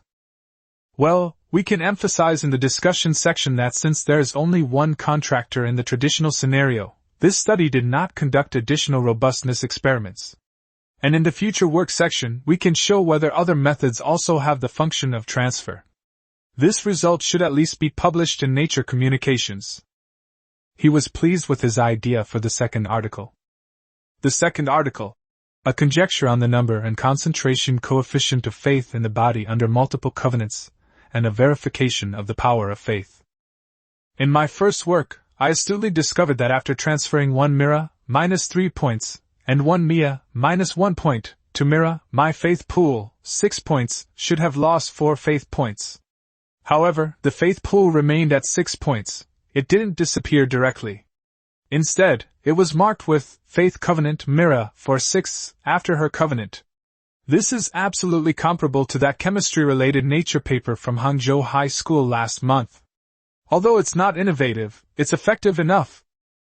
A groundbreaking discovery! Dr. Liu exclaimed excitedly, almost sitting up. This means that, if the power of faith is N, it can be transferred to M contractors simultaneously. This utilization rate is M times. I immediately conducted a robustness test. I changed Mia to the test subject and repeated the experimental sequence of 1 Mira, minus 3 points, and 1 Mia, minus 1 point. The results were the same. The faith value was also marked on Mia's covenant. This proves that my multiple transmission conjecture, or Zophia's theory, considering that fairness and Zophia are the ones who brought this experiment to a close, perhaps there should be some communication, is valid, and the experiment is robust. But I also raised a key conjecture. He recalled Lady Arya's words. If the transmission efficiency of 1 Mira is fixed 3 points, wouldn't the lords of high-level cities be exhausted? I speculate that the transmission efficiency must be related to the total amount of the faith pool itself. I call it the Ning coefficient. I then change the experimental subject, Ning, and change the experimental order in order to get closer to the limit. The faith pool still has 6 points at this point. First, let's convey the logic of the 1 Mia debate through Ning. Faith value consumed 1 point. 5 points remaining in the pool. Then, perform a traditional 1 Mira transfer on Ning. Faith value consumes 2 points. Remaining pool, 3 points. Aha! Sure enough. It's not 3 points, it's 2 points. This proves that the Ning coefficient exists. I'm performing another 1 Mira transfer. Faith points still consume 2 points. 1 point remaining in the pool. Finally, when I had only 1 point left in the faith pool, I tried to transfer 1 Mia. It failed. The transfer didn't work. Through my and Ning's tireless efforts and multiple attempts, we barely managed to deplete the last 1 point of faith. Finally, we obtained the same experimental conclusion with Zophia, verifying the low efficiency at low concentrations. Conclusion. Dr. Liu concluded. First, the faith points gained by the Lord can be reused by M contractors. Second, the transfer efficiency is determined by both the medium and the total amount of faith points in the faith pool. This discovery must be published in Science. Stop. Leo slapped his head. Damn it, this is mind-printed. I'm no longer a research beast, so don't even think about publishing papers anymore. Chapter 67 The Wedding, Part 1. City Lord's Mansion. The castle hall of Eaglehold was newly decorated today, and a restrained yet festive atmosphere filled the air. This was the wedding of Rupert the Eagle, the heir to the lord, and Sherry, the daughter of the Maplewood village knight. As a newly promoted knight of Eagle territory, Leo was naturally drafted to maintain order in the hall. He stood idly to the side, watching the ceremony proceed in a standard and conventional manner. The groom, Rupert, dressed in an immaculate aristocratic suit, had a face as taut as a war drum, looking more like he was about to head to battle than to a wedding hall. The bride, Shirley, was the complete opposite.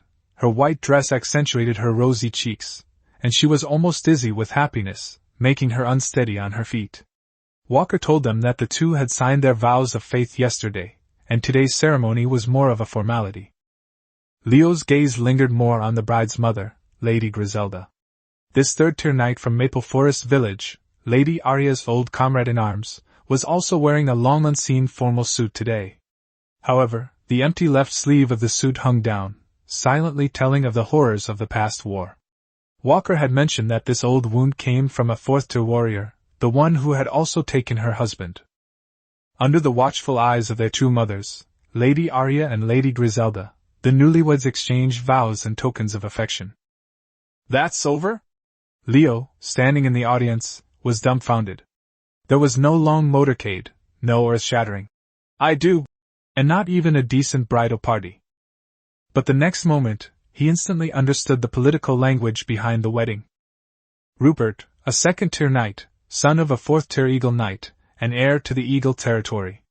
He could have easily married the daughter of a baron in the Griffin province, or even, with a little effort, the daughter of a viscount. After all, his mother was a fourth-tier knight. But who did he ultimately choose? Sherry, the daughter of a disabled third-tier knight.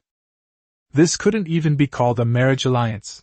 It was a clear declaration of internal integration and neutrality. Leo suddenly understood what Lady Arya meant by neutrality. The Eagle territory intended to use this wedding to announce to all onlookers, "We don't participate in any faction, we're content with the status quo, please let us live our own lives behind closed doors." This family is so stubborn it's almost endearing. No wonder Rifar said they were ostracized. Cocktail party. After the ceremonial wedding ceremony, the real social event moved to the castle hall for a celebratory reception. Crystal chandeliers illuminated the hall, soft music filled the air, and waiters carried trays of fine wine and delicate desserts among the quietly chatting guests. Guests gathered and dispersed in small groups, creating a more relaxed and fluid atmosphere compared to the formal ceremony. As a newly minted knight, Leo was also granted access to the party, even though he remained on the fringes of the social circle. However, his arrival instantly attracted many meaningful glances. He stood relaxed, or rather, overly relaxed, in an inconspicuous corner, holding a glass of wine.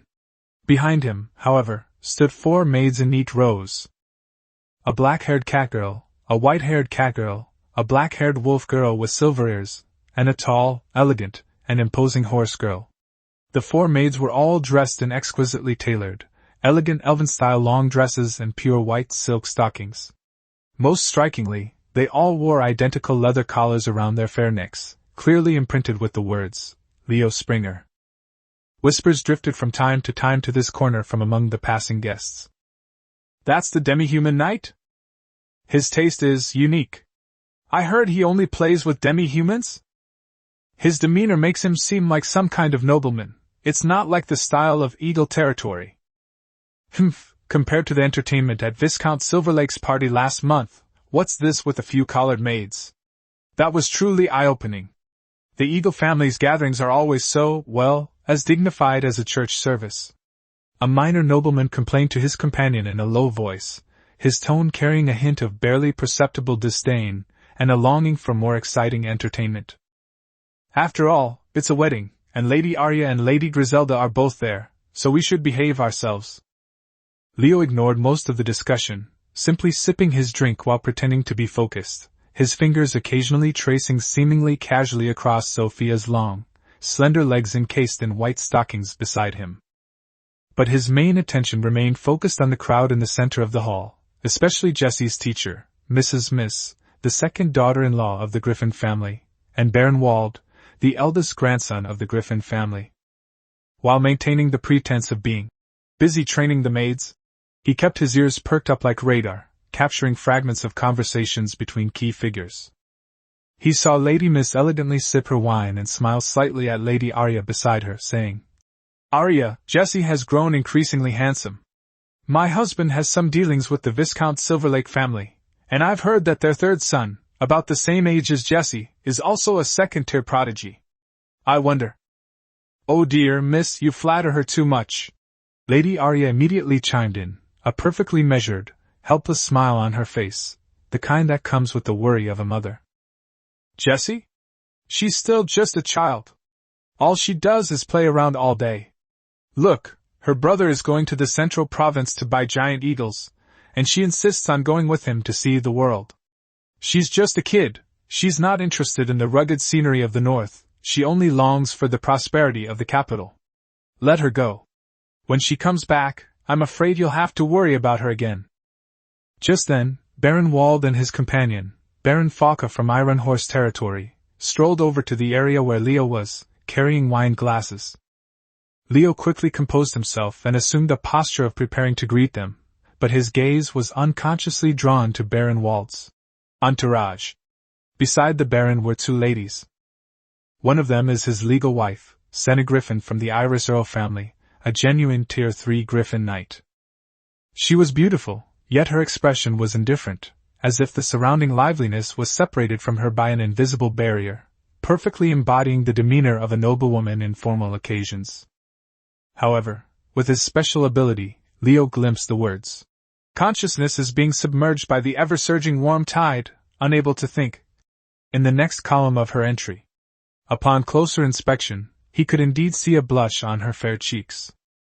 He noticed that Lady Senna's knuckles were slightly white as she placed them in front of her abdomen, as if she was trying her best to suppress something. Leo was taken aback and quickly looked away. The other one was a fox-like being with an extremely alluring figure. She stood quietly half a step behind Baron Wald, her posture submissive. Chapter 68 The Wedding, Part 2. But the ornate choker around her neck, adorned with enormous gemstones, and the slender yet dazzling silver chain attached to it, the other end of which was loosely wrapped around Baron Wald's fingers. "You are Leo Springer?" Baron Falk of Iron Horse territory spoke first, his tone filled with undisguised scrutiny, breaking the brief silence of the small circle. "It is indeed me. Lord Falk, it's an honor to meet you." Leo immediately put on a warm, even slightly exaggerated smile and gave a knightly salute with great acting skills. "Falk, don't be rude." Baron Wald gently waved his hand, stopping his lackey's overly direct provocation. He turned to Leo, a standard, impeccable aristocratic smile on his face, but his gaze swept sharply over the maids behind Leo before finally settling on Leo's face. "Knight Leo, I've long admired your name. I heard that you were quite heroic in the previous conflict." He subtly emphasized the word heroic. Before he could form a sentence, Baron Wald's gaze swept over the four divine beasts behind him, a knowing smile playing on his lips. "Furthermore, I've also heard that Sir Leo has a unique taste in appreciation." As he spoke, he gently shook the silver chain in his hand. The fox-like creature immediately moved closer to Leo obediently, tilting its head back and gazing at him with eyes that held a mixture of submissiveness and allure, even uttering a soft, coquettish, "My lord." Leo's inner thoughts, "I'm not skilled enough. I should either call him, Your Majesty, or Great Chu Xing. I need to give Xiaoqiu some private training sometime. She can't fall behind from the start." Leo quickly glanced at her entry. Emotion, obedience. Entry, fox-like demi-human, training completed, pet, XX poisoning. Leo was shocked. "You nobles really know how to play around. My playing with white stockings and feet is as innocent as a blank sheet of paper." He then secretly glanced at his wife, Senna, who was still staring at her wine glass expressionlessly, completely ignoring her husband's behavior. He, Baron Wald chuckled. "Her name is Fox, a toy a friend gave me. Since Sir Leo likes this thing, how about I lend it to you for a couple of days? You two can then have a more in-depth exchange of ideas." Leo jumped up as if he'd been burned by hot tongs. Instead of looking at the fox-like creature beside him, he stared at Baron Wald with a look of terror, waving his arms frantically in front of his chest, his movements so exaggerated they drew attention. "No! Absolutely not, Your Excellency!" His voice trembled with tears, and he suddenly bent over, clutching his lower back tightly with his hands, his face contorted in agony. "My lord! You don't know! I've been so exhausted lately, completely drained. The pastor has strictly ordered me to calm down and recuperate, to be celibate and abstinent. Your treasure is too good, I'm afraid I won't be able to control myself, and I might accidentally die young." He took a step closer, lowered his voice, and adopted a tone that all men would understand, both lewd and helpless. "You know, I'm not a very ambitious person, I just enjoy the pleasure of cultivating things." He pointed to Sophia, who was standing ramrod straight behind him, and then made a weak gesture. "To tell you the truth, I just acquired 2 clovers a couple of days ago, and I'm currently training them from scratch in the manor. I'm really into it. Plus this wild horse that I just tamed, sigh." He sighed heavily, as if all his energy had been drained. "I'm really too tired to play anymore. I'm willing but unable. How about I wait until my 2 at home are a little more tamed, then I'll shamelessly come to you for advice? Your top-notch pets are too much for me to handle right now. It'd be a disaster." The smiles on the faces of Baron Wald and Baron Falk froze completely. Looking at Leo's unsteady, weak young master appearance, the recruiting intention in their eyes quickly faded, replaced by undisguised contempt. "So, he really is a good-for-nothing who is addicted to wine and women and is utterly useless." In that case, Baron Wald lost all interest, his tone turning cold. "Then I will not disturb Sir Leo's rest any longer." With a flick of his wrist, he retrieved the chain, took his fox, and turned away indifferently. After the dinner, Leo finally made it to the end of the banquet, and was preparing to make a getaway with his maids. "Knight Leo, please wait." A gentle yet undeniable voice sounded from behind. Leo froze, slowly turning around with a forced, professional smile. "Mrs. Miss? You haven't rested yet?" Lady Miss gracefully dismissed her attendants and walked up to him. A knowing smile played on her lips, and her gaze was sharp. "Abstinence for health? Sir Leo, your performance tonight was quite impressive." Leo felt cold sweat begin to seep down his back. "Wald is a fool," Mrs. Miss said in a flat tone, but with a condescending judgment. "What he gave you were nothing but sugar pills to lure ignorant teenagers. They were not worth mentioning." She leaned forward slightly, her gaze sharp. "He thought your value lay in your fighting ability, but he gave up after being fooled by your disguise. But Her gaze seemed to penetrate Leo's disguise. "I know very well that your true value is hidden here." She stretched out her slender fingers and gently tapped Leo's forehead. "Madam, you're being too kind." Leo tried to play dumb. "A third-tier staff is merely a token of our sincerity, as a welcoming gift." Lady Miss escalated the offer, her voice lower yet more penetrating. "I can promise on behalf of my husband that, if you are willing to come, a position as adjutant in a powerful viscounty awaits you. My resources are at your disposal. If the time is right, based on your merits, a baronial title is not out of reach." As she spoke, she took another step closer, instantly closing the distance between them. Leo could even smell the expensive perfume in her hair. Mrs. Miss leaned forward slightly at just the right moment, her impressive E-cup figure, outlined by her dress, almost filling Leo's entire field of vision, creating a silent yet powerful sense of oppression. Her voice grew deeper, with a hint of husky allure. "Leo, all Wald can offer you is a fleeting plaything. And what I can give you is a visible future. And," she paused meaningfully, "someone who truly appreciates your genius and is willing to invest in it." Fine beads of sweat appeared on Leo's forehead. This was a double whammy of physical allure and psychological identification. Who could withstand this? "Madam! You're too kind!" Leo seemed startled, wiping away imaginary sweat, stealing a glance at the E-class bosom, and then stammered. I'm just a country bumpkin. I don't understand any grand principles, and I have no ambition. Baron Ruhr has been kind to me, and what he has given me is just what my abilities and courage deserve.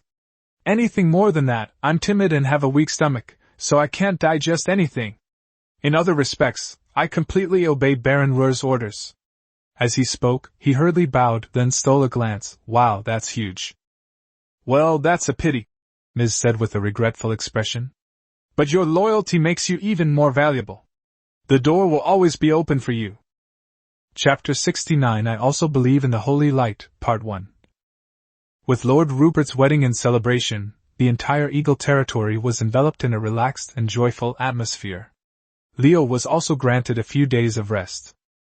He unusually didn't stay home researching white silk feet, but decided to go out instead. However, this time, he only brought 2 people with him. "Sophia, slow down, don't jostle Xiaodong." Leo rode on Sophia's back, with a petite figure sitting in front of them. It was the rabbit-like Xiaodong. The delicate and boneless Xiaodong was completely encircled in Leo's arms. His warm breath sprayed on the back of her neck, making her snow-white rabbit ears tense up, and she dared not move at all. Master, where are we going?" Xiaodong's voice was barely audible. After spending these past few days together, her fear of Leo had lessened considerably, but the entries for submissive and yearning for security remained prominent. "Don't worry, I won't sell you. You're so cute, how could I bear to?" Leo smiled and reached out to pinch her fluffy, wonderfully soft bunny ears. "Master, what about Xiao Qiu?" Xiaodong asked softly, seemingly afraid that she would be exclusively favored and neglect her companions. "Her? I plan to train her to be a mage later, don't worry." Leo patted Xiaodong's head. "As for you, Xiaodong, I plan to find you some other books to read." Leo's idea was simple, since the rabbit-like people seemed to have a talent for faith, and he just happened to be lacking a priest. Why not train Xiaodong? Xiaodong also happened to have the lack of faith attribute. In this world, the profession of priest is extremely complex. They do not rely entirely on magic, but rather on an abstract faith, or willpower. Leo's understanding is that the Lord's Stone can only capture the faith of the people in loyalty, or reverence, but more complex emotions such as joy, anger, sorrow, and happiness, and praying to God, will be projected into the warp. This is why some unscrupulous lords deliberately keep their people on the brink of poverty, then keep them alive through relief stations. Because once people are wealthy, they easily become delusional, as the saying goes. When you're well fed and warm, you think of lustful desires. Conversely, in despair, prayers for gifts become more focused and devout. The complex emotions that weren't captured by the Lord's Stone were projected into concrete powers in the warp, such as the goddess of light, the prophet, and the goddess of winter. Priests, on the other hand, borrow these powers and combine them with their own mana to gain amplification, most commonly through healing, buffs, and the removal of negative effects. The key is that the skills one can acquire by worshipping different gods are also vastly different. For example, a priest of the goddess of fertility might be skilled at blessing crops to grow, while the goddess of light is an expert in healing and exorcism.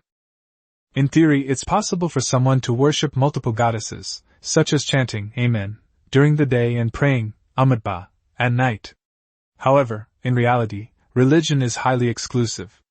If you dare to worship 2 gods in one church, you'd be considered a heretic and burned at the stake. Those who truly have multiple faiths can only secretly remain a playboy, never daring to reveal themselves. Even worse, the core skills and advanced knowledge required for the priesthood are firmly controlled by the major religions. Want to learn these skills? You'll have to join one of them. The church is the only way to acquire priestly skills and lineage. Master, this feeling is so strange. Just as Leo was planning for the future, Xiaodong suddenly protested softly. It turned out that Leo's hand, which had been pinching her ear, had unconsciously begun to gently stroke her, and the tingling sensation was a little unbearable for the little rabbit. Haha, okay, I'm just teasing you. Our little dong is so cute. Leo laughed, and withdrew his hand. Master, Sophia suddenly spoke up from beneath him. Don't touch me, Xiaodong, why don't you touch me instead? You little pony. Leo said, half laughing and half crying, and casually slapped her round rump. Are you itching for a beating again? Zofia made a strange nasal sound, her ponytail swaying excitedly.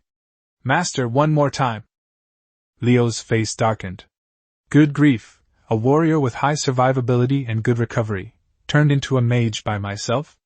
Did I misplace my cultivation, talent points? Eagle Leader Church. The church in Eagle territory is not grand, it is just a simple stone building. Leo dismounted, carrying Xiaodong. Zofia then skillfully walked to the steps, and her centaur body slowly transformed in a burst of light. The horse's body contracted, transforming into 2 long, straight legs, and her snow-white feet lightly touched the church steps. Now, Zofia wears the elven dress Leo bought her before, when not in combat, perfectly avoiding the incident of her lower body being covered in mosaics during her first transformation.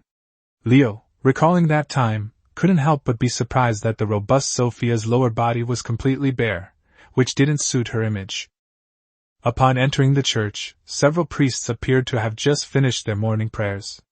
Leo immediately recognized an acquaintance, the very same trainee priest he had brainwashed during the last goblin extermination. Good day, Joseph. Lord Leo! Good day! You are my guiding light! Unexpectedly, the young priest named Joseph was more excited to see Leo than to see the statue of the goddess of light. He rushed over and grabbed Leo's hand with a fervent expression. We don't need to be so polite between us. Leo was taken aback by the scene. No! You must be so polite! Joseph's eyes shone. Lord Leo, what you said to me last time, wine and meat passed through the intestines, but the goddess remains in the heart, was simply divine revelation. My colleagues and I went back and pondered it, and we were greatly inspired. We used to feel confused about the doctrine occasionally, but now, we are completely free of it. Joseph lowered his voice excitedly. Just last night, I comforted a fallen girl who had been cursed by the goddess of depravity. I told her that although the body is defiled, the soul can still follow the guidance of the goddess of light. This morning, I saw her come to worship with my own eyes. My lord, I now feel that my faith is incredibly devout and steadfast. Thank you. Leo was speechless. Oh no, have I been chosen by the god of evil? Ever since I arrived, even that honest, hard-working laborer Walker has started sneaking off for a foot massage after get-off work. And what about this priest? Leo's inner thoughts. No, this isn't my fault. It must be Slanish in this world. Yes, it has nothing to do with me. Well, that's good. Leo coughed twice, forcibly steered the conversation back on track. Joseph, the reason I'm here today is actually to discuss something very important concerning faith. My lord, please tell me. I will do it if I can, Joseph said with a look of, I'll do it for you. It's like this. Leo immediately put on a pained expression, putting on his best performance. I've discovered that the demi-humans don't believe in the holy light, which is a huge mistake. It's one thing for the demi-humans to believe in their ancestors, but look at this. He pulled Xiaodong in front of him. Rabbit people. Such an adorable race, yet they worship a vague and ethereal third brother. This is simply blasphemy against the goddess of holy light. Xiaodong was stunned, blinking her innocent big eyes blankly. Had her master taught her anything? But she still obediently said nothing. Therefore, Leo raised his voice, I have been patiently and deeply exhorting my maids to faith. Especially this little Dong, who is now filled with boundless longing for the holy light. So I would like to ask if the church can accept her and teach her to become a glorious priest? Chapter 70 I also believe in the holy light, Part 2. Joseph was also stunned. Missionary work for demi-humans? He'd never done that before. Sir, your piety is truly moving. However, I must ask Father Noka of the church about this, Joseph said with difficulty. After a while, Joseph led over a bald, pot-bellied, greasy-faced old man. The man patted a 7 or 8-year-old boy on the shoulder kindly. Go, child, and don't let the devil come knocking on your door again. The little boy felt as if he had been granted a pardon, and ran away as fast as he could. Leo's inner thoughts. Joseph is at most there to comfort a fallen girl. This godfather, TSK, this circle is really messy, you can't blame me after all. You are the new knight, Lord Leo Springer? Godfather Noka sized up Leo with his small eyes. It is indeed I, Godfather Noka. Leo immediately put on a sincere smile. Thank you for your contributions to Eagle territory. Without you, who knows how many children would have been controlled by demons? Heh, all guided by the holy light. Godfather Noka was clearly pleased. I heard you wished to have your rabbit woman made believe in the holy light? He glanced at Xiao Dong, a barely perceptible hint of contempt flashing in his eyes. Sir Leo, thank you for your piety. But our holy church has never had a precedent of proselytizing to demi-humans. As you know, demi-humans are usually savage and rude, only slightly better than those Ethel Empire people who believe in heresies. This is indeed against the rules. Rules are rigid, but people are flexible. Leo interrupted him righteously. Only by daring to try can more lost children return to the embrace of the goddess of light. Godfather, you see, the tables and chairs in the church seem to be a bit damaged. I would personally like to donate 1 gold coin to help with the repairs, as a way of doing my part for the goddess. Oh! Godfather Noka's face instantly broke into a wide grin, as if he wasn't the one who had just been out of line. Knight Leo! Your devotion to the goddess is truly moving. Noka grasped Leo's hand. I also believe you are right.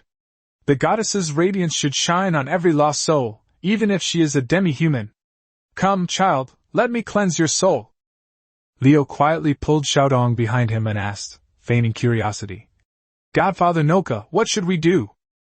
Who knows if this old man has any dietary restrictions?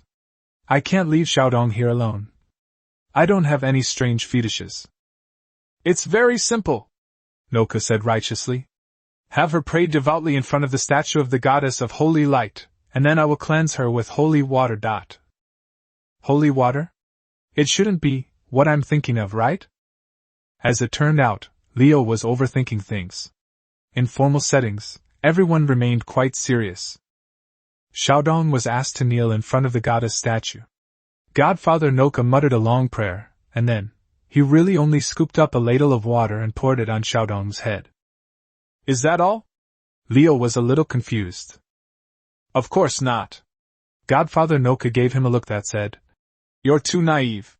The rest requires daily devout reading of the Bible and feeling the call of the goddess. Of course. Then, Leo quickly interjected, I hope she can learn as soon as possible how to personally help those commoners who need the help of the goddess of holy light. How does that need to be done? Leo couldn't be too blunt. I'm not interested in the goddess of light. At most I'm a little curious about her panties. What I want now is the priest skill book. Oh? That! Father Noka feigned sudden realization, rubbing his fingers together. Our church does indeed have a shortcut handbook for apprentice pastors, which can help devout believers hear divine pronouncements more quickly. However, as internal church material, this handbook is required by regulations. 1 gold coin. Leo expressionlessly pulled out another gold coin. Oh my! Sir Leo, you are so generous! The church will surely remember your merits. Father Noka quickly pocketed the gold coins and pulled a brand new booklet from his robe, handing it to Leo. Leo reluctantly accepted the Bible and the shortcut manual for beginner pastors. Assets, 16 gold, 23 silver. Why does it seem like priests are spending even more money than mages? Mages are robbing people, and priests are blatantly robbing people too, right? Leo tucked the 2 books into his pocket as he left the church. Sophia transformed into her centaur form once more. Leo first lifted the shivering, water-soaked little Winter onto the horse's back, then leaped up himself and skillfully sat behind her. Let's go, Sophia, let's go home. Leo patted Sophia's round, firm buttocks, signaling her to leave. Sophia hummed contentedly, her 4 hooves pawing the ground, but her voice carried a hint of coquettishness. Master, be gentle. Leo was speechless. When did you develop this problem? What's your name? It felt pretty good when you spanked my butt in the bedroom the other day, Master. Oh no, this is hopeless. On the way back, Sophia jogged steadily, trying not to bounce on the two people on her back. Leo held the petite rabbit in his arms with one arm, while weighing the 2 books he had just purchased for 2 gold coins with the other, feeling that he had been ripped off. Xiaodong, study this Rudy Pastor's crash course carefully when you have time. Leo shoved the thin booklet into Xiaodong's hands. As for the thick Bible, he didn't even glance at it, treating it as a freebie with the buy one get one free offer. Yes, master. Xiaodong nodded obediently, but her big eyes held a hint of confusion. She hesitated for a long time before speaking softly. But, master, my family used to say that we rabbit people must believe in Third Brother, he will protect us. But he couldn't protect me. Xiaodong's voice lowered even further. Does master want me to worship the goddess of holy light? Ahem. Leo patted her bunny ears. You can believe whatever you want. If you want to believe in the goddess of light, then believe. If you don't want to believe, you can just flip through that Bible like a storybook when you have nothing to do, or use it as a table leg if you don't like reading it. It's all fine. He paused, then added, but to outsiders, you'd better say you believe in the holy light. After all, you bought that manual. I understand, master. Xiaodong nodded thoughtfully. After a while, she seemed to have mustered up a great deal of courage, raised her head, and looked at Leo's profile with her clear and innocent eyes. Then, master, may I believe in you? Huh! It was master and sister Mira who protected me. Xiaodong's reason was simple and firm. I don't know Third Brother or the goddess of holy light. I just want to believe in master. Pfft. Whatever, believe whatever you want. Leo almost choked on his saliva, forcing a calm facade while inwardly screaming. Oh no! Another one I've raised astray. Oh well, it's better to believe in me than to believe in that guy who's already on his deathbed. At least I'll feed him, right? Chapter 71 Forgetting Home and Enjoying Pleasure. Master, then I will pray to you every day from now on. Xiaodong smiled happily, and her rabbit ears swayed along with her prayers. Leo's inner thoughts. This prayer is going to be weird. Then, master, I will believe in you from now on. Sophia, who was beneath him, immediately interjected, excitedly swinging her ponytail. Go on walking. Leo slapped her on the butt again, annoyed. You want a beating, don't you?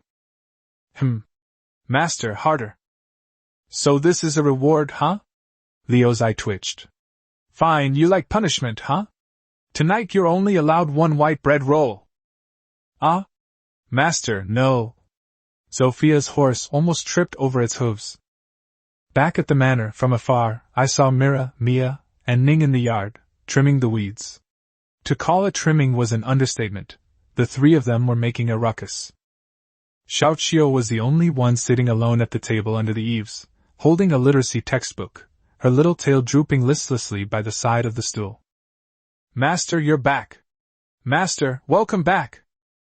Upon seeing Leo, the maids immediately dropped their farm tools and rushed to greet him. Xiaoqiu also put down her book immediately and trotted over with small, quick steps, stopping in front of Leo but keeping her head down, not daring to look at him. Leo nodded and patted Sophia's bottom. Sophia skillfully bent her knees, and Leo first lifted Xiaodong down like a kitten before dismounting himself. We might be going on a long trip together soon, so I took Xiaodong to church to discuss how she could become a pastor. Leo explained, since he had only mentioned going out that morning without specifying what they were going to do. Yay! Nanny! Ning cheered first. Now I can go to Little Dong when I get hurt. She ran over and gave Little Dong a bear hug, which made Little Dong look adorably dazed. Then, Master of the Miscellaneous Fish, what about Xiaoqiu? Mira, the little devil, acted like an older sister, standing next to Xiaoqiu and patting Xiaoqiu's head, although Xiaoqiu wasn't much shorter than her. Leo turned to look at Xiaoqiu, and sure enough, the little fox was staring dejectedly at its toes, its tail almost completely tucked away. Leo quickly glanced at her entries, emotions, disappointment, sensitive, feelings of abandonment entries. Why only bring Xiaodong? Did I do something wrong? Does the owner not like foxes anymore? Leo's inner monologue, oh no! I forgot this girl is very sensitive. Sister Mira, it's alright. Xiao Qiu raised her head first, forcing a smile. Master, it's all right. I'll do whatever you asked me to do. Ahem. Liu quickly explained. I feel that Xiaodong's talent is more suited to being a priest. As for Xiao, I feel that your talent is more suited to learning magic, and I plan to, personally teach you magic. I don't know how to be a priest, but I happen to know a little magic, so I only brought Xiaodong to the church today. Huh! Xiao suddenly raised her head, her mouth slightly open, her eyes filled with disbelief. Thank you, master! The little fox's eyes welled up with tears, and she quickly bowed at a 90-degree angle. Emotions, ecstasy, moved, adoration, entries, so my master didn't abandon me after all. My master is going to teach me himself. I shouldn't have been thinking like that, I'm such a bad fox. Mira and Ning exclaimed at the same time. Hee, master! Ning's dog ears twitched excitedly, and its tail wagged like a whirlwind. Do you think I have any talent? I also want master to teach me personally. Master, I want some too, Mira retorted, stepping forward defiantly. Otherwise, I'll eat all the jam you've hidden away. Mia also silently stepped forward. Although she didn't say anything, her big, watery eyes stared straight at Leo, the meaning of which was self-evident. Sophia is all right. She's Leo's personal mount now, and they spend the most time together every day. Plus, her thought process is pretty simple: eating XX, hitting people, getting hit. That's enough for her. All right. Leo was getting a headache from their noise, so he waved his hand and said, If there's a chance later, I'll organize a Leo-sama's exclusive training class for you. Anyone who wants to learn can come, okay? Yay! Alright, we've got a rare day off, but we'll probably be on the road again soon. Leo clapped his hands and suggested. How about we play a game? Hee, I love playing games the most. Mira cheered first, then revealed a mischievous smile. Wait, little fish master, is it going to be another game played with your mouth or your feet? Ning's eyes lit up when she heard this, and she looked at Leo expectantly. What are you thinking about? Leo gave Mira a sharp tap on the forehead. Let's play something healthy. Let's play blindfolded bee. Leo's inner monologue.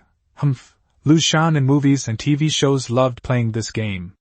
Now my backyard, no, my manor is also full of beautiful women. Shouldn't I experience it for myself? Remember to give 3 Kingdoms Kill a good review. Touching the blind man? The women looked puzzled. It's very simple. One person is blindfolded and acts as the ghost, trying to catch the others. The person who gets caught becomes the ghost, and also has to be punished. Leo explained the rules in general. What kind of punishment? Mia asked curiously. Slap me, Leo blurted out. Yay! Sophia was already getting excited. Leo quickly corrected himself. Face painting. The loser has to have their face painted. Ouch! Master, I caught you again! Ning removed the burlap smear from her face and chuckled. In the moonlight, only a circle drawn with a black pen was visible on her pretty face. Why do you keep targeting me? Leo protested indignantly. At this moment 6 crooked cat whiskers have been drawn on his face, as well as a turtle, Myra's masterpiece, on his forehead. Do you have a dog's nose? How can you be so accurate? Leo glared at Ning. Hee, my master says I'm a dog, so I am. Ning stuck out her tongue, beaming with pride. Xiao Qiu and Xiao Dong next to them were also laughing so hard they were doubled over. They had never played such a fun game before. Xiao Qiu only had a small flower on her face, which Leo had shown mercy by drawing when he caught her. No way! This game isn't fair! Leo slammed the burlap smear off his face. Let's play something else. We'll play eagle catches chickens. If groping in the dark doesn't work, then eagle catching chicks should do. I must be the eagle. I'll catch you bunch of fluff balls and give you a bear hug. Hee hee. Chapter 72 Departure. Hee hee. Leo let out his signature villainous laugh, then suddenly accelerated and lunged to the side. The eagle got it. He gave Mia, who was running at the back, a bear hug, and caught her completely in his arms. "Ah, master!" Leo hugged Mia from behind, his warm breath brushing against her cat ears, making her stiffen instantly, and her face flush red. Leo inhaled the faint, sweet fragrance of Mia, feeling the softness of her skin in his hands. It was flat and therefore very light. Portable fleece, confirmed. He could play this game for most of the day. In the following days, Leo completely entered retreat mode, ceasing all his daily exercise, euphemistically calling it a balance between work and rest. He only allowed Ning to visit Bari village once a day to check on things and told them that he would be going on a long trip soon. An Eagle leader would send someone to manage it, so they should continue as before. The rest of the time he took them fishing, cooking, and to training classes that were ostensibly for learning magic but were actually just for fun. These fulfilling days continued until June 30th. He died on June 30th, 967. This was the day Lady Arya had set for her departure to the central province to purchase the giant eagle. At the entrance to the manor, Leo was conducting a final check. "Have you packed everything?" I'm all set, Mira answered, jumping up and down. Today she was wearing a well-fitting leather armor set, with a small round shield slung across her back. She leaned close to Leo's ear and whispered, but her voice was loud enough for everyone to hear. "I've brought all the white stockings, anklets, bracelets, and a few maid outfits that Master Minion wanted." Leo's professional fake smile froze instantly. "Just bring it quietly. Why are you shouting it out loud? Don't I have any dignity?" "Master, I brought all the books." Mia was more reliable. She was also dressed in leather armor and carried a small shield, her black cat tail twitching nervously behind her. "All the important books are on Zofi's back."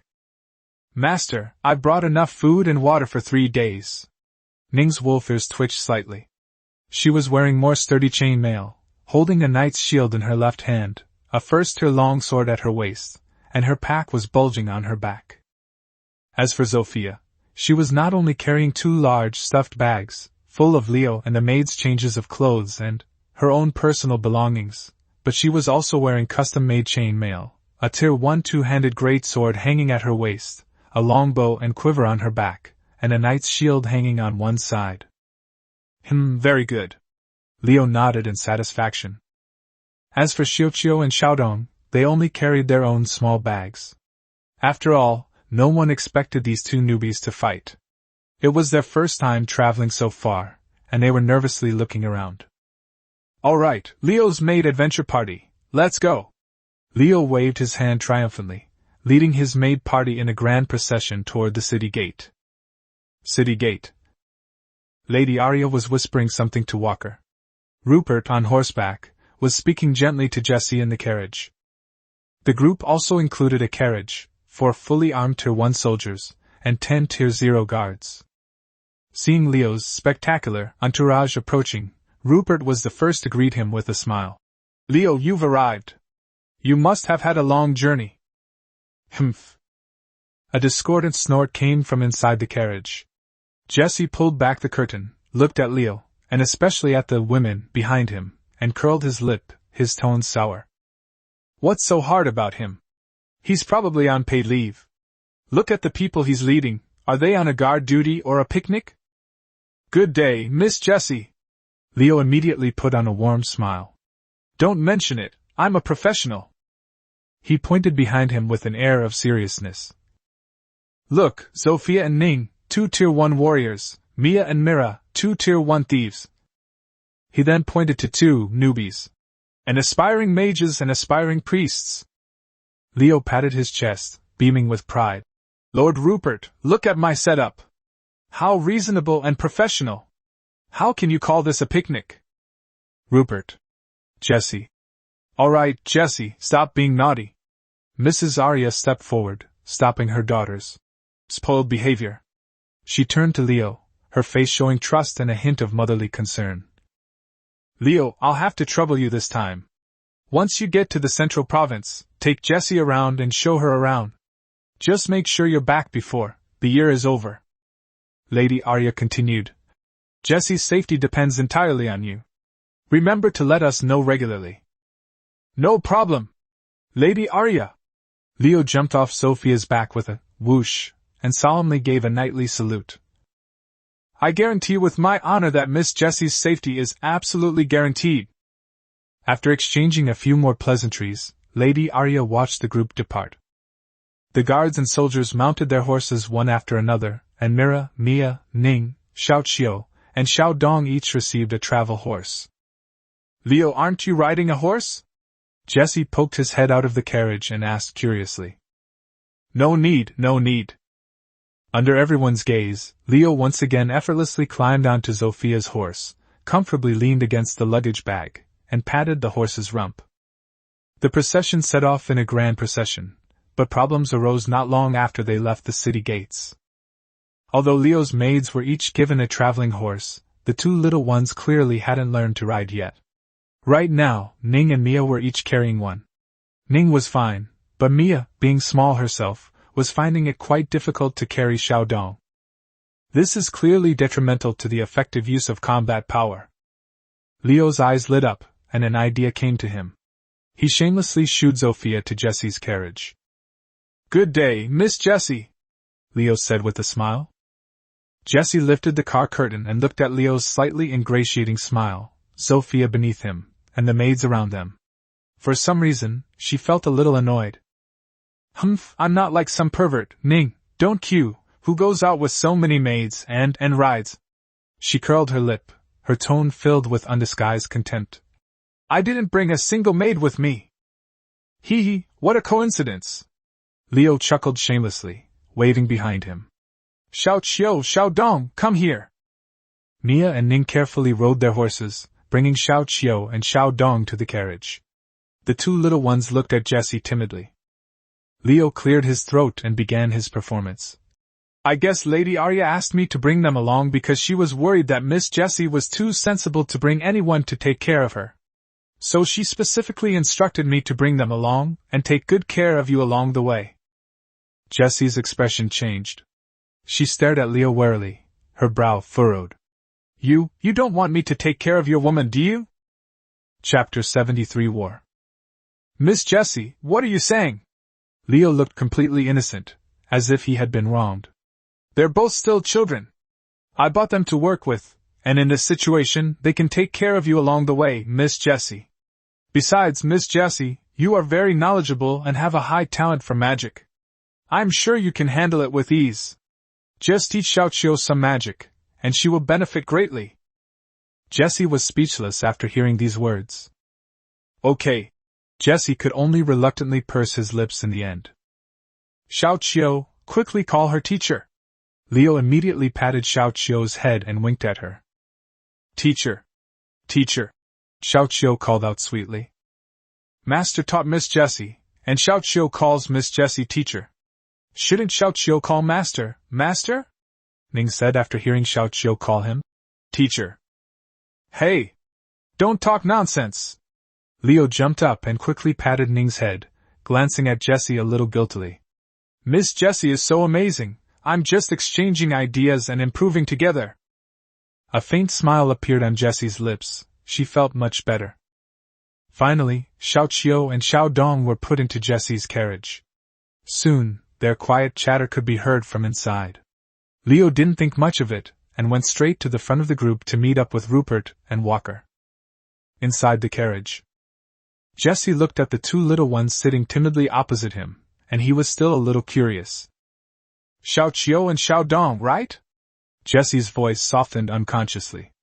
What does Leo usually ask you to do? What are your skills? Xiao Qiu answered timidly. Our master usually doesn't assign us tasks. Usually it's Sister Mila who assigns us some cleaning work and then teaches us to read. Master only told us to eat more to replenish our nutrition. Then, after we learned to read, he made me a priest to heal everyone, and made Xiaodong a magician. Xiaodong hesitated for a moment, then added, Master is really a good person. He's quite nice to the maids, though. Jessie pouted, a hint of jealousy in her voice that she herself didn't realize. In this era, most people bought male slaves for manual labor, while female slaves were mostly for hardening and softening procedures. People like Leo, who were willing to spend money and time training slaves to read and even professionally cultivate them, were extremely rare. After all, cultivation meant leaving their jobs, but it didn't add to the core value of most people buying female slaves. Instead, it brought additional risks. However, upon hearing that Liu hadn't done anything strange to Xiao Qiu and Xiao Dong, she felt inexplicably relieved and even a little happy. "Alright, since Liu asked me to teach you magic, I'll see how well you learn," Jessie said to Xiao Qiu, then looked at Xiao Dong. "Xiao Dong, you can also read the books yourself. If you don't understand anything, you can ask me." Outside the car, Leo rode Zofia alongside Rupert and Walker. "Lord Rupert, Lord Walker, what are you talking about?" Leo leaned closer and asked curiously. "We were talking about the war with the Ethel Empire," Walker replied, turning around with a somewhat serious tone. "I remember there was some friction before? Are we about to fight?" Leo's heart skipped a beat. "Yes, it's said that it all started because there was a viscount on the border of Wilmingham province who collected taxes at an outrageous 70%. Rupert sighed. "This caused a large number of free people to be unable to survive and flee to the empire of Ethel." 70%? They really dared to take it. Leo was stunned. "Yes, the Viscount later demanded that the Ethel Empire release his people, but was refused. Somehow, the matter then escalated into a conflict between faiths," Walker added. Leo knew perfectly well that while most people on the continent believed in the Holy Church, there were other faiths, especially in the Ethel Empire in the north. A unique faith had developed there, revering their founder, the Saint Gregory, as the prophet, similar to a certain religious pattern in the Middle East. "Leo, I wonder if the founder of the empire, Saint Gregory, was truly led to the formation of this belief because of the Staff of Repentance, Chapter 1, or if there were other unknown reasons. The Holy Maiden of the Holy Church is advising Her Majesty the Empress and the various nobles to wage war against the Empire of Ethel under the pretext of suppressing heresy." Rupert's voice carried a hint of helplessness. "Her Majesty the Empress is still hesitating. If we could have wiped them out hundreds of years ago, we would have done it now." Leo curled his lip, expressing his disdain for this pretext of religious war. "However, small-scale conflicts have already occurred in Wilmingham province. It is said that the Viscount who initially caused the trouble has been killed in battle, and his son has inherited the title," Walker added. "It shouldn't have much of an impact on Eagle territory, right?" Leo was most concerned about his own life. "Not for now," Rupert reassured him. "Even if the Imperial Army or the Noble Alliance is mobilized later, our Eagle territory is ultimately for the defense of the demi-humans and northern orcs, so it shouldn't be our turn for the time being." "That's good." Leo breathed a sigh of relief. Leo's inner thoughts. "With my small force, I'd be cannon fodder in a heartbeat on a large-scale battlefield. I'd better survive until Tier 3 before trying to earn some battle merits." Leo and his party's original plan was to first leave the Griffin province via Griffin City, then pass through the provinces of Lausanne and Lombard, rest briefly in the capital city of Golden Lion province, and finally head to the imperial capital, located in the central province. This was supposed to be a pleasant paid vacation, but by that afternoon, the team hadn't even reached the territory of Griffin City. "So I said that's the kind of trick Wald is going to play." Leo was riding on Zophia's back, bragging to Rupert and Walker. Suddenly Mia, who was on the flank of the group, turned her fluffy black cat ears like radar and darted to the dense forest on the right. "Be on guard!" Mia's voice tightened instantly, crisp and urgent. "Goblins! To the right!" The group instantly switched from chatting to fighting stance, with soldiers drawing their swords and shields to firmly protect the carriage containing Jessie, Xiaoqiu, and Xiaodong in the center. Almost at the same time Mia shouted, Leo pulled out his third-tier staff. Heart of Flame. 2 or 3 seconds later. Wag! From the dense forest to Leo's right, a group of green-skinned monsters suddenly charged out. To everyone's astonishment, the leader was a second-tier goblin warrior, nearly as tall as Walker, wielding a giant club. Behind him followed 3 or 4 equally formidable first-tier goblins, and a dozen or so other minions. Wow! What a star-studded lineup! Chapter 74 Exercise more at night. Leo cursed, but his hands didn't stop. He had already locked onto his target, and a fireball shot out, accurately striking one of the level 1 goblins. The goblin didn't even have time to react before it was instantly blasted into a pile of charred remains. Hammer! Stonema! Rupert immediately shouted. Take your men to guard the left and rear, protect the wagon. Leo, take your men to provide support. Walker, come with me. Roar! Walker didn't even wait for Rupert to finish shouting before letting out a low growl and charging towards the second-tier goblin like a tiger descending a mountain. Second tier, cleave! Walker's great sword unleashed a fan-shaped flash of cold light. Wag! Second tier, in rage. The second-tier goblin's eyes instantly turned blood red, its body seemed to swell even larger, and its strength and speed surged. It actually managed to block Walker's slash with its giant club. Plan A! Leo shouted from behind. Ning, Mia, and Mira immediately nodded and charged towards the other first-tier goblins without hesitation. Leo pointed his staff at the minions and kept shouting. Muda muda muda! Wind blade, wind blade, wind blade.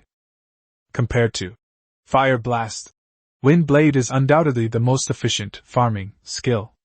With the support of the Tier 3 staff, Leo was able to cast it almost instantly, and 3 consecutive cyan wind blades accurately swept across the battlefield, instantly clearing an area and greatly relieving the pressure on ordinary soldiers. Meanwhile, Leo's maid squad had already engaged in combat. Ning took the lead, activated Tier 1 shield, and charged forward despite the spiked club of a Tier 1 goblin.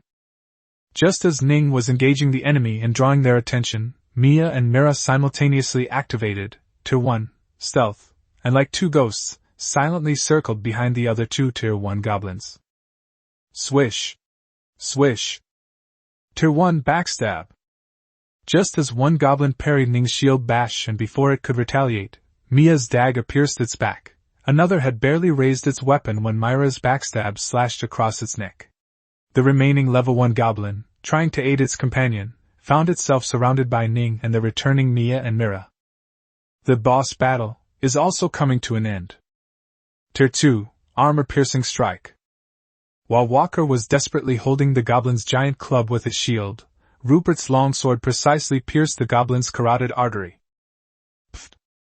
The massive body of the second-tier goblin crashed to the ground. The battle quickly ended under the righteous onslaught. Since the second-tier boss was held back by Rupert and Walker from the start, Leo frantically mowed down the minions, while Ning and her group chased down the first-tier goblins. Throughout the entire battle, not a single soldier from the Eagle territory was injured. Who? Leo! Rupert wiped the blood from his sword as Walker's soldiers cleaned up the battlefield. He walked over to Leo's side, watching the 3 demi-human girls skillfully looting the enemy's supplies, and couldn't help but sigh. You 3 maids, your teamwork is truly professional. Upon hearing this, Leo sighed deeply and looked up at the sky at a 45-degree angle. Of course. After all, we eat and drink porridge together every day. What the heck? Rupert looked completely bewildered. The straightforward lord clearly didn't understand this. Flirting. Ahem, it's nothing. Leo immediately regained his composure. I meant they share joys and sorrows, and are united and friendly. By the way, Lord Rupert, have the goblins in this Griffin province always been this luxurious? I don't know either. Rupert frowned. Goblins have always been very prolific and numerous. But I feel that there are more high-ranking goblins in recent years. Normally, a large tribe might produce 1 Tier 2 goblin every few years at most, and most of the time, having 1 Tier 1 goblin leading the way is the limit. But now, not only are there more Tier 2 goblins, but Tier 3 goblins have also appeared recently. After cleaning up the battlefield, the haul was plentiful. They had collected approximately 3 gold coins and 47 silver coins, plus some junk equipment and materials. Rupert, being very generous, waved his hand, indicating that all these spoils of war were to be disposed of by Leo. Leo didn't stand on ceremony, but he was more adept at social etiquette. He took out 3 gold coins, 1 for himself, Rupert, and Walker, and generously distributed the remaining 47 silver coins to the dozen or so soldiers and guards who had participated in the battle. Knight Leo is so generous! Long live Lord Rupert! The soldiers immediately erupted in enthusiastic cheers. In the evening, the group arrived safely at Griffin City. After selling the other spoils, they divided the loot among themselves, receiving 23 silver coins. Leo kept them for himself. Assets: 18 gold, 46 silver. The group settled into the best tavern in the city. Leo and his companions were divided into 2 rooms. Ning, Zofia, Xiao Qiu, and Xiao Dong shared 1 room, while the catgirl sisters, naturally, shared one with Leo. Leo first sent Mia and Mira upstairs, while he chatted with Rupert and Walker in the lobby downstairs for a few more minutes before slowly going upstairs. Just as I pushed open the room door. Master of Miscellaneous Fish, you're back. I miss you. Mira pounced on Leo like a small cannonball, hanging directly on him. Master. Mia blushed and greeted him softly. Leo patted Mira's head skillfully, then closed the door behind him, revealing a kind smile. All right, Mira. Now you too, use all your Tier 1 skills as many times as you can, until you run out of stamina. Huh! X2.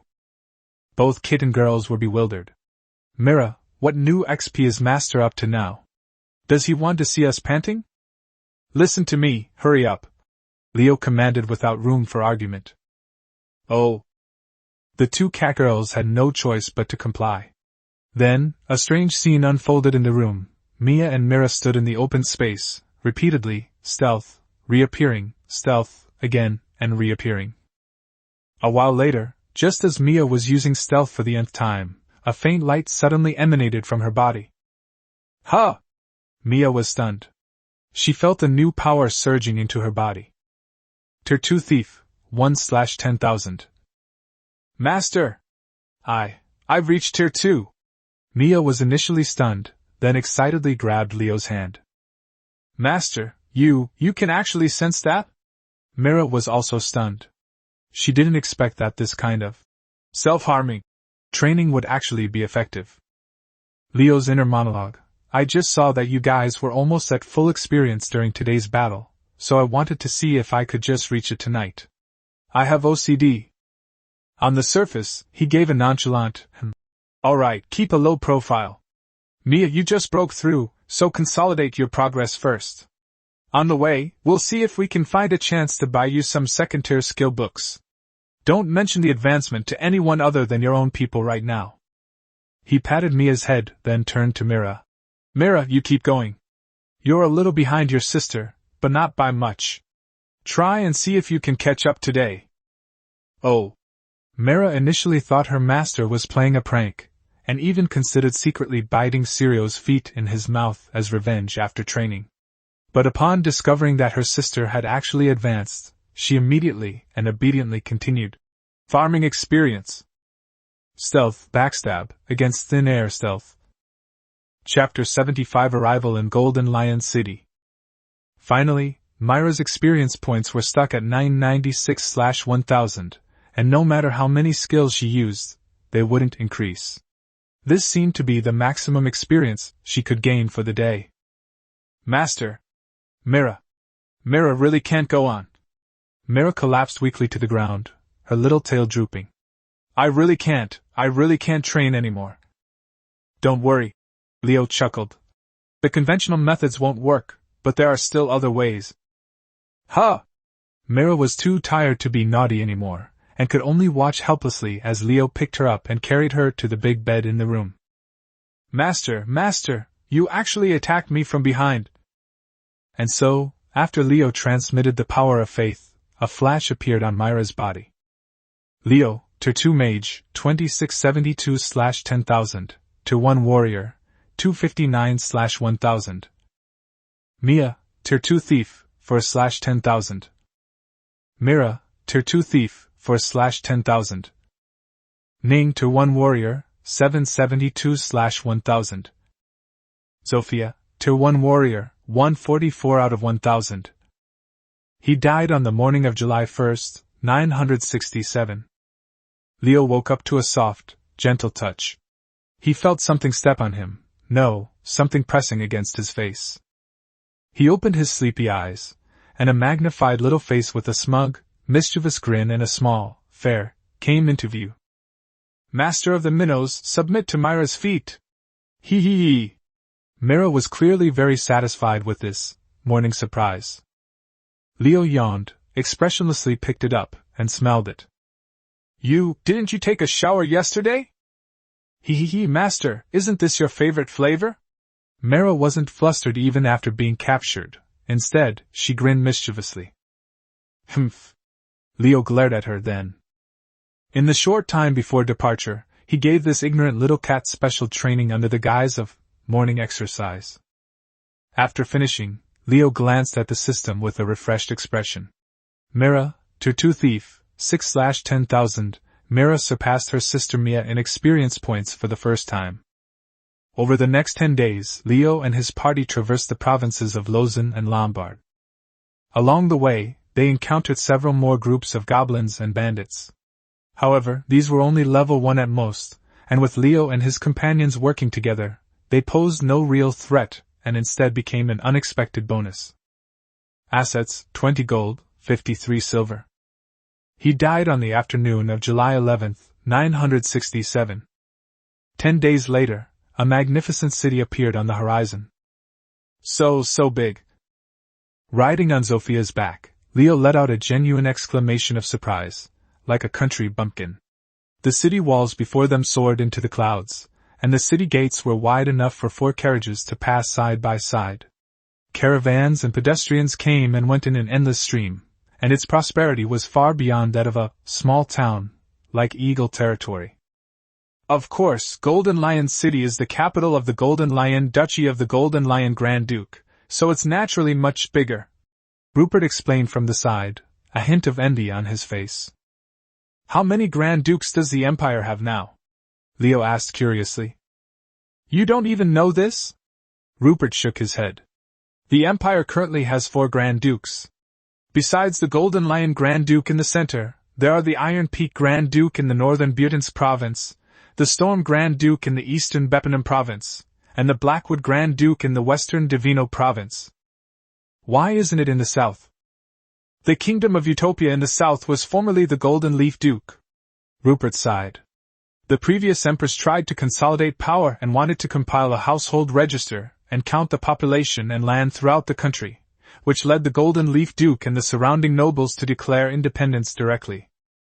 In order to appease the other nobles, the previous empress was forced to halt the bill. Not long after, she also died of illness. The current empress ascended the throne at the age of 11 and is now only 30 years old. Leo had a general idea of what was going on. Looking at the bustling crowds in this vast city, he estimated that the population was probably close to 100,000. Leo's inner monologue, 100,000 people, the power of faith of 100,000 people, if all of that were mine, tsk, my mouth is watering. However, he also knew that the amount of faith power he had collected was probably only enough to allow the maids to use one less skill in battle.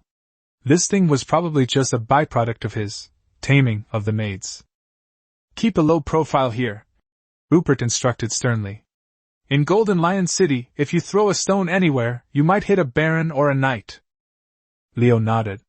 Even without Rupert saying anything, he had already seen several second-tier nobles, and even a third-tier nobleman dressed in magnificent clothes and wearing a family crest on his chest, entering the city proudly under the escort of a squad of armored cavalrymen, thickly armored cavalrymen without the title of knight, while just queuing at the city gate.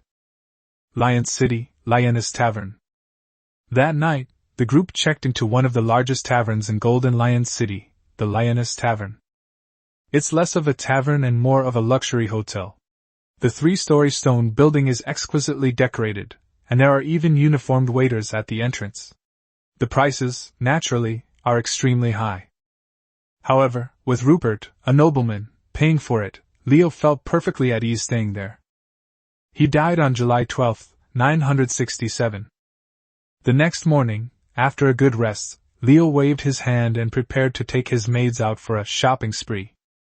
My ladies, come with me shopping! Yes, master! The maids cheered. Leo! A discordant voice rang out.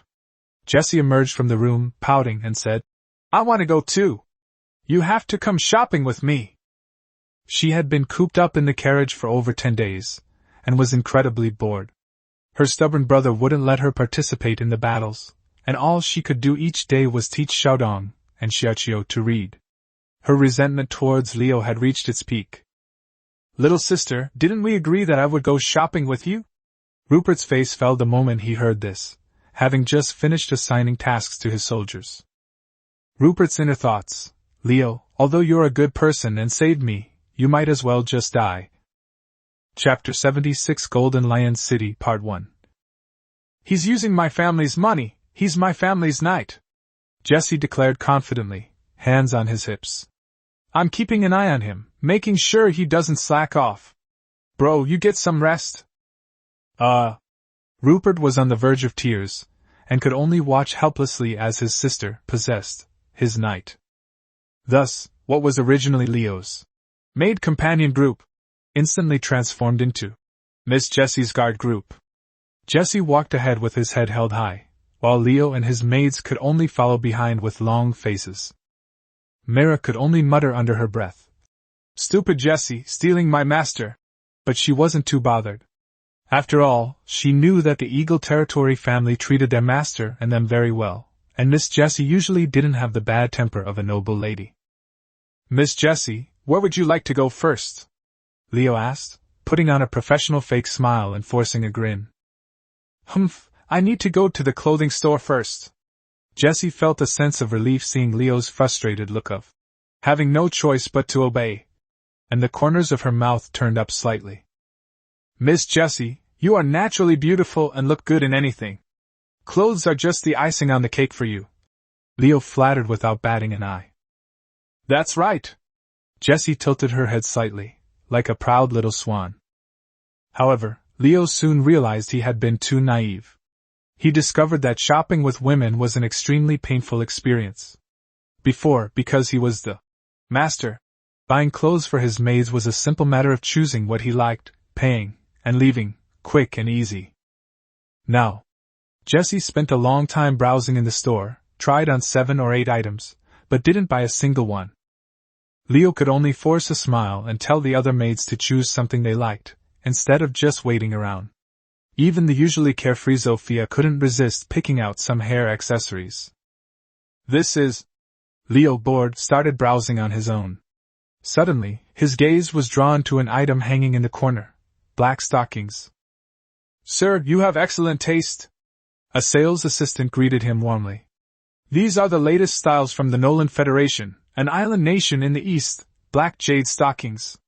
They're a brand new style, and only 10 silver coins a pair. Leo's inner monologue. Holy crap. This stuff is amazing. I'll buy it, wait. He caught a glimpse of Jessie looking over out of the corner of his eye, with a disdainful expression that said, I knew you pervert would look at this. 10 silver? You might as well rob someone. Leo immediately put on a thrifty expression, waving his hand righteously. I was just looking around, it's too expensive, too expensive. He pretended to be uninterested and walked away, then quietly approached Mia, who was picking out a suit for him, quickly slipped a gold coin into her hand, and then gestured towards the black stockings. Mia's face flushed slightly, but she still nodded obediently. After all this time, she certainly knew what her master liked. Although her master researched everything, she seemed to have a particular fondness for stockings. Around noon, after a while, the battle ended. Jessie happily bought 2 expensive dresses.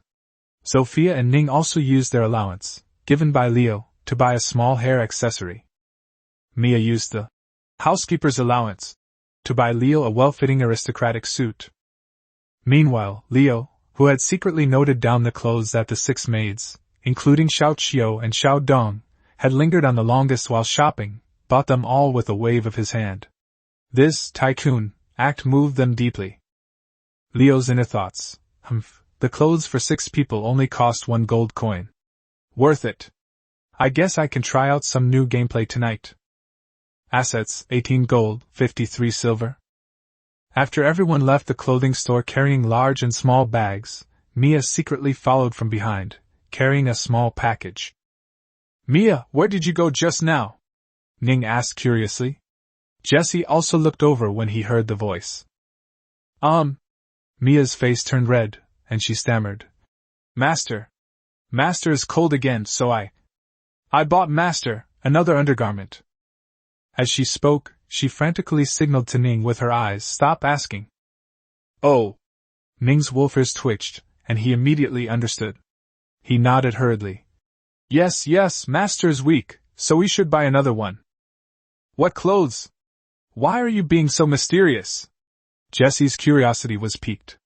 You guys are really considerate of Leo. Come on, let me take a look.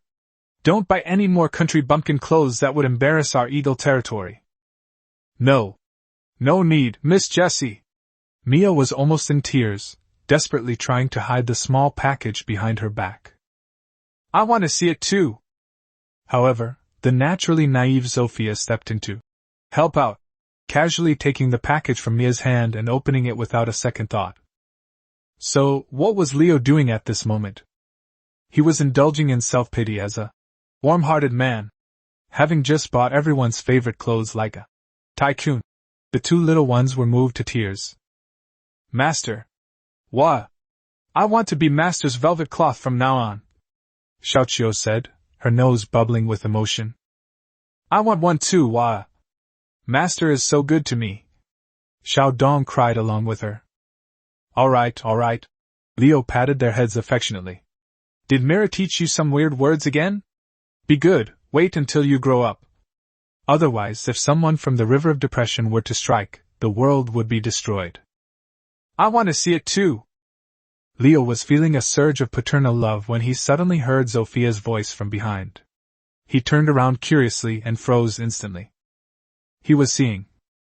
Sophia held up a pair of black stockings that were as thin as a cicada's wing, examining them with a bewildered expression. Can this be worn as clothing? It's so thin. Mia and Ning blushed and lowered their heads, wishing they could dig a hole and disappear right then and there. Mira covered her mouth behind them, trembling with suppressed laughter. He, the master is dead. As for Jessie, she was staring intently at Leo with an expression that mixed contempt, disdain, and I knew it. Leo. Jessie's voice was full of disdain. I just said I was starting to think more about you. Ugh. Leo's inner monologue. Holy crap. Sophia. You're such a terrible teammate. Ahem.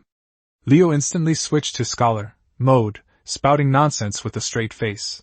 Miss Jessie. You've misunderstood. Art. This is art. I bought this purely to study its dyeing process, he said with great distress. Just think about it. Ordinary silk products that originally cost at most 2 taels of silver can be sold for 10 taels of silver after being dyed like this. This is a huge business opportunity.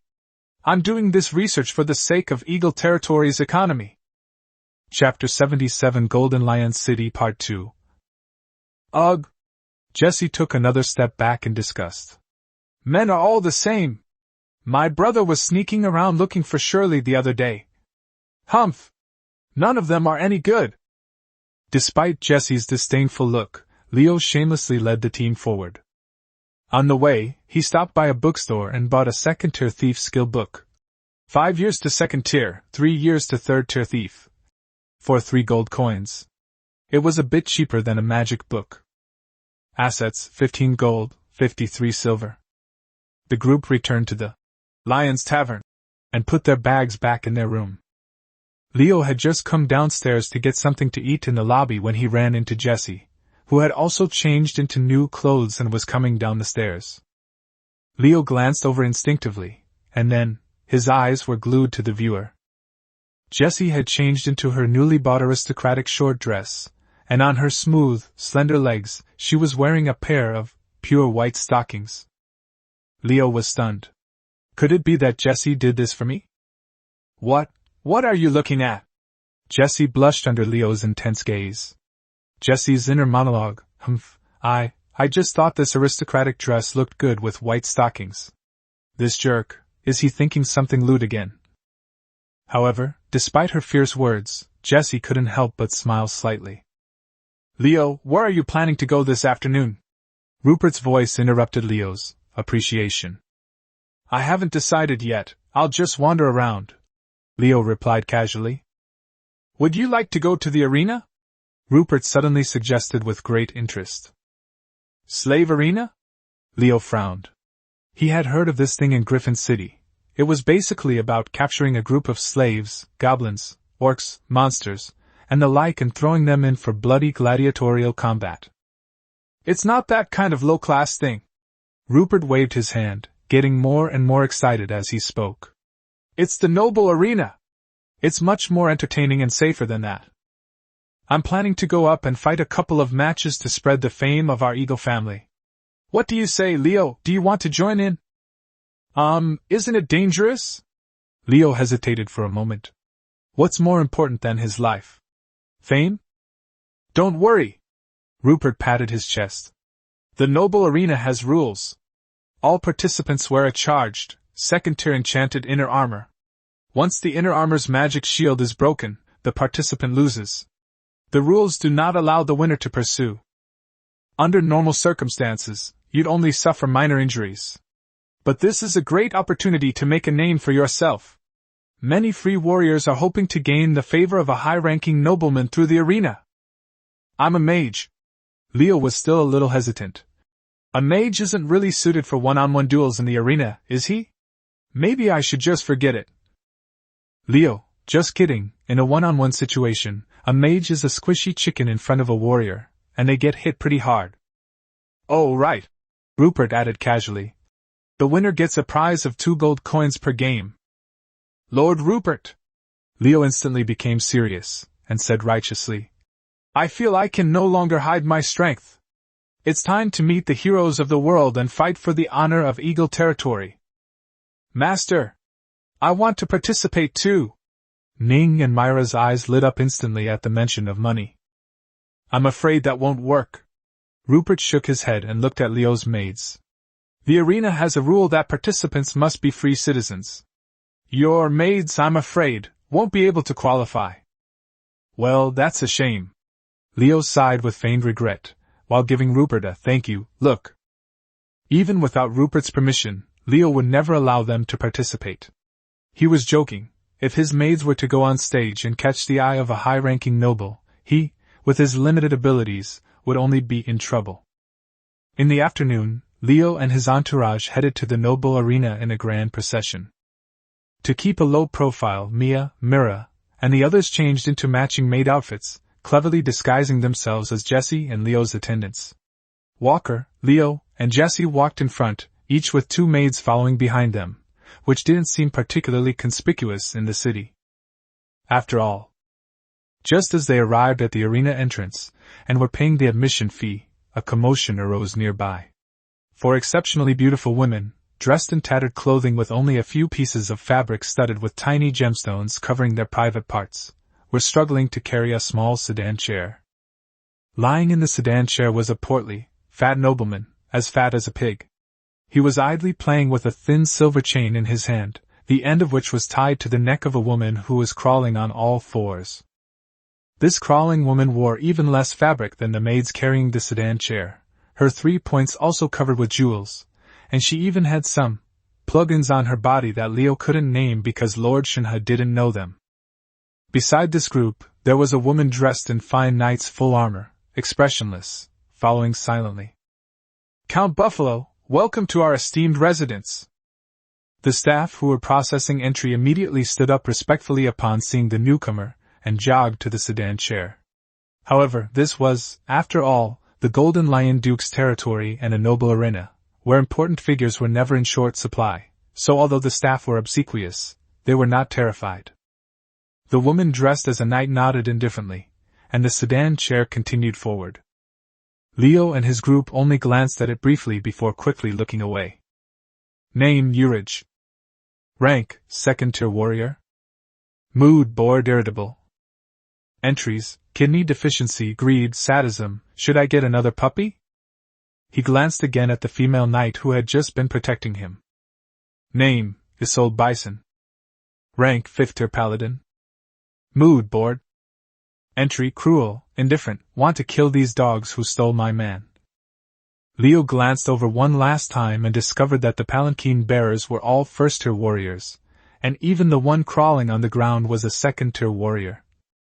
Name Mela. Rank 2nd tier warrior. Emotion happy. Entries XX poisoning, fallen, knight's daughter, widow, exhausted. Leo, holy crap. That crawling thing is actually a tier 2. Luckily, this isn't a good place for homosexuality. Even Jessie, though she had seen some noble men in Griffin City who were quite promiscuous, was somewhat restrained. This was the first time she had ever seen a live sex show in broad daylight. She glanced at Leo beside her subconsciously, and suddenly found this lecherous guy increasingly pleasing to the eye.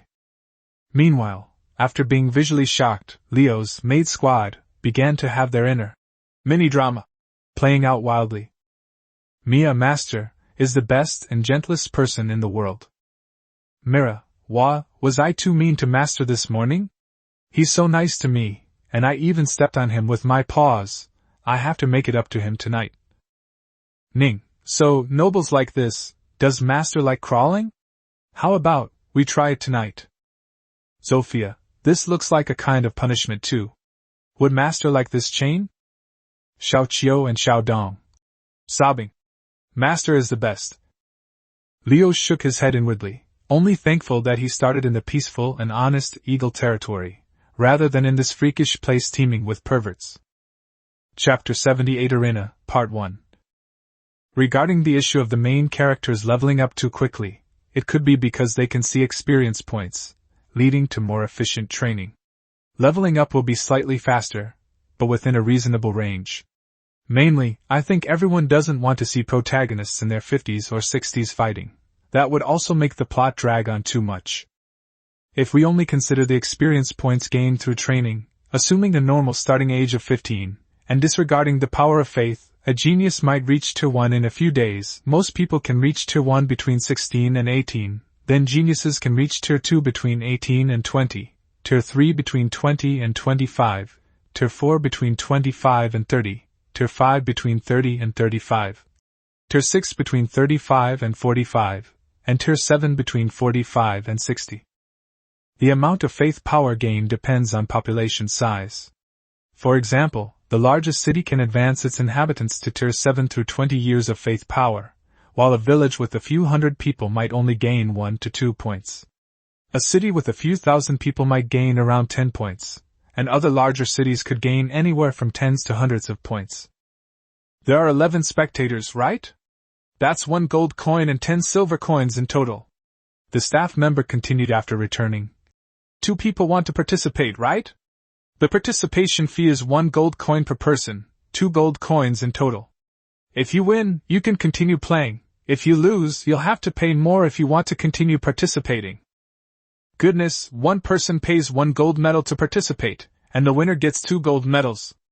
Isn't this just using the money paid by the losers as prize money? Only by winning consecutive matches can you earn money in the arena. Upon entering the arena, Leo and Rupert did not immediately choose to participate in the competition, but instead went to the stands to check out the situation. Uncle Walker, aren't you going? After they got to know each other better, Leo stopped calling him Sir. Hee, I'm too old to play anymore. Walker waved his hand. Let's leave the opportunities to you young people. Most of those who come here are first or second rank free warriors, eager to make a name for themselves, be noticed by nobles, and become knights. There are also some frustrated second sons of nobles who have no chance of receiving fiefdoms, and others like Rupert, who come purely to make a name for themselves. Of course, there are also many free women who yearn to be contracted by nobles. There are very few at the 3rd rank or above. Those who reach that level have long been recruited by various major powers. Leo and Rupert watched the match and found that, as Rupert had said, the enchanted inner armor provided excellent protection and made the area very safe. On the field, 2 second-tier female warriors were fighting. One had long red hair and wielded a 2-handed great sword, which she wielded with great skill and power. The other had blonde hair and a ponytail and carried a knight's shield and a one-handed sword, deftly parrying while looking for an opportunity to counterattack. The fight between the two women was full of power and skill, and it was a feast for the eyes. In the audience, many middle-aged men who looked like businessmen were watching with great interest. These men were probably also looking for a bargain, hoping to contract a promising female warrior as a bodyguard, or even a wife. If they could train her to the third tier, perhaps she could earn them a title in the future. Of course, there were also quite a few men who simply enjoyed watching women fight. After watching a performance and understanding the situation, Leo and Rupert decided to go backstage to prepare. "Go, brother! Go, Leo, too!" Jesse shouted from the stands. "Go, master! Go, Rupert-sama, too!" The maids cheered in unison. Upon arriving at the backstage lounge, they found several men and women already resting and waiting. Rupert had number 11, and Leo had number 12. At a glance, there were approximately 4 men and 6 women present. As soon as they sat down, 3 women dressed rather revealingly approached them. "Oh, a newcomer?" A voluptuous blonde woman spoke first, her gaze lingering on Rupert for a second before settling on Leo. "Oh dear, he seems to be a rare little mage." "Little brother, you're quite handsome." Another voluptuous brown-haired woman approached Leo, giving him a flirtatious wink. "Why don't you come into my arms? If it's my turn later, I promise I'll go easy on you, okay?" "All right, Sarah, don't scare the newcomer." A woman with short blonde hair and a rather capable appearance stopped her companion's disturbance. "What are your names?" "Rupert of the Eagle. Son of the Baron of the Eagle Province." Rupert replied politely. "Rio Springer. Griffin Province, Eagle Knight." Leo also announced his name. "The Baron's son!" The brown-haired, busted woman named Sarah's eyes lit up. She immediately turned away from Leo and towards Rupert. "Young Baron, how about me? Do you need a woman?" I'm already married." Rupert was clearly rarely teased like this, and his ears turned red. "Oh dear, that's a pity." Sarah licked her lips with feigned regret. "Well, how about considering a lover? I wouldn't mind, you know." Rupert waved his hands awkwardly. "Tch, boring." Seeing this, Sarah turned her gaze back to Leo. "So, little knight brother, do you need a wife? I'm very capable, both in and out of bed. Even if it's not madam." She puffed out her chest. "If little brother wants to spar with someone tonight, big sister would be more than happy to." Leo was stunned by these wild and lewd words. No wonder Rupert said this is a great place to make a name for yourself. He glanced at their cloth armor subconsciously. That thing couldn't hide their voluptuous breasts at all. I wonder what they ate to grow so big. This is at least F-rank, right? I need to go back and do some research to see if we can fix this now. Is it too late for Mia and Mira? Faced with that F-grade surging waves, Leo not only did not back down, but instead showed his signature, harmless smile, relying on his thick skin. "My beautiful sister, you're too kind." He scratched his head, feigning shyness. "It's a pity, a man should establish himself before starting a family. I'm just a lowly knight now, unable to bear the sacred burden of marriage. Please go easy on me later, sister. If I'm lucky enough to win a few rounds and gain some fame, I'll definitely come to spar with you then." "Oh my, look at this little brother's mouth, you can tell how many women's hearts he's broken." The brown-haired woman named Sarah pretended to be sad and covered her chest. "But I don't mind being hurt a little more by you, little brother. Don't worry, I'll be merciful later." At this moment, the blonde woman with the ponytail, the red-haired woman's opponent, who had just been defeated on the field, returned to the locker room. She silently walked to a corner and began to meditate and rest. A staff member walked in, glanced at the list in his hand, and called out, "Next match, number 1. "Wait." The staff member suddenly stopped, as if someone had whispered something to him. He corrected himself. "Number 12, Rio Springer, come on. Against Merlin." "Huh!" Leo was taken aback. "Isn't it supposed to be done in order?" Pfft. Sarah, standing nearby, curled her lip and whispered gloatingly, "Little brother, you're really lucky. Merlin, the red-haired woman, has won 3 in a row. The bookmakers are probably worried about how to raise the odds. You're just a mage, aren't you? A perfect easy target. Due to the weakness of mages in one-on-one situations, mages are indeed often seen as easy targets in such situations. She shrugged apologetically. Oh, sorry, I didn't mean you were a pushover. Leo, oh no. There's such a thing as betting odds. I made my fortune playing Mount Blade using these, and I completely forgot about it. I didn't invest any money, I'm losing big time. Go for it, Leo. Rupert patted Leo on the shoulder. Chapter 79 Arena, Part 2. Thank you, Lord Rupert, I'll do my best. Leo nodded. Barely. Stood up, and then waved smugly at the women who had just spoken to him. Sisters, I'll be right back. I'll be waiting for you, little brother. Sarah giggled.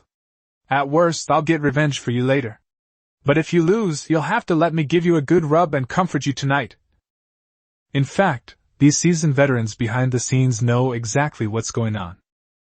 Ever since Rupert introduced himself, half their attention had shifted. A baron's son, without a legal wife, was incredibly attractive. But the moment Rupert said he was married, his appeal plummeted. After all, the covenant of faith in this world could only bind one person, and a lover who couldn't secure the title of legal wife held little meaning for ambitious female warriors like them. They would have to be from at least a higher-ranking noble family to be worth their investment. As for Leo, a country bumpkin knight from a remote mountain village, whose unmarried status is somewhat attractive, but also of limited value. However, Leo wasn't like Rupert, a taciturn man with strict family values. He had an advantage in modeling, and as a time traveler, he was open-minded and frequented taverns, so he had long since forgotten what shamelessness and eloquence meant. He was interesting enough. Therefore, the other female warriors didn't mind having something happen with him. If they could really win him over as a knight's wife, it wouldn't be a loss. However, although they didn't mind having something happen, in this era, if one wanted to climb the social ladder, chastity was still necessary. After all, nobles also had their pride, but this chastity was only theoretical. Because for them, having something happen usually meant the land route, or another path. Even noble ladies, if they were to actually have an affair, would most likely do so through the land route. Leo waved his hand, and amidst the expectant gazes of the crowd, walked out of the passage and stepped into the center of the arena. Huh! It's a man? Changed? Who wants to watch men fight? Eh? And a mage? Which noble young master came here to experience life? A commotion and boos erupted from the stands. At that moment, the host's enchanted voice resounded throughout the arena. Next match! The two sides, Merlin versus Rio Springer. A knight from the Griffin province, Eagle territory. The noise subsided slightly, barely qualifying as that of nobles. But this was quickly followed by even louder mockery. Oh dear, the Griffin province? What a backwater! A country bumpkin knight indeed! Miss Merlin! Blow him up! We want to see the next match! Leo ignored the sounds and simply gave a polite mage's salute to the red-haired woman opposite him who was carrying a two-handed great sword. Merlin is indeed very beautiful, with a healthy beauty that exudes strength. To Leo, she reminds him a bit of a larger version of Ning. Merlin returned the warrior's salute. The two walked to opposite ends of the arena, maintaining a distance of a full 100 meters. The competition begins! The host shouted. Generally speaking, a 100-meter distance would take a second-tier warrior about 5 to 6 seconds to sprint at full speed. However, a second-tier mage would need at least 2 to 3 seconds to cast a second-tier spell. You've barely cast one spell when the enemy is already halfway there. You cast the second spell, and they might already be right in your face. A mage with their face at your fingertips is basically a parasite. Therefore, in a 1v1 situation, mages are practically useless. Merlin roared and without hesitation, simultaneously activated Tier 1, Shield, and Tier 2, Warrior's Blessing, damage reduction buff, and charged towards Leo with his great sword. However, the scene of the monk frantically chanting that she had envisioned did not occur. Oh my God! The country bumpkin, sorcerer let out a strange cry, turned around, and ran away. The entire audience was stunned. An even more comical scene unfolded. As Leo ran back in a state of panic, he turned his head and shouted, in an extremely strange and rapid tone, "Fireball! Fireball! Fireball! Fireball! Fireball! Fireball!" He ran while gesturing wildly. His rapid and rhythmic chanting was as fast as rap on earth. "Get off! You country bumpkin! Coward! All you do is run away! Ha ha ha, what kind of ridiculous chanting is this? Is it a dance rap? It's shameful!" The audience members cursed loudly. Merlin was furious. She charged forward to meet Leo's fireball, but the more she fought, the more alarmed she became. "That bastard, why is his fireball so fast?" She discovered that the country bumpkin opposite her could basically cast 3 fireballs per second. And the power of those fireballs was also stronger than that of a regular first-tier fireball. "Leo, nonsense. I'm wielding the third-tier staff, Heart of Flame. With its inherent amplification and my magic power, of course it will hurt when it hits you. If it weren't for wanting to keep a low profile, my fireball spell could be silent and faster." When Merlin had sprinted to the halfway point, about 60 meters, Rio had already successfully pulled back another 20 meters. Bang! After taking about 8 fireballs in a row, Merlin was surprised to find that his Tier 1 shield had broken. Damn it! Before she could think any further, another fireball was coming. Merlin could only grit her teeth and swing her heavy 2-handed greatsword to parry. As an offensive warrior, using a greatsword to block such small and fast fireballs was extremely awkward and strenuous. Bang! Bang! She sprinted forward another 30 meters, and Leo nimbly dashed forward another 10 meters. Although she blocked 2 fireballs, 3 more struck her squarely. Then Merlin heard the sound she least wanted to hear. Crack! She looked down and saw that the shield of the enchanted inner armor on her chest was also broken. The entire room fell silent. "Rio Springer, victory!" the host announced loudly, holding an enchanted megaphone and speaking in a similarly bewildered tone. Phew! Leo stopped running, turned around and walked towards Merlin, grinning. Done! 2 gold coins in hand. Merlin, carrying his great sword and panting heavily, looked at the mage, with a mixture of admiration and frustration. "You win." "Hick! Despicable! Coward! Damn it, give me my money back! I want to see Miss Merlin!" The middle-aged men in the stands were furious as they watched their beloved red-haired female warrior Merlin be eliminated by a country bumpkin, using a shameless kite-flying fighting style. They cursed loudly.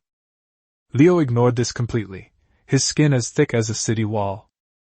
Chapter 80 Arena, Part 3. Leo, go ahead and curse. I've got 2 gold coins, it's great. Your curses are my greatest reward. Amidst the cacophony of curses, only a discordant cheer rang out from a corner. Long live Master! Leo is awesome! From Mia, Jesse, and others. Several onlookers who were about to retort turned around and saw the lineup. They silently turned back. Well, they had to give the beautiful woman face. A short while later, the host shouted again.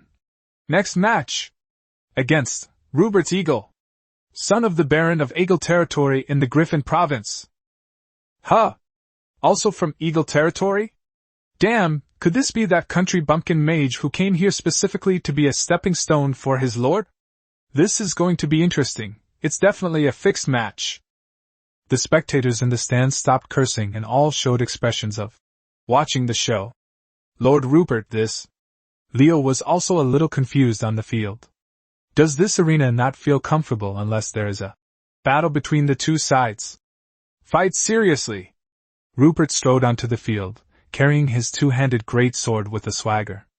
I'd like to test your mettle firsthand. Winning or losing doesn't matter, we're all from Eagle Territory, so don't embarrass us. Leo, of course you don't care, you're not short of money. Oh right, Rupert added as if he had just remembered something. If you lose, remember to reimburse me for my 1 gold coin registration fee and 10 silver coins entrance fee. Leo's smile vanished instantly.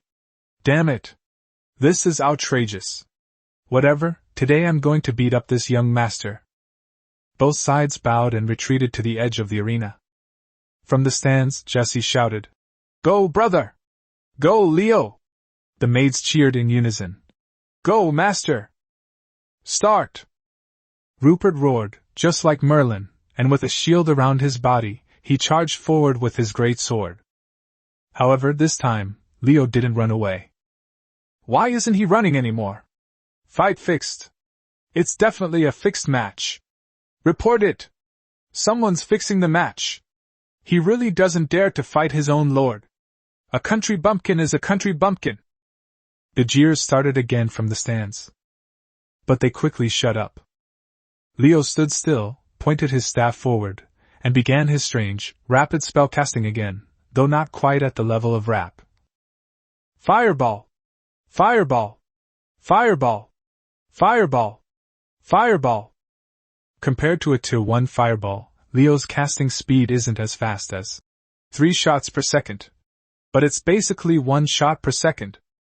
Even more terrifying, they were no longer small fireballs, but huge, exploding fireballs the size of wash basins. Holy crap! Rupert's pupils contracted.